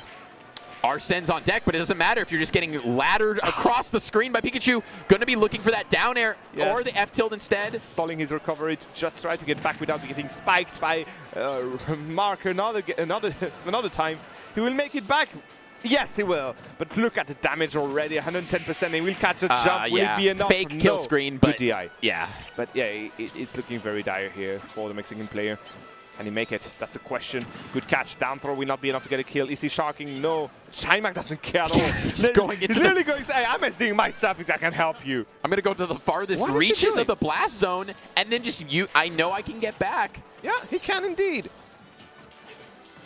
There's just so many ways now for Pikachu to kill. You've got to be concerned about dash attack at this point. Dash attack, back air, fair, everything would be enough. Even a thunder, cheeky thunder could be enough in the middle of a combo. So yeah, Leo's on death's door. Down tilt, just like last time. Yeah, just like last time with the Arsene down tilt, making him question go to the ledge right there. But with 143% and Arsene very, very soon to be off deck. Wait. I mean, Arsene off deck, yeah. This is looking very, very problematic here. Again, as you were saying. Yeah. I was a bit scared because Shinemark just jumped in and was like, is he going to take the risk? Yeah, and the just last play. He was like, hey, actually, I can just like space it out and play just like usual. Just play it chill. Okay. Signs of life here, though. Signs of life indeed. We can't just count Leo out yet. Yeah, you got to be careful. This stage. No! Not Montoya! No, por favor! Not like that. Okay. Oh! Now over here on Xavier Light. Xavier was able to take that one game. He's looking like he's facing a little bit of a struggle here.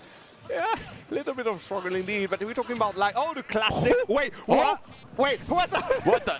These are some interactions that we're not used to seeing off of the platform. I'm still a bit shaken by what just happened there, sorry. Can he make it? Again, this is kind of the same situation we just had Leo before, so yeah. Going to be pretty hard for... where is he from? Xavier, he's from Oregon. Oh, yeah, as an Oregon representative, it's going to be pretty hard for him to defend his state, I think. Oh, looking for... Oh, there it is. He does make it. Oh, Light takes a stand up. Yep. Can Xavier make it happen? Wii Fit, definitely an explosive character. Yeah, but he is not buffed right now. He doesn't have like the Salute the Sun, neither the Deep Breath. So pretty hard, I guess. When you have Fox just adding so much pressure against you. 3-1 for Light. Xavier will have to bow down. And I think it was in losers again, right?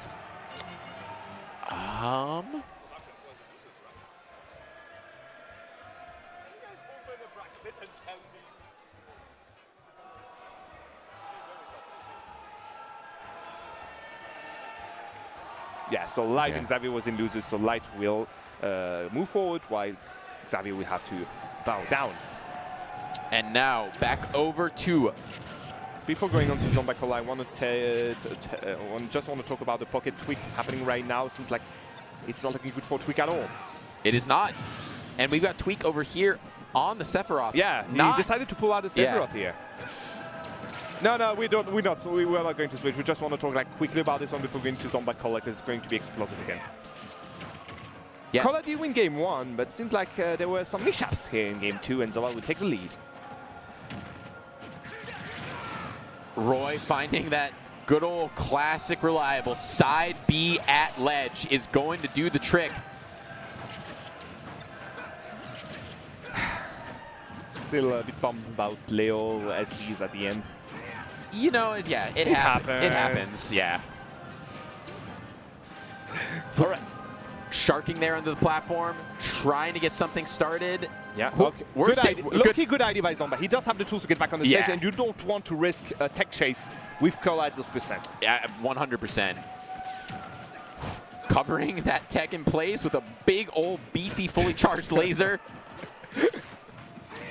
Right, no shot here with the upper, not going to connect. Another laser in the face. That F smash was cheeky. Yeah, I like it with you know, having the gyro in between as a little bit of a buffer there. To go for that. Ooh, but we're getting punished for that up smash, and I don't know if it was a misinput or. I'm not going to complain. Yeah, who knows? 1-1 between these two players again. Seed 16 against Seed 11. Right. Okay. So it would be quite good upset for Cola if we were to win this one. Hey, and look, just really quick call out. We mentioned the Tweak pocket. Tweak is up this game. Slightly indeed, but we're talking about Steve, and he does have diamond, so I would not... We're talking about, again, Steve on one side and Sephiroth, one of the lightest characters on the other, so yeah, not feeling very good yet. You need to push his advantage a bit more if you want me to say, hey, he may have a chance. So, going on to more platforms here with Battlefield could be a good idea, I guess.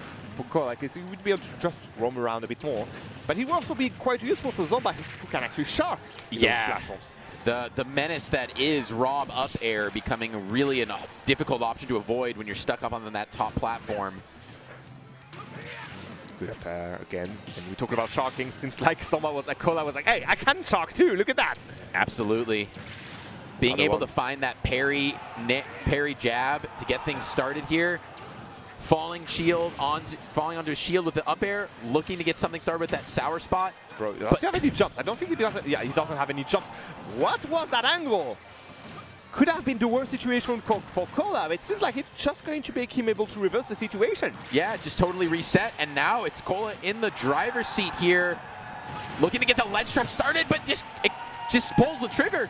Yeah. On the neutral B.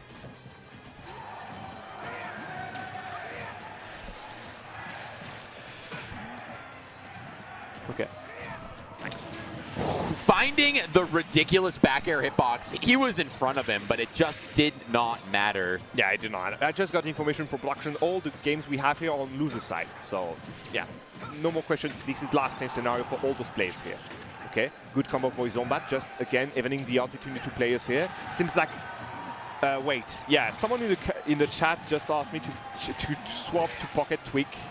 I am not saddened by the fact I didn't see the end of this match. But anyway, looking for that. Just really, really good shield pressure there. Looking for it. It just says no. It's going to be a regrab anyway. And just have it. Oh, okay. Interesting. I thought that because he had the gyro, he would have to go for either the normal getup or go for what he just did there, as in the double jump and try to go from the sides. Cola was just a bit more eager, I guess, to cover the edge and got punished accordingly by this. Game is even between the two. Is it going to be a no? Okay, I expected a mix up on the down throw. Not going to happen this time around. I guess he wasn't feeling confident in this one. Now it's a Cola ledge trap situation.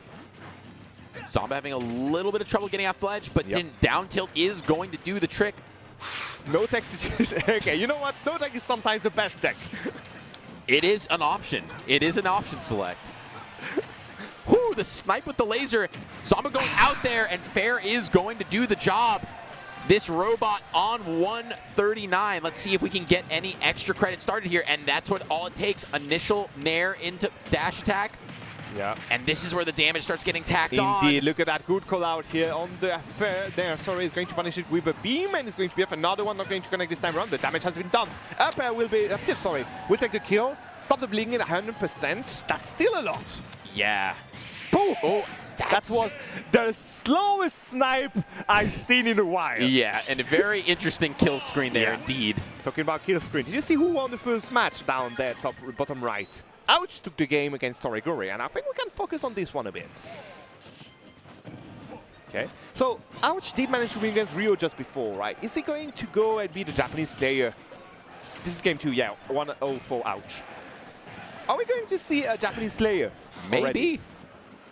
Making a case for it, certainly here. Feeling like Ouch is really just in the driver's seat. And of course, I mean, on a character basis, definitely has the tools to deal with all of Banjo's zoning. Whew. Finding the way to getting connected to that grenade, though. Yeah. And you see again how Toriguri is just... Oh, okay. Oh, no connection after this one. Unfortunate. I just want to talk about how even the screen and the setup for the C setup, Quanlal Lingleton against Pocket, kind of decided to leave the room. Yeah, what? Like, okay, we are back. We are into the inner zone at this point. Is this like an alternate universe? It is. Like, even the game is, I'm done. I don't want to be here, Mr. I've never seen that before. And Chad, we're just talking about, like, there seems to be an interesting color swap down here. Chat just say turn off the mods hurts. Turn off the mods. Too soon. Way too soon. Wait, yeah. Okay. No jump, I guess, so time to die. Ouch did take the lead, though, this time around. Yeah, 91% force trouble. Let's see if Ouch can keep the momentum going. Down tilt. Nope. Not able to get anything else started. Another one. Good tech this time around. Okay. No punish from the blaster, and then even an up tilt to great the landing here of Toriguri in his face. Interesting scenario. Because of the grenade that was bouncing behind him, he knew that the only place Ouch could go was jumping, so obviously Toriguri is going to cover it within there. Yeah, really, really cool just set play that you can see at this high level with Banjo. Just covering space and knowing what kind of options your opponent have available to them.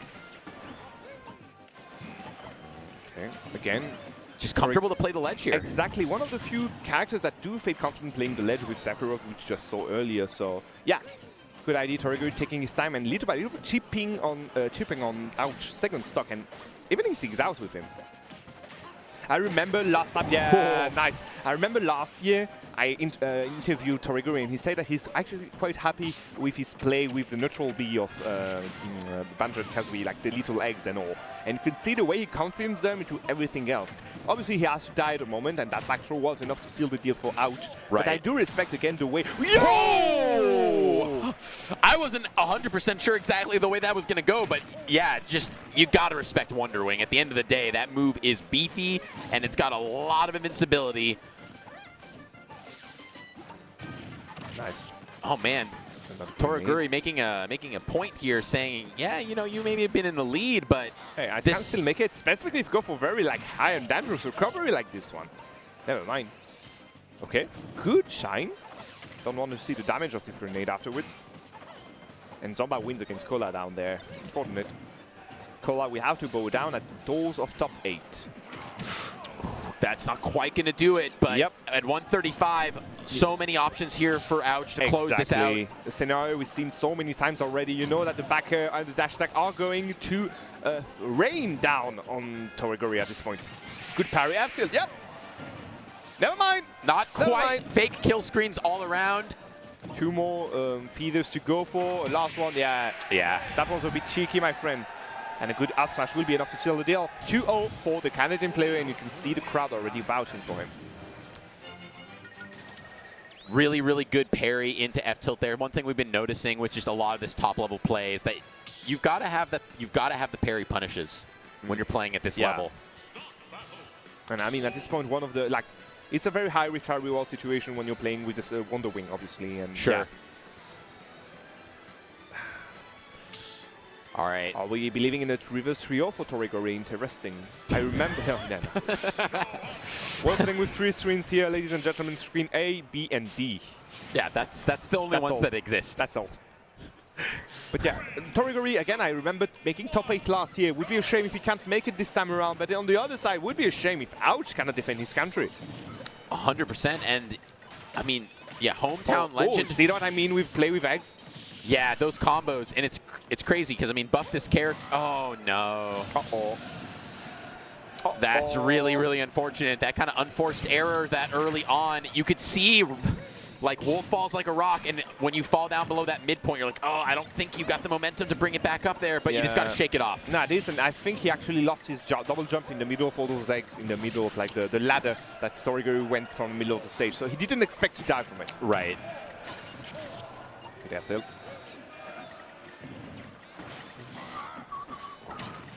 Nice snare. Oh, what a read. Not able to quite get that back air, though. Yeah, the back air didn't connect to that angle. He does manage. No! Oh, man. Egged. He just got egged to death. A second time.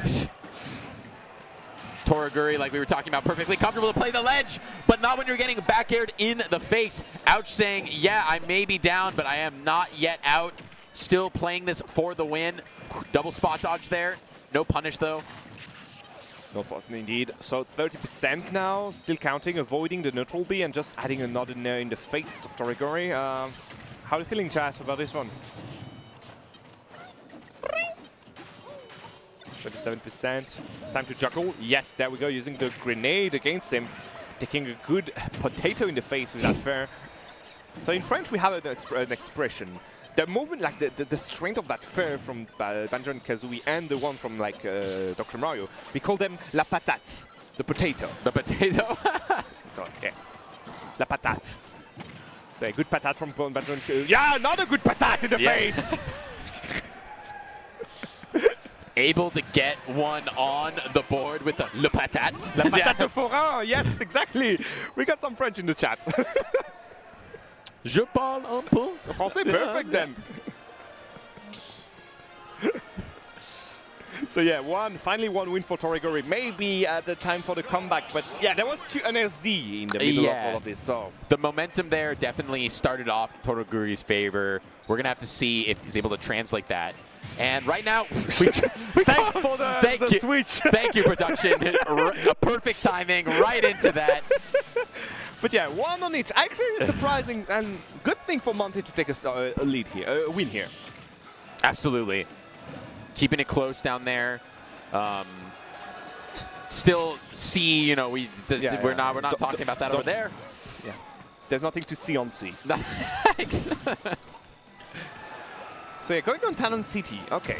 Choice from Ouch. So feeling confident about this one. I guess the Blast on the side is going to help him find those 2 kills. Right, yeah. With backers, back throw, and so on.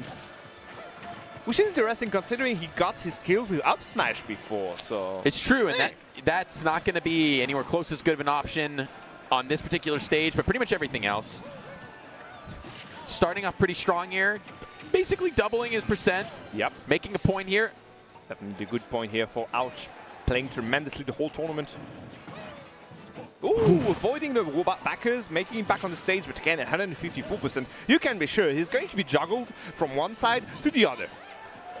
Was looking for that down tilt, which have been really on point. I've been noticing that Toriguri's down tilts have really been a way to establish dominance in neutral instead of tech situations, but it doesn't matter if you're getting up aired at 176. Yeah. That's just, you're dead. It's time to die sometimes. It's time to die sometimes, so 100% on the side of Ouch. That's just a lot of rage. That's a very angry Wolf we have here. Look at it, standing there menacingly, not doing anything. Ouch, known for that in PNW. He'll stand there staring at you. He's looking at Toriguri whistling. You're like... Chat, in case you weren't aware, we have a world-class whistler here on the mic. And we also have Aaron in the chat. So hello, Aaron. Okay. Anyway. Evening it up a little bit here. Still got 90-something% as far as the league goes, but we're going to see these ladders. Me. Yeah, the ladders again. Did he burn his jump this time? Nope. But this time he did. He did manage to land on the platform, though. Ouch, just happy to take center stage, start playing with a little bit of lasers. Drop down there. Good call out on the landing with that up smash. Is it going to be enough for Toriguri to make a comeback? That looks like it, my friend. Smart He's not scared of death at all. Just able to thread the needle on the ledge trap there. The grenade toss going to catch Ouch. That's just for some stray damage. Drop down. Maybe he's going to look for the Nair. Yeah, trying to go for the catch up on the recovery. Not going to happen this time around. And you can see Toriguri just taking his time. Taking maybe a bit too much time here. And going to be greeted with a backer in the face. And that will take it at a fairly early percentage on these small blast zones, and now Ouch in a fairly commanding lead, but I don't know if that makes it back just barely. The magnet hands are going to save Ouch there, dropping down to the bottom of the blast zone. Let's see how much extra credit he's able to get here. Yeah, actually good extra credit, as you were saying before, like 52% already, and La Patate once more. La Patate, I love that. That's good. 71% though. Toriguri is not out of the woods yet. That F throw, okay. Making to 100 at this point. Going for the dash smash already. Okay, we want to see blood. We want to see this set end for Ouch. 133%. The parry, but no punish there. But Ouch just needs to play this smart, slow, and steady. And just take your time, find your hits. Take your time. There you go! Not going to be enough. Not going to be quite enough, but the next one will do the trick. Yes, he's going to use one of his Wonder Wings to get back on stage. And you can see here, the Canadians are going crazy in the venue right now, but it's not. Oh, the reversal! No, oh my God, the way to turn it around with the full rage. Patate de Forain once more from Toriguri, making it even against Ouch. Maybe we are going to see the reverse trio. That would be catastrophic. Catastrophic indeed. For the Canadians, Humming Bee, we are in a position here where we're seeing the Japanese player saying, absolutely not. You may have slain one of my other brethren, but not me today. I am not scared of death. But in Japanese, obviously. I don't know how to say it in Japanese. So. Okay. All right, let's see. We're going back onto Town City. We have to keep our calm. We have to, again, we saw how Ouch was very clean and, how to say, keeping his cool, his calm up to the very end, right? Staying calm, keeping it precise. Yeah. Keeping his cool, basically, but... Do it once more, please. Do it once more, but, yeah, I mean, there's really nothing that from that game. He was playing so well, and it's just you sometimes get reversaled out of advantage state. Someone picks a disadvantage option, and it's just in the right place at the right time. And with that full rage, able to kill off the side. Okay, nice. Dragging into, falling there, sorry, into back air, I think it was? I don't remember the move, sorry. Who knows? Who knows? We're commentators. Hey. All right, 78%, 64. Game is a bit too even, I would say, for Ouch, because last time he was in the lead for a pretty long time, so trying to commit on the F smash, going to get greeted with a grenade in the face, unfortunately. Yeah, and it's basically dead. Is literally dead even now. Very different looking game than before. That up tilt, not going to kill for quite some time.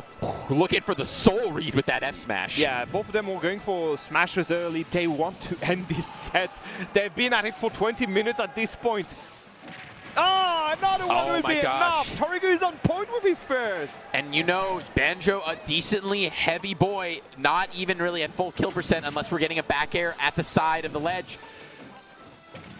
And that's all you need. Yeah. Back air at the ledge. Torigo has been on point with his first, but Ouch has been quite on the same level with his own back airs. So yeah, good thing we are finishing the first stock like this. 5% only on the side of Ouch. It's nothing, it's just a blaster shot at this point. Uh-oh. Bro, did the egg just do 5% too? I think it did. Just looking to get something started here. F tilt falling down off the platform. They both just whipped the grab. They were both pretty even game between these two indeed. Yeah. He got a grenade. Yo, they are playing some catch out. This is some father-son activity. No tag. But we're talking about Banjo. Obviously, he's going to be fine. Yeah. Nice. Finishing that shield with a good F throw. Whoa, right. And that's going to be a hard punish there. Yeah, the down smash. That's going to be damage. Oh, but you're getting clipped at ledge. Not being able to execute on your ledge trap. What was that? Footstool. But he didn't get punished for it. He very thought he had the footstool. Didn't get it, unfortunately. He's not going to get punished for it. Oh, fortunately. I wonder if Torigori was so just like, wait, what's happening? I didn't even expect this option. Wasn't able to capitalize on that end lag. Meanwhile, I just realized Monte and Light are on actually even ground, and Monte has the lead. That could be last stock for Light. All right. Good juggle time for Torigori. He does manage to again ramp up percent on Ouch's face. Both players being at 10% at this point. Torigori will die first. And now we are at 102%. He's losing his calm. He's looking his calm for sure. And now the one more stock chants are strong and loud in the building. We're seeing some damage getting tacked on. This is important. 35%. Going for the shine just in case the grenade is here to just greet him. Avoiding any shenanigans with those neutral Bs. But that smash will not be enough. Not be enough on the stage. And Monte will win against Light. A pretty decent upset there, right? A pretty upset indeed. We lost Cola and Light at the door of top 8. This is going to be heartbreaking for a lot of players here. Okay, Ouch still holding on to the second stock, trying to make it count, playing around these platforms, looking for as much damage as he can. We talked about the fact he needs to be calm. He needs to just ramp up percent. He got a gun. And Torigori too, by the way, but yeah. Diving from the back throw here. Yeah, and I think that was just a little too much damage, even from center stage with good DI. You're not surviving. And we were saying 64%. You've got a lot. You've got to work with it. But we don't want to see a repeat. If you're in the Canadian camp, you don't want to see a repeat. Oh, please, don't play this close to the ledge, my friend. There's a platform that could be done. No! Okay, he got the grenade. He's avoiding the up air, but he's not avoiding the flare. The up air makes it even, as you were saying. Torigori has the upper hand with the stage control. Can he make it back on the stage, using the platform to get some respite? But he's back onto the other one. The game is not even anymore. Torigori has the lead. And there's a lot of Wonder Wings waiting for him too. Good. Back on the back air. Having the second one. The Wonder Wing will not come next. Okay, we got it. Everyone's freaking out. The fair will connect. Game is even again. Ouch does have the upper hand with the stage this time around, but he does take a grenade in the face. Does he have to avoid everything? Yes, he does. Back air will be enough to just punch Torigori out. He will have to use a Wonder Wing. No, he will go for it now. 2 more wings for Ouch. Yeah, those resources could come in key here if he loses that as a recovery option, making it a lot more telegraphed. But we're at such high percents here. Really, so many options. He needs to get back on the stage. He needs to avoid everything, and you can see the wall of big shots that Torigori is just sending to Ouch. Both players are on the edge. The edge of death, indeed.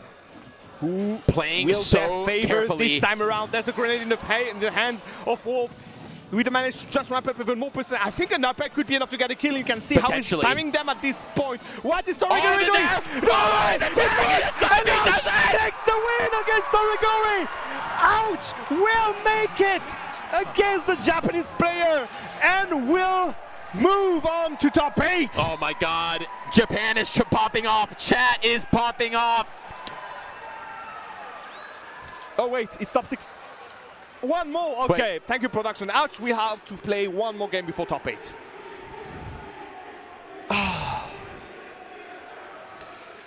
Wow, what an incredible match! And Indeed. I believe, and through all that, that was untechable, I believe, That right? was untechable. It Yeah, was just we had checkmate. the red, the thunder and all, sparks. the red-black screen, whatever you want to call it.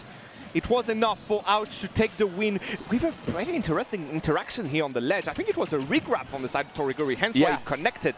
But yeah, Torigori will not make it to top 8 this year, and Ouch will defend his country. 13th, thank you. Production, can you tell me, I think Ouch made it to top 8 last year too, right? Or was it close to it? He will look for it. Oh, chat, you can tell me at this point. Ouch is goated, and we shall see him later on today. Zomba against Shiny Mark. Zomba with a lead here, even if they are both on last stops this time around. Oh, getting in there, and Zomba saying, yeah, you can up B onto my shield, but here, hold this frame 4 down tilt. That's going to be an option you've got to contend with, even as a little low-profiling Pokemon. It doesn't matter. That move's going to find you, and so is this back air. Hold it, please. Yeah. Zomba going up 2-0. Yeah, I mean, the recovery of Pikachu is like one of the best, obviously, because of all the shenanigans you can do with it. But it does also kind of extend his hitboxes on ledge. So definitely, if you have a way to punish him, try to go in for the 2-frame, specifically with a down air or back air, just like Zomba's or Rob's. Yeah, definitely something you can go for and try to just abuse of. And you can see how now, with a 2-0, Zomba is on the door of winning against Shiny Mark. Yeah, that's what I remembered, exactly. Thank you, production. Ouch made it to 7th last year at Battle of BC. Losing to Riddle, all right. So, Shiny Mark 2-0. Are we going to see another contender for the comeback of the history here? After Torigori managing to win game 3 and 4, can Shiny Mark do the same? We will have to see, going back to small battlefield, getting started off with the good old classic Rob shenanigan combos, and that the Nair catching Pikachu at ledge. Nowhere is safe from this crazed robot. Indeed. Crazed. Okay. Thank you. Mia will have to face... Ouch will have to face Mia next time, in the next round. For top 8. All right, this game pretty... Production is just... Batman. Bro, what the hell? Anyway, 90% on both sides. Seems like Zomba will take the upper hand again, but we saw how Shiny Mark is feeling at ease in the air, right? And maybe one of the hardest characters for Zomba to try to juggle in those situations. Absolutely. Such a tiny, small hitbox to actually get on point with. Trying to find it with the cheeky gyro, but Shiny Mark really just comfortable down there. Yeah, He's the king of under the stage. And I love the fact that he goes straight into the middle of the bottom of the stage and goes, oh, am I going left or right? You have 1 second to react. Okay, taking a beam in the face again. Ah, another good catch. Yeah. Zomba has been on point with these up to this point. If you are like bound to get into one specific ledge and he does have the good read, you're going to get a kill for sure afterwards.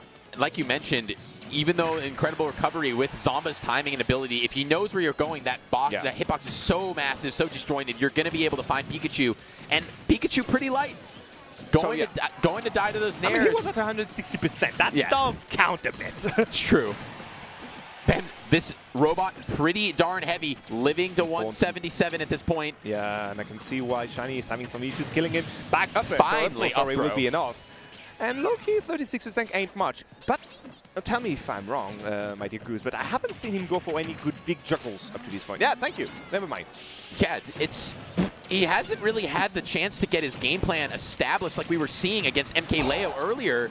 He's had to be a lot more scrappy. Oh! Dude, how is it? That's That's a whole reverse! Zomba was in the middle of a mixer, avoided the down B from Pikachu, and just shifted the whole momentum afterwards. And like you were, I'm having to eat my words about Pikachu not having disadvantage. Zomba is saying, I'm creating the disadvantage. I am the disadvantage.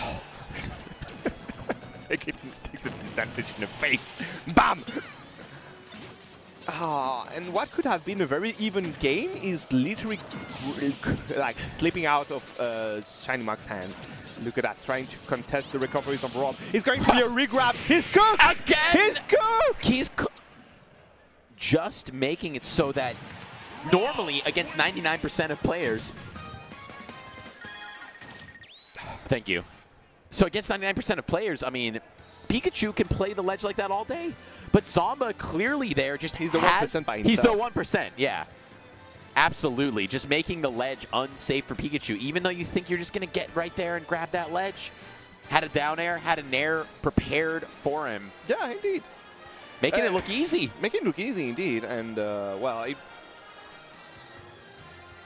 okay, wait, Hurt Monty? Is that what you say? Hurt is in losers? Interesting. I'm learning stuff now. We're learning. Yeah, guys, I hope you're enjoying the crew with us up to this point. It's been Humming Bee and Monty and Goose. Yeah, I'm queued up for stream. I gotta go play, guys. No, So I hope you enjoyed it. We are waiting for more Smashers to join in on the forward stream. As we said, we're going to have Monty against Hurt, and production told me Hurt lots against who? Interesting. Didn't see that coming.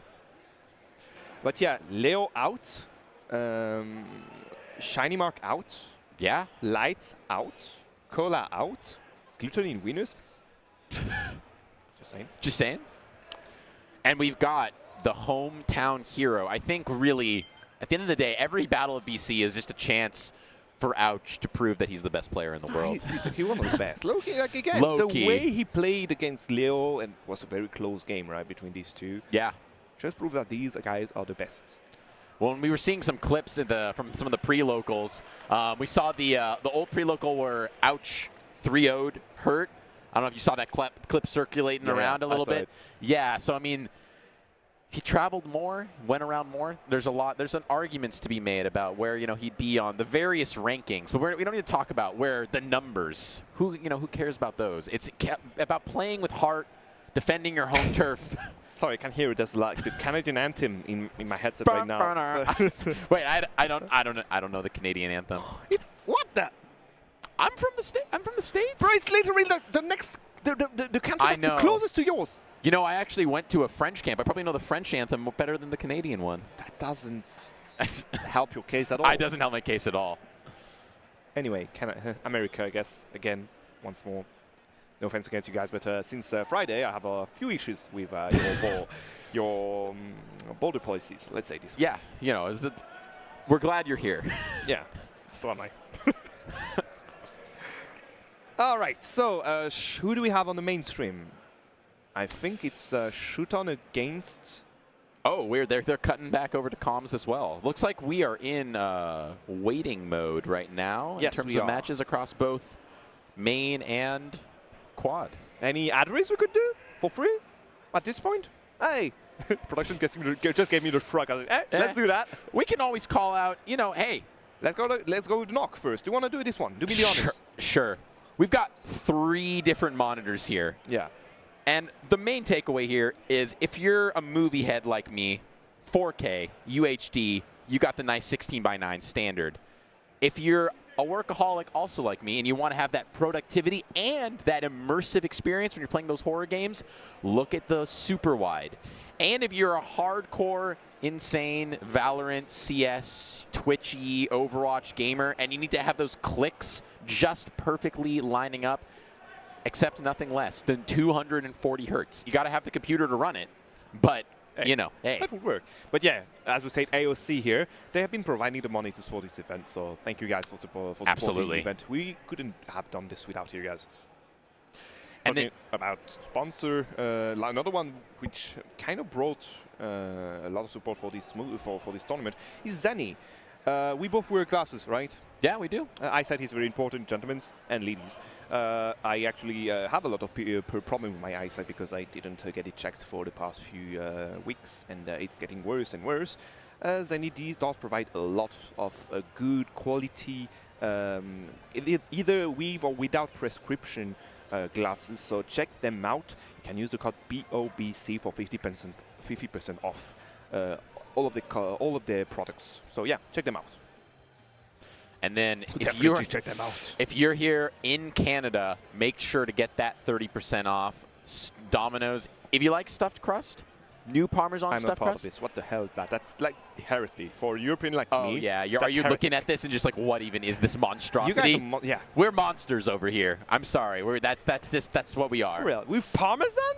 Like, I is know. it stuffed with Parmesan? No. The Parmesan on top. Oh, please. And then the cheese in the middle. You didn't make it. But yeah, you guys, just take a look at this. 30% off any pizzas. And the most important is any pizzas, like regular ones, you know. Regular ones, yeah, not monstrosities as well. I'm not getting the stuffed crust personally. I'm more of just a standard olive and mushroom guy. Yeah, fair enough. I'll take it. Just standard, That's you know. way better than a stuffed crust anyway. Anyway, yeah. Thank to all of you guys for supporting this event. I know that Battle of BC is one of the biggest events here in Vancouver, even like West Pacific Coast Northwest, overall, yeah. So yeah, it's a good thing to see people supporting this. I know there's a lot of other supports we didn't talk about during this block, but if you've been around the other blocks and the other streams, you may have seen the other ones, the other sponsors. So yeah, thank you guys for making this possible. Okay, let's move on to this one. Okay. All right, sounds like we've got some matches here. Now getting ready little by little. So do you want to go to the quad stream so that we have their names and all? Oh, that's not... Okay, I see. Let's go. Perfect. Those are going to be last matches. Monty against Hurt for top 8, as you guys were saying, right? Yeah. Top 8 qualifier. Here we go. Montego doing already one big upset. I mean, more than one upset. Hessing has his seed 28. Win against Light early on today into the squad stream. Let's see how he can do it against Hurt this time around. Seed number 1 of this tournament, mind you. Winners of Genesis X2, mind you. And very big contender for top 1 on the pure rocking this season. Absolutely. Fighting for his bracket life here. And making a statement here with the double dash attack to start it off. Still no damage on deck in the driver's seat here. Yeah, definitely. And I think Hurt is like kind of trying to understand what to expect from Monty, because every Game & Watch is obnoxious from the get-go for sure, but they do not play the same. He does have a lot of knowledge about this match, specifically because of Mia, obviously. And you can see how he's just testing the waters and just seeing what Monty wants to do. And like, look at that. Hey, I'm going to do it again. Yeah, I'm going to up tilt again. And it looks like Hurt is feeling incredibly comfortable with the way that Monty wants to approach this matchup. Not He's a like, single grenade. yeah, that's a great call Again, out. because of the bucket, I guess. But it seems like very like awkward. He's like just walking around awkwardly on the stage. Yeah. And yet here we are. He's managing to make it work. He's just using normals. He's that such an awkward guy at the bar. You're like, shall I go and ask for... No. No. Oh, they're talking about Smash. Shall I join them? No, I don't know. And then you join in, say the very awkward thing, and then leave again. This is literally how Hurt is playing this game. Okay, Monty's starting to get a little bit more started here, finding some purchase with these down airs. But that's like 35%, sorry, 115. Yeah, you can get a kill now at this point. Trying to go up high, see if he can find something off the side. But Hurt saying, nah, I'm just going to skip that whole disadvantage thing. Finding 22% in the process with that down air. Interestingly, you see that interaction here between the up B of Snake and all the juggle potential from Game & Watch. Because of the armor on the recovery, Hurt is kind of untouchable during those situations, all right? And Mia started using his judge during the recoveries of Snake, just to, you know, get a cheeky 9 or something and get a kill early. Yeah, I know everyone would love to see the down throw 9 if that can come out, but something tells me it's It's pretty unlikely. Yeah, maybe doing an up B, we shall see. Like this one, you see? There we go. Best moment to go for it. It wasn't fair at this point, but hey, you see the point. Okay. Just happy to just shield and just kind of respect the fact that he doesn't want to get hit by up B out of shield, doesn't want to deal with any of the annoyingness up close that Game & Watch can produce, or these ladders that Game & Watch is known for. Love the fact that Monty just takes the W here by just going for one up air, juggle, and then nothing afterwards. Up B, sorry, to just push Hurt away. I respect it. I respect the fact that he's like not taking a lot of risks. Absolutely. Don't want to take a ton of risks when you are quite light, can't afford to trade and box back and forth with this character. That's inevitably going to lead to you losing your stock and the game. Able to just weave in there with these dash attacks. Hurt has just been so on point with those so far. Yes, he is, but Monty again surprisingly on point too. Look at that. He does make it back and never take a small advantage against Hurt. Hurt has been like again walking around left and right, but not doing anything like fancy against Monty at all. Yeah, it's been interesting to watch. Just like you mentioned, the lack of grenades coming out, and just really comfortable to just. I don't even know what style to call it. He's just walking around. Exactly. And but he's taking up smash. He's not playing with grenades, sure, but he's just, as you said, walking around, not adding so much pressure on Monty, forcing Monty to do like obnoxious options or anything. He's literally just walking around awkwardly, and Monty kind of adapted to it at this point. So already pushing Hurt on his last stock and damaging pretty well at this point. Look at that, 50%, still counting. Yeah, he's got to find a way in here.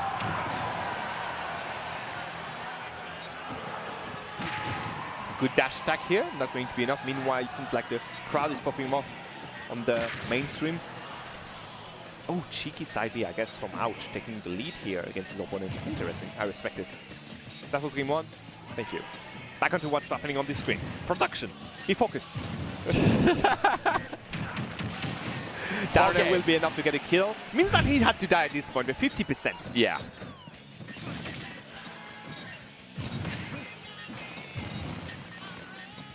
All right, trying to get out of the skies here. Not getting put into any kind of hit stun, but still just going to have to take and hold that damage from those up airs.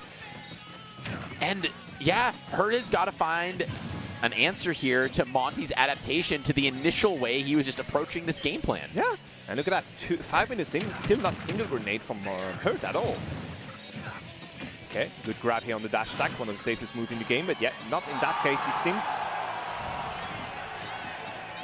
Another time to juggle with those uppers. 120% is his skill percent here for Hurt. He needs to be wary. He needs to find a way to get in. What the hell is happening, Hurt? And you know, you were talking about the way that different Game & Watches are going to play this matchup. I don't a grenade.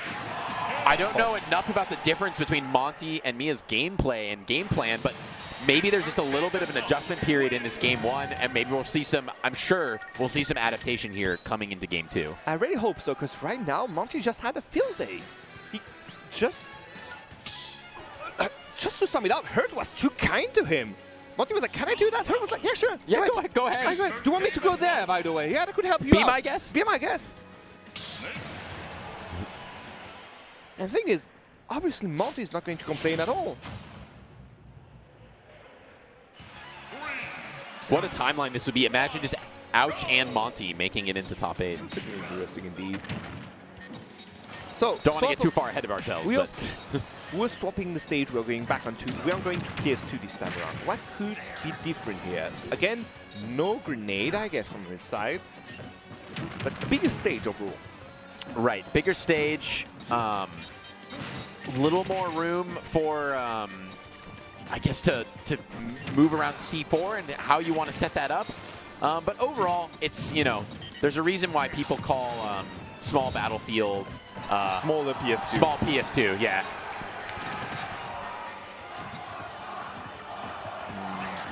90% on Ouch, sorry, on Hurt's first stock. Does manage to find a cheeky down back here to just gain the stage control.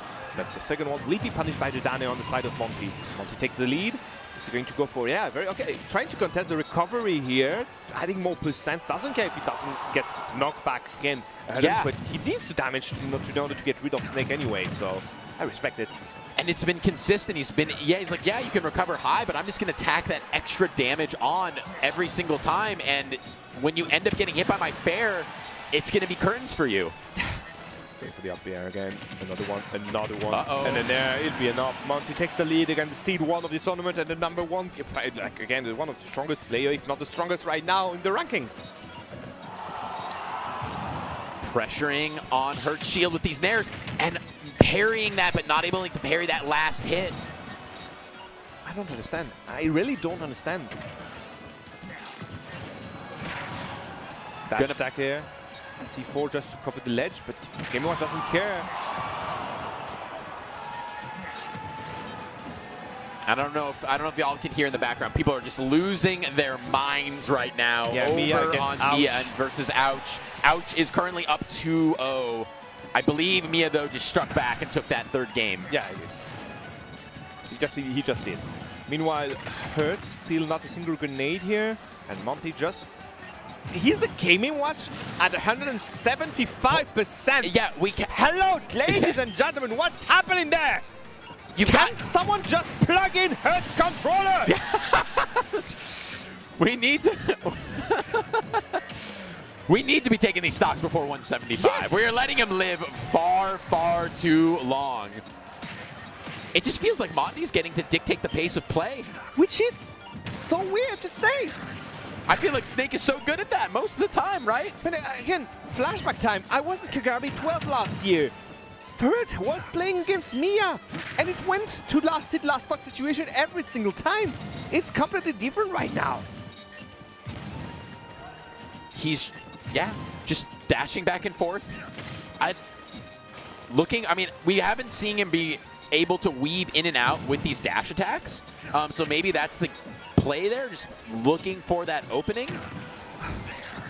Or selecting like the back air, trading off with these kind of random stray hits. I mean, I do think if you're thinking of a war of attrition between these two and you can just get big stray hits, eventually you're going to kill Game & Watch before he kills you, but not if we're letting Game & Watch live to 175%. I would agree with you, but Monty's kind of saying no.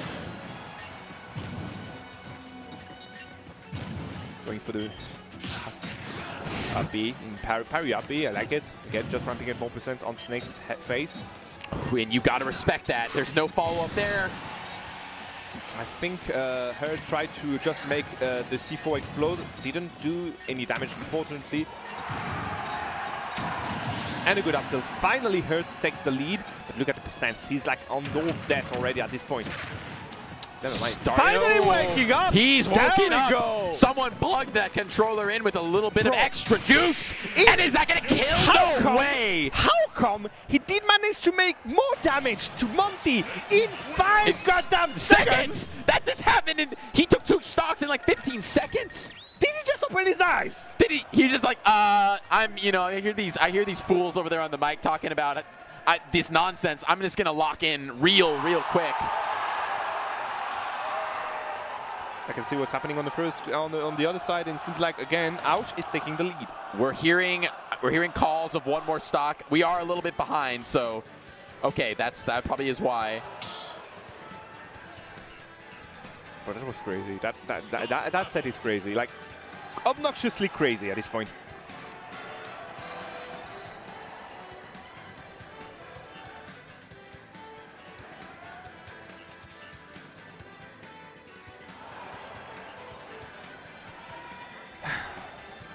And both players just checking what's happening on the main stage. Yeah. Understandable. Monte's like, hey, give me a sec.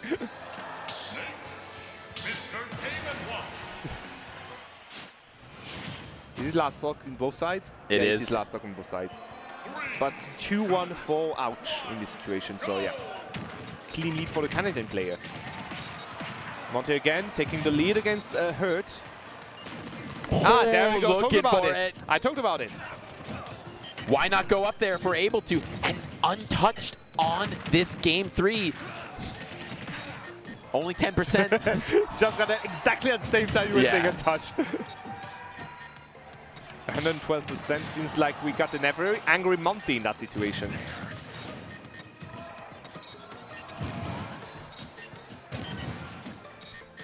We haven't been seeing as many of those Monty down smashes, and he opens up this game with just a couple of them in a row. Yeah. I mean, it works so well. The smashes from Game Watch was so again.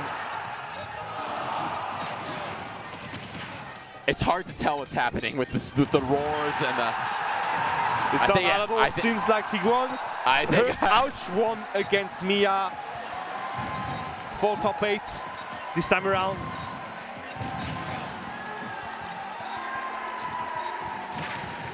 And I think people rush the stage. It's a tremendous win. Congratulations to him.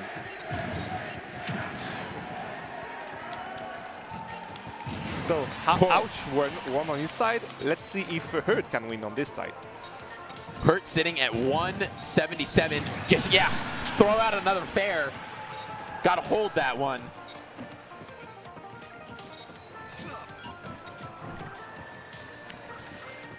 All right. Take your time, gentlemen. Yeah, Monty's just like, I'm chilling over here. You can do your little dash dance game, but it turns out that I actually have the lead here. So it is incumbent upon you to make this happen. Yeah, not going to die from this up tilt, but yeah, you can see already the kill power for this move. Fair will be enough to stop the bleeding at 46%. Damage does. I mean, I would have said it's nothing in normal situation where you have grenades just at 10%, 18% on your opponent. Right. But this time around, it's completely different. Yeah. Has there been a single grenade pulled in this entire set? In the set, yes. There was one, I think, autopilot grenade. But besides it, that's all. And this time around on this game, not at all. Not a single one for yet. Nice coverage there with that dash attack. Looking for Hurt on that platform, but he's able to get back down. Camp out underneath there. Snake loves to be there under the platform. Yeah, parry, down tilt. All right, trying to cover rollout, doesn't happen. And going to get punished by the get-up attack. Going very high. Back air just again to punish his high recoveries. Is it going to do it once more? Nope. Way too high for him. Just add up some more percent. I do again understand how Monty is going on to his decision tree there. Yeah, and we're seeing him, you know, he was able to connect with that side B. It was only the electric that one time, but heaven forbid he gets hit by a 9. Yeah. Oh, another grenade. You see this one? He just set it on the right. So we are at 2 grenades in that set. Two grenades. And roll away. Yeah, get out of there. Oh, but the fair catching him outside and on the side blast zone. You're for sure dead at that percent. Monty really just in the driver's seat here. Hurt still looking for an answer to how Monty is approaching this matchup. Great grab. That's going to be damage. Yeah. Up throw. Down throw, sorry. I think it was down throw. Just had 8% on his last stock. Again, Hurt has been the plaything of Monty for the past 2 minutes at this point. Yes! Yo, and that I don't know, but that looked like maybe a buffered option to me, and he just read it. Maybe, yeah, kind of a nerd dodge on the ledge and didn't happen, so it just buffered in a roll. Could be possible. But yeah, Hurt, very strange situation. I'm not used to this.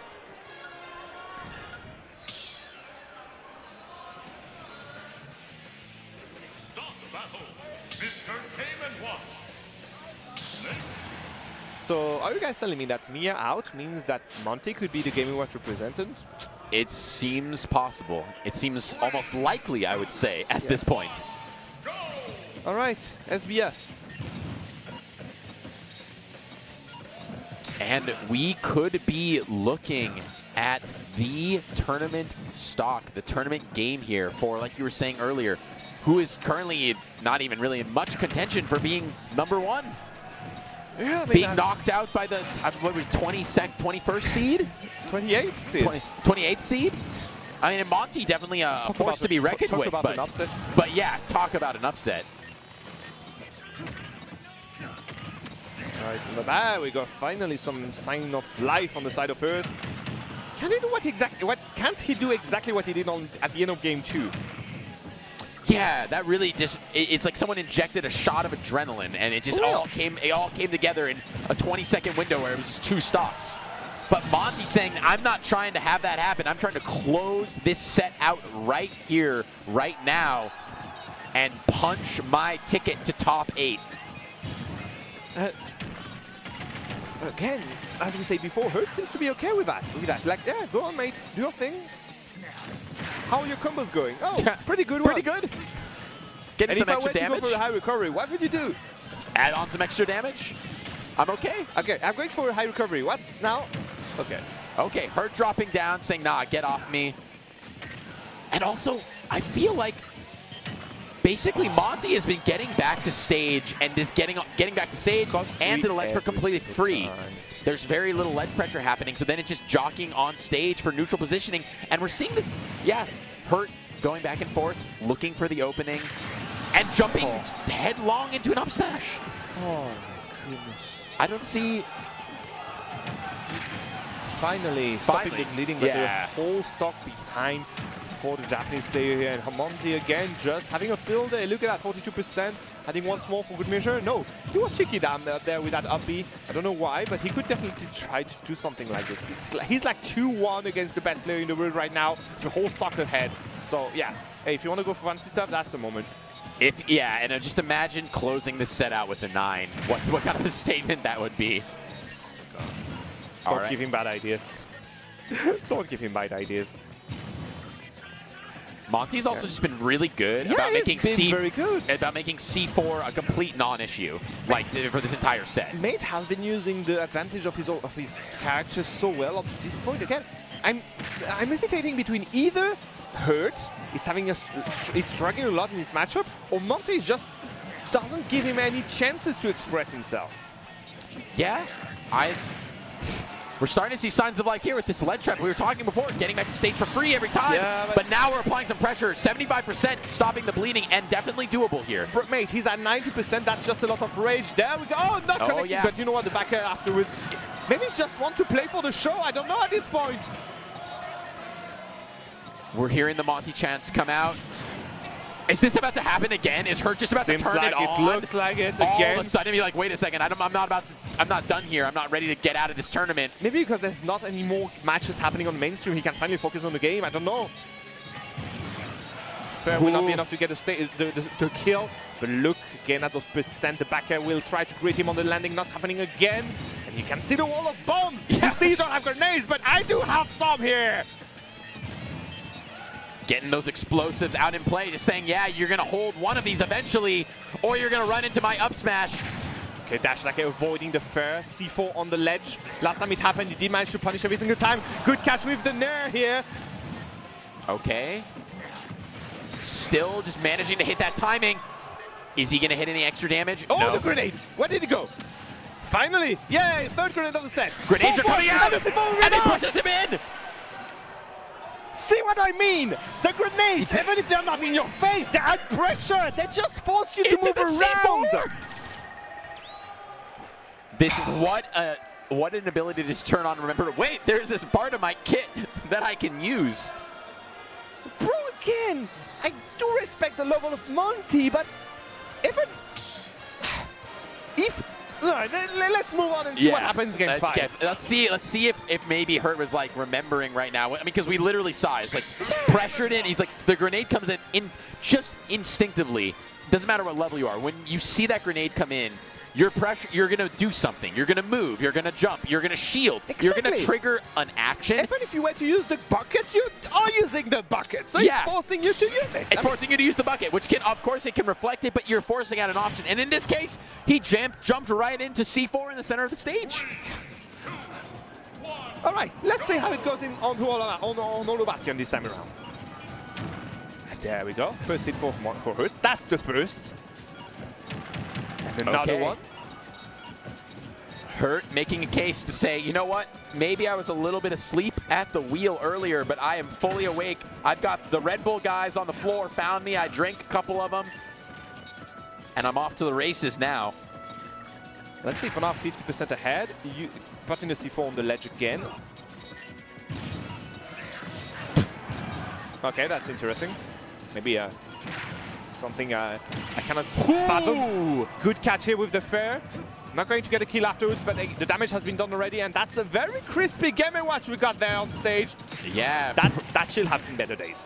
Primed and ready for a potential up tilt if you're getting hit on that platform. F-throw just to push Hurt off the stage again. There's a C4 on the platform, and we all saw it. But this extra damage, it just ends up taking so much on, and now that's a kill. Monty saying, I don't really care what your adaptation has done for you. I don't care if I flubbed that last interaction, game 4. I'm here to win. He had one advantage and made the most out of it. Perfectly well done by Monty here, and Hurt will again lose the first stock here. Nice dash grab. And is he going to... Okay, double juggle. Let's go for another there. And an up air for good measure. Another one. Give me 70%, friend. That's a decent amount of damage, and Monty's still been untouched at 103% for quite some time now. Oh, definitely half a minute at least.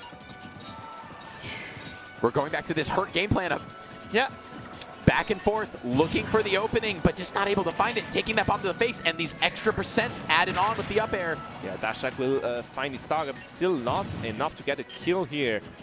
First hit by Hurt in a minute at this point. And you can see how Monty is just happy to spam his smashes.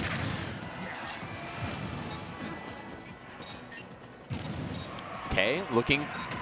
Good catch. Oh, ooh. Had the read on the Dell dodge, slightly too off. On that was some 4D chess there that he was trying to play right there.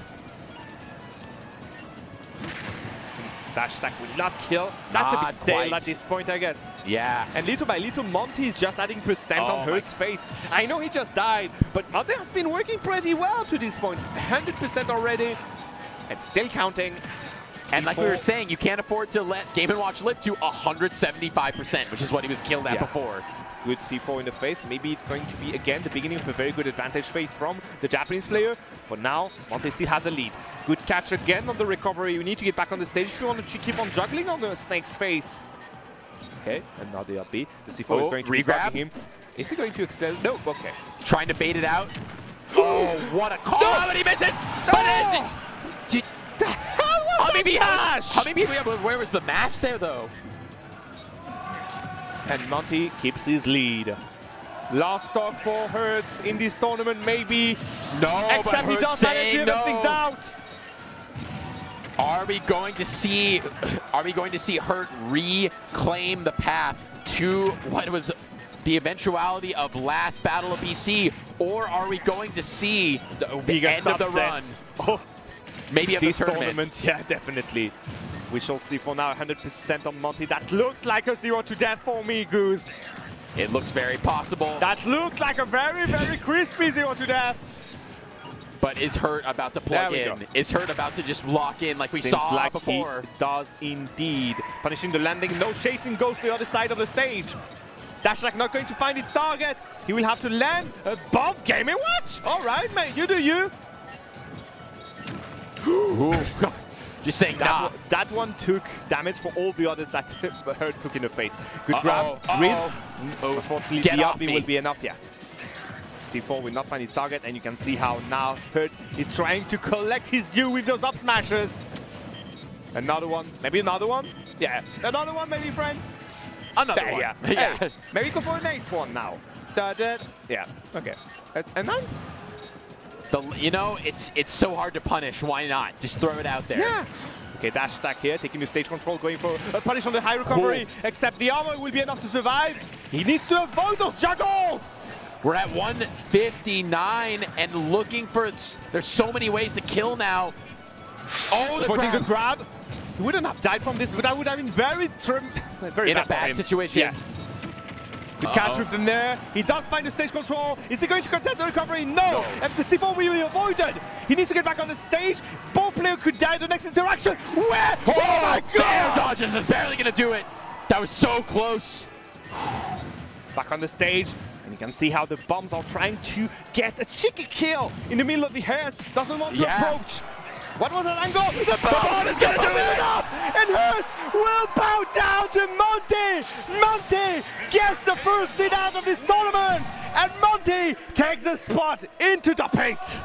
Truly incredible. And as you can hear in the background, the call's going out for Monty. Truly the upset of the tournament. And if you had told me yesterday, I think you already went through the list, all the players who were going to be out before top 8, I would have said not a chance. That's a cemetery at this point. That's a graveyard. It's a graveyard, absolutely. But there's... I think there are like 4 of the top 8 seeds that are out before top 8. Yeah. Mia out, Hurt out, Light out, Tweak, I think, out. Yeah, Tweak out, Leo out, Gluto in. But yeah, you see the point. Gluto in. Badunch. Okay. And yeah, it's just, you know, there's a lot of storylines to be written tonight. And a lot of storylines that we're going to establish tomorrow for what is going to be truly an incredible top 8. But right now, Shuton versus Pocket. Oh, all right. Oh, what a good way to finish the night. We're going to finish it off strong here. Sometimes I wish the cap actually kept me at the border control in Seattle, you know? And this is one of those times. Oh my gosh. The border control agent. But yo, dude, you really want to shoot on? Want to go to battle with the sea, right? Shoot on? You sure? Yeah, bro. I mean, you have Shuton against Pocket, mate, to finish the night. You sure? Now you can send you back to France. Yeah. For real. Think about it. Just think about it. We'll leave you 2 hours. We'll be back. Oh, all right. Here we go off to the races, and I'm not sure on the set count between these two, but obviously a lot of experience on this matchup on both sides. Are you sure about the size for Pockets? We'll have to. Oh yeah, there's you know not a ton of. Not a ton of Olimar, so I'm like, eh. I think these two have probably met at enough maybe interacted in enough majors. Chat, correct me if I'm wrong. If there's no set count between these two, but we'll have to see as this what will be a surely expeditious, fast-paced, incredibly just lethally quick match. Sorry, I lost you at Met before. Oh goodness me, and they'll just kill a Pikmin 4, like all of them. No Pikmin on the side of Shuton. No. The blue one, except the blue one. So yeah, the most important one. Yo, using the block to go for the bounce and punish it. Interesting. What I love about PS2 against Thieves is that because it's only stone and iron, they actually deplete their materials pretty quickly. And you can see now that he's kind of empty pocketed at this point. He does have a diamond, sure, but hey, Shuton will take the lead in that situation. Also, if Shuton loses, we're going to have another seeded in top 8, losing before top 8. Right. Right now, though, it's looking, well, I was about to say, making a case for that to happen, but pretty much getting it all evened up here. Man, Shuton able to just stack on so much damage so quickly. What were you saying about stacking damage quickly? Yeah. Just want to be sure. Pocket answering in kind. Ding. Another diamond.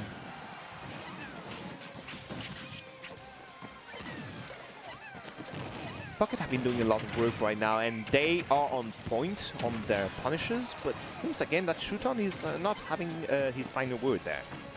And in the face, again, look at the bar of materials for Pockets. That shield for Shuton, though, has seen better days. Worst case scenario for Pocket, he's at 115%. He cannot craft any material, and he doesn't have his pickaxe. So if you were to use the diamond now, it would kind of backfire for his next stock. Right. So he has to go barehanded. Interesting, yeah. You got to think about that resource management stock to stock and making sure that you're setting yourself up for success across the entire game. Using the diamond again, yeah. Right, and then in the face, bro.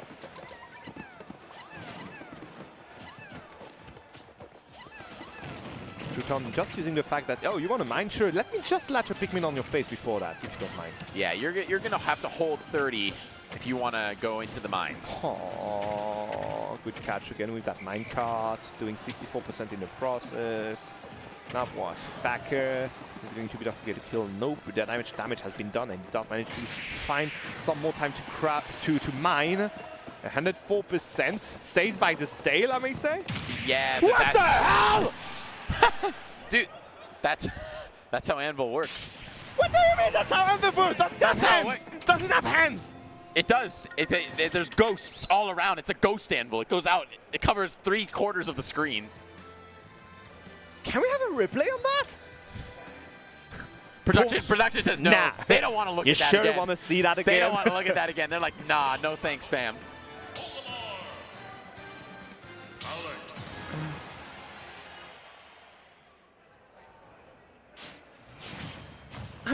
I think I'm too old for this game. At this point, really, like, every single time I see a Steve on stage, my blood pressure just goes up tenfold, and my heart rate, which is roughly non-existent normally, goes up to the 120 heart per second.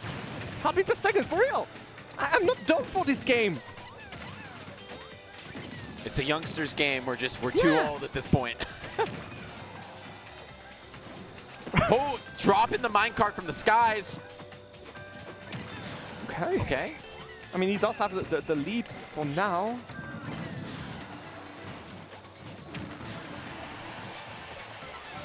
At least we got good music. Yeah.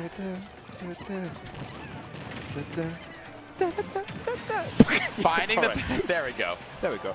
Shuton's management for Pikmin is pretty cool, and I think it's what you call the Myron zone? No, you need to have the blue Pikmin, right? Right. And he just got rid of the purple one, so never mind. But having the double purple can be really lethal as well. Yeah, it is. Right. Avoiding the mine carts again. And compared to previous times, it seems like it's quite weird to see Shuton go in the face of his opponent, but it seems like to be working. He's an angry Olimar at this point. Yeah, he's holding the W key a little bit here, just being able to stack on that damage, not getting caught by that particular anvil that is spawned in basically at ground zero. Okay, a first smash, nothing afterwards, unfortunately, but hey, he's already chipping on the last stock here of Pocket, and haven't seen something different this game compared to the previous one on the side of Pocket Goose. Finally finding that first stock, but it's going to be quite... You just don't care about my question, I guess. Okay, no, I'm sorry. It's all right, it's all right. I would do the same thing for you tomorrow. No, it's all right. I was saying, did you check anything, did you see anything different in this game compared to the previous one on the side of Pocket? I don't know. I think that Shuton has just been able to manage the kind of pace of the gameplay so much, and he's only getting caught out by those anvils. But in terms of like what he's doing, I see him getting hit by purples. Is what I see. So I think there are two things. First of all, he didn't get the time to mine that much, so that's because Shuton was literally straight up in his face. Right. That obviously no diamond and so on. Second thing, and you said it, Shuton played a lot well and a lot better around his purple Pikmins. Right. Compared to the previous one. But what? Sorry about that. Pocket, if you see the replay afterwards, I just realized your pronouns are they and them. I will make some effort for this. Sorry. I'm not used to it. As a French caster, we are not like still in this zone, and yeah, I'll make an effort. Sorry. And we're going to game 3. What is the stage pick? And one of the few matchups, I mean, when you're dealing with Steve on the screen, the matchups and the stage selection actually does matter, because to your point earlier about what can you mine, how are you going to manage those resources? Starting off with the... Oh no! Well. People, it is time to learn physics. We're learning some physics here. We're in the classroom. Yeah. So, compared to the previous stages, this time around, Pocket decided to go onto Battlefield, which means that we are going to have a normal, like, distribution of materials, right? Right. So maybe he will use this to get iron, as we saw here. Oh my goodness, already using iron as a wall? So yeah, he needs to take some time to mine at this point. Yeah. But it's also just going to take some time to hold They need to use that. The fact that they're just going to be able to get those up smashes and almost take the stock right off the bat here. Setting up that recovery. Oh, and that was untechable. Yeah. I mean, such a good setup there from Pocket. Just basically saying, yeah, you've got to go right where I want you, where my anvil is going to be. Excellent setup there. Excellent setup indeed. And Pocket taking the lead here. They have the diamond ready for next stock, obviously. So, yeah. Right now... No! What? Okay, they're just going to use the diamond now. Maybe they can think that... Yeah, there we go. Okay, that was a good idea. If you think you can make it to the second diamond, yeah, use it now. Right. You just need to ramp up more percent. And this is literally what they've been doing. Even better. They're taking the second stock of Shuton. 3-1. What an incredible reversal. And you were saying, what are we seeing different about game 2? And I said, no, first I ignored you very rudely, and then when I finally answered, I just basically was like, I don't really know. What we're seeing here is just a totally different management of resources. Definitely. Both from both sides. This time around, Shuton didn't manage to make it with the purples. He does have one now, but I think it's sadly a bit too late. Meanwhile, Pocket has been managing their bow materials quite well compared to before. And you can see there's still some iron even after all the shenanigans with the card and the anvil. They have diamond. Yeah, again, best case scenario for them. Is Shuton going to be able to thread the needle here? Definitely, when you think about comeback characters, Olimar definitely not up there in terms of one of them. Very, very light, but we got 2 purples on deck. Very, very scary to deal with. One's done. Let's see if this purple can make it happen. Yeah, again, good choice now by Pocket to just go and mine some materials with some of them back. Back throw could be enough. Up throw! All right, I'm a bit scared because right now this is one of the... No, okay, never mind. This one will be enough. That'll do it. Interesting, they found the opportunity to go for 2 crabs in the row. But, hey. All right, forcing it to a game 4, and we'll have to see where we're going to next on the stage list. Oh. I would love to go to WarioWare. Don't. Take us there. We Let's all go to made WarioWare. that joke. What is the hashtag make Wario? Let's get some W's in the chat if you want to see WarioWare legal at your local. Does anyone know the distribution of materials on WarioWare? That's the question. I think it's iron and stone. I'm seeing some W's in the chat. I think WarioWare legal would be pretty fun. Yeah, we're gonna be dying at 30 or 40, but it's still awesome. I'm going to die in the next 30 seconds if you keep going on like this. All right.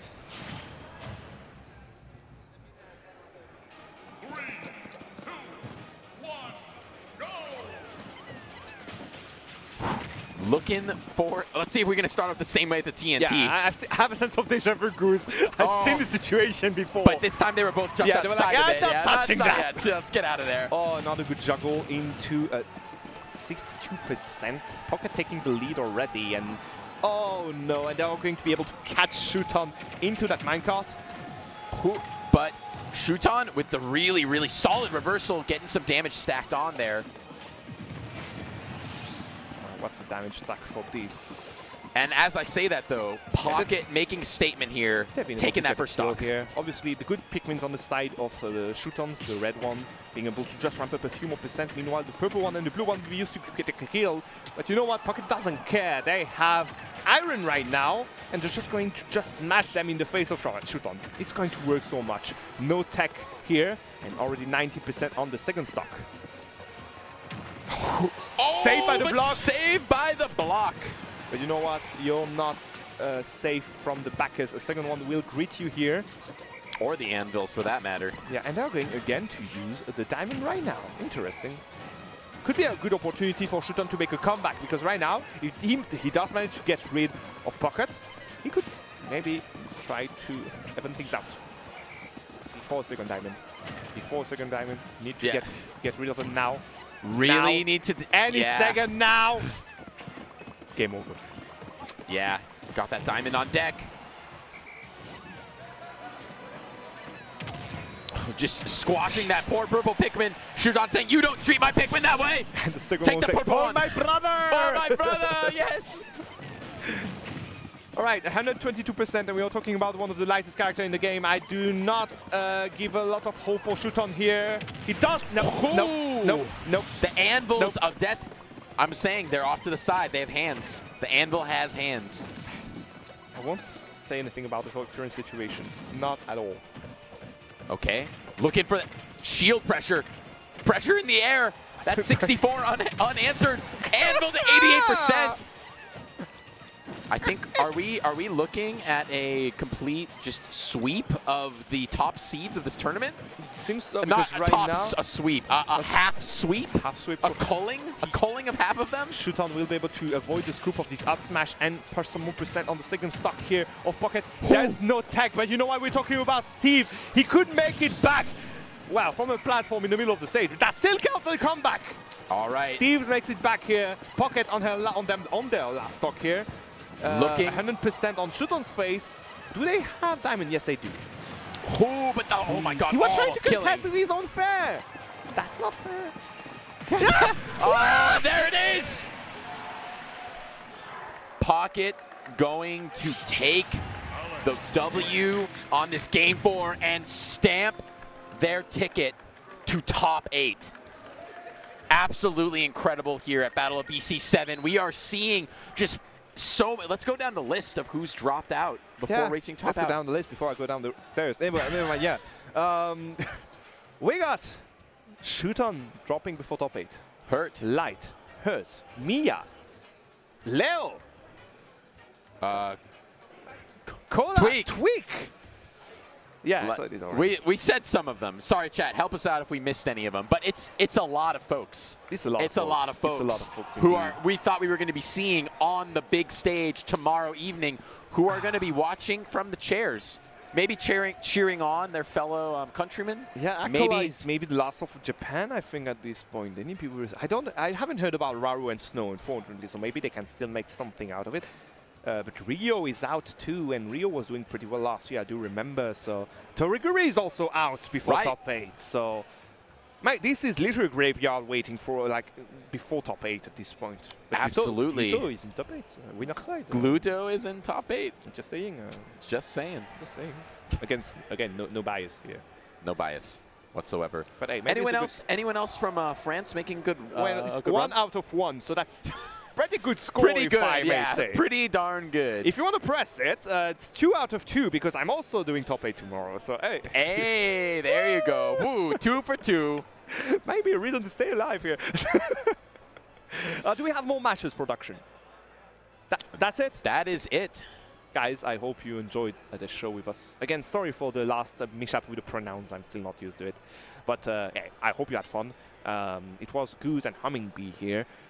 Don't hesitate to go and give us your feedback on Twitter because this is how we get better at Smash Bros. So you can find us here, and we've been through all of this with you guys. So if you had fun, we also had fun. That's usually how it goes. Thank you so much. It was a pleasure, friend. Suz, was a pleasure. Thank you all at home for tuning in. Make sure to tune in. What is it? Is it 8 p.m. tomorrow? 6 p.m. 6 p.m. Yeah. 6 p.m. tomorrow. I think. For top 8 Ultimate. You have the Melee top 8 before that. Melee so, top 8 and Rivals top 8 as well. Exactly. Tune in for all of it. Thank you guys so much. Have a good rest of your night. It was a pleasure. Have a good night. Cheers.